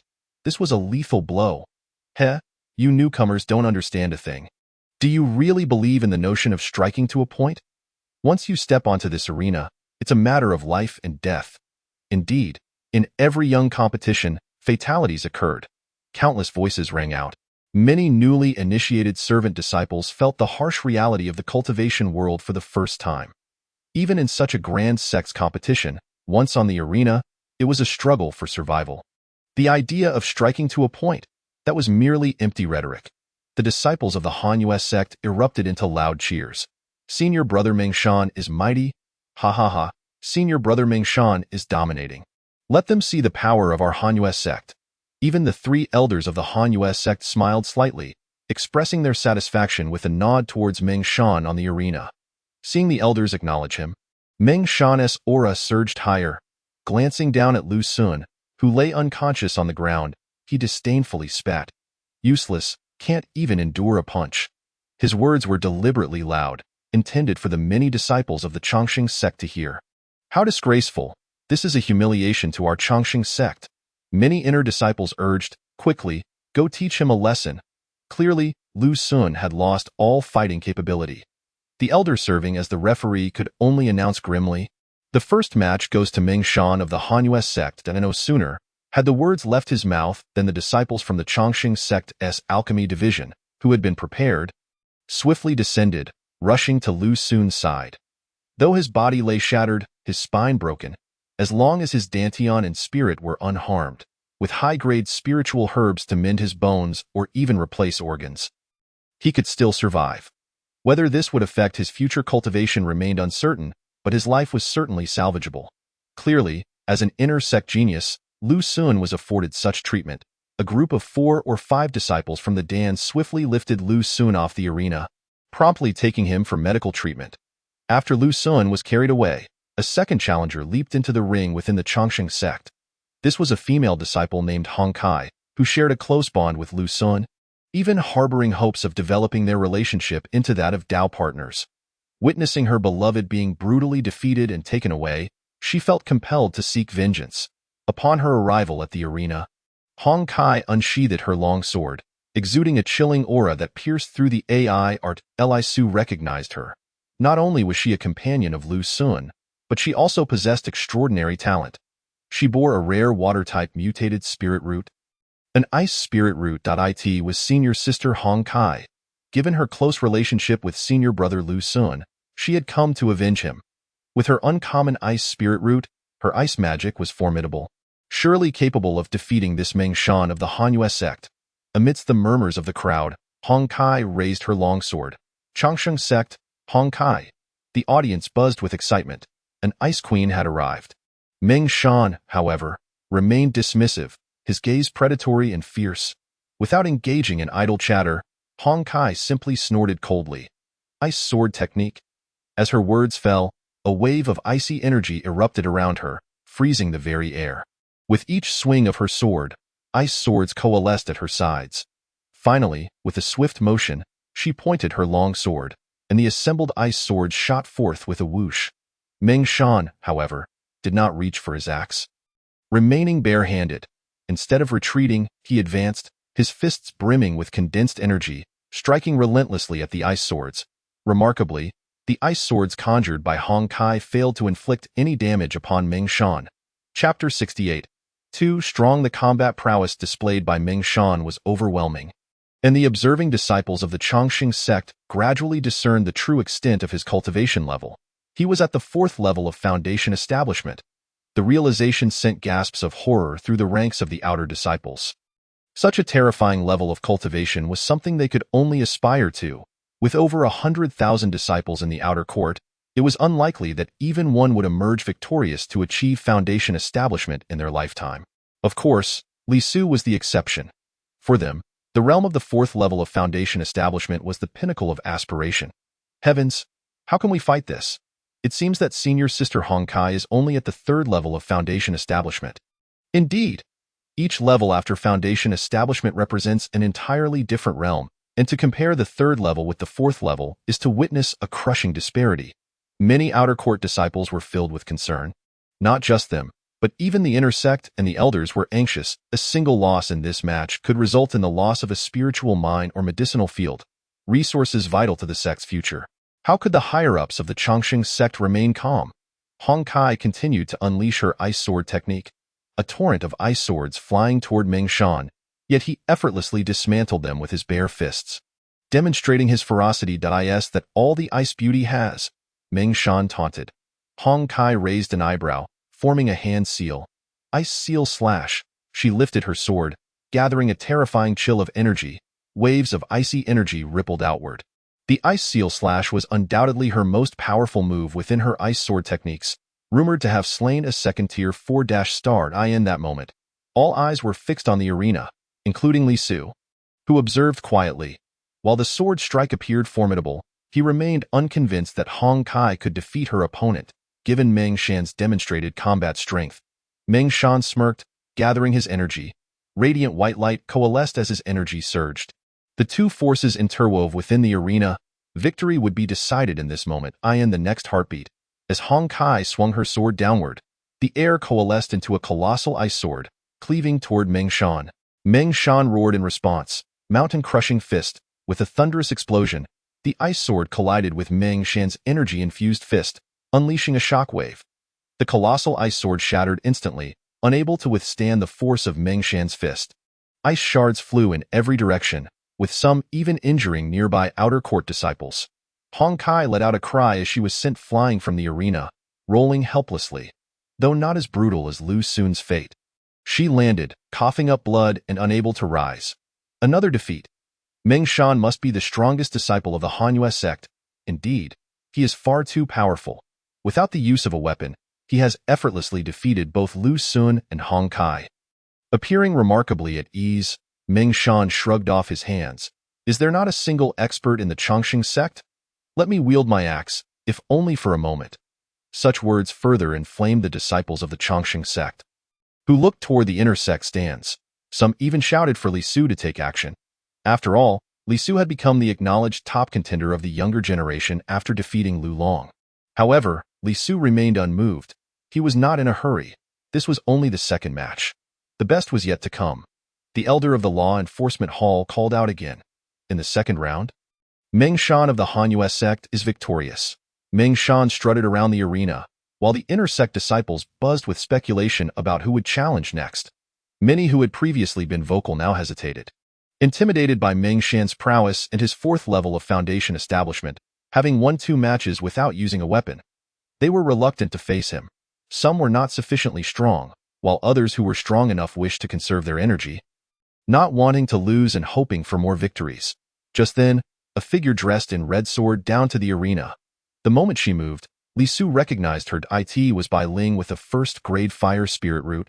She had also consumed the Longhu Dan alongside him, achieving the 3rd level of foundation establishment.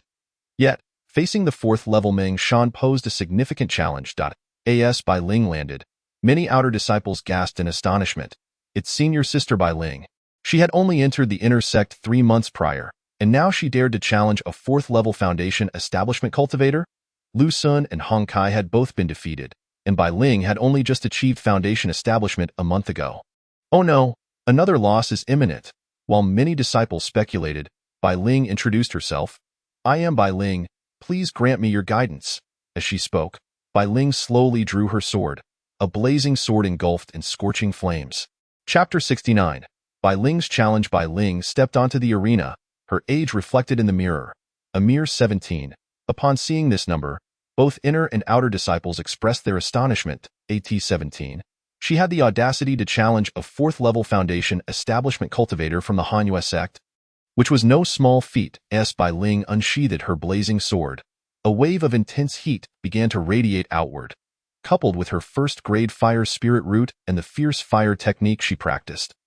Her power would be greatly enhanced. Many disciples of the Chongqing sect widened their eyes in awe. Even the Hanyue sect disciples in the stands began to scrutinize her closely. What sort of sword is that? Upon drawing it, flames erupted, signaling it was undoubtedly an extraordinary treasure.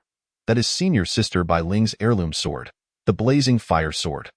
With the blazing fire sword's enhancement, may she not suffer a humiliating defeat. Many disciples held little hope. Meng Shan gazed at Bai Ling, suddenly feeling apprehensive. Being a metal spirit root of the 2nd grade, he was particularly sensitive to fire. Fire overcomes metal, and he sensed danger. Yet, the elders of the Han sect had commanded him to achieve 3 consecutive victories and provoke the Chongqing sect. He could only feign calmness and laughed heartily. I must say, the Chongqing sect is blessed with beautiful female disciples. First, an ice beauty, and now a fire beauty, and you are so young. Please, make your move. Meng Shan maintained his arrogant demeanor, seemingly dismissive of Bai Ling, yet internally he was beginning to fear her. Bai Ling, however, wasted no time. Holding her blazing fire sword aloft, with a resounding roar, a pillar of flame surged forth, racing toward Meng Shan. Meng Shan's pupils dilated in shock as he sensed the immense power of this attack. And the speed of the flames was blazingly fast. He hastily dodged, no longer daring to confront her head-on as he had in the previous 2 matches. Bai Ling offered him no respite. Channeling her fierce fire technique, she unleashed her full cultivation power at the 3rd level of Foundation Establishment. In that instant, the watching disciples, especially those from the inner and outer sects, were left in awe. The 3rd level of Foundation Establishment? My heavens! In just 3 months, Bai Ling has ascended 5 levels. How is it that she, like Li Su, has progressed so rapidly in her cultivation over these months? At 17, reaching the 3rd level of Foundation Establishment, Bai Ling's talent is truly astonishing, rivaling that of senior sister Lan Kaier.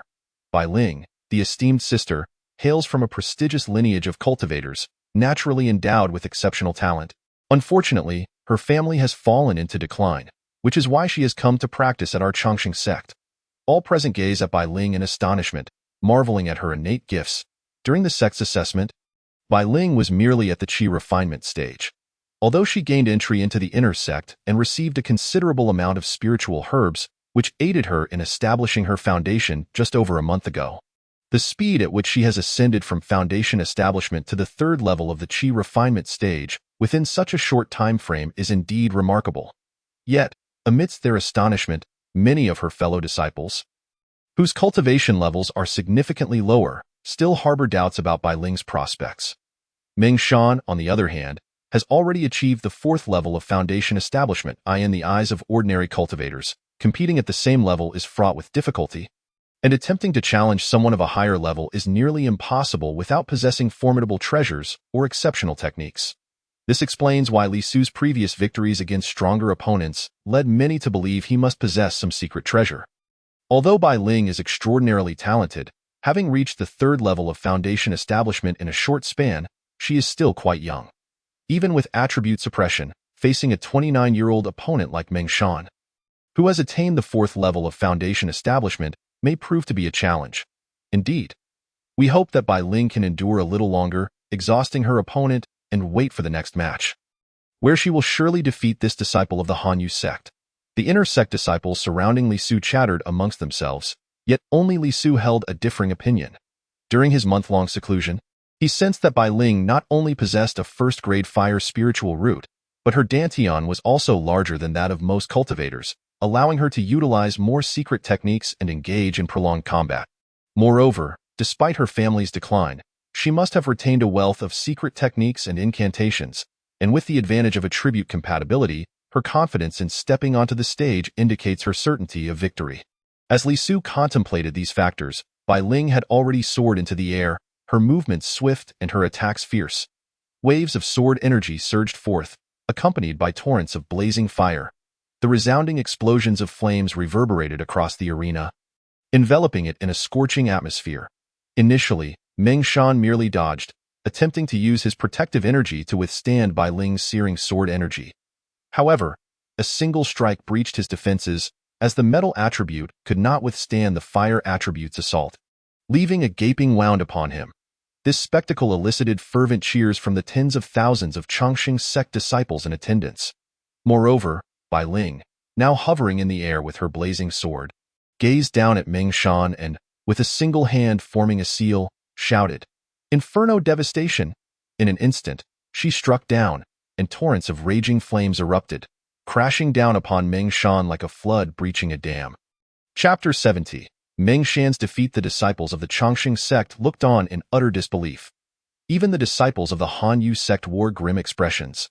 The flames engulfing the arena placed immense pressure on Meng Shan, who realized that his protective energy could not withstand the onslaught. Without daring to underestimate his opponent, he seized his dual axes and lunged forward to engage in close combat, aiming to eliminate Bai Ling. The clash of their energies reverberated as he attempted to cleave through the inferno. Leaping into the air, he brandished his dual axes, charging directly at Bai Ling, who was suspended above in that moment. They engaged in fierce combat in midair, the sounds of their weapons colliding echoing throughout the arena.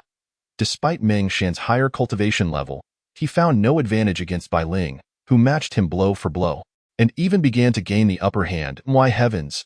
Bai Ling's combat prowess is astonishing. Who was it that claimed she would surely be defeated? Could it be the power of the blazing sword? The flame sword is a family heirloom of Bai Ling, crafted by a formidable nascent soul-level cultivator. Coupled with Bai Ling's fire spiritual root, their synergy has resulted in a significant enhancement of her strength. Some of the stronger inner sect disciples quickly discerned the reasons behind her unexpected strength.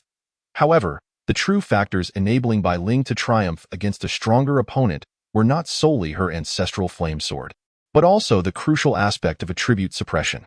With her first-grade fire spiritual root facing off against her opponent's second-grade metal spiritual root, and most importantly, Bai Ling possessed an extraordinary agility. Though it seemed unhurried, each of her movements and evasions carried an enigmatic ripple of spiritual energy.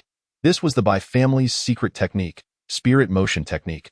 Only cultivators who have reached the 8th level of foundation establishment or above could perceive its subtleties. Although Li Su's cultivation was only at the 5th level, his spiritual sense had already ascended to the 8th level, allowing him to discern these nuances. Bai Ling must have trained in some peculiar body technique, enabling her to evade Meng Shan's attacks and counter effectively at critical moments, leaving him feeling powerless. Even employing a rapid movement technique akin to Lu Xun's proved futile. After Meng Shan's dual axes were evaded once more, he realized that if this continued, he would surely be defeated. He needed to act decisively before his spiritual energy was fully depleted. Meng Shan unleashed a flurry of 10 strikes, cornering Bai Ling against the edge of the arena. Simultaneously, he gathered his strength, preparing for a final blow. Receive this. Meng Shan's axes clashed together, unleashing a terrifying wave of energy, the metal aura coalescing around him. With a mighty swing, he executed the mountain splitter slash. The two axes descended with an unstoppable momentum, trailing a torrent of blade energy. Bai Ling, left with no avenues of retreat, let out a cold snort, determined to resolve the conflict in one decisive strike. With a single hand forming a seal, she declared, Blazing Flame Slash. The Blazing Flame Slash, one of the more powerful techniques in the flame art, is also one of Bai Ling's family's signature moves. In ancient times, Bai Ling's ancestor wielded this technique to dominate the eastern continent. Alas, time has passed, and the Bai family has since fallen into obscurity. Suddenly, the flame sword in Bai Ling's grasp erupted with an intense blaze. Mystical runes appearing in its wake, a sight that only manifests during the execution of high-tier martial techniques. Following this, she struck forth, concentrating the terrifying energy of the flames, determined to settle the outcome of their duel. The mountain splitter slash and the blazing flame slash clashed, two torrents of ferocious energy colliding. One exuded a formidable force, while the other unleashed a storm of flames. The moment they met, a deafening explosion resounded. Akin to thunder, the energies of the protective barrier and the flames roiled across the entire arena, creating a scorching atmosphere that left the onlookers feeling the intense heat. Then, a piercing scream echoed through the air. Ah! The agonizing cry was accompanied by the sight of a severed hand flying through the air, signaling the conclusion of the match. The severed hand belonged to Meng Shan. Before the sound faded, Meng Shan collapsed upon the shattered arena floor, his left hand completely severed, his body marred by extensive burns. Blood poured from his mouth as he gasped out, attribute suppression. He struggled to speak, his eyes wide with disbelief. But before he could utter another word, he succumbed to unconsciousness. Victory! Victory! Sister Bai Ling has triumphed. How magnificent! In an instant, the disciples of the Chongqing sect erupted into thunderous cheers and roars. The higher-ups of the sect exchanged satisfied glances, their expressions reflecting approval. An elder from the law enforcement hall stepped forward, announcing, The victor is Bai Ling of the Chongqing sect. Several disciples from the Han Yu sect swiftly descended to retrieve Meng Shan and his severed arm. In a short while, they would be able to reattach the severed limb. However, The uproar had not yet subsided, as a young man from the Han Yu sect leaped down. This individual possessed a somewhat effeminate demeanor and, upon seeing Bai Ling, clasped his hands in salute. Han Yu sect, Zhou Yi. The mirror of fate displayed that this man was 24 years old. Just as Zhou Yi introduced himself, he could not contain his eagerness and launched an attack. His eyes widened, and a surge of water attribute spiritual energy enveloped the arena, causing the atmosphere to suddenly dampen. At this moment, the flames of Bai Ling's flame sword diminished, her fire attribute energy being suppressed. Zhou Yi, a cultivator with a water attribute spiritual root, had a natural advantage against fire. This time, it was Bai Ling who faced the challenge of attribute suppression. Before Bai Ling could respond, he produced a long whip from his hand and lashed out towards her. Chapter 71. The struggle between water and fire. Utilizing a long whip as a weapon is uncommon among cultivators. Yet those who wield such rare implements should never be underestimated.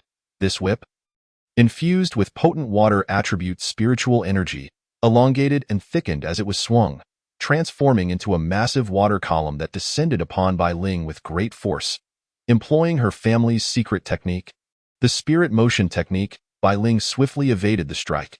The whip crashed against the arena floor, shattering the ground and sending waves rippling across the surface. The sheer power of such a water-based spell left the Chongqing sect disciples in awe. My heavens, what spell is this? I heard that water manipulation techniques are at least twice as challenging to master compared to fire techniques. Indeed, it is a fact that water attribute spells are notably more difficult to cultivate. In equal realms, without powerful artifacts to support them, fire attribute cultivators often struggle to overcome their water attribute counterparts. Have you noticed? Zhou Yi seems to be at a higher cultivation level than Sister Bai Ling. Both were at the 4th level of foundation establishment. The spectators murmured in astonishment. Among the younger generation, Lu Long, at the 5th level of foundation establishment, had already proclaimed himself the strongest. Yet, here in the Han Yu sect, 2 individuals had already reached the 4th level of foundation establishment. This raised concerns among the disciples and even the higher-ups of the Chongqing sect. Nevertheless, Bai Ling, relying on her agile and profound body technique, continued to evade Zhou Yi's relentless assaults across the arena. Regardless of the aquatic spells conjured by her opponent, Bai Ling adeptly evaded them with her agile movements. Simultaneously, she unleashed fire-based spells using her blazing sword. However, the water-based defenses were exceedingly effective against her fire spells. Despite her numerous attempts, she met with failure each time, compounded by the fact that her adversary was of a higher cultivation level than herself. Many disciples of the Chongqing sect had begun to lose faith in Bai Ling, deeming her destined for defeat. Yet, Li Su, through careful observation, discerned that although Zhou Yi had the upper hand in terms of cultivation and elemental affinity, his agility was rather mediocre. Should Bai Ling recognize this and capitalize on it, she might still seize an opportunity to turn the tide in her favor through her own elusive techniques. After a prolonged exchange, Bai Ling once more summoned the fierce fire spell, Blazing Inferno. Torrents of flames cascaded downwards. Witnessing this, Zhou Yi swiftly formed a hand seal, exclaiming, "Water shield technique." As his words echoed, an overwhelming surge of water elemental energy enveloped him, rapidly coalescing into a substantial bubble of water around him. The slanted flames crashed against the bubble with a hissing sound, generating plumes of scalding steam, yet failing to inflict any harm upon Zhou Yi. Nevertheless, Bai Ling showed no signs of relenting, continuously unleashing flames from her sword, the fiery torrents relentlessly assaulting Zhou Yi on the arena. Unperturbed, Zhou Yi remained steadfast in his defense, knowing that the water shield effectively neutralized fire-based attacks. The energy he expended was merely a third of what Bai Ling had consumed. Unless her opponent possessed overwhelming cultivation or formidable fire spells, it was virtually impossible for her flames to breach his water shield. In this standoff, it would ultimately be Bai Ling who succumbed. This principle was understood by all outer sect disciples, yet Bai Ling persisted in her fiery onslaught. Isn't Bai Ling's endeavor in vain? Many wondered. Indeed, such unceasing fire spells will deplete her energy significantly. She should be utilizing her agile movements to strike instead. Engaging in a contest of fire spells against a water shield is a disadvantage. Numerous disciples of the Chongqing sect shook their heads in disapproval. Even the younger inner sect disciples sighed in disappointment, lamenting Bai Ling's lack of combat experience. Engaging in a spell duel against an opponent wielding a superior elemental affinity was futile, and it would only lead to the depletion of her own energy. It was a lost cause. Once Bai Ling's energy was exhausted, she would possess no advantages whatsoever. Defeat was inevitable. Upon hearing these remarks, a smirk of derision crept upon Li Su's lips. Did Bai Ling not understand the principles that even the outer sect disciples grasped? In Li Su's estimation, although Bai Ling's talent did not surpass his own, she was certainly not foolish. Observing the dissipating white mist enveloping the arena, Li Su began to surmise Bai Ling's intentions. She undoubtedly aimed to exploit the dense fog to launch a surprise attack on Zhou Yi. Thus, he interjected, "This is unusual. Bai Ling will not lose." After a prolonged silence, Li Su's sudden pronouncement drew the attention of the surrounding disciples, including Lan Kaier. Lu Long, visibly displeased, retorted, "Li Su, just because you say she won't lose, does that make it so? Have you not witnessed Bai Ling's cultivation being suppressed? With the elemental disadvantage, she is bound to lose. I shall take to the stage next and secure a few victories for our sect."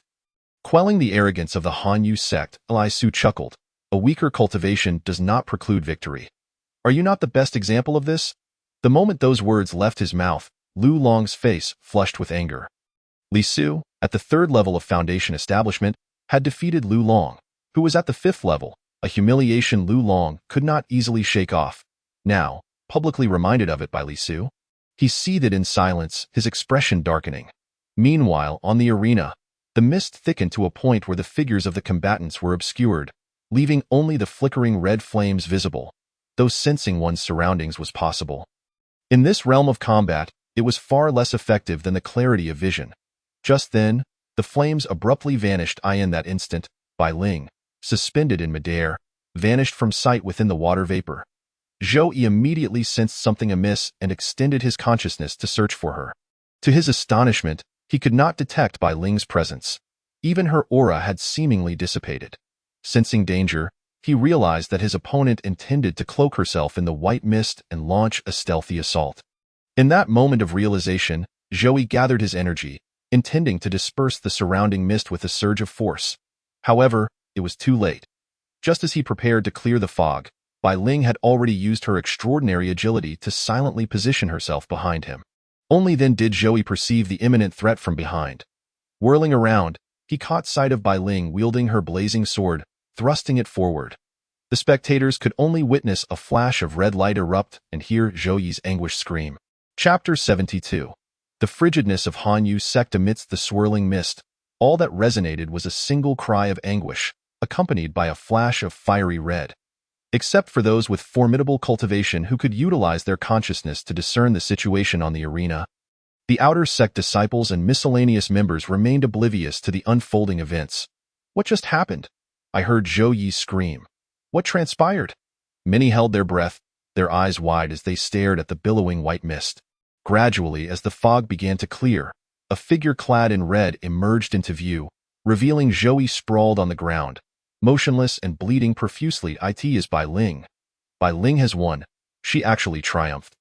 How extraordinary! Ha ha ha. We have won. We have won.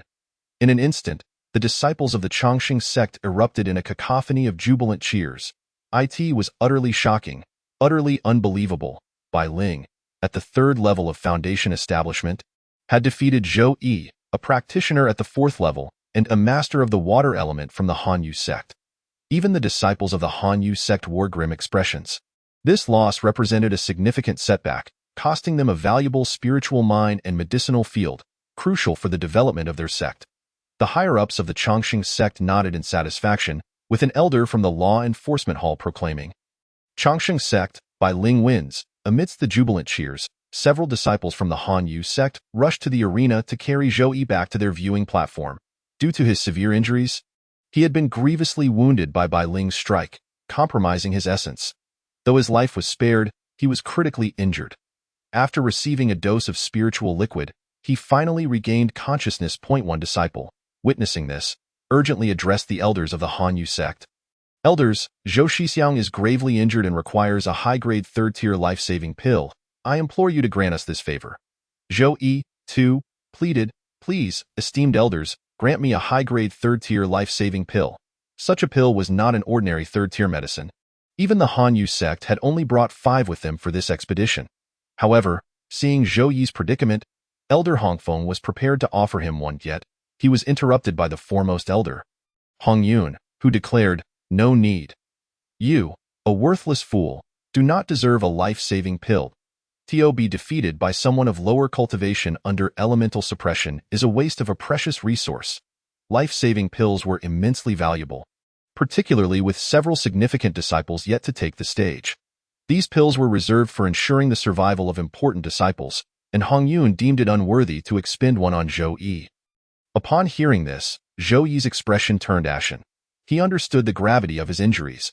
Without a high-grade life-saving pill, his chances of survival were slim. Clenching his teeth, he struggled to rise from the ground and knelt before Elder Hong Yun. Pleading, "Elder Hong Yun, I beseech you, consider my efforts, however meager, and save me. I do not wish to die." With blood streaming from his body, he repeatedly bowed before Elder Hong Yun. The elder, observing this, simply tossed him a second-tier foundational pill, stating, "This is a foundational pill. If you can survive, then so be it. If not, go to the sect and become a spiritual cultivator." Zhou Yi gazed at the foundational pill on the ground, a bitter smile gracing his lips. Yet, with no hesitation, he picked it up and swallowed it. The surrounding disciples of the Han Yu sect offered no assistance or pleas on his behalf. Their expressions were devoid of compassion. The disciples of the Han Yu sect were cold-hearted, ruthless in their pursuits, willing to employ any means necessary to achieve their objectives. Such occurrences were not uncommon within their ranks. The Han Yu sect feared neither cold-bloodedness nor lacking compassion, but rather, they feared incompetence. This was why the Han Yu sect could ascend rapidly from a minor faction. Their ancestors did not possess overwhelming strength at the inception of the sect. Instead, it was the cold-bloodedness and unyielding nature of their disciples that propelled them forward. Zhou Yi's defeat, compounded by the manner of his loss, rendered it exceedingly difficult for him to secure a precious life-saving pill. As Zhou Yi consumed the foundational pill, he began to meditate and circulate his energy in an effort to preserve his life. The 3 elders of the Han Yu sect, however, paid him no further heed, instead directing their attention to the gathered disciples. "Who will take the next match? Esteemed elders, I shall take this round." A male disciple from the Han Yu sect volunteered. The male disciple, also possessing a fire attribute spiritual root, had achieved the 4th level of foundation establishment. The 3 elders of the Han Yu sect nodded in approval. Subsequently, the disciple clad in red from the Han Yu sect leapt onto the arena. As the man landed, he drew a fiery blade, announcing, "Han Yu sect, Lu Zijing." The mirror of fate also revealed that this disciple was merely 26 years old. At that moment, the spectators noted that Lu Zijing wielded a fiery blade, emanating a potent fire attribute spiritual energy, and began to speculate amongst themselves, a fire attribute cultivator, sharing the same affinity as senior sister Bai Ling. There was no longer an elemental suppression, yet his aura was remarkably strong. Was it true that all disciples of the Han Yu sect had reached such high cultivation levels? While only a handful of disciples from the Chongqing sect had achieved the 4th level of foundation establishment, it seemed that the Han Yu sect's younger generation had all attained this stage. Were they sending forth their strongest fighters first, or was the 4th level of foundation establishment merely a threshold for the younger generation of the Han Yu sect? On the arena, Li Su sensed the overwhelming aura of the opponent at the 4th level of foundation establishment, and his expression darkened. He felt that the overall strength of the Han Yu sect was potentially far beyond his expectations. Particularly yesterday, he had noticed that the Han Yu sect's saintess possessed extraordinary prowess. As Li Su pondered, the battle on the arena had already commenced. Both combatants, with fire spiritual roots, unleashed fire attribute spells. Flames intertwined and collided on the arena, with the roaring of fire echoing continuously, the hot air making the surrounding lower-tier disciples feel exceedingly uncomfortable. Although Bai Ling was formidable and possessed impressive agility, she had exhausted too much spiritual energy in her previous match. Compounded by the pressure from this opponent, despite battling fiercely for the duration of an incense stick, Bai Ling ultimately faced a regrettable defeat, coughing up blood as she fell from the arena. Once a contestant descended from the arena, they were deemed to have lost. Bai Ling felt a twinge of reluctance but accepted the reality of her defeat. Many disciples of the Chongqing sect expressed their lamentations. Some voices criticized Bai Ling's previous techniques and tactical missteps, attributing her loss to these errors, while others believed she could have won had she managed her abilities better. As she turned back, dejectedly casting her gaze towards the observation platform of the inner disciples of the Chongqing sect. Many disciples regarded her with indifference, their expressions devoid of emotion. Only Li Su offered a slight nod, signifying his acknowledgement of her efforts. Victory belonged to Lu Zijing of the Hanyue sect. Next, another disciple from the Chongqing sect stepped down to challenge, also at the 4th level of Foundation establishment. A name known among the younger disciples. Expecting to capitalize on an opportunity, this disciple was swiftly defeated by Lu Zijing in less than 3 moves, resulting in a significant embarrassment. The higher-ups of the Chongqing sect wore expressions of discontent, while Bai Ling, at the 3rd level of Foundation establishment, managed to prolong her battles for the duration of 2 incense sticks. This newly entered disciple was vanquished in a mere 3 moves. A disgraceful outcome. Chapter 73. Lu Zijing's 4 consecutive victories. This 26-year-old cultivator of the Hanyue sect, Lu Zijing, was indeed formidable. After defeating Bai Ling, he swiftly dispatched another opponent in just 3 moves. Following suit, yet another disciple from the Chongqing sect stepped onto the arena. This disciple also fell victim to Lu Zijing. Within 10 moves, they were sent flying by a fireball spell, showcasing Lu Zijing's impressive strength. At this moment, the onlookers began to truly comprehend the extent of his power. The higher-ups of the Chongqing sect felt their dignity slipping away. Many disciples of the inner sect, who had previously boasted about entering the arena, fell silent as they recognized Lu Zijing's prowess, realizing that venturing forth would likely lead to defeat. Amidst the murmurs, another young disciple from the Chongqing sect leapt down from the observation platform and onto the arena. Li Su recognized him as Wang Chao, an inner disciple known for his low profile and amiable demeanor, yet ranked among the top 5 in terms of strength within the younger generation.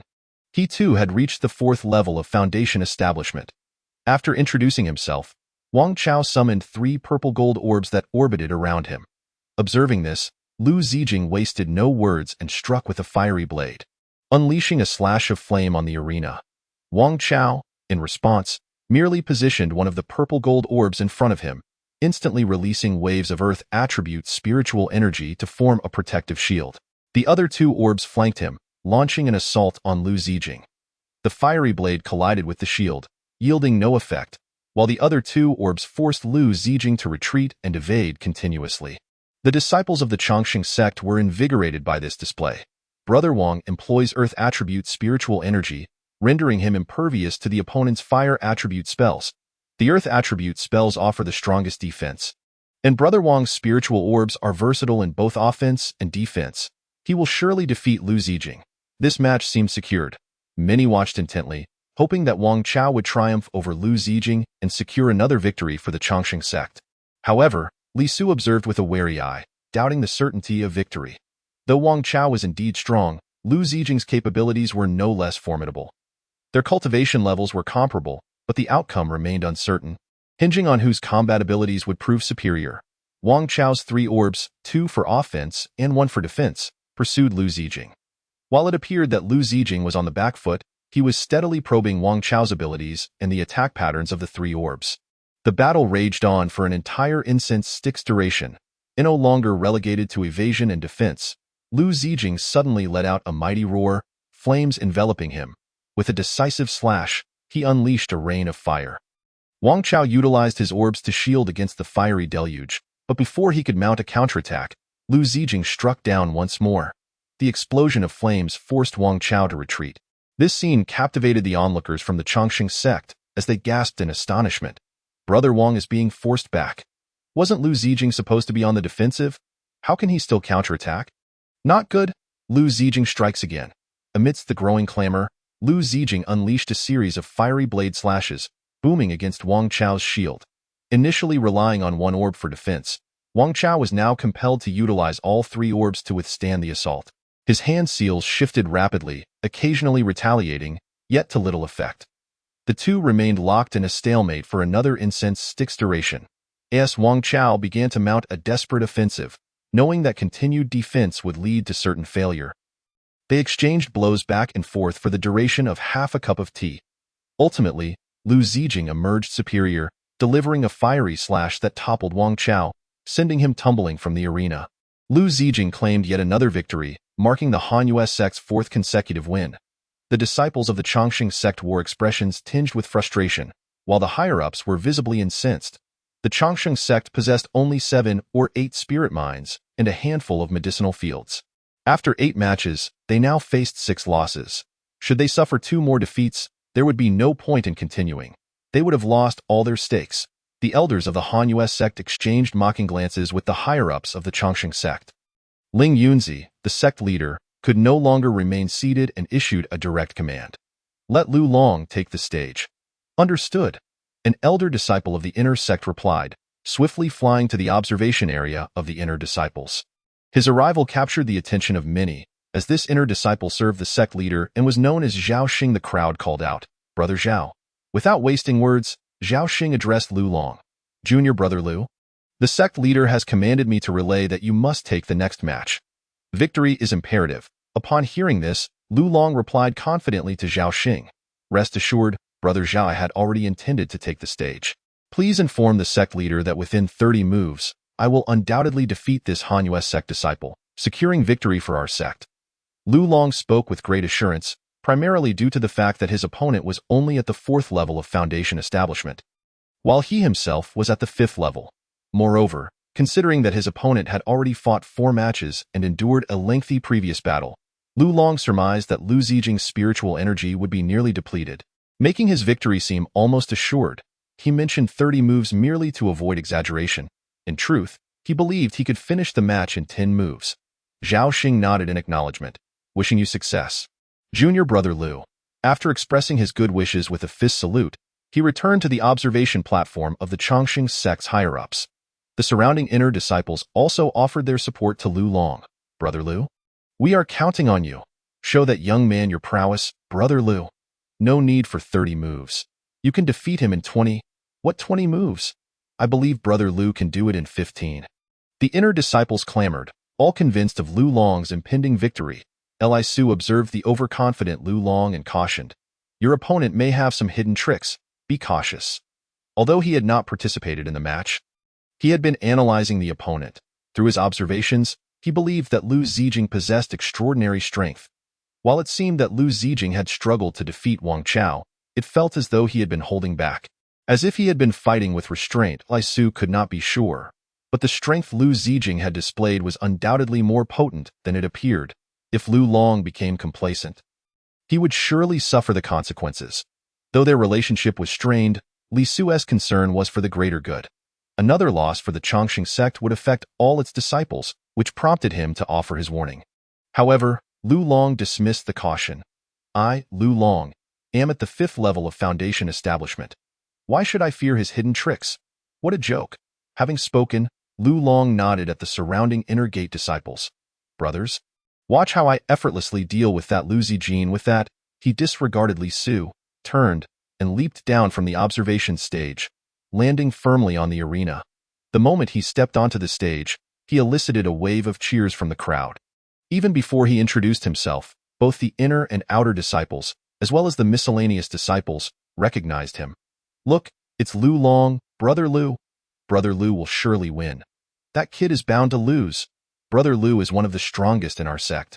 Before Li Su's rise, he was the mightiest, of course. When Brother Lu makes his move against that Lu Zijing, it will be a piece of cake. Lu Long reveled in the scene, waving to the crowd.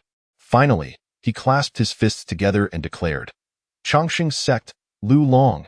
As he spoke, he extended his right hand, summoning a yellow sword that appeared in his grasp, with a faint, dragon-shaped phantom flickering around it. The yellow dragon sword, indeed. It was Brother Lu's yellow dragon sword. It seemed that Brother Lu did not underestimate his opponent and intended to fight with full strength. Lu Long's entrance was filled with an impressive aura, complemented by his considerable cultivation. The many disciples of Chongqing sect were filled with anticipation, eager to witness the extraordinary manner in which Lu Long would defeat his adversary. Chapter 74. Concealed cultivation. At this moment, Lu Long became the focal point of the entire arena, especially when he brandished the yellow dragon sword. It sent waves of excitement through the surrounding disciples of Chongqing sect. The inner disciples were somewhat familiar with it. But for the outer and miscellaneous disciples, they had only heard tales. The yellow dragon sword had once belonged to an ancestor of the sect, and numerous golden core experts had perished under its blade, including even a nascent soul expert who had met his end in its fiery embrace. Lu Long, wielding the yellow dragon sword, looked toward the disciple of Hanyu sect, Lu Zijin. Lu, prepare to receive my challenge. Lu Zijin, upon seeing Lu Long and the yellow dragon sword, showed no sign of panic. A slight smile graced his lips. Are you the first genius of the inner disciples of Changsheng sect? Lu Long? Clearly, Lu Zijin was unaware that this title had now changed hands. Lu Long, with a thick skin, unabashedly replied, Indeed. It would not be unjust for you to fall beneath my sword. Is that so? Then I invite Brother Lu to enlighten me. With that, Lu Zijin erupted into flames, a fierce aura radiating from him. Lu Long was taken aback, sensing something amiss. Lu Zijin, who should have been exhausted after 4 consecutive battles, appeared as if he had suffered no fatigue at all, and the energy he now exuded was far from weak. However, now that he was on the arena, Lu Long could not afford to dwell on it too much. Defeating his opponent was his singular goal. With a swift motion, Lu Long unsheathed the yellow dragon sword, and a dragon's roar echoed forth. He covered the sword with his hand and suddenly soared into the sky. Aiming his sword downward, 3 sword techniques. In an instant, 3 streaks of sword energy descended with a whoosh, boom, boom, boom. 3 powerful sounds erupted on the arena, each strike formidable. The surrounding disciples of Changsheng sect displayed expressions of admiration and astonishment. Brother Lu is so strong. He is a sword cultivator, and with the yellow dragon sword's support, that Lu Zijin is bound to lose. Ha ha ha, let us see how Brother Lu wins. The disciples of Changsheng sect were largely convinced of their victory. Only Li Su furrowed his brow, growing increasingly wary of Lu Zijin. In the previous match against Wang Chao, he seemed to have reached his limit, yet now he was adeptly dodging Lu Long's 3 sword techniques.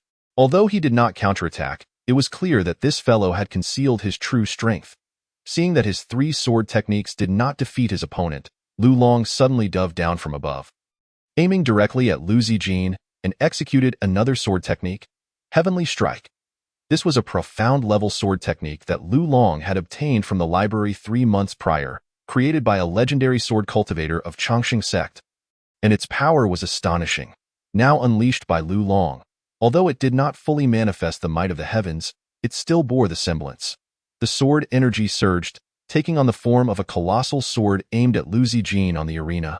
The overwhelming sword energy caused many spectators to widen their eyes in awe. However, Lu Zijin showed no inclination to evade, slowly raising his flame-imbued knife as he stood his ground. It appeared he intended to determine the outcome with a single clash against Lu Long. Has Lu Zijin lost his mind? Does he dare to confront Brother Lu head-on? He must be weak in the legs, or perhaps Brother Lu's divine sense has locked onto him, rendering him unable to move. He can only passively defend. It seems this match will be an easy win for our Changsheng sect. The disciples of Changsheng sect clenched their fists, ready to cheer. Subsequently, they witnessed Lu Zijin's entire being erupt in flames. As he swung the flame knife, flame blade slash, in an instant, a blazing knife appeared, directly cleaving toward the descending Lu Long and his sword energy. The sword energy and knife light collided mid-air, resulting in a violent explosion. Boom! With a thunderous roar, flames surged and sword energy swept across the arena. Amidst the spectators' gaze, a cry of despair rang out. Then, they saw a figure being violently propelled from the air, flying over 100 meters before rolling for over 30 meters on the massive arena before finally coming to a stop. The hundreds of thousands of disciples of Changsheng sect bore witness to this moment. As they observed the tumbling figure on the arena, they were all rendered speechless. Each person stared in disbelief, utterly unable to comprehend. For the one who had been sent flying was none other than Lu Long, the self-proclaimed foremost young male disciple of the inner sect of Changsheng sect. Just before stepping onto the stage, he had confidently declared that he would defeat his opponent within 30 moves, exuding arrogance. Yet now, he had only executed 2 moves, and his opponent had made but 1 attack to send him flying. Now lying motionless on the ground, he appeared as if he had fainted. Huff, huff, huff. The various observation peaks fell silent at this moment. It was not until a few breaths later that someone incredulously exclaimed, Lu Long has been defeated. Upon this declaration, the crowd erupted in an uproar. Impossible! Defeated in one move? Brother Lu's cultivation is so profound, and he wields the yellow dragon sword. How could he lose in one strike? Heavens! That Lu Zijin clearly seemed exhausted. How could he defeat Brother Lu with a single blow? Do you not understand? That Lu Zijin was merely pretending. We have lost 5 consecutive matches, an unprecedented defeat. Amidst the clamor, many began to grasp the reality. To defeat Lu Long with a single strike was no mere act. Lu Zijin had concealed his true strength on the arena. Lu Zijin wore a smile. Indeed, he had hidden his power, as each victory secured a spirit mine or medicinal field for his sect. To avoid becoming a target, he had consistently concealed his cultivation. Though it appeared he was struggling, everything was well within his control. At this moment, Li Su finally discerned Lu Zijin's true cultivation level. The 6th layer of foundation establishment. The 6th layer of foundation establishment. Currently, Li Su was unaware of any young disciples who had reached this realm, and no wonder he could defeat Lu Long in a single strike. The higher-ups of Chongqing sect were equally incensed. Damn it! This Hanyue sect actually sent a disciple at the 6th layer of foundation establishment to play the fool. He must have some secret treasures that we failed to recognize in his cultivation. We have now lost 5 matches, forfeiting 5 spirit mines, and we are left with only 2 medicinal fields in the next match. Should we let Li Su take the stage? No, let Kair go. We cannot afford another loss. We must win back our honor. The higher-ups of Chongqing sect all wore solemn expressions, engaged in heated discussions. The numerous watching disciples had also begun to recognize Lu Zijin's true cultivation, their astonishment palpable. Damn it, that guy concealed his strength. He is actually at the 6th layer of foundation establishment. No wonder he could defeat Brother Lu. He is indeed at the 6th layer of foundation establishment. This time, it seems our Chongqing sect will suffer a crushing defeat. Many disciples of Chongqing sect were filled with despair. Lu Long's defeat severely undermined their confidence. Meanwhile, the enforcing elder had already announced loudly, Hanyue sect? Lu Zijin wins. As the words fell, several disciples of Chongqing sect ascended the stage, prepared to carry the unconscious Lu Long down. Although Lu Long appeared to be in a deep stupor, he had actually regained consciousness a little while ago. The blow he had just received had revealed his opponent's true cultivation level. Knowing he was no match for Lu Zijin and recalling the humiliation of his defeat, as well as the arrogance he had displayed before stepping onto the stage, he found it utterly mortifying to rise. Thus, he remained on the ground, feigning unconsciousness until several disciples of Chongqing sect came to carry him off the arena. Chapter 75. Lon Kair takes action once Lu Long was carried off the arena. Li Su prepared to take action. With 5 consecutive losses, Chongqing sect had little left in terms of spirit mines and medicinal fields to wager. Just then, the messenger disciple Zhao Xing arrived once more at the observation platform for inner disciples. Upon seeing Zhao Xing, everyone knew he had come to deliver orders. With Lu Long's defeat, everyone assumed that the only one left to take the stage was Li Su. Instinctively, they all turned their gazes toward him.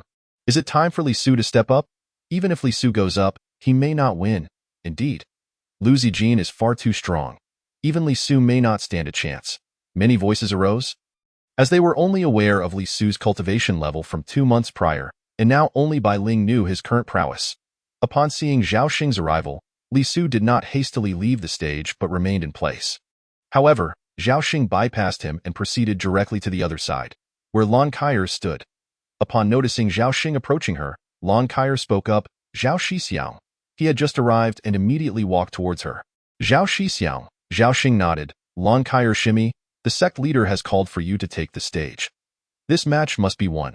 Our sect has already lost 5 consecutive rounds in the last match. Our sect wagered 3 spiritual mines and a medicinal field on Lu Shixiang. Now, we are left with only 2 medicinal fields. We cannot afford another loss. Although Zhao Xing's voice was not loud, all present in the inner sect's observation area heard him. The audience gasped in astonishment upon hearing this, realizing that Lu Long had lost 3 spiritual mines and a medicinal field in one match. This was a complete misjudgment by the higher-ups, stemming from excessive trust in Lu Long, who could have anticipated that Lu Zijing from the Hanyue sect was feigning weakness, having reached the terrifying realm of the 6th layer of foundation establishment, defeating Lu Long in a single strike. If we lose the remaining 2 medicinal fields, our sect will be finished. Indeed, the spiritual minds are gone. If we cannot win them back, the consequences are unimaginable. Why was Lan Shiji chosen? This must be the worst performance in the history of our Chongqing sect. Many disciples of the Chongqing sect murmured anxiously. Lan Kaier nodded at Zhao Xing. Zhao Shixiao. Please convey to the sect leader that I will give it my all. Zhao Xing acknowledged her with a nod and turned to leave. Surrounding disciples of the Chongqing sect, though perplexed as to why the sect leader had chosen Lan Kaier, called out to her, Lan Shiji, it's all up to you. Lan Shiji, you must win. Lan Kaier nodded slightly and cast a glance at Li Su, who did not even acknowledge her, which left her feeling somewhat uncomfortable. She thought to herself, Li Su, soon you will understand why you are unworthy of being my Dao partner. With that, Lan Kaier leapt gracefully onto the stage. As a prodigious talent among the younger generation of the Chongqing sect. She was admired by countless admirers. Upon seeing her take the stage, they erupted in cheers. All hail Lan Kaier Shiji. Lan Shiji is formidable. You must win. Let the Hanyue sect know our might. The cheers resounded like thunder throughout the valley. Lan Kaier clasped her fists, announcing, Chongqing sect, I am Lan Kaier. Subsequently, the age displayed on the Wheel of Destiny showed she was 17 years old. Upon noticing her age, Lu Zijing smiled slightly, 17 years old, and you dare to challenge me at such a young age. You are indeed remarkable. Strike when ready. This match was crucial. Lan Kaier had to secure victory. Without further ado, she closed her eyes and opened them again, unleashing an overwhelming surge of blood energy and volatile spiritual power that rippled towards Lu Zijing. The powerful aura caused Lu Zijing's expression to shift. Seventh layer of foundation establishment. When Lu Zijing uttered those words, the crowd erupted in astonishment. Even among the Chongqing sect, aside from the upper echelons, the rest of the disciples were equally shocked, questioning whether they had misheard. But the moment they sensed Lan Kaier's unique and tumultuous spiritual energy, they confirmed that they had not erred. Her cultivation had indeed reached the fearsome seventh layer of foundation establishment. Heavens! When did Lan Shimi achieve the seventh layer of foundation establishment? Indeed, in our sect, reaching the fifth layer of foundation establishment before the age of 18 qualifies one to become a holy maiden. Lan Shimi has fully met this criterion. Why has she not been promoted? Lan Shiji usually keeps a low profile. Is it for this day to astonish us all? Lan Shiji is already so extraordinary. Does she even need to make a grand entrance? In an instant, the observation area of the Chongqing sect was filled with fervent excitement. A super genius who reached the seventh layer of foundation establishment at the age of 17 was not just remarkable in the Eastern continent. Such talent would be considered astounding even in the Central continent. Not only the disciples of the Chongqing sect, but even the three elders and other disciples of the Hanyue sect widened their eyes in disbelief. Astonished by the presence of such a powerful young disciple from the Chongqing sect. What of it, junior brother? With Hanyue here, victory is assured. On the stage, Lu Zijing's expression grew solemn. With his sixth layer of foundation establishment fully unleashed, a terrifying aura of flames surrounded him. Yet, Lan Kaier remained unperturbed, merely pointing with her finger. Go! In an instant, a dozen flying swords emerged from her storage bag, soaring towards Lu Zijing. Like Li Su, Lan Kaier was also a sword cultivator. In their early years, they shared a close bond and practiced the same technique. The sword control technique was executed. The flying swords relentlessly stabbed towards Lu Zijing. Lu Zijing wielded his flaming blade, continuously slashing and blocking the onslaught of flying swords, but he found it increasingly strenuous. Taking the upper hand, Lan Kaier did not remain stationary. She withdrew another sword and charged towards Lu Zijing for close combat. Many were puzzled. Why would Lan Shiji engage in close combat when her sword control technique is excellent for long-range attacks? Indeed, Lu Zijing is clearly stronger in close quarters. She could simply wear him down with the sword control technique. Engaging in close combat is too risky. Not only were these onlookers bewildered, but Li Su also found himself perplexed. Firstly, he had not expected Lan Kaier to have reached the seventh layer of foundation establishment.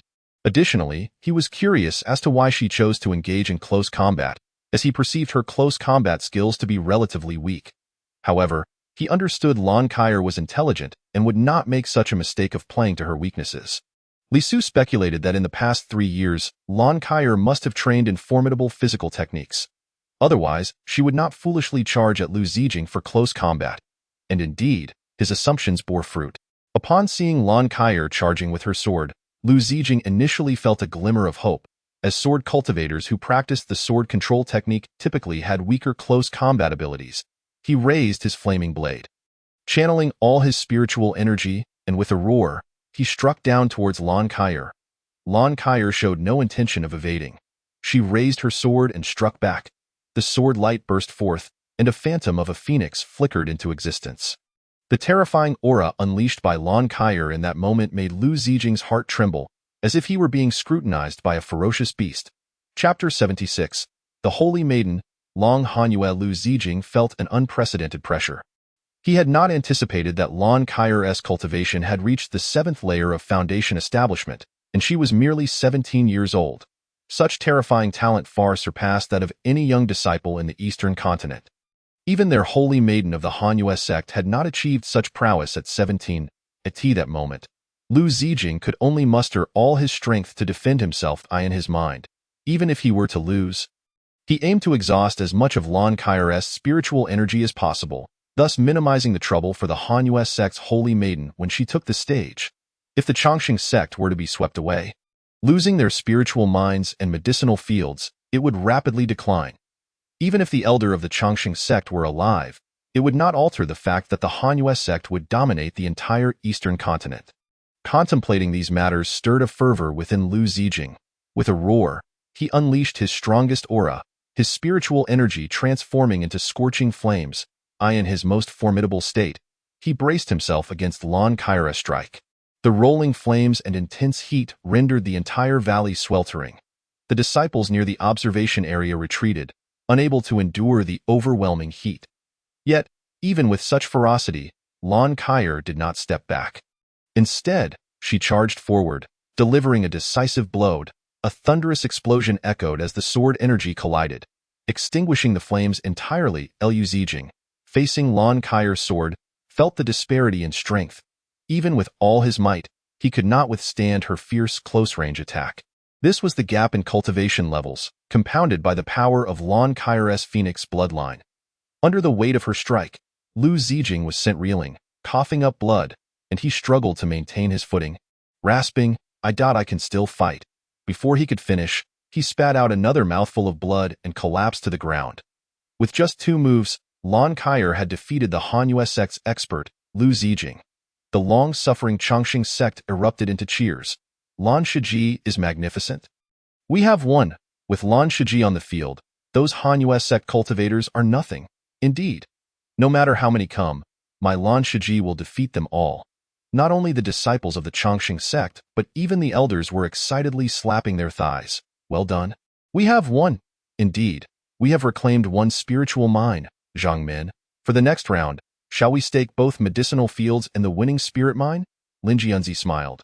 "There's no rush. Let's keep one medicinal field. Stake the spirit mine and the medicinal field." "Understood." An elder spoke, then turned his gaze towards the observation platform of Hanyue sect.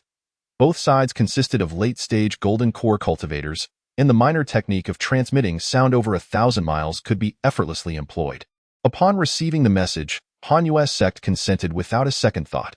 Simultaneously, on the other side within the pavilion, instructions were swiftly relayed, and the spirit mine and medicinal fields of equal rank were recorded as stakes. Though it was merely a piece of tattered paper, such documents held binding power amongst sects of the same level. After the challenge concluded, these contracts could be used to collect spirit mines and medicinal fields from various places. "Chongqing sect, Lan Kai'er wins." The voice echoed through the valley, and the disciples of Chongqing sect erupted in cheers. The injured Lu Zijing was carried back by disciples of Hanyue sect. Shortly thereafter, another disciple emerged from Hanyue sect. The moment this disciple appeared, Li Su's expression turned grave. For this disciple was none other than the one who had instilled a sense of danger in Li Su the previous day. Hanyue sect's holy maiden. Long Hanyue, dressed in purple, Long Hanyue stood tall and alluring, capturing the attention of all present as she stepped onto the arena. This woman is stunning, indeed. Her beauty rivals that of Lan Kai'er and Bai Ling. No doubt, she appears even more enchanting. Amidst the murmurs, Long Hanyue announced, "Hanyue sect, Long Hanyue." As these 3 words resounded, Some long-term dispatch disciples quickly reacted. Long Hanyue, the holy maiden of Hanyue sect. No wonder her aura is so ethereal. I didn't expect her to be the holy maiden of Hanyue sect. But is she not under 30? The holy maiden of Hanyue sect against our Chongqing sect's peerless holy maiden, who will emerge victorious? This match has drawn nearly universal attention and anticipation. Although Lan Kaier was not designated as a holy maiden to protect her from external scrutiny, given that she possessed the rare phoenix blood. Meanwhile, the age of Long Hanyue had already been revealed on the Fate Wheel testing mirror, 23 years old. Though her age surpassed Lan Kaier by a few years, her beauty remained that of a 17 or 18-year-old girl. After revealing her name, Long Hanyue spoke to Lan Kaier again. If I am not mistaken, you possess a mutated fire spirit root. With the awakening of her phoenix blood, Lan Kaier's spirit root had indeed transformed into a mutated fire spirit root. Lan Kaier nodded. Indeed, I've long heard of the esteemed name of Hanyue sect's holy maiden, Long Hanyue, and today I seek to learn from you. You are no match for me, Long Hanyue replied. As those words left her lips, a powerful surge of spiritual energy erupted from her, chilling to the bone. The frosty aura caused white frost to appear on the ground around them, a mutated spirit root, an ice spirit root. Moreover, the spiritual energy emanating from Long Hanyue was extraordinarily potent, overshadowing the aura released by Lan Kaier. In that instant, it was not only Lan Kaier on the arena who felt a jolt of apprehension. Even the disciples of Chongqing sect atop the platform erupted in a flurry of chatter. Li Su murmured, 8th layer of foundation establishment. As he spoke those words, the surroundings became tumultuous. Heavens, 8th layer of foundation establishment? Such a cultivation level is terrifying. How can we fight this? Ice spirit root against fire spirit root. This match seems destined for defeat. Many disciples voiced their skepticism regarding Lan Kaier. The higher-ups of Chongqing sect wore expressions of dismay. They were aware of the exceptional disciples emerging from Hanyue sect, but they never anticipated the brilliance to reach such heights, having attained the 7th layer of foundation establishment, surpassing Lan Kaier, who bore phoenix blood. By an entire realm, Lin Jianzi sighed. Alas, we can only hope that Kaier's phoenix blood manifests its divine power. Otherwise, winning against her opponent will be exceedingly difficult. Indeed, who would have thought that a disciple of Hanyue sect would possess such high cultivation? The higher-ups lamented. On the arena, Lan Kaier understood her significance. If she were to lose, Chongqing sect would forfeit numerous valuable spirit mines and medicinal fields for the coming years, leaving the remaining resources insufficient to sustain the entire sect. Even though she recognized her opponent was a full realm above her, Lan Kaier believed that her phoenix blood, coupled with her vast reservoir of spiritual energy and formidable physique, would allow her to compete against Long Hanyue. With a swing of her sword, 10 flying swords soared into the air. Cold friend, make your move, she declared coldly. Chapter 77. A complete defeat facing Long Hanyue, who had already reached the 8th layer of foundation establishment. Lan Kaier remained filled with confidence. Her possession of phoenix blood fortified her resolve. She believed herself invincible at her current level, for the rarity of the phoenix blood physique not only endowed her with remarkable physical strength, but also an immense reservoir of spiritual energy and a superior recovery capacity. Lan Kaier was convinced that defeating Long Hanyue would pose no problem. Upon hearing Lan Kaier's challenge, Long Hanyue smiled softly. With a single hand, she formed a sword finger. Cold moon, cold wind. Suddenly, an overwhelming wave of icy coldness erupted from Long Hanyue. Above her head, an arc of moonlight faintly materialized. To produce such an unusual phenomenon, one must attain a high level of profound techniques. As Long Hanyue made her move, she displayed a high-level profound technique, causing many disciples of Chongqing sect to tense up below. Observing this, Lan Kaier raised her brows and, with a flick of her wrist, sent forth a dozen flying swords, aiming directly at Long Hanyue. Long Hanyue merely glanced at the incoming swords, and ice began to form upon them. The flying swords fell to the ground with a series of thuds. What? This technique is so peculiar. A mere glance was enough to neutralize Senior Sister Lan's sword technique. How powerful! The chilling force was truly terrifying. As the spectators gaped in astonishment, Lan Kaier charged forward with her sword drawn. Long Hanyue remained motionless, summoning a multitude of icy spikes before her. As Lan Kaier approached, these ice spikes shot towards her with blinding speed, targeting her vitals. Lan Kaier, witnessing the onslaught of ice spikes. Swung her sword, unleashing a wave of fiery energy that shattered the spikes. However, at that moment, numerous ice spikes erupted from the ground, forcing Lon Kyer to take to the air. Yet, as she ascended, more ice spikes materialized mid-air, attacking her. In an instant, during their first exchange, Lon Kyer found herself thoroughly suppressed. Although Lon Kyer was being pressed, her phoenix blood granted her formidable combat prowess. With each rise and fall of her sword, she unleashed a flurry of sword energy, resonating in the air, creating waves of spiritual pressure that demonstrated her strength to the onlookers. Lisu, observing Lon Kyer's fierce struggle, couldn't he help but regard her with newfound respect. To think junior sister Lon possesses such cultivation. It's astounding. This sword energy traverses all directions. Even I, at the 9th layer of foundation establishment, would find it challenging to withstand. Indeed, junior sister Lan's performance and that of the female disciple from Hanyue sect are both remarkable. Among peers, she likely has few rivals. Alas, though junior sister Lan is impressive, she remains at a disadvantage due to the cultivation gap. Had it been anyone else, it would be different, but against Long Hanyue, it seems junior sister Lan may still be outmatched. Many older disciples of Chongqing sect acknowledged Lon Kyer's capabilities, yet they lamented that her opponent was simply too strong. The Ice Spirit Root held a suppressive effect against the mutated Fire Spirit Root. Considering all factors, winning seemed exceedingly difficult for Lon Kyer. Nevertheless, everyone hoped for a miracle. They believed that Chongqing sect had been pushed to the brink, with the sect's resources for the coming years resting entirely on Lon Kyr's shoulders. If she were to falter, the disciples of Chongqing sect would face arduous training days ahead. Unless the sect initiated a conflict with Hanyue sect, but given the multitude of experts in Hanyue sect, their core strength far surpassed that of Chongqing sect. In the event of war, Chongqing sect would be at a severe disadvantage. Damn it, that female disciple from Hanyue sect is too formidable. What kind of ice technique allows her to instantaneously conjure ice walls? Senior sister Lan's fiery sword energy is incredibly strong. It can slice through ice walls several meters thick. This battle was indeed the most thrilling and intense thus far. Lon Kyer fought valiantly for the hopes of her sect against the holy maiden of Hanyue sect. Lung Hanyue. Although Lon Kyer displayed immense combat power, Li Su and other high-level cultivators could discern that she was ultimately destined to lose. For Lung Hanyue had never once wielded a weapon throughout the battle. Despite Lon Kyer employing every means at her disposal, she remained firmly suppressed. Finally, after the burning of 3 incense sticks, Lung Hanyue formed a seal with her hands and called out, "Ice prison." In an instant, a surge of coldness erupted, enveloping Lon Kyer.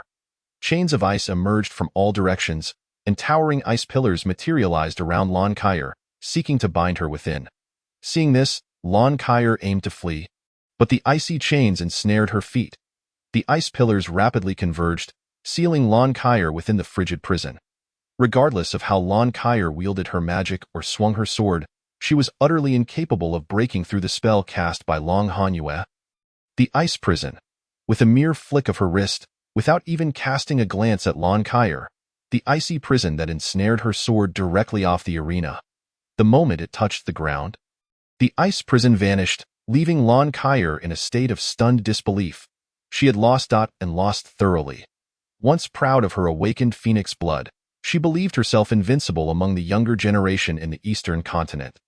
Yet now, she faced a humiliating defeat, her opponent having triumphed without even wielding a weapon. Every attack she attempted failed to pose a threat to her adversary. At that moment, she felt as if she were plummeting into an abyss of despair.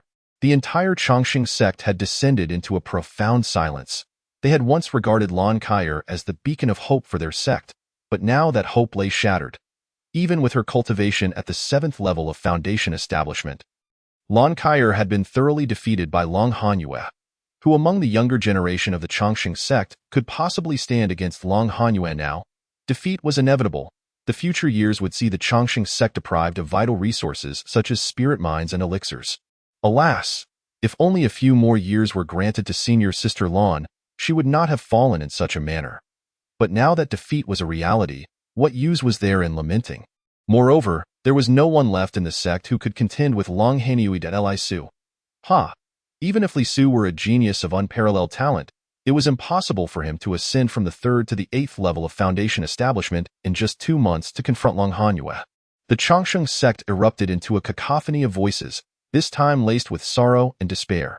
Lon Kai's failure signified the complete downfall of the Changsheng sect. The higher-ups wore grim expressions. With Ling Yunzi shaking his head, "It's time to concede. With Kair defeated, our younger generation has no one left to match the prowess of the Hanyue sect. The last remaining medicinal field should suffice to barely sustain the supply of elixirs for a small contingent of inner disciples." The elder in charge of law enforcement nodded in agreement. Then, he stepped to the forefront and proclaimed loudly to the audience, "The victor is Long Hanyue of the Hanyue sect." Instantly, cheers erupted from the Hanyue sect, their voices ringing out in jubilant celebration. Following this, Taihe announced, "The Changsheng sect concedes. This competition among the younger generations of the two sects is hereby concluded." As his words fell, the disciples of the Changsheng sect became agitated. Each one unwilling to accept the outcome, yet powerless to change it. Little did they know, at that moment, an elder from the Hanyue sect, Hong Yun, interjected, "Do not rush. Does the Changsheng sect not still possess a superior medicinal field? There is still one more match to be had." These words nearly caused the higher-ups of the Changsheng sect to spit blood. They could barely sustain themselves with the remaining medicinal field. Meanwhile, on the arena, Long Hanyue's gaze suddenly shifted towards the spectator area where the inner disciples of the Changsheng sect were seated. "I wish to challenge you, the once prominent genius of the Changsheng sect." Li Su, Chapter 78. The ice prison Taihe of the Changsheng sect's law enforcement hall had already announced their concession. Yet, the Hanyue sect remained relentless, determined to seize all of the Changsheng sect's superior medicinal fields.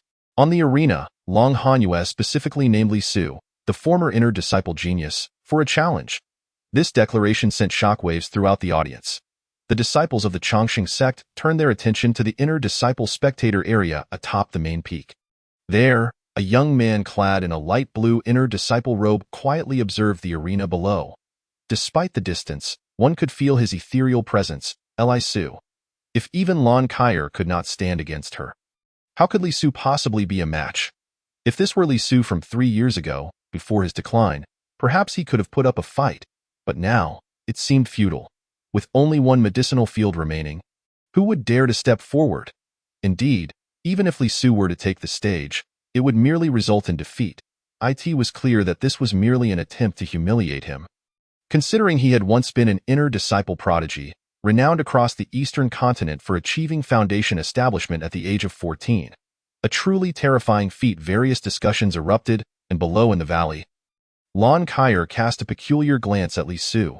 She had already lost and could not envision how he might prevail. Moreover, she had been the one to cast him aside, deeming him a mere mortal. At the same time, Bai Ling approached Li Su and cautioned, "Senior brother Li, do not accept the challenge. The opponent has reached the 8th level of foundation establishment. She seeks to humiliate you. Do not pay her any mind." Although Bai Ling acknowledged that Li Su had attained the 5th level of foundation establishment, the disparity of 3 tiers between the 5th and 8th levels was significant. Given Lon Kair's exceptional talent, if she could not overcome Long Hanyue, Bai Ling naturally believed Li Su would be no match either. Yet more than that, she genuinely wished to spare Li Su the humiliation. Stepping up would yield nothing but disgrace. Li Su exchanged glances with Long Hanyue and offered a cold smile. "Thank you, junior sister Bai. Allow me to restore the honor of our sect." Upon hearing this, Bai Ling and the surrounding inner disciples paled in shock. The older disciples voiced their scorn. "Li Su, even Lon Kair has lost. Do you truly believe you can win? Indeed, just 2 months ago, you were at the 3rd level of foundation establishment, and now you wish to defeat Long Hanyue? Li Su, sometimes one must not overestimate oneself. Listen to Bai Ling. She speaks wisely." Numerous voices dripped with derision. For Long Hanyue's displayed strength was overwhelming, and with her lunar mark, she was the saintess of the Hanyue sect. Practicing an unparalleled cultivation technique, Li Su paid no heed to the jeers. After 3 years of dormancy and decline, today, at this moment, he would make it known to all, he, Li Su, had returned. He was still the genius he had been 3 years prior. And the entire sect would take pride in him. Without hesitation, he leaped onto the arena. What is he doing? Is he not merely setting himself up for humiliation? We've suffered such a tremendous loss already. Why would he leap into further disgrace? I simply cannot comprehend why Li Su would do this. Countless voices of confusion erupted. The higher-ups of the Chongqing sect wore grave expressions as well. According to the rules, if one side refused to concede, they must fight until their opponent had lost all their stakes. With the last medicinal field remaining, they had no choice but to engage in another battle. The higher-ups did not believe Li Su could win. Ling Yunzi stood up, addressing the other elders. Once Li Su is defeated, take him straight back to the elixir room, perform a soul search, and summon the alchemist to investigate the secrets of his body and spirit root's rebirth. Understood, sect master. The other elders nodded in agreement, and Ling Yunzi departed. His exit did not go unnoticed by many disciples of the Chongqing sect. Look, the sect master has left. Why would he remain? To witness Li Su's defeat. I have no interest in staying to watch a foregone conclusion. Amidst the cacophony of scorn, Li Su maintained his composure. Strength was not something to be spoken of. It was to be demonstrated through battle. At this moment, he gazed at Long Hanyue and calmly declared, Chongqing sect, Li Su. The image on the fate wheel mirror displayed Li Su's age, 17. Long Hanyue regarded him with a charming smile. 3 years ago, I had already heard of your reputation. Achieving foundation establishment at 14 was indeed remarkable. However, I later heard that your spirit root had withered. Yet yesterday, I was informed by your fellow disciples that you are once again able to cultivate it. Appears your spirit root was not withered, but merely severely injured. Li Su remained unfazed. You seem to know me quite well. Long Hanyue chuckled. I always pay attention to the strong. This statement sent ripples of excitement through the surrounding disciples of the Chongqing sect. The once great Li Su was now acknowledged as strong by Long Hanyue. Clearly, she held him in high regard, and Li Su recognized Long Hanyue's formidable strength. Yet in this moment, he had no desire to engage in further banter. He simply stated, Then, let us begin. Upon hearing this, Long Hanyue no longer hesitated. She formed a hand seal and intoned, Ice Prison. With this strike, she unleashed the most powerful spell that had previously defeated Lon Kaier, astonishing all the spectators. Yet, it was a futile effort. If Lon Kaier could not break free from the ice prison, how could Li Su hope to succeed? Ultimately, it would only culminate in a humiliating defeat. The chilling aura emanating from Long Hanyue enveloped the arena. Her terrifying cultivation at the 8th level of foundation establishment, instilling fear in the lower-tier disciples. A torrent of frigid air surrounded Li Su. Ice chains began to form, and pillars of ice emerged. Constructing a prison, Li Su felt the weight of the spell and recognized the pressure it exerted, but it was merely a fleeting pressure. In the next instant, a flash of azure light illuminated the arena. Li Su summoned his personal sword, the Azure Sky Sword. With a swift motion, the Azure Sky Sword was unsheathed, producing a resonating hum that echoed throughout the arena. Break. Li Su uttered a single word. And with a single slash, he cleaved through the myriad of ice chains that had formed the ice prison, shattering it in an instant. Ice shards flew in all directions as the chains disintegrated. This spectacle sent shockwaves through the disciples of the Chongqing sect, erupting in disbelief. The defeated Lon Kaier was left utterly astonished. How could he have shattered the ice prison with a single sword strike? Could it be due to the Azure Sky Sword? Not only Lon Kaier, but many disciples of the Chongqing sect shared her thoughts. In that fleeting moment, they all sensed the surge of spiritual energy emanating from Li Su. He had reached the 5th level of foundation establishment. Astonishingly, within just 2 months, Li Su had madly ascended 2 tiers, achieving the 5th level of foundation establishment. His prodigious talent left everyone in awe. Yet, even so, how could Li Su, with merely the cultivation of the 5th level of foundation establishment, shatter the icy prison that even Lon Kaier could not breach? Chapter 79. Mastering 100 swords. Li Su's extraordinary talent once again elicited astonishment. In a mere 2 months, he had advanced from the 3rd level to the 5th level of foundation establishment. Furthermore, he managed to obliterate the icy prison conjured by Long Hanyue with a single strike. It was important to note that no matter how Lon Kaier attacked moments ago, she could not penetrate the icy prison. Yet, Li Su, at the 5th level of foundation establishment, effortlessly shattered it with one sword. What immense power was this? Of course, none were aware that although Li Su was only at the 5th level of foundation establishment, his true combat prowess was equivalent to that of the 8th level. Coupled with the Tianqing sword and his innate sword spirit affinity, Breaking the icy prison was a trivial feat. Many surrounding spectators, including the elders, were baffled and began to speculate. They conjectured that this time, the icy prison spell released by Long Hanyue was not as formidable as before. With Li Su wielding an extraordinary sword, it made sense that he could breach the icy prison. Indeed, even Lon Kaier, at the 7th level of Foundation Establishment, could not break the icy prison. So how could Li Su at the 5th level? It was merely due to the Tianqing sword. At that moment, they truly could not fathom what fortuitous circumstances had led Li Su to acquire the Tianqing sword. As murmurs of speculation filled the air, many voiced their interpretations of the situation. Only Long Hanyue understood that the icy prison she had unleashed was not weaker than the previous one, but rather stronger. Yet, it was still shattered by Li Su's sword, a demonstration of his formidable prowess. She looked at him and softly inquired, "Your cultivation is surely beyond the 5th level of Foundation Establishment, is it not?" Li Su replied nonchalantly, "I am indeed at the 5th level of Foundation Establishment." As he spoke, Li Su tapped his storage Biajidai in an instant. A multitude of over 100 flying swords surged forth. The swords coalesced into a torrent, ascending rapidly into the sky and dispersing above Li Su. The moment these 100 flying swords appeared, the entire observation area erupted in astonishment, leaving everyone speechless in disbelief. Even the higher-ups of the Chongqing sect and the 3 elders of the Hanyue sect were left in a stupor. Over 100 flying swords? How could Li Su control such a multitude? At that moment, all present shared a singular thought. For a cultivator, controlling objects from a distance was a fundamental technique, practiced even by outer disciples. Once one mastered the art of retrieving items from afar. The next step was sword control. Mastering sword control allowed one to ride the swords through the air. Progressing further meant attacking with the sword, striking foes from 100 paces away. This was considerably more challenging. Typically, a cultivator at the Foundation Establishment stage could manage to control a mere 10 or so flying swords with ease.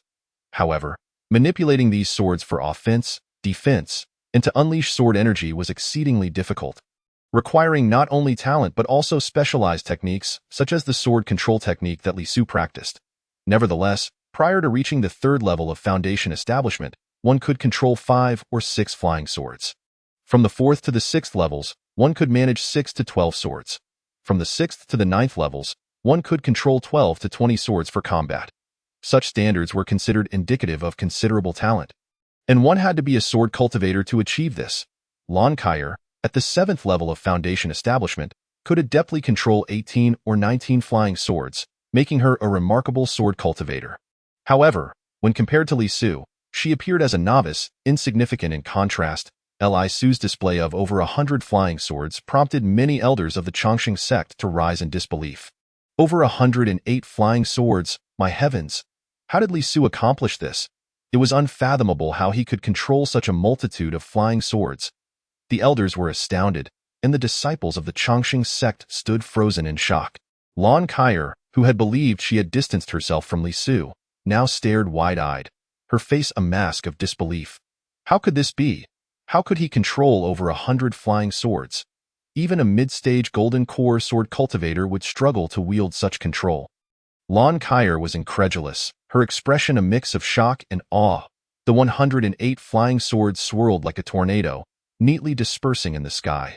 For Li Su, controlling the flying swords was as effortless as moving his limbs. As long as he possessed sufficient spiritual energy, controlling not just 100, but even 1,000 swords would pose no challenge.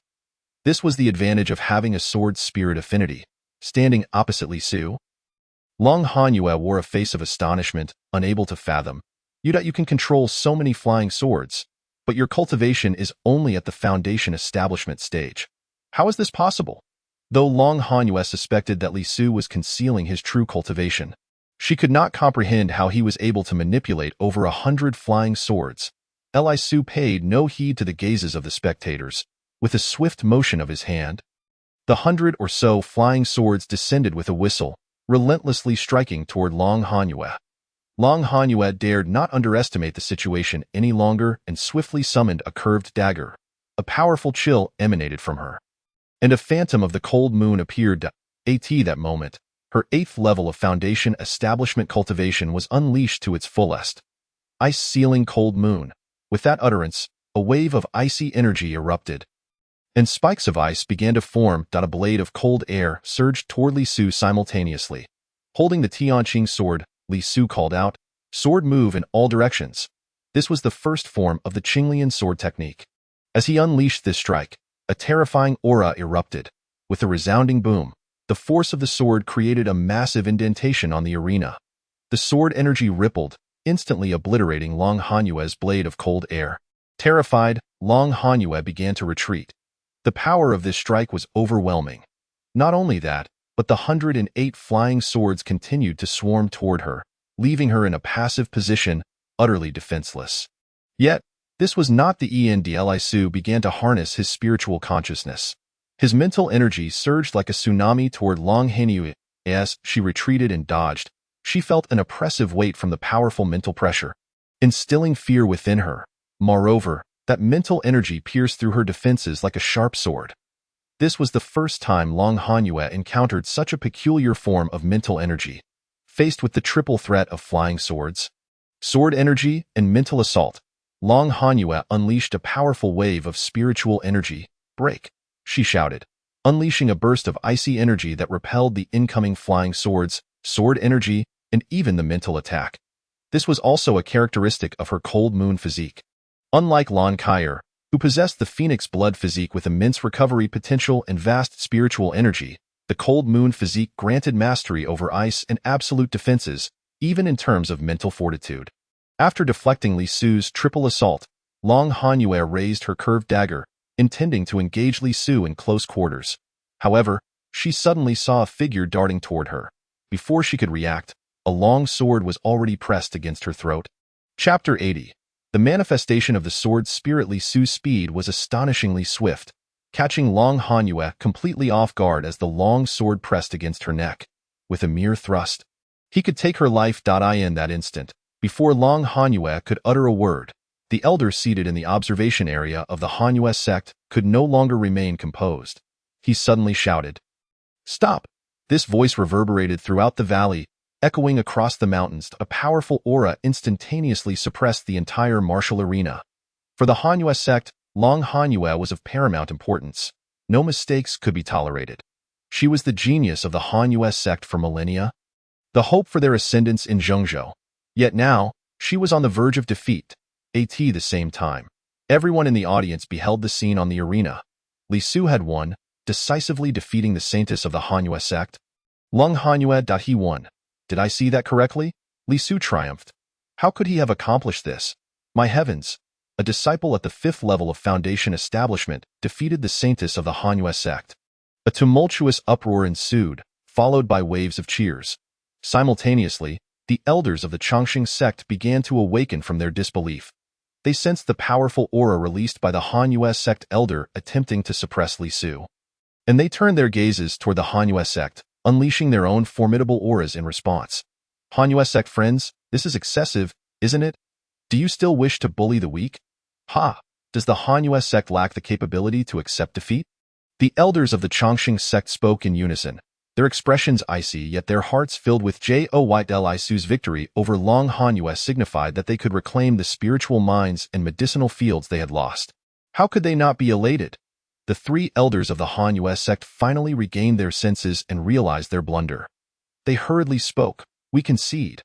Let your disciples refrain from harming ours." The lead elder, Hong Yun, expressed his astonishment that Long Hanyue had lost, especially to a disciple of the Chongqing sect who was only at the 5th level of Foundation establishment. Moreover, this disciple, Li Su, had been rumored 3 years prior to have a withered spiritual root. However, it was now evident that this was far from the truth. Controlling 100 swords and defeating Long Hanyue was undeniable proof that he had concealed his true cultivation level. The ability to manipulate 100 swords led the elders of the Hanyue sect to a shocking realization. He possessed a sword spirit affinity. Only those possessing the sword spirit root can hope to manipulate 100 swords within the Foundation establishment realm. Upon the arena, Long Hanyue gradually lowered her cold moon curved blade, conceding, "You are formidable. I admit my defeat." Li Su smiled faintly as he retracted his long sword. The multitude of flying swords that had swept across the battlefield swiftly returned to his storage pouch in that instant. All the disciples of the Chongqing sect erupted in jubilant cheers. We won! We won! Brother Li Su is magnificent. Ha ha ha. The Hanyue sect is not so impressive after all. In the end, it was Brother Li Su who triumphed. No prodigies like Lon Kaier or Lu Long could rival him. The jubilant voices echoed, and not long after, Ling Yunzi, the sect leader of Chongqing, who had just returned to the main hall, heard the commotion. His divine sense probed slightly, and he was taken aback that Li Su had actually defeated Long Hanyue. In astonishment, Ling Yunzi hastened back down the mountain. Soon, he returned to the observation platform of the Chongqing sect's higher-ups, just in time to see Long Hanyue returning to her sect's viewing area, surrounded by excited shouts. The inner and outer disciples, including Lu Long, Lon Kaier, and Bai Ling, were all left speechless. The combat prowess exhibited by Li Su was simply overwhelming. Subsequently, the elder of the Hanyue sect, Peng Yun, glanced towards the upper echelons of the Chongqing sect and remarked, "The Chongqing sect certainly has kept its secrets well. 3 years ago, it was rumored that Li Su's spirit root had withered, rendering him incapable of cultivation. Who would have thought it was a falsehood? Ha ha! 3 years ago, disciple Li Su did indeed sustain severe injuries. The rest were mere rumors." Ling Yunzi spoke with a smile. Although he intended to investigate Li Su's body and spirit root, he was currently exhilarated by Li Su's victory. With this outcome, the Chongqing sect would not face shortages of spirit stones or medicinal herbs for the foreseeable future. However, in the next moment, another elder of the Hanyue sect, Peng Yu, spoke up. "If I am not mistaken, your disciple should possess the legendary sword spirit root, correct?" The words sent a wave of astonishment throughout the entire sect. The term sword spirit root resonated like a thunderclap in everyone's ears. In the realm of cultivation, the significance of spirit roots is immeasurable. A superior spirit root allows for unparalleled advancement in cultivation, something that cannot be compensated for through mere diligence and hard work. Rare spirit roots are exceedingly few, and the sword spirit root is among them. The fact that Li Su just commanded 100 swords was indeed beyond what a cultivator of his realm could accomplish. The resemblance to the legendary sword spirit root was strikingly uncanny. Sword spirit root? Wasn't Li Su supposed to have the first grade with spirit root? Indeed. How did he become a sword spirit root? Such realizations led many to ponder whether Li Su had been concealing his true abilities all along, and why heavens. Li Su is actually a sword spirit root. Many disciples were taken aback, their eyes wide with disbelief. Yet, Ling Yunzi was still unaware of how Li Su had emerged victorious. Upon hearing the word sword spirit root, he immediately turned to the other elders. The other elders of the Chongqing sect, having witnessed the recent events, were beginning to harbor doubts. Li Su's control over the sword was exceptionally formidable, given that Li Su's spirit root had indeed withered 3 years ago, a fact each elder had personally verified.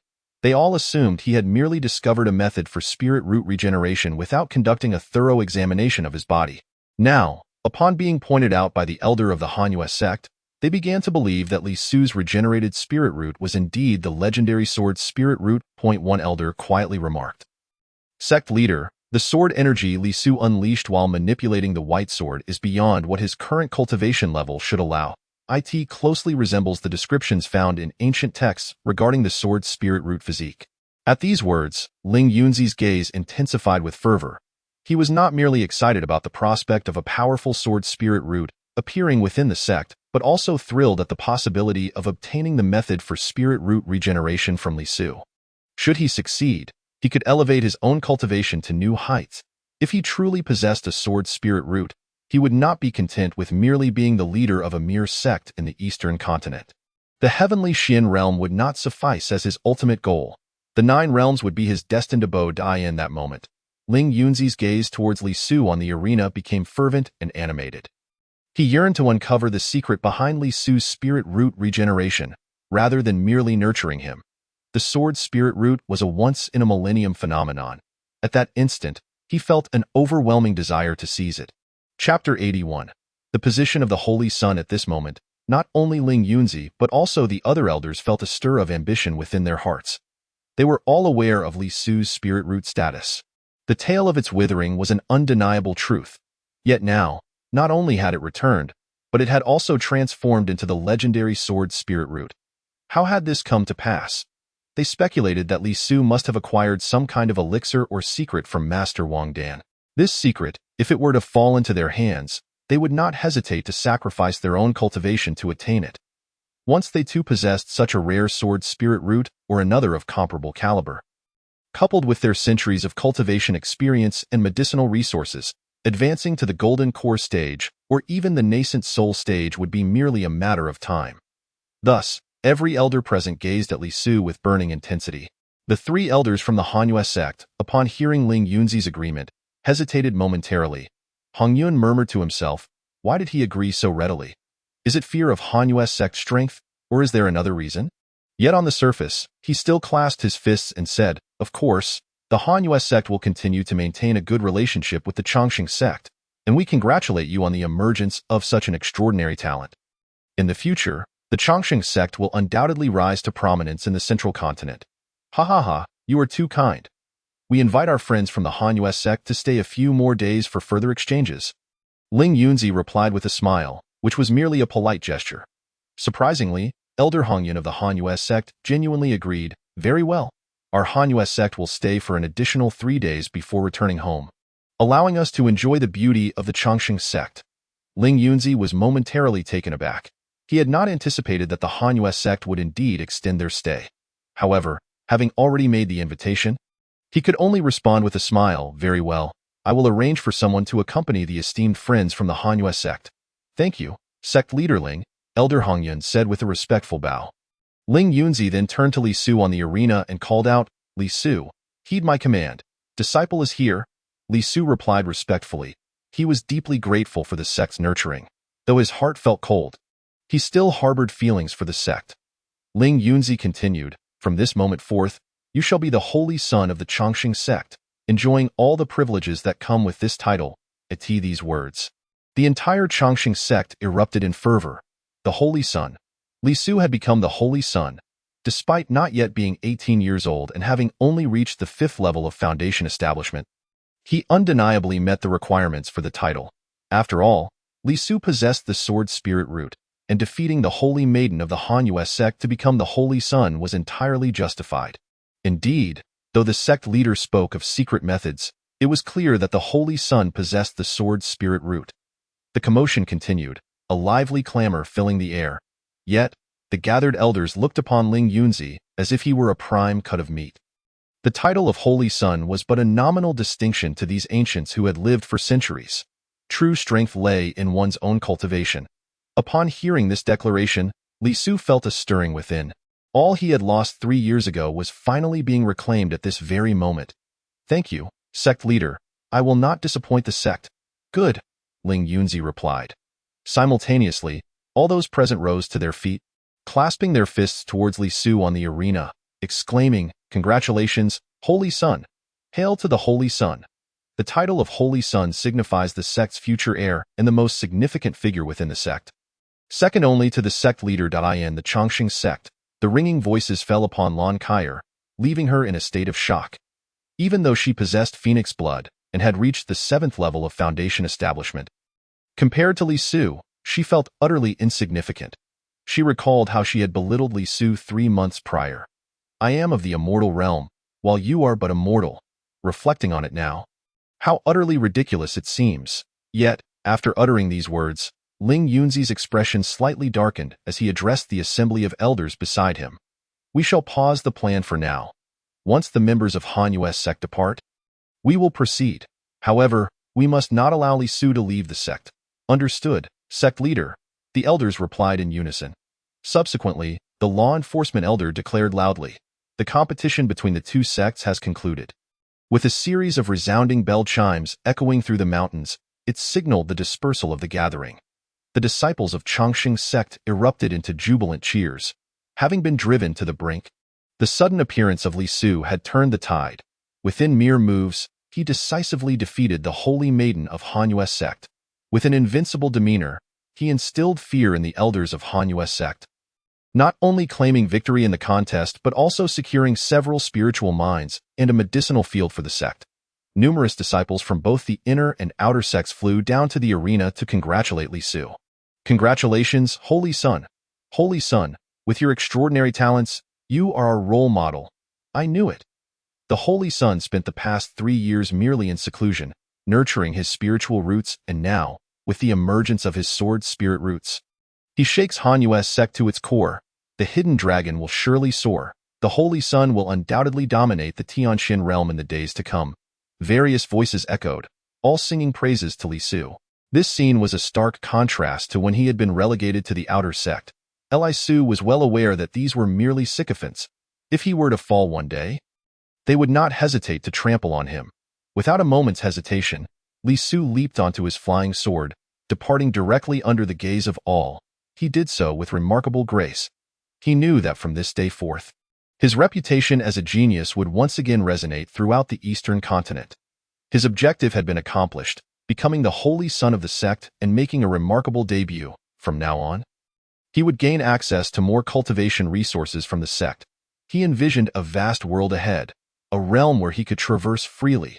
His goal was to carve an invincible path for himself, relying on the sect for growth, leading it to unparalleled glory.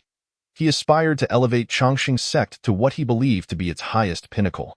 Yet, unbeknownst to him, the sect he unconditionally devoted himself to, for which he had risked life and limb, had already forsaken him. The sect leader and the higher-ups had begun plotting to exploit his body and secrets. The unexpected retention of Hanyue sect's members had granted him 3 more days of freedom. Once those 3 days passed, even with his current sword spirit roots, he would merely become the subject of research for the higher-ups of Changxing sect. The harsh realities of the immortal cultivation world were far more brutal than Li Su could presently fathom. The title of Holy Sun? How laughable that Li Su soared through the mountains of Changxing sect, experiencing a sense of unparalleled relaxation for the first time in 3 years. With this battle, he had reclaimed his reputation as a genius and achieved the status of Holy Sun. He soared 100 feet above the ground, making his way to his cave abode. He understood that being the Holy Sun was merely the beginning. The path to immortality was long, and he still had much to traverse. After witnessing this round of competitions among the younger generation, he had garnered numerous insights. He hoped to derive something essential from these realizations, enabling him to break through once more and reach a higher realm. Chapter 82. Under surveillance in this battle, not only did Li Su make a remarkable impression, but he also meticulously observed the combat styles of all the young masters. Seated cross-legged in his cave, he replayed the fighting techniques in his mind, refining them within his consciousness. He experienced a newfound comprehension. Although he had only broken through to the 5th layer of foundation establishment after consuming the Longhu pill, he was merely a hair's breadth away from the 6th layer. What he lacked were merely insights and opportunities. After this battle, Li Su faintly sensed a glimmer of breakthrough potential. This was yet another reason for his hasty departure from the arena to return to his cave for meditation. The myriad paths of cultivation are vast. Some offensive techniques are invincible, some defenses impregnable, while others wield formidable spells, and some manifest the very laws of nature. Li Su sensed the possibility of that breakthrough. In that moment, his aura began to shift, rapidly advancing toward the 6th layer of foundation establishment. Coupled with the potent remnants of the Longhu pill within him, his state of mind underwent a sudden transformation. Revealing new insights, taking another step forward became a trivial matter. This change occurred in the blink of an eye. The formidable barrier of the 6th layer of foundation establishment, which had once seemed insurmountable, became effortlessly pushed aside. In an instant, the azure lotus within his dantian quivered. His meridians harmonized, and more hidden acupoints illuminated, as a torrent of spiritual energy coursed rapidly through his body. Both his consciousness and strength experienced a comprehensive breakthrough in that moment. Especially his consciousness. Perhaps due to the azure lotus, it grew extraordinarily potent. Though at the 6th layer of foundation establishment, his consciousness was on par with that of a peak 9th layer practitioner. Upon opening his eyes, he found it was already deep into the night. His cultivation had now reached the 6th layer of foundation establishment. Another breakthrough. Filled with excitement, Li Su slowly emerged from his cave. Today, the atmosphere within Changxing sect was exuberant. With Li Su's ascension to Holy Sun, both the inner and outer sects began to celebrate. As soon as Li Su stepped outside his cave, he noticed 8 young female disciples waiting at the entrance. He recognized 1 or 2 of them, though their names escaped him. Upon seeing Li Su emerge, the 8 female disciples approached him in unison. "We pay our respects to the Holy Sun." "And you are?" Li Su inquired. The leading disciple, clad in green, stepped forward and replied, "Holy Son, we are now your personal attendants at your service. Holy Son, please proceed to the Holy Son's palace. This place is no longer suitable for your cultivation." Another attendant spoke. Li Su was aware of this, as the hope of the sect and its future successor, the Holy Son, had his own palace, which was no longer located at Qinglong Peak, but rather on the main peak. Nodding, Li Su replied, "Very well. Let us move to the Holy Son's palace." With that, he stepped onto his flying sword and headed toward the Holy Son's palace, with all 8 attendants following closely behind. However, as Li Su took off, he sensed something amiss. He discovered a faint, almost imperceptible aura vibrating around his cave. It was so subtle that he would not have detected it were it not for his currently extraordinary consciousness. With a sidelong glance, he scanned the area in that direction, yet saw no signs of disturbance. Nonetheless, the previous fluctuation of spiritual energy was undeniably real.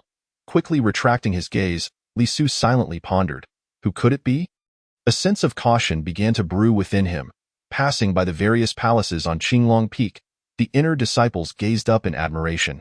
Even from a distance, Lon Kyer furrowed her brows.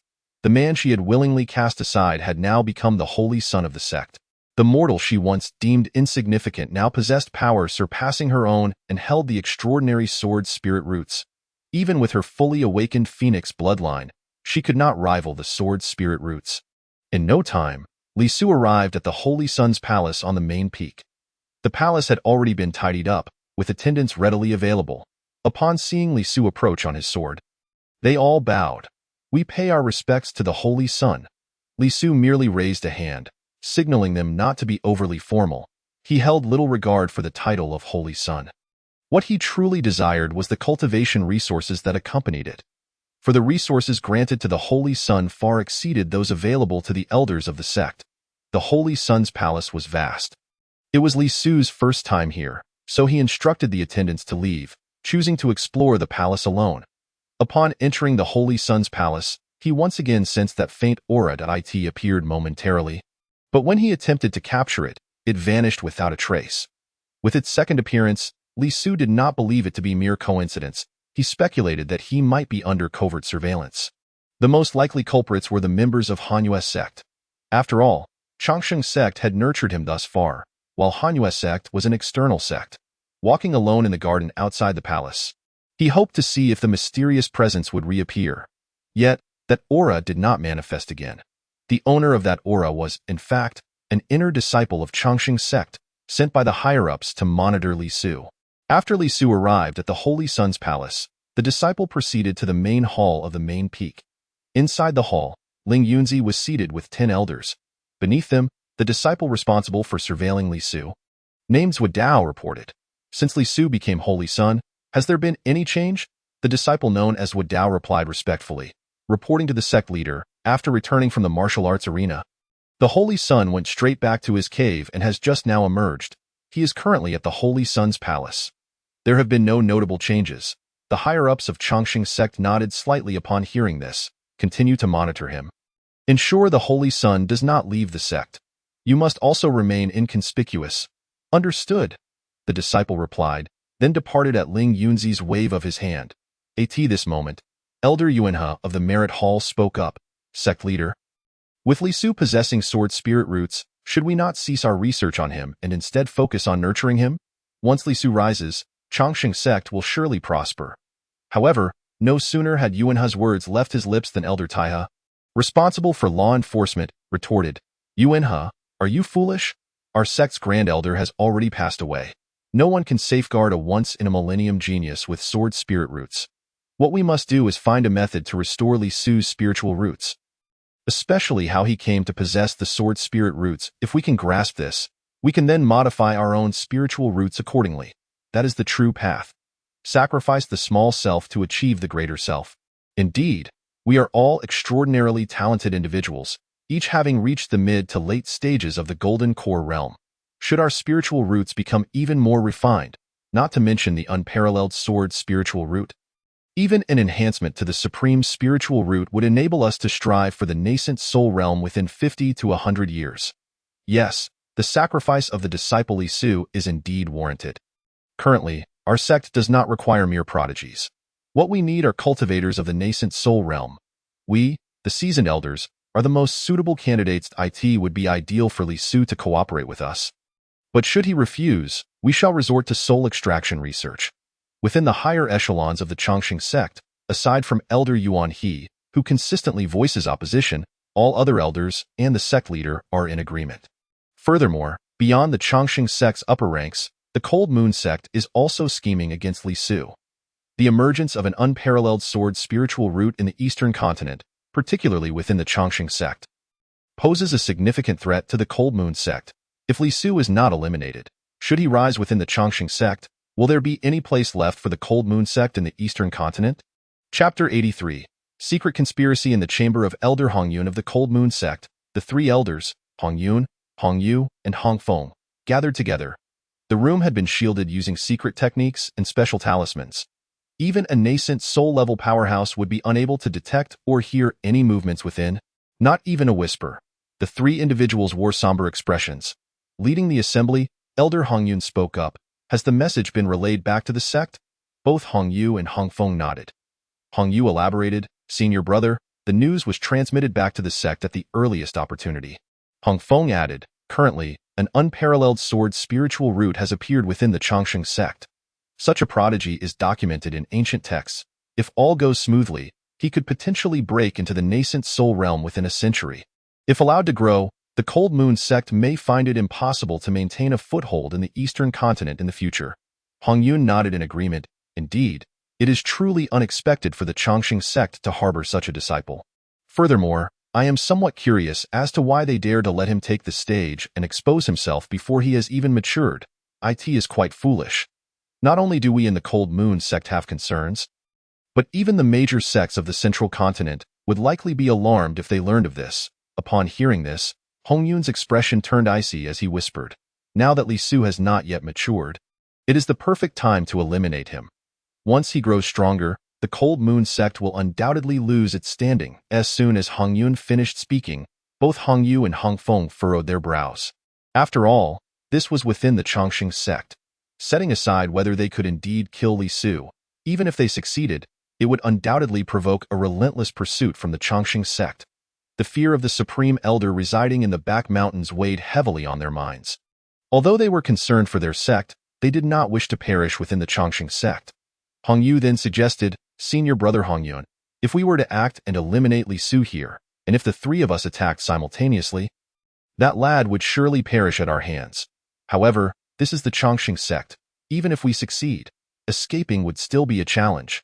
Hongfeng concurred, Sister Hongyu is correct. If we act, we will certainly be unable to flee. Yet, a cold smile crept upon Hongyun's lips. There is a way. Look at this. With that, Hongyun retrieved 3 radiant red talismans from his storage pouch. They were clearly high-grade talismans, each inscribed with a single word, conceal.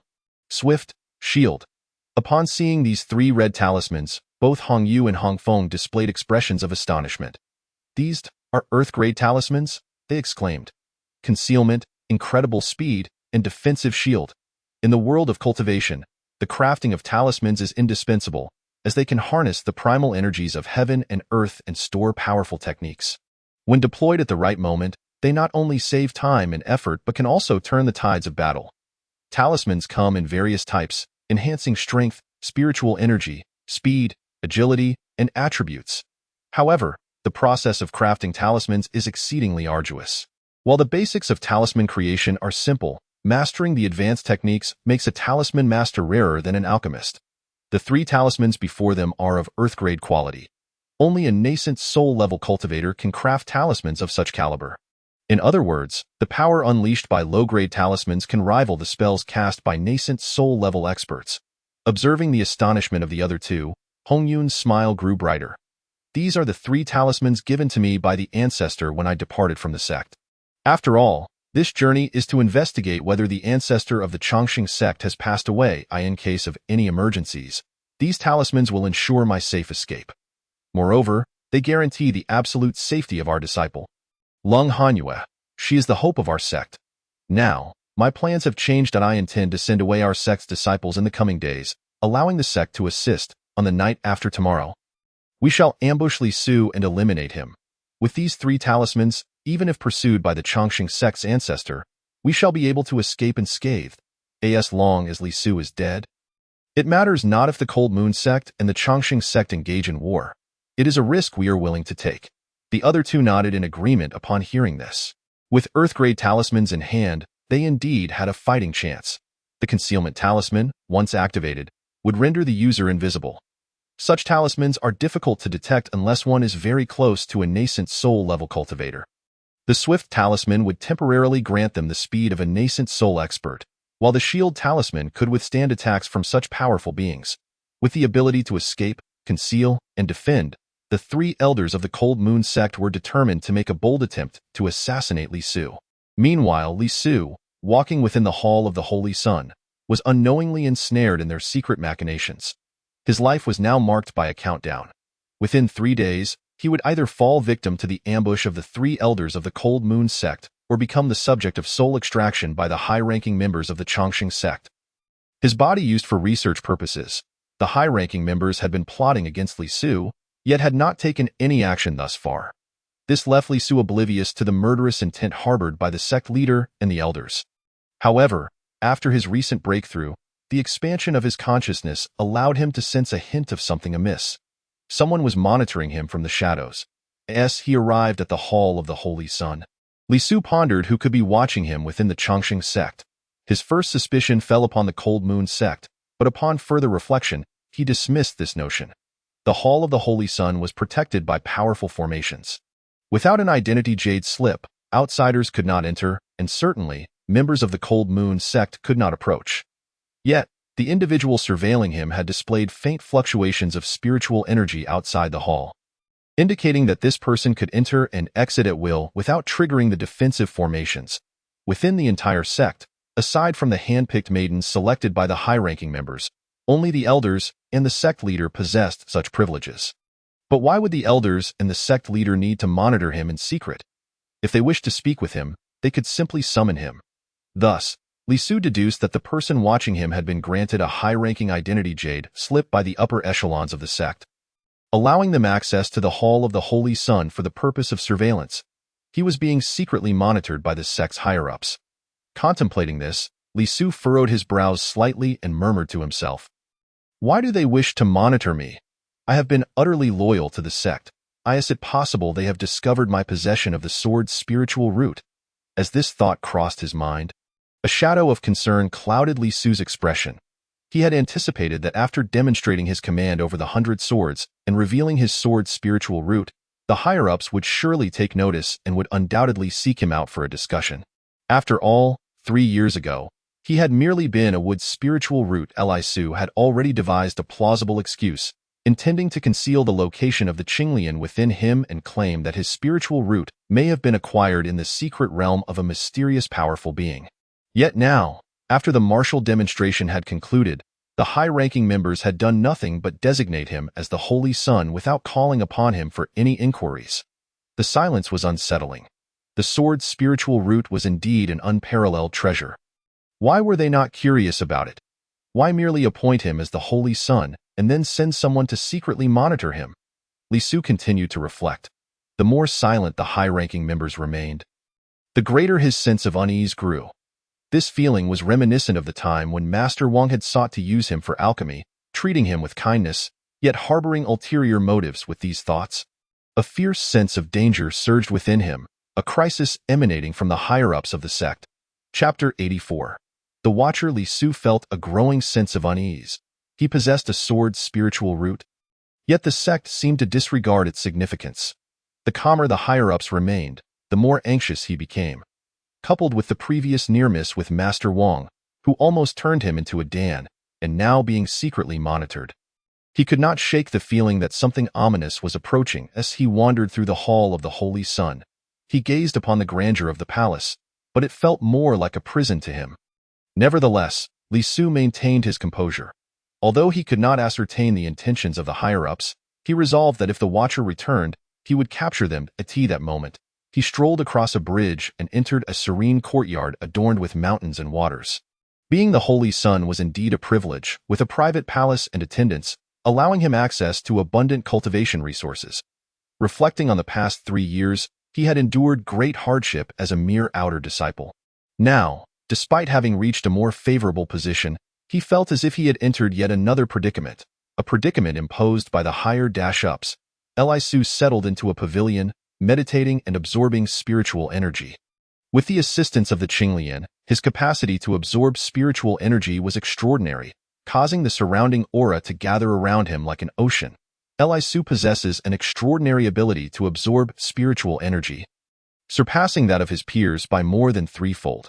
With the capacity to match the strength of 3 individuals, his prowess in harnessing spiritual energy ensures an unprecedented speed in his cultivation. Observing from a distance, his attendants are overwhelmed by the influx of spiritual energy converging towards Lisu, leading them to express their astonishment. The Holy Sun's ability to absorb such an immense quantity of spiritual energy during his breathing exercises is indeed remarkable. Otherwise, how could he have ascended to the position of Holy Sun? It is noteworthy that the Holy Sun is a sword spirit root, although the sect leader and the elders may not acknowledge this. He undeniably embodies the hope for our sect's future. Many attendants, carefully selected from among the inner disciples, voice their thoughts. Serving as the Holy Sun's attendants grants them double the cultivation resources compared to their peers. Therefore, since Lisu's elevation to the position of Holy Sun, he has become the object of their admiration. Numerous inner disciples are eager to enter the Holy Sun's palace, aspiring to become Lisu's attendants. This not only ensures them greater cultivation resources, but, once they earn Lisu's trust, they will undoubtedly reap substantial benefits in the future. To be an attendant of one blessed with a sword spirit root, a prodigious talent with limitless potential, is indeed a favorable choice. Consequently, these attendants hope for Lisu to grow stronger and more formidable, as their own status would be elevated, yielding even greater rewards. After a night of cultivation, Lisu finally opens his eyes at dawn, not out of a desire to cease his practice, but because he senses a familiar presence, that of an individual covertly monitoring him. Has he arrived? Lisu murmurs to himself, maintaining an air of composure. He remains uncertain of the strength of his opponent, and needs to observe for a while longer to ascertain the appropriate moment to strike. With these thoughts in mind, Lisu rises and steps onto his sword, making his way to the exclusive training grounds of the Holy Sun's palace. Upon arriving at the training grounds, he can openly extend his consciousness without fear of reprisal. As long as he does not draw attention, he can discreetly monitor his adversary from afar. Behind Lisu stand 4 female attendants. Addressing them, he commands, "Come, let us spar with swords." The 4 female attendants, all disciples of the Xuanwu Peak, possess varying degrees of cultivation, with 3 of them yet to establish their foundation. They protest, "Holy Sun, your cultivation far surpasses ours. We are not worthy opponents. Should you wish to engage, we can summon some senior brothers and sisters with greater prowess." However, Lisu shakes his head. There is no need for that. The 4 of you will suffice, and I shall hold back. Upon hearing Lisu's words, they exchange glances before responding, "As you wish." Subsequently, the 4 female attendants leap onto the stage, brandishing their respective magical artifacts: a sword, a fan, a vase, and flying blades. Lisu unsheathes his azure sword and extends his consciousness outward. "You have offended the Holy Sun. Attack, whirlwind, flying blade technique, soul absorption."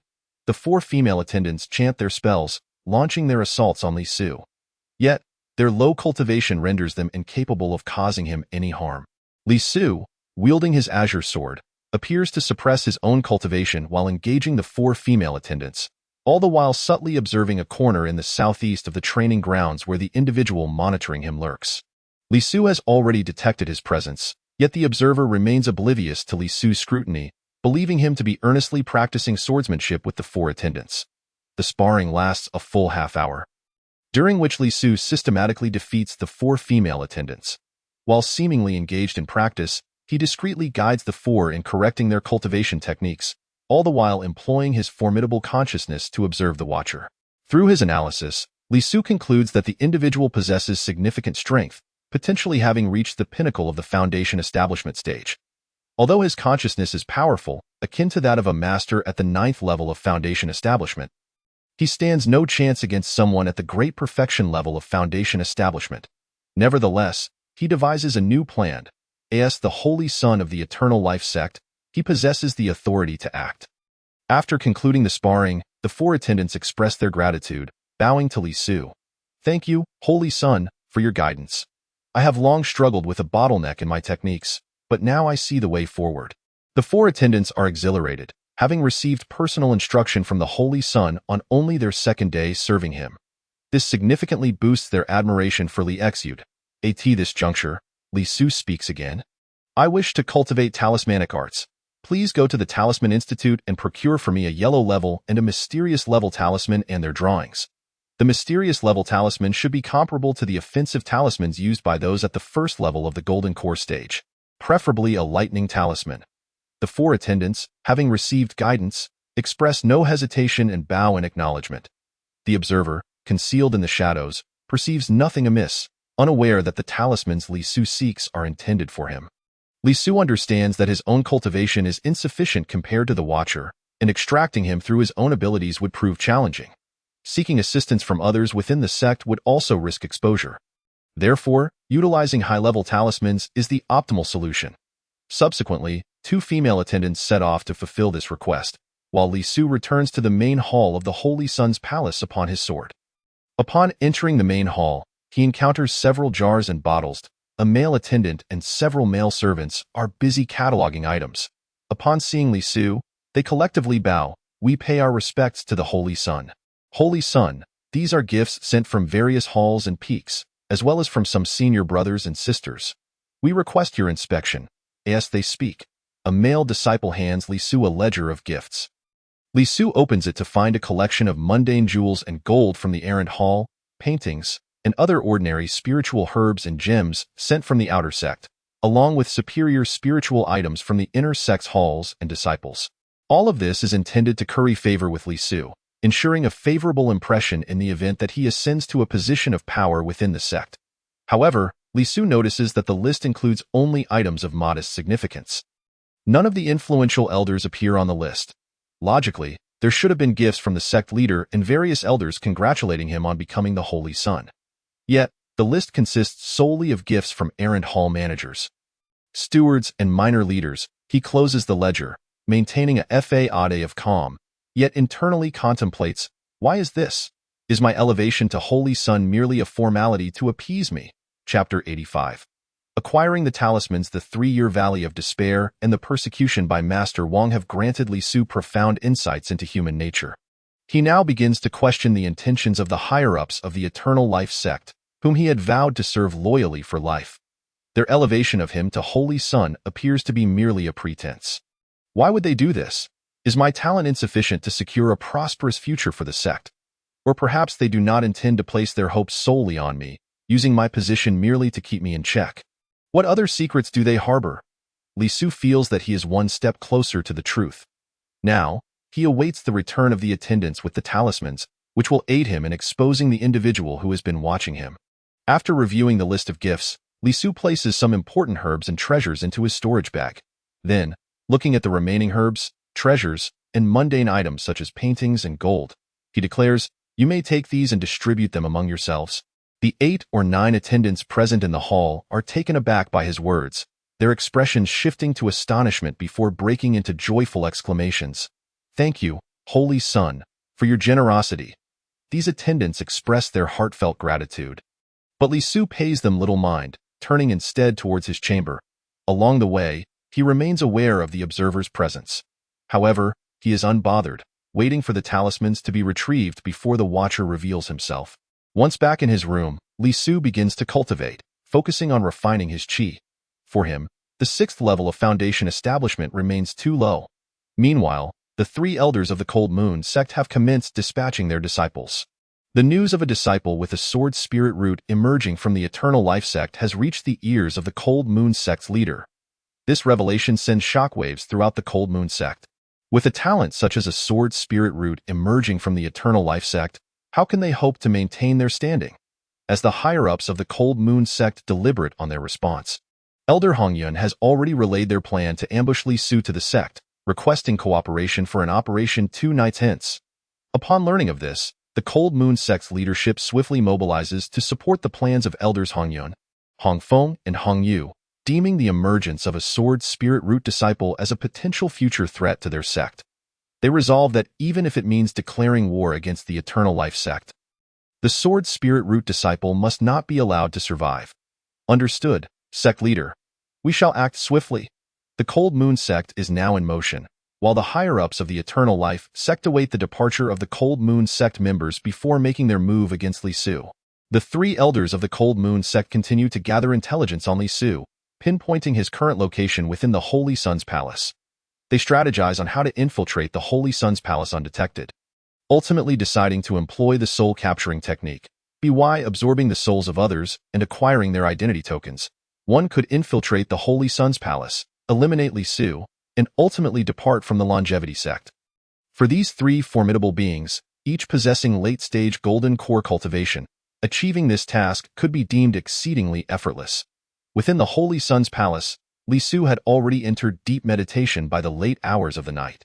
However, the attendant sent to fetch talismans from the Talisman Pavilion had yet to return, leaving Li Su to await his arrival in the Grand Hall of the Longevity sect. The elder in charge of the Talisman Pavilion received the news and was reporting to the sect leader. Sect leader? Li Su has dispatched an attendant to collect 2 talismans, one of which is primarily for attacking a golden core cultivator at the first level. What does he need those talismans for? Inquired an elder. He claims it is for studying talismanic arts. Should I provide them or not? The elder overseeing the Talisman Pavilion furrowed his brow. Upon hearing this, Ling Yunzi slightly opened his eyes. As the Holy Sun? He indeed possesses this right. Grant him the talismans, certainly. We might as well give him a few more. For now, we must ensure he remains within our sect. He may take whatever he wishes as long as he does not leave the Longevity sect.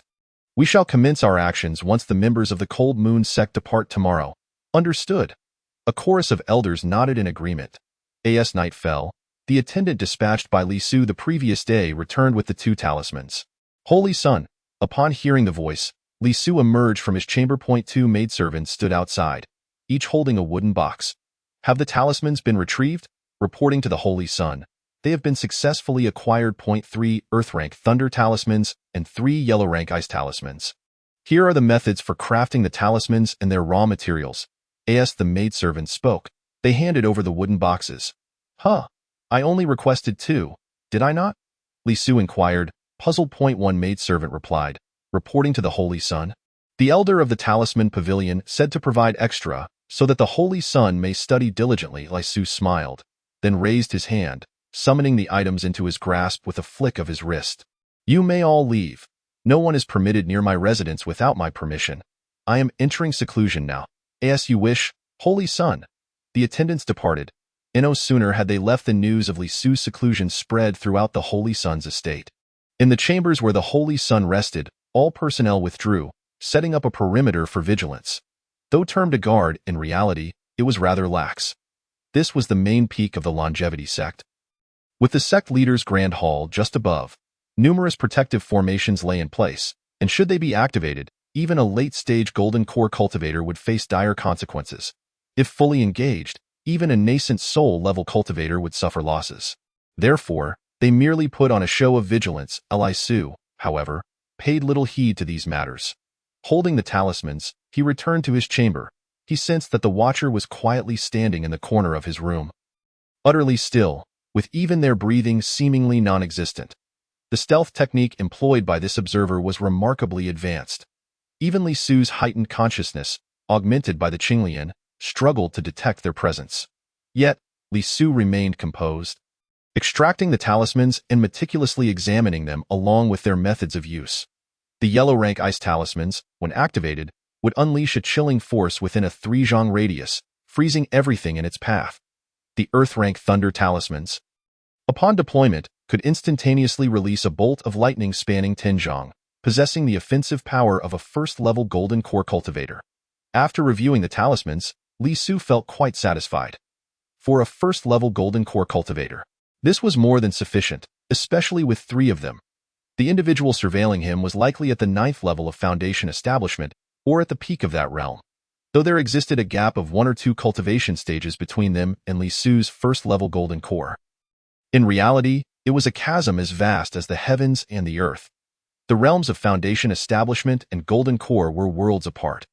Provided Li Su wielded his talismans appropriately, a single strike from the thunder talisman could severely injure the observer. Li Su nodded in satisfaction, stowing away the talismans, and then rose to his feet. At this moment, darkness enveloped the sky. The three elders of the Cold Moon sect had already extracted the souls of 3 attendants from the Holy Sun's palace. Acquiring their identity tokens, using the corpse transformation technique, they had fused the bodies and souls of their victims. Now, armed with the identity tokens, they made their way to the Holy Sun's palace, intent on eliminating Li Su. Meanwhile, Li Su also stood up. With a serene demeanor, he approached the Watcher, ready to take action. Chapter 86. Conspiracy. Ever since Li Su began his assessment in the inner sect, the Watcher had been ordered to monitor his every move. Leveraging their formidable cultivation and a unique stealth technique, they managed to remain undetected by Li Xu. As time passed, the Watcher grew increasingly audacious, having previously only observed from a distance. Today, they dared to enter Li Su's chamber for close surveillance. Ultimately, curiosity compelled them. They wondered why the higher-ups of the sect had tasked them with monitoring Li Su so closely. Although the higher-ups had not disclosed their motives, the Watcher had sensed something amiss. What were the higher-ups scheming? 3 years prior, Li Su's spiritual roots had withered, a fact known throughout the sect. His sudden ability to cultivate and success in the inner sect assessment led to the higher-ups assigning this Watcher to keep him under scrutiny. Thus, the Watcher speculated that Li Su harbored a significant secret, one likely related to his spiritual roots. Particularly during the recent martial arts competition with the Cold Moon sect, Li Su had demonstrated the ability to manipulate 100 swords despite being at the 5th level of Foundation establishment, suggesting he might possess a sword spirit root. The Watcher yearned to uncover Li Su's secret. After all, everyone aspired to tread further along the path of cultivation, which prompted them to risk approaching Li Su. In their estimation, Li Su's cultivation was insufficient to detect their presence. However, the reality was different. After breaking through to the 6th level of Foundation establishment within his cave dwelling, Li Su had already gained the ability to sense the Watcher. The Watcher remained oblivious, taking the risk of drawing closer and following Li Su into his chamber to observe him. As Li Su approached the Watcher step by step, the latter remained motionless. As if petrified, silently observing Li Su, convinced that he could not perceive them. Yet, when Li Su was merely 2 meters away from the Watcher, his expression suddenly turned cold, and he swiftly drew a thunder talisman. In the instant he took out the talisman, Li Su did not hesitate. He hurled the talisman toward the standing Watcher while uttering a low command. Heed! In that moment, the red talisman flashed with crimson light. With a resounding boom, an immensely powerful bolt of lightning erupted, targeting the Watcher directly.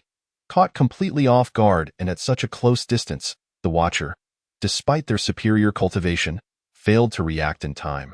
Crack! The bolt of lightning surged forth, aimed directly at the Watcher. The Watcher's pupils dilated sharply as they instinctively attempted to evade, but it was too late. With a deafening explosion, the Watcher was sent flying by the electric arc of the talisman. Crashing through the door and landing in the courtyard, revealing their form, Li Su swiftly pursued, not allowing the individual a moment to recover, brandishing his sword and pressing it against the Watcher's neck. The Watcher, now bleeding profusely and with burn marks from the lightning on their right chest, recognized Li Su's attire. A senior inner sect disciple serving closely beside the sect leader. Though Li Su was not intimately acquainted with them, he had seen them before. This disciple was over 100 years old, one of the highest ranked within the inner sect. According to the current categorization of sect disciples, this individual could be classified as a core disciple. However, Li Su paid little mind to such titles. As the Holy Sun, his status surpassed that of many elders. Gazing at the Watcher, Li Su coldly inquired, "Have you seen enough?" The Watcher, severely injured by the talisman and now with a sword poised at their neck, was rendered incapable of resistance. Fear flickered in their eyes. "Holy Sun, please temper your wrath. I was merely following orders. Do not hold this against me." Li Su narrowed his eyes slightly. Although he had surmised that the higher-ups of the sect had dispatched someone to monitor him, he had not received confirmation until now. Upon recognizing the Watcher's identity as a core disciple and hearing their words, he could ascertain with absolute certainty that the orders had come from either the elders or the sect leader. "Speak. Who commanded you to surveil me?" The Watcher took a tense breath. "Holy Sun, why must you ask so much? Those capable of commanding me are limited to those individuals within the sect. Speak." Li Su had no intention of wasting words. He pressed his sword down further, drawing blood from the Watcher's neck. Fine, fine. I will speak." The Watcher, sensing Li Su's murderous intent, feared for their life and hastened to comply. Holy Son, I was ordered by the sect leader and the 10th elder to monitor your every action. Why? Li Su continued, his tone icy, though a sense of foreboding gripped his heart. The Watcher replied, I do not know. Just as the words left their lips, Li Su swung his sword, and with a crack, blood splattered as he severed an arm on my hand. My hand, the Watcher cried out in agony. Speak, if you do not. I shall take your other leg, until you are reduced to a wretched state. The Watcher was drenched in cold sweat. I will speak. The sect leader and the elders, they may be plotting to imprison you. Perhaps it is related to your spiritual roots. They mentioned that you must never be allowed to leave the sect even a single step. I overheard them say that sacrificing you for the sect's future is worth it. Beyond that, I do not know. Please spare me, Holy Son. Please spare me. Upon hearing this, Li Su felt a jolt in his heart. Imprisoned? Not permitted to leave the longevity sect? Sacrificing me for the sect's future? A multitude of thoughts flooded Li Su's mind, laden with worry. If this is the case, the higher-ups may indeed harbor ulterior motives towards him.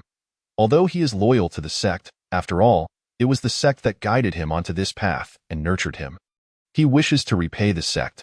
Yet now, the sect has developed extraordinary intentions towards him. Why must I be sacrificed?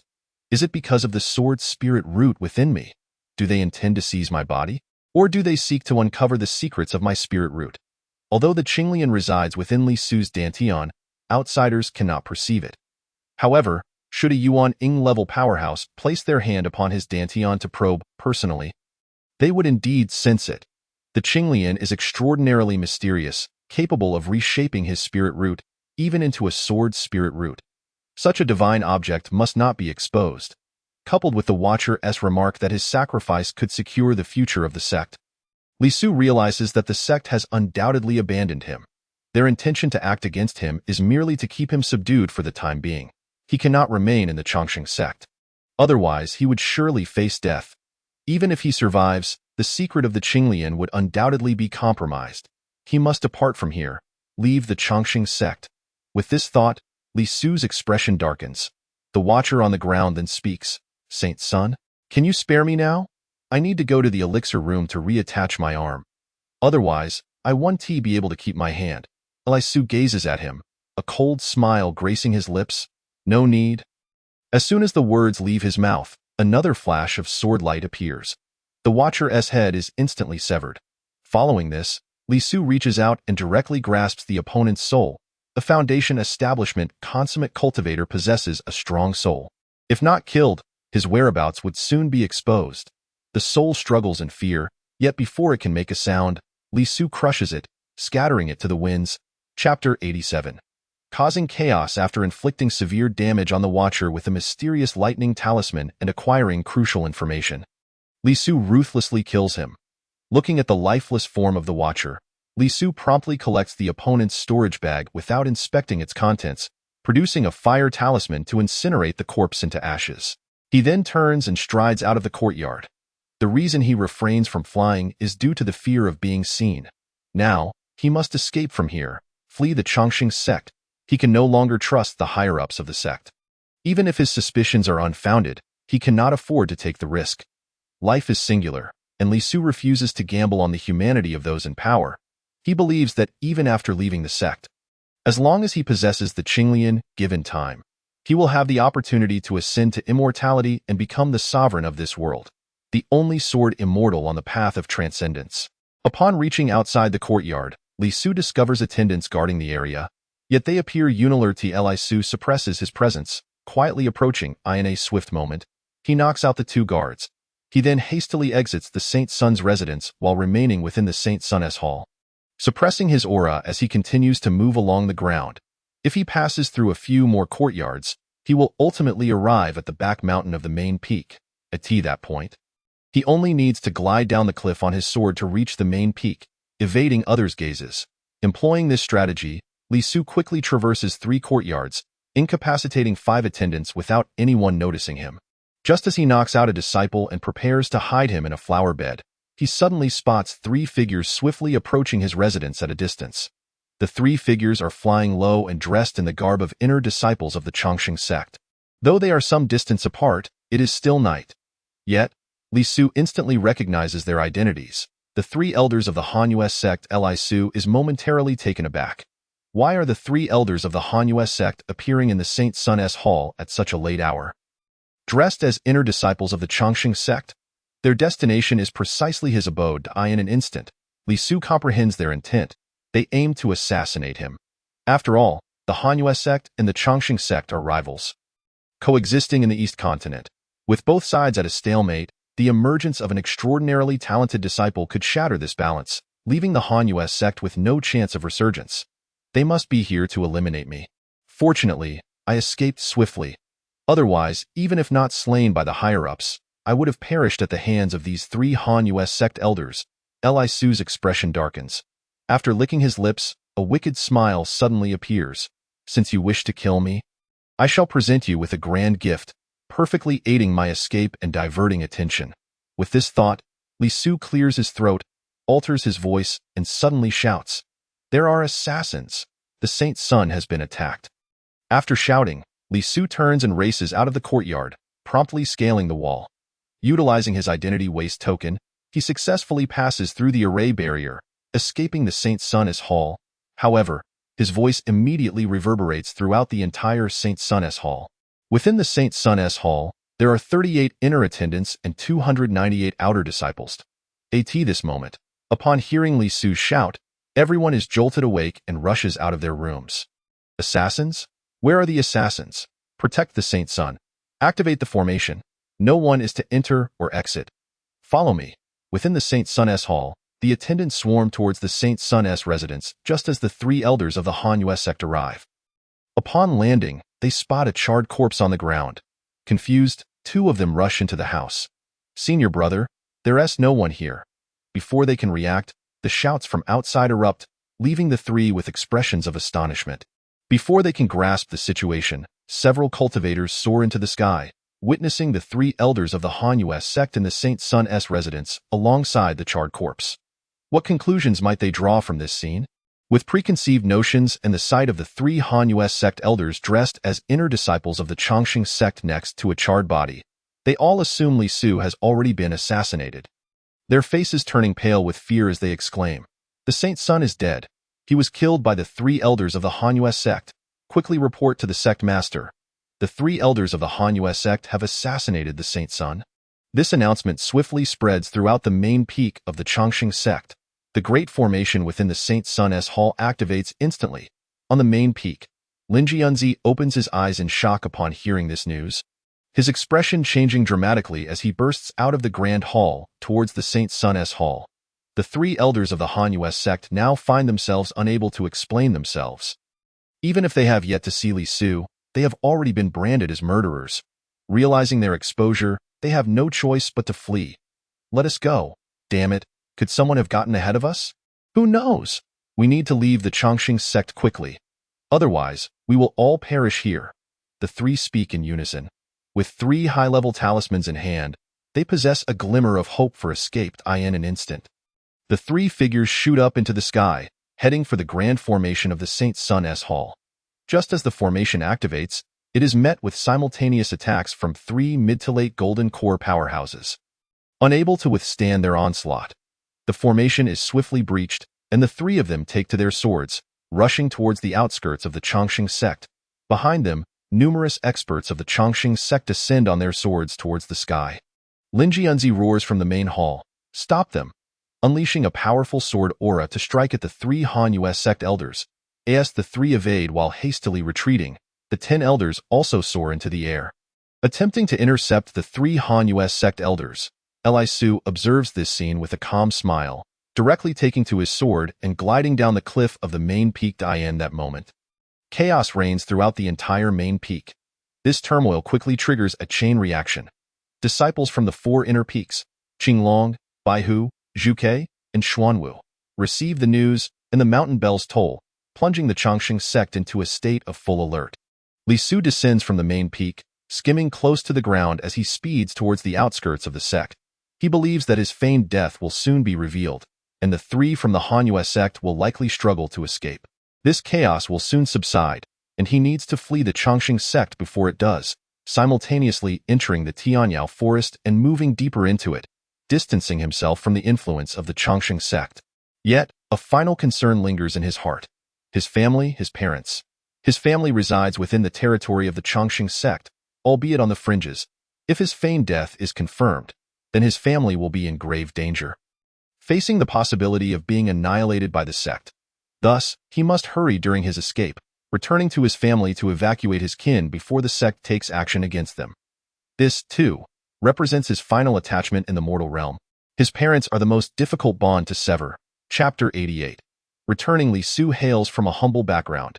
Everything he possesses now is granted by the sect. Even after 3 years of withered spirit roots, he never contemplated betraying the sect, even when relegated to the status of a menial disciple. Yet today, he is compelled to leave this place, henceforth opposing the sect. Life is singular. He does not wish to perish here. The path to the immortal realm is one he has yet to tread. The mysterious Qinglian within his body is still an enigma to him, though die here in the Chongqing sect. Becoming a sacrificial pawn for the higher-ups is something he cannot accept. Now, he merely wishes to leave the sect as soon as possible, returning to his hometown to evacuate all his relatives, without attachments. He can continue along the long, arduous path of immortality. Within the Chongqing sect, the 3 elders of the Hanyue sect are presently embroiled in a bloody battle with the elders of the Chongqing sect. They have no time to explain or argue. Even if they didn't kill Li Su or see him, they cannot clarify this matter at this moment. They can only charge forward.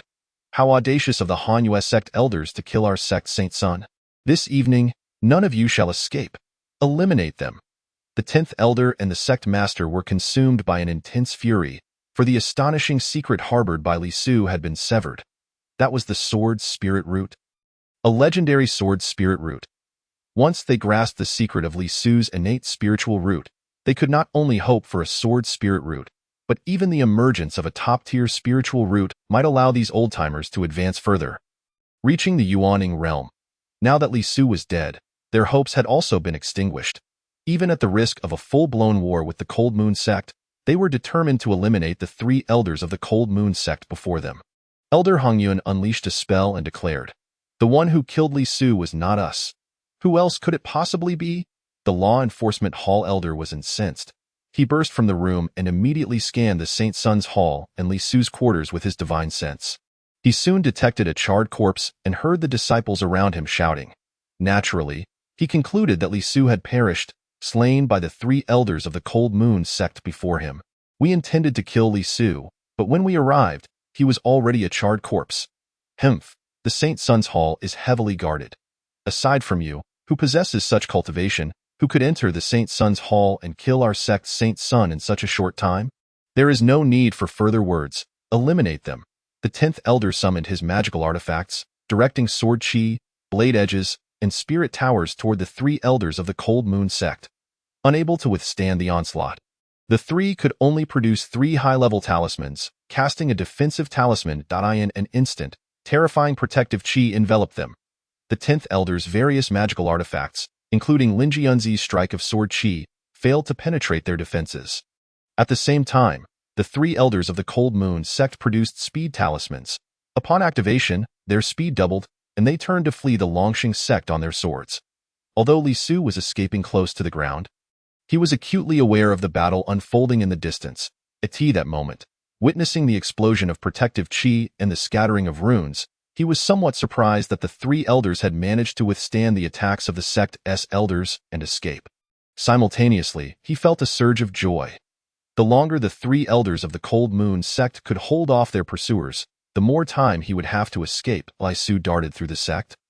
Calculating the time in his mind, if he remained undetected, at his current speed, even without food or rest, it would take him 15 days to reach the small town where his family resided. If he could capture a flying exotic beast in the Tianyao forest, provided it was at least a second-tier 5-star beast, that time could be reduced to 5 days. However, the sect had no flying spirit beasts. Should they send out a force to hunt him down, using spiritual treasures to fly would still take 4 days.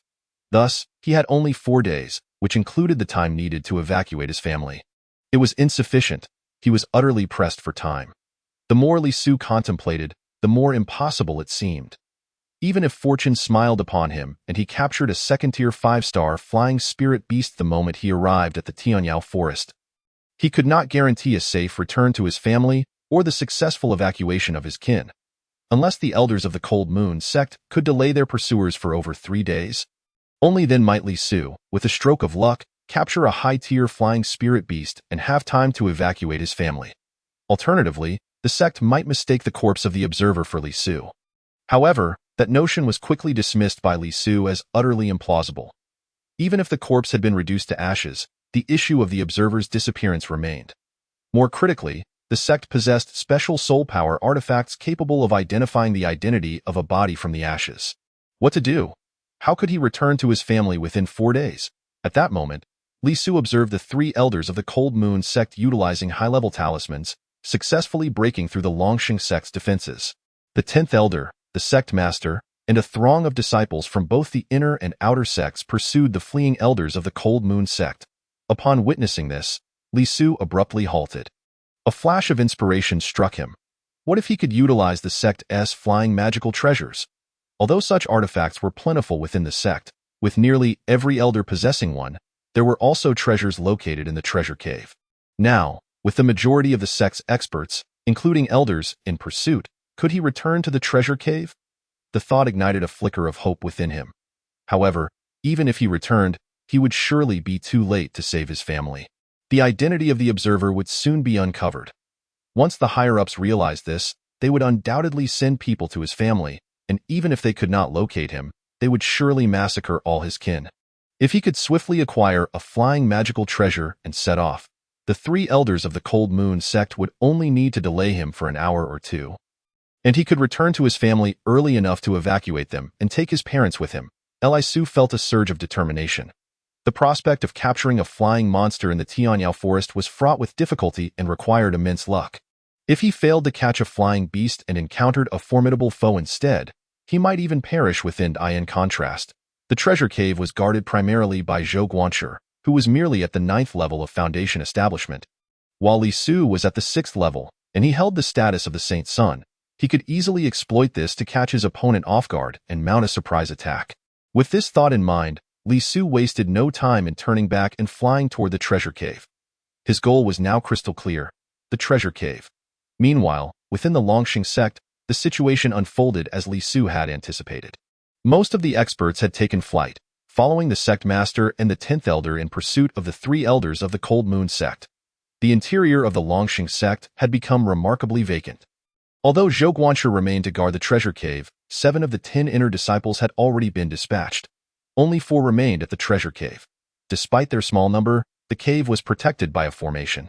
Unless one possessed Yuan-Ing level power, it would be nearly impossible to breach the defenses in a short time. Li Su swiftly arrived at the entrance of the treasure cave. He did not rush in immediately, but instead observed the surroundings for a short while.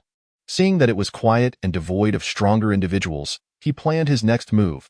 He leaped down, feigning urgency, and approached the entrance of the treasure cave. Hurry, quickly opened the formation. At the entrance of the treasure cave sat 4 individuals. With Zhou Guanshi at the forefront, the overseer of the treasure cave. After the elders had departed, he became the most authoritative figure present.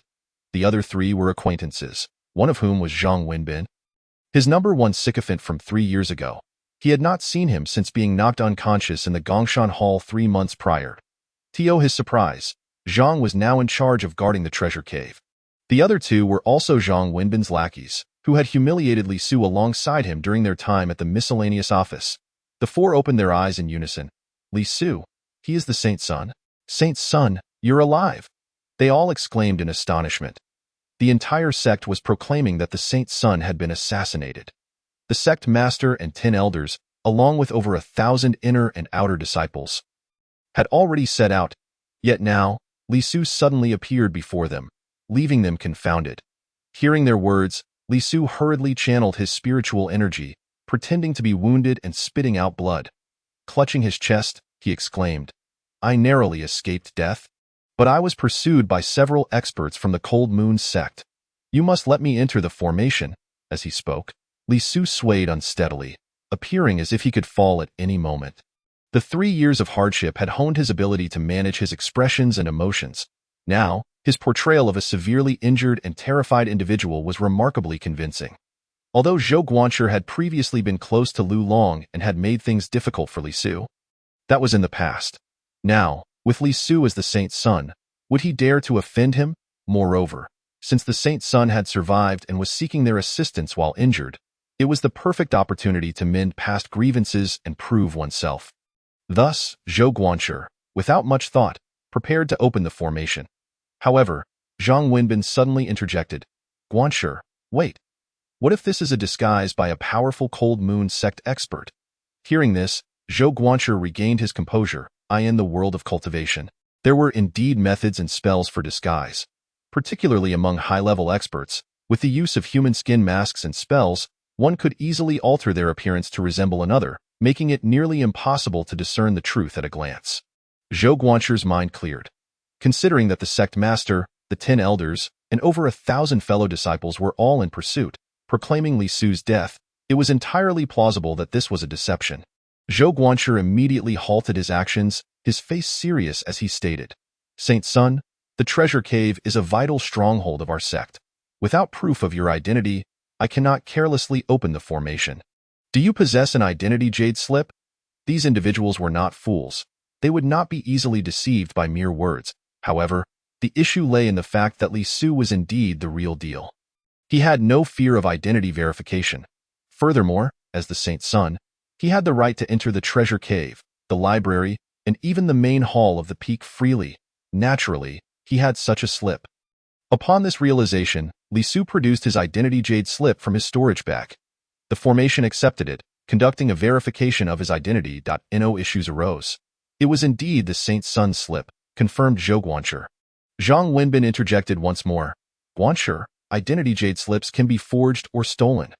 Given the current circumstances, I suggest we use the Chinku and Yin Yang mirror." I recall the elder mentioning that even a nascent soul cultivator, when illuminated by a mirror, would inevitably reveal their true form.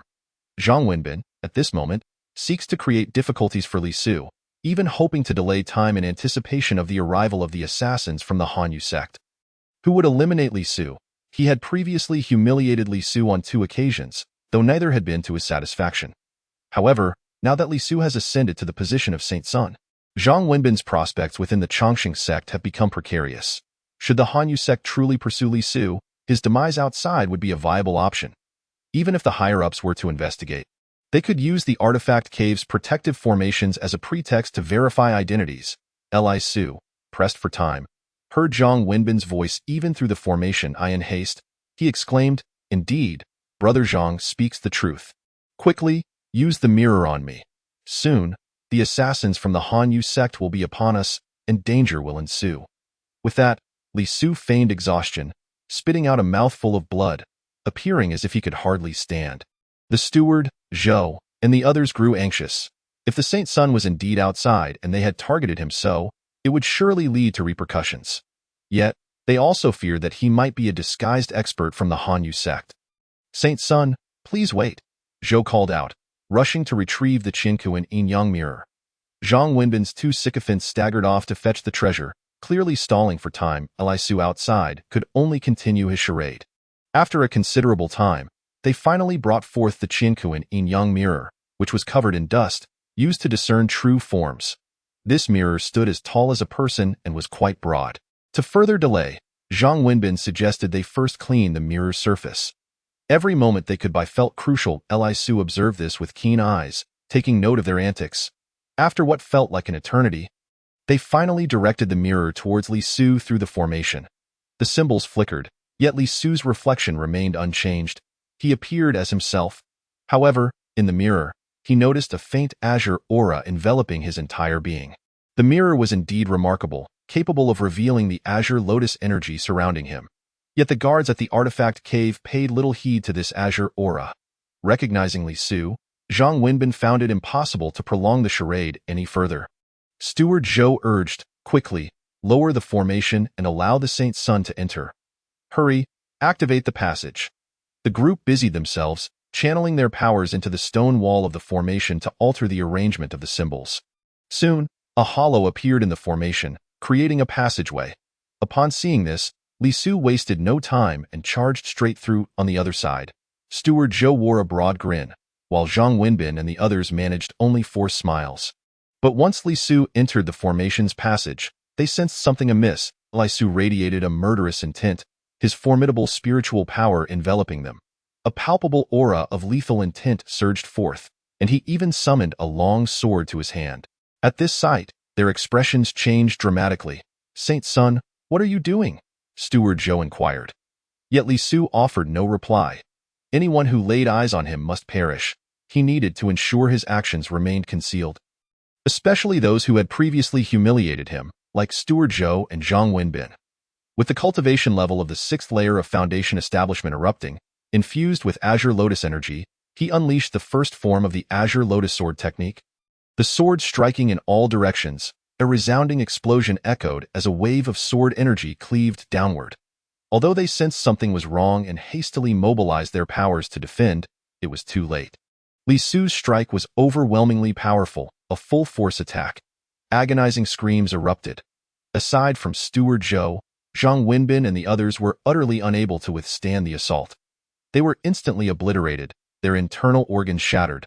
Dying on the spot, Steward Zhou, despite reaching the 9th layer of Foundation Establishment, found himself unable to fend off the combined might of the Azure Lotus energy, the Sword Spirit Root, and the Azure Lotus Sword energy. He staggered back several steps before collapsing to the ground, blood spurting from his mouth. In an instant, a flash of sword light passed, and Steward Zhou's head fell to the ground. All 4 guards of the artifact cave met their demise at Li Su's hands. Chapter 90. Theft of the treasure. After Li Su dispatched Steward Zhou and the others, their souls emerged. Each was a cultivator of the Foundation Establishment level, their souls taking on a form yet remaining ethereal. A mere mortal's eyes could not perceive them. Only cultivators with developed spiritual awareness could sense the existence of souls. Especially for Steward Zhou, at the 9th layer of Foundation Establishment, the clarity of his soul was quite high. Li Su expanded his spiritual awareness in advance, seizing control of their souls. Zhang Wenbin and the others, being of lower cultivation, trembled uncontrollably under Li Su's spiritual grip, utterly unable to escape. "Saint Sun, spare us. Please!" Their souls, though ethereal, were barely audible to Li Su's 6th layer Foundation Establishment cultivation. Steward Zhou, in a panic, turned to flee. As long as his soul remained intact, he could still attempt to seize the body of a mortal. Despite knowing that his cultivation would never perfectly align with the new form, yet Li Su would never allow him to escape. He reached out and grasped. With a flick of his spiritual awareness, he executed the technique of remote object retrieval. In an instant, the fleeing Steward Zhou was drawn back. Li Su raised his hand, and with a resounding crash, the soul shattered into wisps of azure smoke. The ethereal forms of Zhang Wenbin and the others, prone on the ground, were now paralyzed with fear.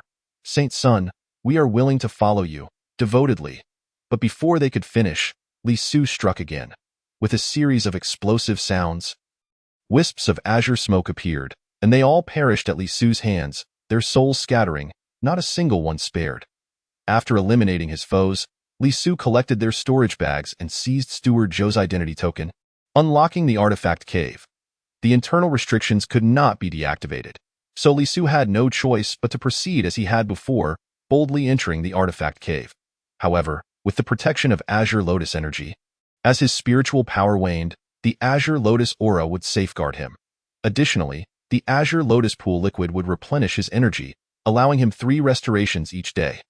Thus, Li Su was now capable of claiming any treasures within the artifact cave. Since he was there, he had no intention of leaving empty-handed. He resolved to thoroughly seize whatever treasures he could. His gaze first fixated on a purple gold gourd and a flying sword. He hastened to the artifact cave. Allowing his spiritual power to deplete, his body trembling with exertion, as the last vestiges of energy were drawn out, the Azure Lotus within him resonated, releasing its energy to envelop him. In that instant, Li Su was no longer constrained by the artifact cave's formation. Within his dantian, the Azure Lotus pool liquid surged forth, beginning to replenish his spiritual power. However, the external consumption remained substantial. Additionally, he could not utilize treasures or divine abilities here. Each item had to be taken one by one, given sufficient time. Li Su could have cleared out the entire artifact cave of the Chongqing sect, but for now, he could only choose key items, taking those he deemed most valuable and time-efficient. The moment he regained control, Li Su swiftly grabbed a soul-retrieving banner and dashed towards the deepest part of the cave, where the sect's ultimate treasure, the Hunyuan umbrella, lay. This artifact was left behind by an ancestor of the later nascent soul stage. Along with the azure sky sword and the purple gold copper furnace in his possession, it constituted the three supreme treasures of the Chongqing sect. Li Su resolved to take it with him. His internal energy was rapidly depleting, forcing him to walk, as he could not cast spells. He could only carry each treasure out physically. If he could simply throw them out, it would be perfect. Time was of the essence. After securing the Hunyuan umbrella, he quickly turned to the flying sword. This sword was specifically crafted for flight, with a blade over 2 meters long and half a meter wide, akin to a small door. With one hand holding the Hunyuan umbrella and the soul-retrieving banner, Li Su swiftly drew the flying sword with the other. He had no spare capacity for additional artifacts. But to maximize his gains in the shortest time, he clamped a long spear in his mouth as he withdrew the flying sword. He aimed to capitalize on the opportunity, seizing the most valuable treasures and tools within the artifact cave. When Li Su finally departed the artifact cave with the Hunyuan umbrella, soul-retrieving banner, flying sword, and long spear, his spiritual power was nearly exhausted. Yet Li Su smiled, since the sect wishes to kill me and shows me no mercy. They cannot blame me for my ruthlessness. With that, he stowed the treasures in his storage bag, disregarding the need for rest or recuperation, and soared away on his sword, once more headed toward the outskirts of the Chongqing sect. Meanwhile, at the higher echelons of the Chongqing sect, Elder Tin and sect master Ling Yunzi, along with over 1,000 disciples, realized they could not catch up with the 3 elders of the Hanyu sect. After all, these 3 had employed nascent soul-level movement talismans and evasion charms. Ling Yun and Elder Tin had cast numerous spells and artifacts, but they could only cling tightly to their adversaries. This infuriated the upper echelons of the Chongqing sect, vowing to pursue and annihilate the 3 elders of the Hanyu sect. At this moment, Ling Yun summoned a low-tier nascent soul talisman, the Wind Control Talisman. Once activated, it would enhance their speed. As for the 1,000 disciples, they were drawn out over 100 miles, a bustling sea of Chongqing sect disciples stretching as far as the eye could see. At this time, Li Su soared through the main peak, past the inner and outer gates, and had reached the foot of the mountain. The journey had been smooth, with no obstacles encountered, enabling him to leave the Chongqing sect without hindrance. As he prepared to journey towards the Tianyao forest, he cast one last glance back at the ethereal, mist-laden Chongqing sect. This place was, after all, the origin of his cultivation journey. Once, he had aspired to dedicate his life and blood for the sect. Yet, the sect harbored intentions of murder against him, seeking to sacrifice him. Li Su had no choice but to rebel against the sect before they could act against him. This was his sole path to survival. His only choice. Farewell, Chongqing sect. And no sooner had he spoken than he retrieved the flying sword, pilfered from the treasure cave, from within his possession. The sword required merely the placement of spirit stones to soar swiftly under the guidance of his consciousness. After becoming a holy son, he had acquired a modest supply of spirit stones. Now, he hastily placed 6 inferior spirit stones into the grooves of the flying sword and leapt atop it. With a mere thought, the sword shot forward with a whoosh. The flying artifact was inscribed with numerous unique runes. Once the formation was activated, its velocity was not only rapid, but the consumption of spiritual energy was significantly less than that of self-propelled flight. Hence, cultivators favored flying artifacts for long journeys. Naturally, a flying spiritual beast would be even more desirable, as they consumed less energy and could assist their master in battle during critical moments. At this moment, Li Su stood upon the flying sword, racing forward at breakneck speed. All he desired was to return home swiftly. Chosen by the Chongqing sect at the tender age of 6 to ascend the mountain for cultivation, he had not returned home for nearly 12 years, save for the occasional exchange of letters. Chapter 91. Acquisition of Treasures. Li Su, standing upon the flying sword, swiftly approached the Tianyao forest, directing his flight along the forest's edge towards his home. He recalled that before being selected by the Chongqing sect, his family had been impoverished, oppressed by local gentry. His parents toiled endlessly, and even during the harvest season, a significant portion of their grain had to be surrendered to the landlords. enduring much hardship. Yet, they had never treated him poorly, choosing to go hungry themselves to ensure he was well-fed. At 6 years old, when the Chongqing sect came to the town to select those with spiritual roots, Li Su was accepted into the sect. From that moment, his parents began to enjoy a better life, and their family flourished, gaining status within the town. In their correspondence, they informed him that they had given birth to a younger sister, who was now 3 years old. After nearly 12 years away from home, Li Su had envisioned countless scenarios of his return. However, he had never imagined it would occur in such a manner. Now, he could afford to ponder those thoughts no longer. He needed to return quickly, to evacuate his relatives and bring his parents and 3-year-old sister away. The flying sword reached its maximum speed, and now he was merely 100 miles from the Chongqing sect, yet still thousands of miles from home.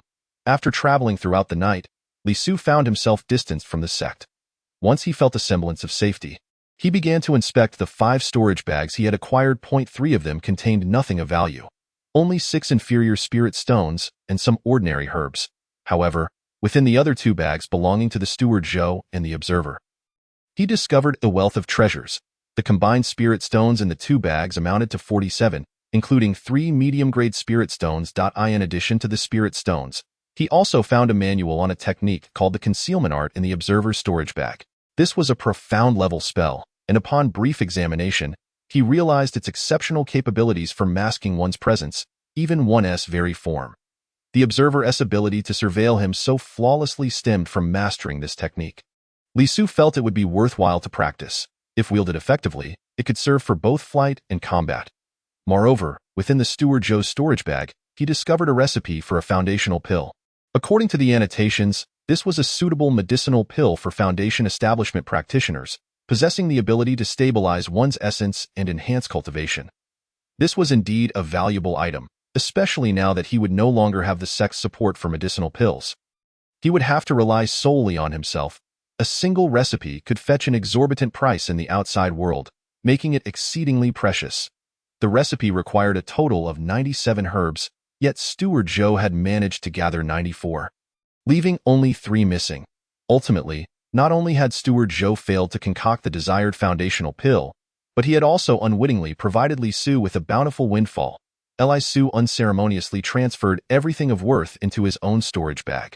The remaining items were merely scattered, ordinary artifacts and tools, lacking significant utility. Finally, after securing the useful items, Li Su retrieved the soul-calling banner he had pilfered from the treasure cave. Among the numerous artifacts, he had chosen the soul-calling banner for a reason. Not only was it conveniently accessible, but the banner also held considerable advantages against soul cultivators and ghost cultivators, in this realm of cultivation. Alongside human and beast cultivators, there were also ghost and soul cultivators. The soul-calling banner offered a distinct edge when confronting ghost and soul practitioners. Furthermore, with continued refinement, the banner could be transformed into a blood banner or a ghost banner, the former absorbing blood to amplify its magical power, while the latter consumed souls for the same purpose. Li Su held it aloft and waved it a few times. A chilling wind surged forth, imbued with a potent aura of blood. This artifact, being of a sinister nature, was best used sparingly. After careful consideration, he stowed it in his storage bag and then drew forth a long spear, adorned with dragon patterns, a dragon spear. Its origins were unknown, but it was likely a relic once wielded by a golden core level master of the Chongqing sect. It was indeed a formidable weapon, suitable for disguising himself when necessary. Lastly, he produced the Hunyuan umbrella, one of the 3 great sect treasures of Chongqing sect, alongside the Tianqing sword and the purple gold cauldron. Now, all 3 artifacts had come into his possession. The Hunyuan umbrella was a spatial artifact, said to contain the universe within. Legend had it that when the sect's ancestor wielded it, he could effortlessly absorb an entire mountain. Li Su tentatively tested it and discovered that the Hunyuan umbrella indeed possessed tremendous suction power.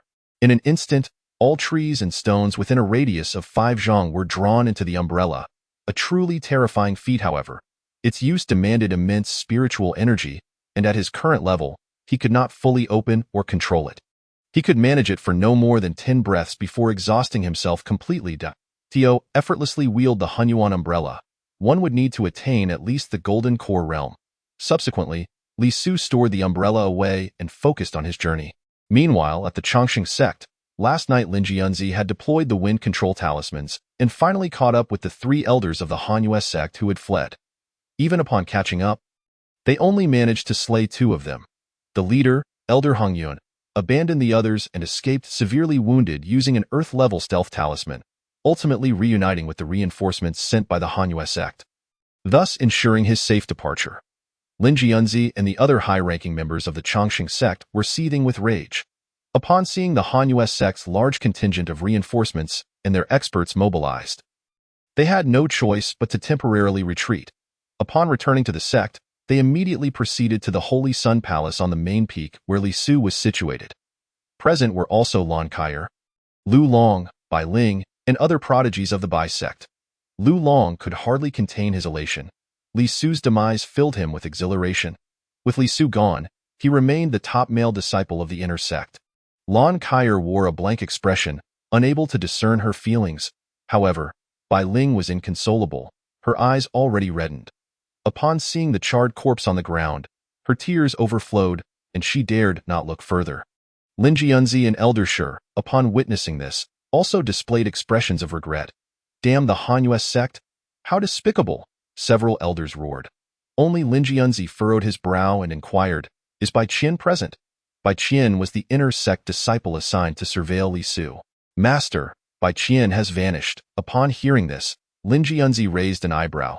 "Bring the bone reflection artifact." "The bone reflection? Master, do you suspect this corpse?" One elder reacted. Lin Jianzi remained silent, merely nodding. The other elders, upon seeing this, seemed to glimpse a glimmer of hope and began to suppress their emotions. Just then, a disciple from the treasure cave arrived, flying in on a sword. As he landed, he immediately knelt before Lin Jianzi and the 10 elders. "Master, esteemed elders, it's bad. The treasure cave has been robbed. Steward Zhou, and several senior brothers are all dead." "What? The treasure cave has been robbed? How is that possible?" "The treasure cave is protected by a celestial talisman array. Even Yuaniing experts would struggle to breach it. Who could have stolen from the treasure cave?" The elders voiced their disbelief, while Lin Jianzi's face darkened as he leapt towards the treasure cave. Upon reaching the entrance, they found several disciples from the treasure cave returning. Seeing Lin Jianzi and the others, they all performed respectful greetings. "Greetings, sect leader, esteemed elders." Lin Jianzi and the others paid them no heed, casting a swift glance at the deceased steward Zhou and others, clearly uninterested. They hurried toward the treasure cave. Upon arrival, they were left dumbfounded. One of the 3 great treasures of the Chongqing sect, the Hunyuan umbrella, had been stolen. Chapter 92.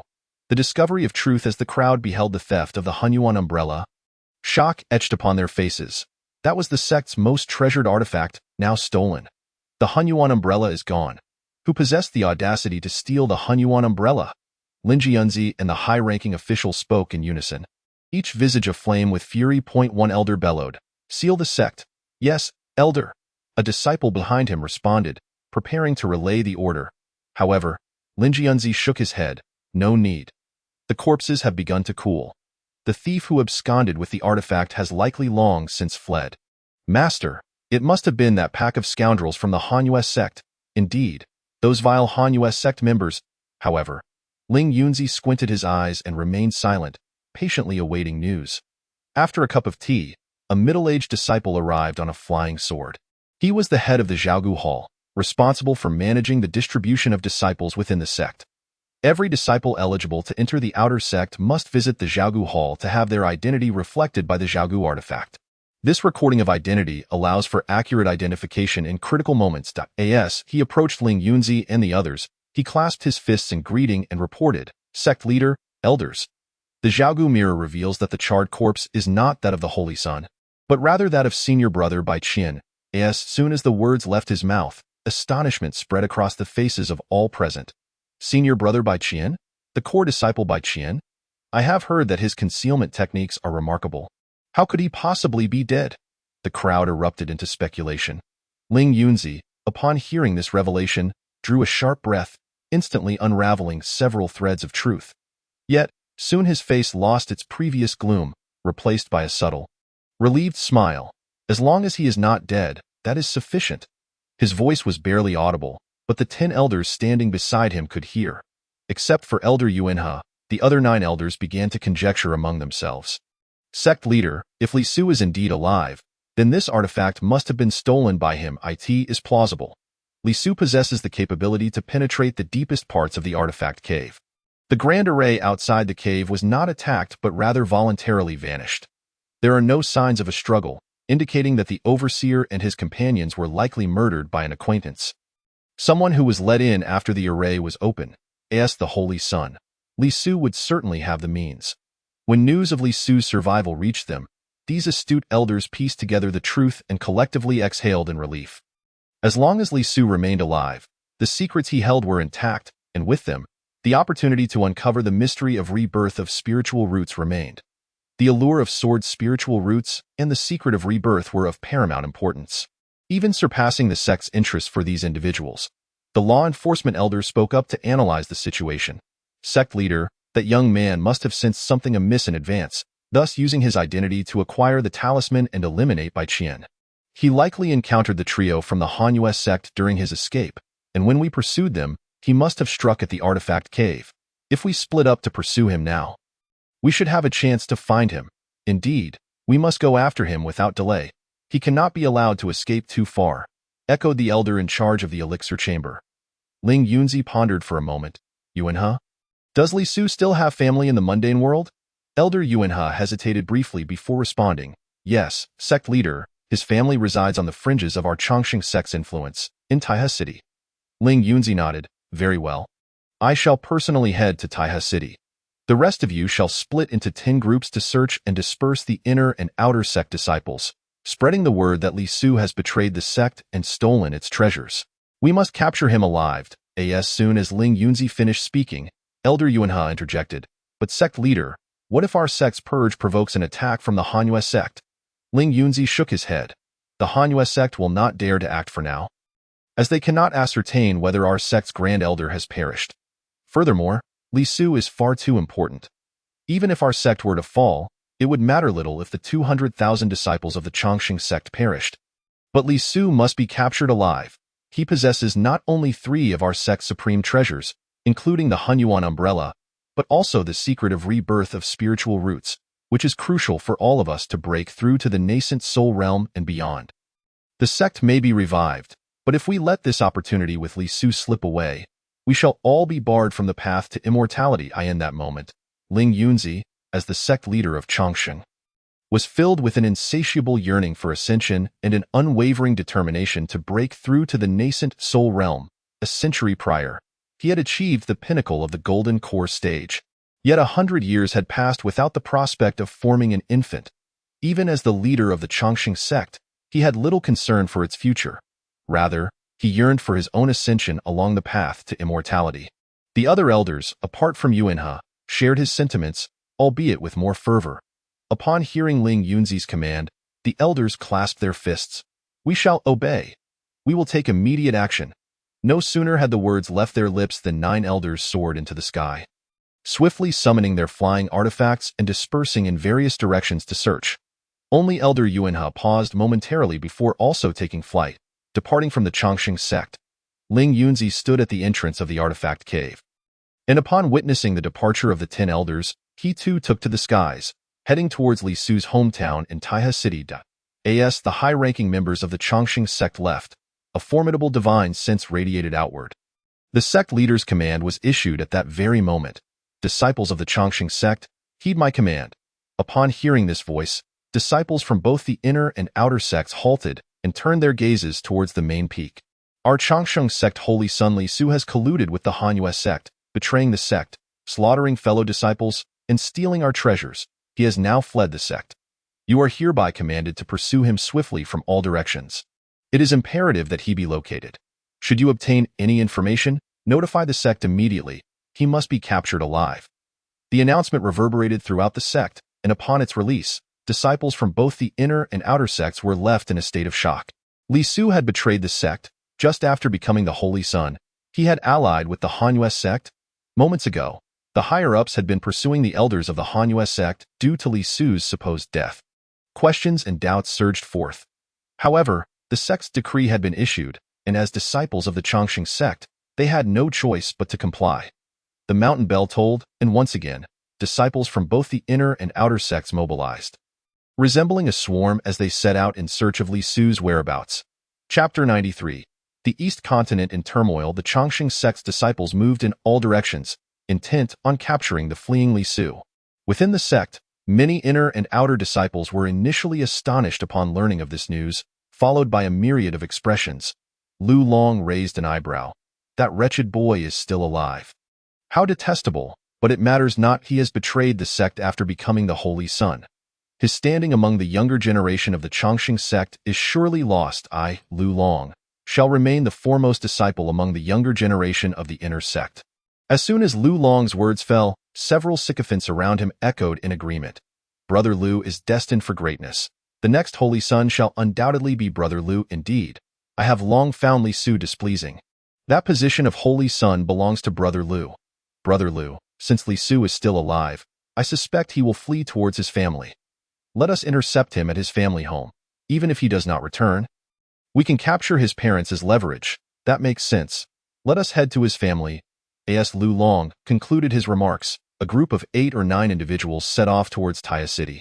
Aside from Lu Long, many disciples shared similar sentiments. In the sect, any undertaking of this magnitude would yield substantial rewards for those who successfully provided useful information and leads. The minimum reward would be several mid-tier spirit stones, or even low-grade elixirs. Techniques and artifacts. Disciples from both the inner and outer sects were eager to locate Li Su as quickly as possible. Lan Kaier, as Li Su's former partner, was naturally aware that his mundane family resided in Taya City. Without hesitation, she gathered several disciples from the sect and headed towards Taya City. Additionally, there was Bai Ling. Upon learning that Li Su was not dead, Bai Ling momentarily fell into a daze, only to reveal a complicated expression thereafter. Li Su had saved her life and even assisted in refining the Longhu pill for her. She could not fathom why, having become the Holy Son and poised to enjoy the vast resources of the sect for cultivation, he would choose to betray it. Bai Ling's perception. Li Su was calm and decisive, not one to act rashly. She could not reconcile the idea of him colluding with the Hanyue sect and betraying the sect. Instead, she speculated that his departure from the sect must be due to some other reason.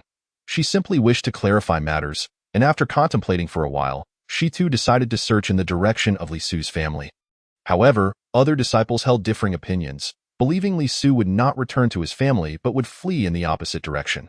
Some speculated that he might retreat to the Tianyao forest for refuge, a forbidden zone for cultivators where, if one concealed themselves well, evading the current turmoil would not be particularly difficult.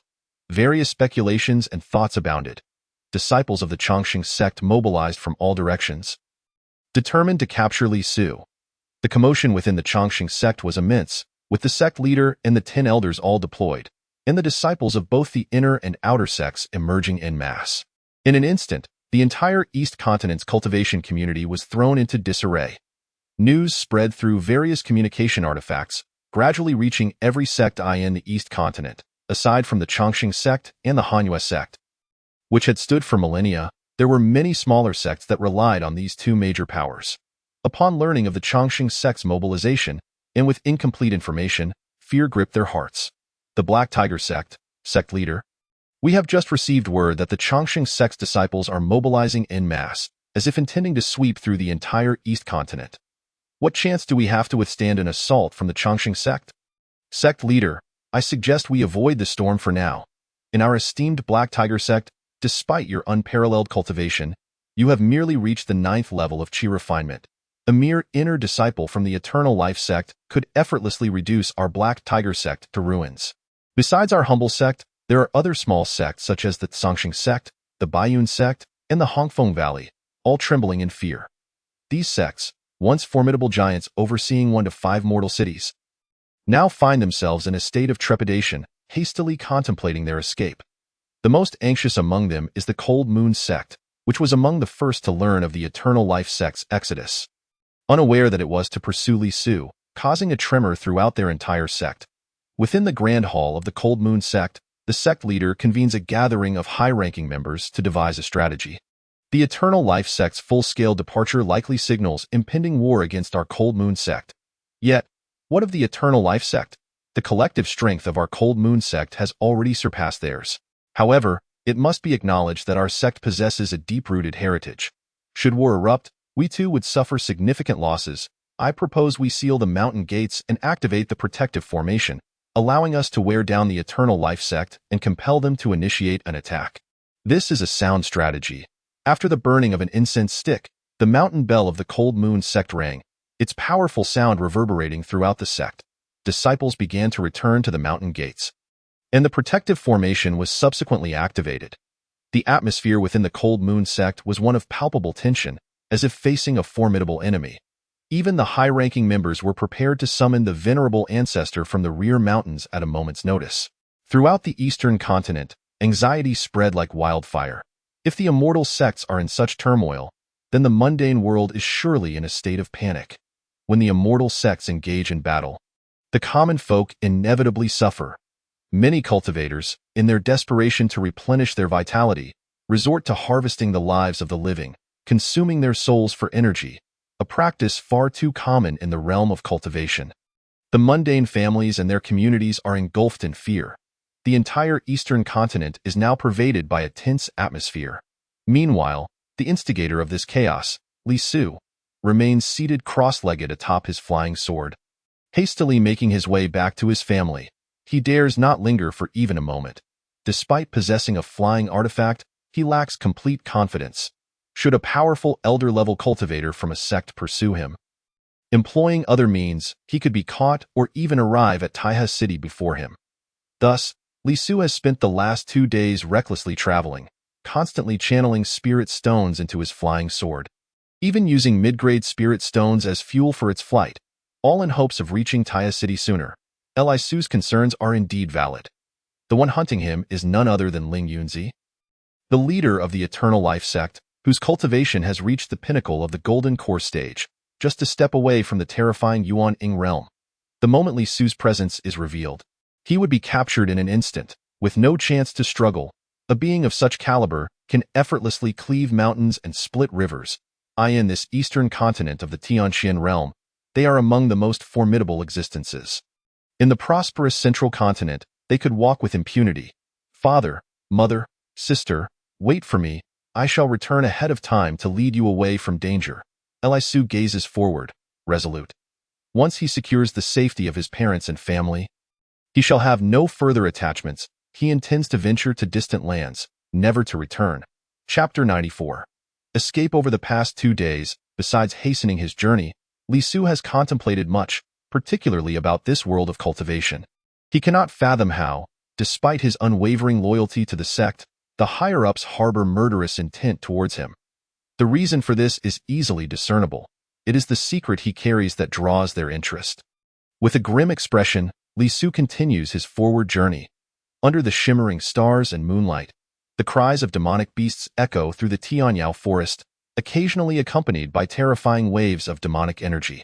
Li Su dares not fly too high, opting instead to skim close to the ground, swiftly maneuvering through the woods and along the cliffs. This choice, however, slightly delays his journey home. Under normal circumstances, had he utilized his flying sword, he would have arrived in Taiha City half a day before Ling Yunzi. But Li Su, in an abundance of caution, also seeks to ascertain whether he is being pursued. After 2 days of flight, he begins to craft puppets using the talismans from his storage bag. The puppet talisman, the most basic of talismans, is familiar to even outer disciples. Though low tier, it is frequently employed in the cultivation realm for misdirection, proving highly effective. However, controlling these puppets with advanced techniques becomes exceedingly complex. On his flying sword, Li Su first inscribes 30 puppet talismans. Each pair of talismans is linked and imbued with area trigger effects, allowing him to create 15 puppet decoys. Should one of these puppets be destroyed, the talisman in his possession would incinerate, alerting him to the breach. Thus, while flying close to the ground, he collects some grass and crafts them into scarecrows, infusing them with his own essence before placing the talismans within. Ultimately, he hides the 15 scarecrows in the underbrush of the woods he passes through. Should anyone pursue him, they will inevitably activate their spiritual senses, which will detect his essence within the puppets. If a puppet is destroyed or ignited, he would know. This method, while rudimentary and perhaps not entirely effective, is all that Li Su can manage at present. Embracing the philosophy that having some means is better than none, he hides a puppet every so often. While this strategy may inform him of any pursuers, it simultaneously reveals his presence in the area. Weighing the pros and cons, Li Su concludes that ignoring the risks is unwise.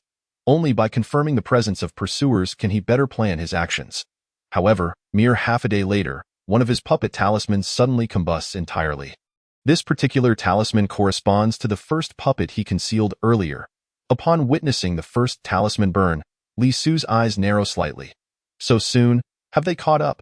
Subsequently, Li Su crafts another puppet and hides it in a different location before continuing his journey. Meanwhile, Ling Yunzi stands before a thicket, observing the smoldering remains of the puppet. With a cold snort, he remarks, "Puppet technique, using such a lowly spell for early warning." As his words fall, Ling Yunzi soars into the air.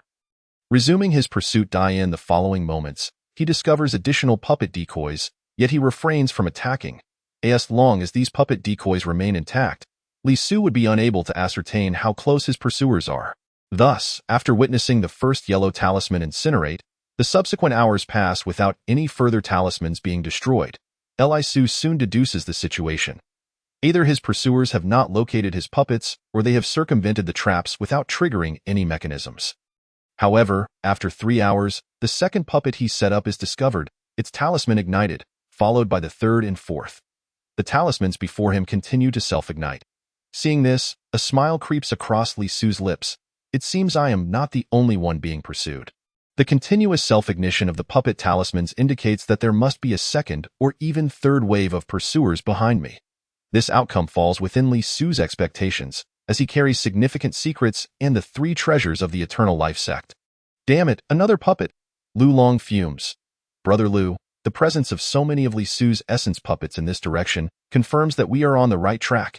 Indeed, Li Su must be heading back to his hometown, Taiha City. Let's keep pursuing. With that, Lu Long and his comrades leap onto a large wine gourd, another flying artifact, and accelerate in their chase. Alongside Lu Long, the group including Lon Kaier and the core inner disciples aboard the vessel, as well as Bai Ling seated on her feather, all hasten towards Taiha City. After 4 days and nights of relentless travel, Li Su finally arrives at Taiha City. Taiha City, a medium-sized city on the periphery of the Eternal Life sect's influence, serves as a pivotal point for commercial trade in the eastern continent, housing over 10,000 inhabitants. Since Li Su entered the realm of immortality and became an inner disciple of the Eternal Life sect, the status of the Li family has risen dramatically. Once a mere farmer, Li Su's father, Li Qingfeng, has seen his fortunes change due to the substantial sums of gold and silver Li Su has sent home, along with occasional low-grade medicinal herbs suitable for commoners. Over 50 years of age, Li Qingfeng appears to be in his 40s, having engaged in trade with the riches sent by Li Su, thereby establishing a respectable position in Taiha City. However, in recent years, the northern wilderness of the eastern continent has suffered from severe drought, leading to a surge of refugees. Coming from a background of poverty, Li Qingfeng is acutely aware of the hardships faced during such calamities, where the selling of children has become a common occurrence, in a bid to provide a lifeline for the suffering. And to accumulate merit for his children, Li Su's mother, of the Li family, proposed that Li Qingfeng open a granary to distribute porridge. Li Qingfeng readily agreed, and a granary was opened in the square of Taiha City to aid the refugees. The square is now teeming with people, all refugees from the northern wilderness, lining up to receive their share of porridge. The esteemed members of the Li family, both the master and the matron, are truly benevolent souls indeed. Not only are the Li family good-hearted individuals, but their eldest son, Li Su, is also a disciple of the Immortal sect. The master and matron of the Li family are paragons of virtue. Furthermore, the matron has graciously declared that for those who wish to remain, the Li family is willing to offer some of their land rent-free for 3 years to us destitute wanderers. Along with providing seeds, the interest on the land is the lowest I have ever encountered. What a kind-hearted family. May the heavens bless the Li household. Chapter 95. The Lord of Taiha City in the Grand Square of Taiha City. The number of destitute individuals has swelled to thousands, and Li Qingfeng is distributing porridge. While instructing the household servants to maintain order, he oversees the cooking of the porridge. A 4-year-old girl is also present, assisting in handing out steamed buns. "Here you go, big brother, here you go, uncle," the little girl speaks in a sweet, tender voice, her delicate features reminiscent of jade. Many disaster victims are quite fond of her. That is the young lady of the Li family. Li Ling, what a delightful child. Her heart is kind as her parents. Yes, just now she saw me holding a child and generously gave me an extra half bun. Many people are discussing the sister of Li Su, whom they have never met. At this moment, Li Shi gently ruffles Li Ling's hair, saying, "Linger, are you tired? You may rest over there. I am not tired." Linger is fine. Linger wants to accumulate blessings for her brother who cultivates immortality. When Linger turns 6, she too will join the Immortal sect to practice alongside her brother. Li Shi lovingly pats Li Ling and responds affirmatively, though her gaze drifts to the memory of Li Su's departure. It has nearly been 12 years. Tomorrow marks Li Su's 18th birthday. I wonder how he is faring. Just as Li Shi is lost in thought and missing Li Su, a cacophony of hoarse neighs pierces the air, followed by distant commotion and shouts. "Get out of the way, move aside." A group of disaster victims is ordered to clear the path. Then, the cracking sound of a whip echoes, accompanied by cries of anguish and chaos. Everyone looks towards the source of the noise, where a stout middle-aged man, leading a troop of cavalry, is charging forward. This is Sun Yaozu, the lord of Taihe City. Taihe City falls within the jurisdiction of the Chongqing sect, and every area governed by the sect has its appointed ruler. Sun Yaozu was once a lowly disciple of the sect. After 30 years of cultivation in the mountains, he has only reached the 3rd level of qi refining. However, due to his good relations with the dispatched overseers, he was appointed as the lord of Taihe City 5 years ago. Typically, such a mundane lord has little to no connection with the sect. They are only required to offer tributes every 10 years and conduct a preliminary screening of the young children in the city for spiritual roots each year. If promising candidates are found, they are sent to the nearby larger cities, where the sect will send personnel to test and escort them. However, just recently, this minor city lord received a missive from the sect. A spirit beast, a 4-winged messenger pigeon, landed at the lord's estate, bearing the insignia of the Chongqing sect, as the appointed lord. Sun Yaozu dared not show any negligence upon receiving the sect's messenger pigeon. He was quite astonished. He quickly examined the message and, upon reading it, his expression turned to one of shock. The letter clearly stated that Li Su had betrayed the sect and had now returned to the mortal realm. It commanded him, as the lord of Taihe City, to apprehend Li Su's relatives at once, awaiting the arrival of the sect leader, Ling Yunzi, for further instructions. Upon seeing this, Sun Yaozu trembled in fear. The guards and concubines nearby looked at him in confusion. Sun Yaozu, shaking, uttered, "The sect leader is coming personally to Taihe City." At that moment, the entire lord's estate erupted in chaos. The Chongqing sect is one of the 2 major powers in the eastern continent.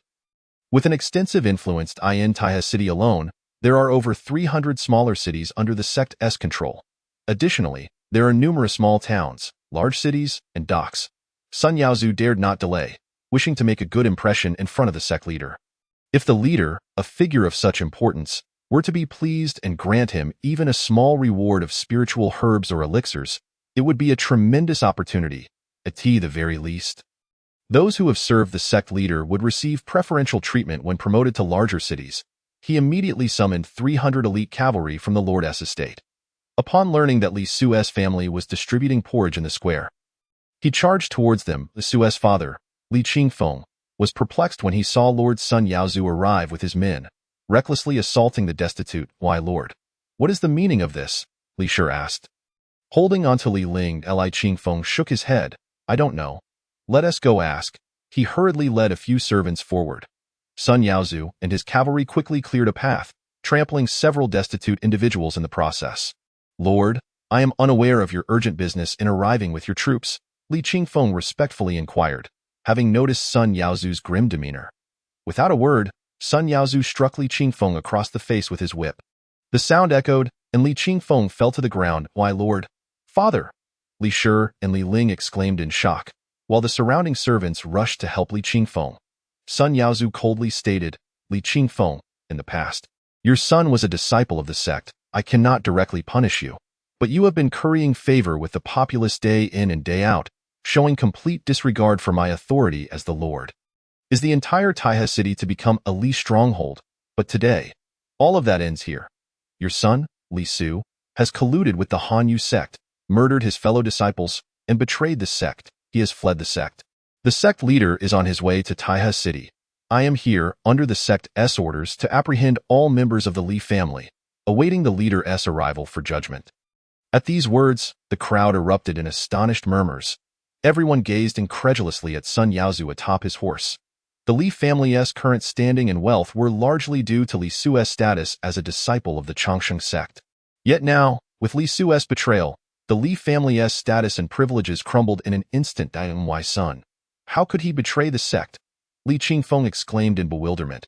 Sun Yaozu wasted no time. Who knows? Capture every member of the Li family. Not even a dog shall be spared. Those who dare resist shall be executed without mercy. Yes, my lord.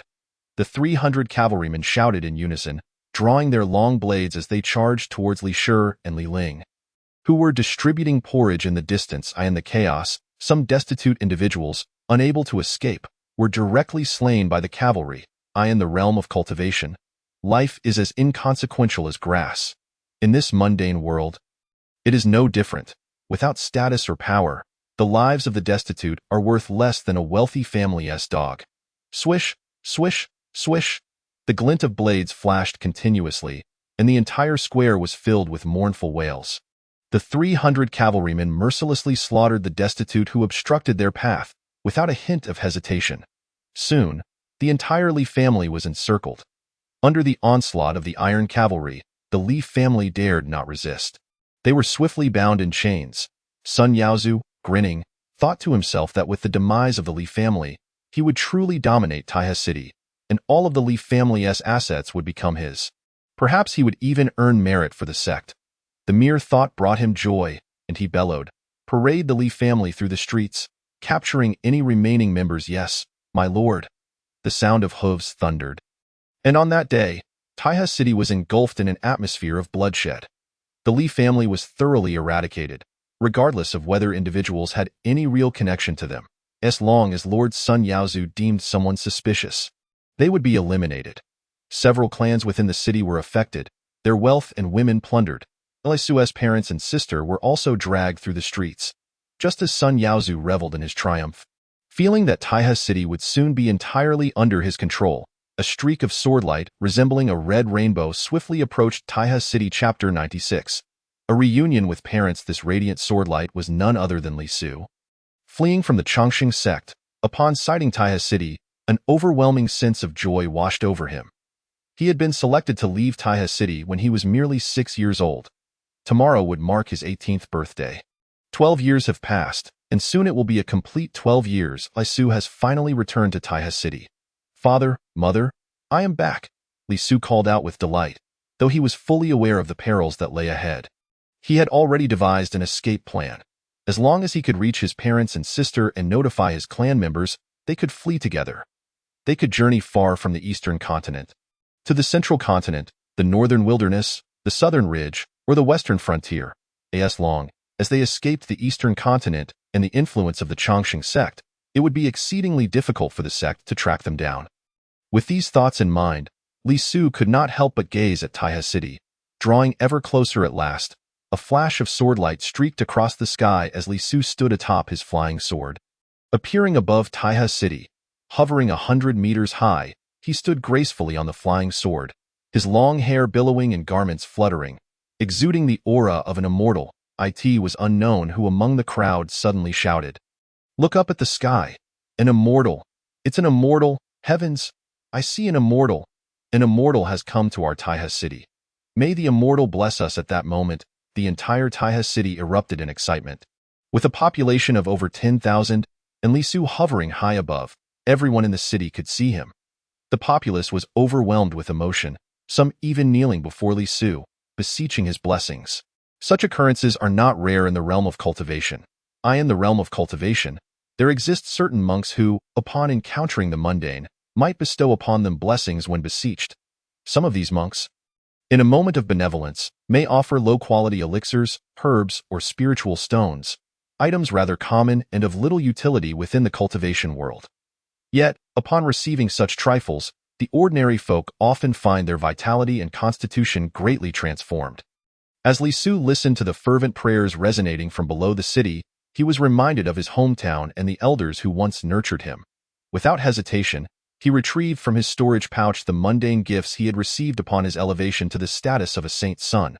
Objects such as silver notes, gold, and jewels, all of which held no value for him. He cast them down from the heights, and in an instant, hundreds of gold coins and silver pieces rained down upon the city. Alongside the coins fell scrolls of calligraphy and precious gems. Upon the arrival of these treasures, the entire Taiha city erupted into a frenzy. A celestial has bestowed blessings upon us. Silver coins, so many silver coins. Gold, pearls, agate. A jade Buddha bestowed upon me by a celestial. The cacophony of excitement filled the air as throngs of people scrambled to seize these mundane treasures. However, Li Su's gaze was intent upon the grand residences within the city. Having learned from his parents' letters that they had relocated to a large mansion in the eastern district, he directed his focus there, yearning to catch a glimpse of them. Just as he sought to locate his parents, amidst the tumultuous noise, he discerned his mother's voice calling out, "Sewer, my sewer," though her voice seemed feeble amidst the clamor. Li Su, through the amplification of his spiritual awareness, captured it with clarity. "Mother, that is my mother's voice." His heart surged with emotion as he followed the direction of her call, realizing it emanated from the western district. As he concentrated on that area, he once again caught the sound of his mother's voice, "Sewer, sewer." Alongside her was his father's voice, "Sewer at last." With the assistance of his heightened awareness, Li Su pinpointed the location of his parents. They were confined within a prison cart, alongside a small girl, appearing disheveled and desperate as they clung to the bars, calling out to him from the heights. Li Su's pupils dilated in shock as he exclaimed, "Father, mother!" In that instant, he surged toward the prison cart. The onlookers below gasped at his cry, "Father and mother! Are these the parents of the Celestial, the only descendants of the Li family in Taiha City?" They recalled the earlier news of the Li family being raided by the Lord's mansion. Amidst the astonishment, Li Su arrived before the prison cart. Without waiting to touch the ground, he unleashed a powerful wave of energy that shattered the confines of the cart, freeing his parents and the others imprisoned therein. The captives had been unjustly detained by the Lord, Sun Yaozu, believing them to be affiliated with the Li family, awaiting the arrival of Ling Yunzi, the leader of the Chongqing sect, to determine their fate. Little did they know, Li Su had returned just in time. As the prison cart burst open, Li Su landed and beheld his parents, whom he had not seen in over a decade. His heart swelled with emotion. The path of immortality is fraught with trials, demanding one to sever ties of love. Yet, his parents remained an indelible part of his existence, a bond he could never forsake. "Father, mother!" Li Su exclaimed, tears brimming in his eyes as he knelt before them. Despite the passage of 12 years, his parents recognized their long-lost son. "Sewer, my sewer! Father, mother, you have suffered," Li Su cried, knowing full well that their dire situation was a consequence of his own actions. He lamented the swiftness of his journey, aware that without a dedicated messenger beast, runic crystals, or teleportation formations, he could not have reached them sooner. Taiha City lacked such advanced means of communication, and it was evident that the sect had dispatched a messenger beast, thus endangering his parents Li Qingfeng and Li Shi. Upon seeing their son, hurried to assist him. "Sewer, no matter what has transpired, you are the pride of our family. Your return signifies that you still hold us dear." Li Qingfeng said, "I heard the Lord intends to capture you personally. You must flee. If possible, take your sister with you." Li Shi spoke, not inquiring about the reasons for Li Su's actions or his supposed betrayal of the sect. Her only concern being her son's safety. Such is the nature of parental love, a bond that Li Su could never sever. "Father, mother, I have returned to take our family away from here," Li Su declared. Directing his gaze to the little girl nestled in Li Shi's arms, a rosy-cheeked child with wide, dark eyes. Upon noticing Li Su's gaze, she timidly called out, "Brother." Li Su nodded, "Indeed. Who would have thought our first meeting would be under such circumstances?" He reached out to gently pat Li Ling's head. Time was of the essence, and he could not afford to linger in nostalgic reminiscence. He needed to act swiftly to ensure the safety of himself and his family. In the midst of these events, Li Su noticed other prisoners gathering around, many of whom he recognized: Elder Zhang, Uncle Ergo, Uncle Wu, and Sister Jiao, all from his village. Though 12 years had passed, their faces remained etched in his memory. Li Su understood that their plight was a direct consequence of his own actions. Despite his urgency, he felt compelled to offer them a glimmer of hope. Dear friends, I apologize for the troubles you have faced due to my actions. Now, you must flee for your lives. If I, Li Su, can overcome this calamity, I shall repay your kindness in the future, he proclaimed. As his words echoed, Uncle Ergo interjected, Sewer, you are now a celestial. Escaping is within your grasp. But we, with families to protect, cannot outrun the Lord's cavalry. Indeed, the Lord was once a disciple of the sect.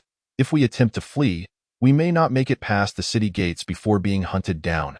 Many voices chimed in, fear evident in their tones. Yet, Li Su squinted slightly. Fear not. I shall return shortly. Return shortly? Sewer, where do you intend to go? Li Shi asked, concern lacing her words. Stay here, mother. I will confront the Lord and his cavalry. He stated, leaping into the air, taking to his sword in a flash, leaving only an afterimage in his wake. A celestial.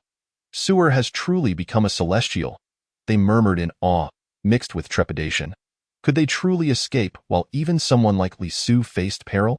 Li Su soared toward the Lord's mansion, which was in utter chaos upon his arrival. Sun Yaozu, sensing the disturbance, initially mistook Li Su for the Chongqing sect leader. However, upon recognizing Li Su's visage, he was struck with fear.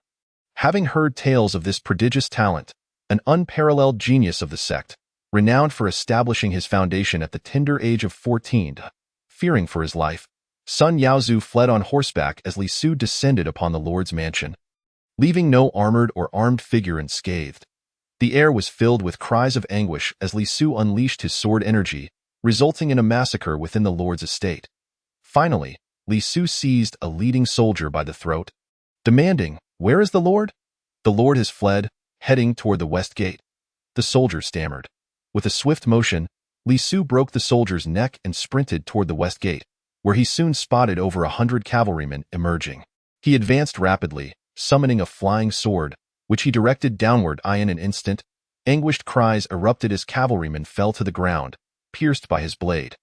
The foremost rider, seeing the oncoming sword, raised a shield artifact, channeling his own energy. Yet, his meager cultivation could not withstand Li Su's prowess. With a resounding crash, the shield shattered, and the rider collapsed, impaled by the sword. Li Su landed beside him, coldly regarding him. Are you the Lord? Spare me, senior brother. Spare me, the rider pleaded. Without a moment's hesitation, Li Su severed his head and obliterated his spirit without remorse. Then, he returned to the place where his parents and fellow villagers resided.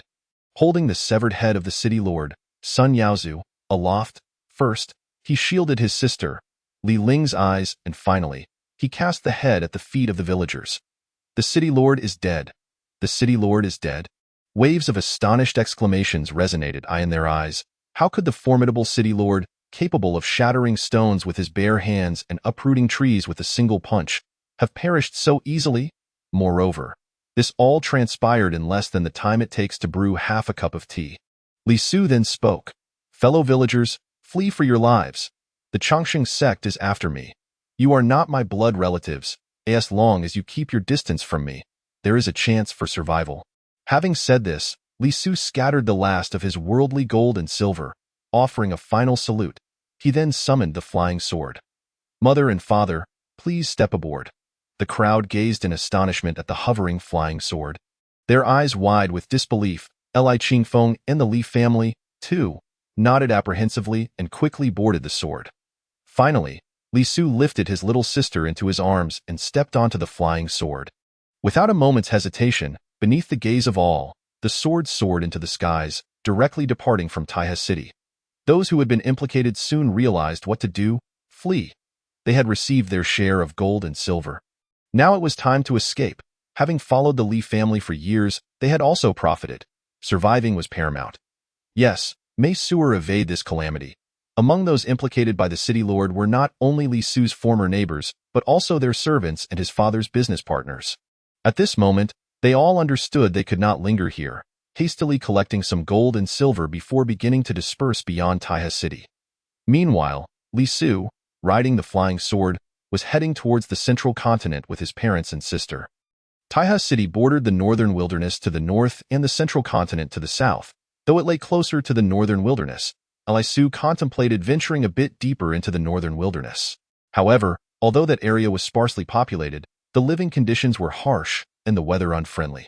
While Li Su could endure, his parents and sister were mere mortals and thus ill-suited for such a place. Ultimately, Li Su resolved to lead his family to the central continent for refuge. Though it was farther away, it was a land of many sects and powerful figures. Even if Ling Yunzi of the Chongqing sect was formidable, upon reaching the central continent, he would be merely one among many powerful beings, and would not dare to act recklessly against the numerous great powers there. Li Su believed he merely needed to find a mundane town under the influence of a powerful sect in the central continent to conceal his parents' identities. In doing so, he could ensure their safety. As for himself, he just needed time. One day he would surely grow strong enough to resolve all perils.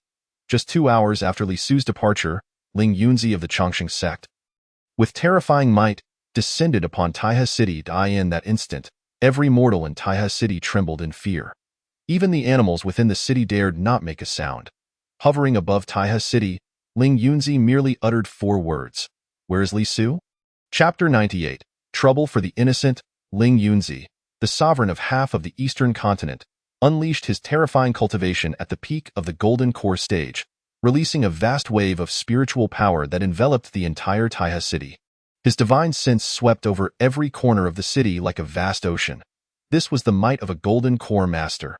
Inside Taihe City, the remaining populace was entirely composed of mere mortals. Now quaking in abject terror, faced with such overwhelming pressure, none could resist. As for Li Su, some of the townsfolk who were familiar with him spoke up. Reporting to the Immortal, Li Su left Taihe City with his parents 2 hours ago. Heading north,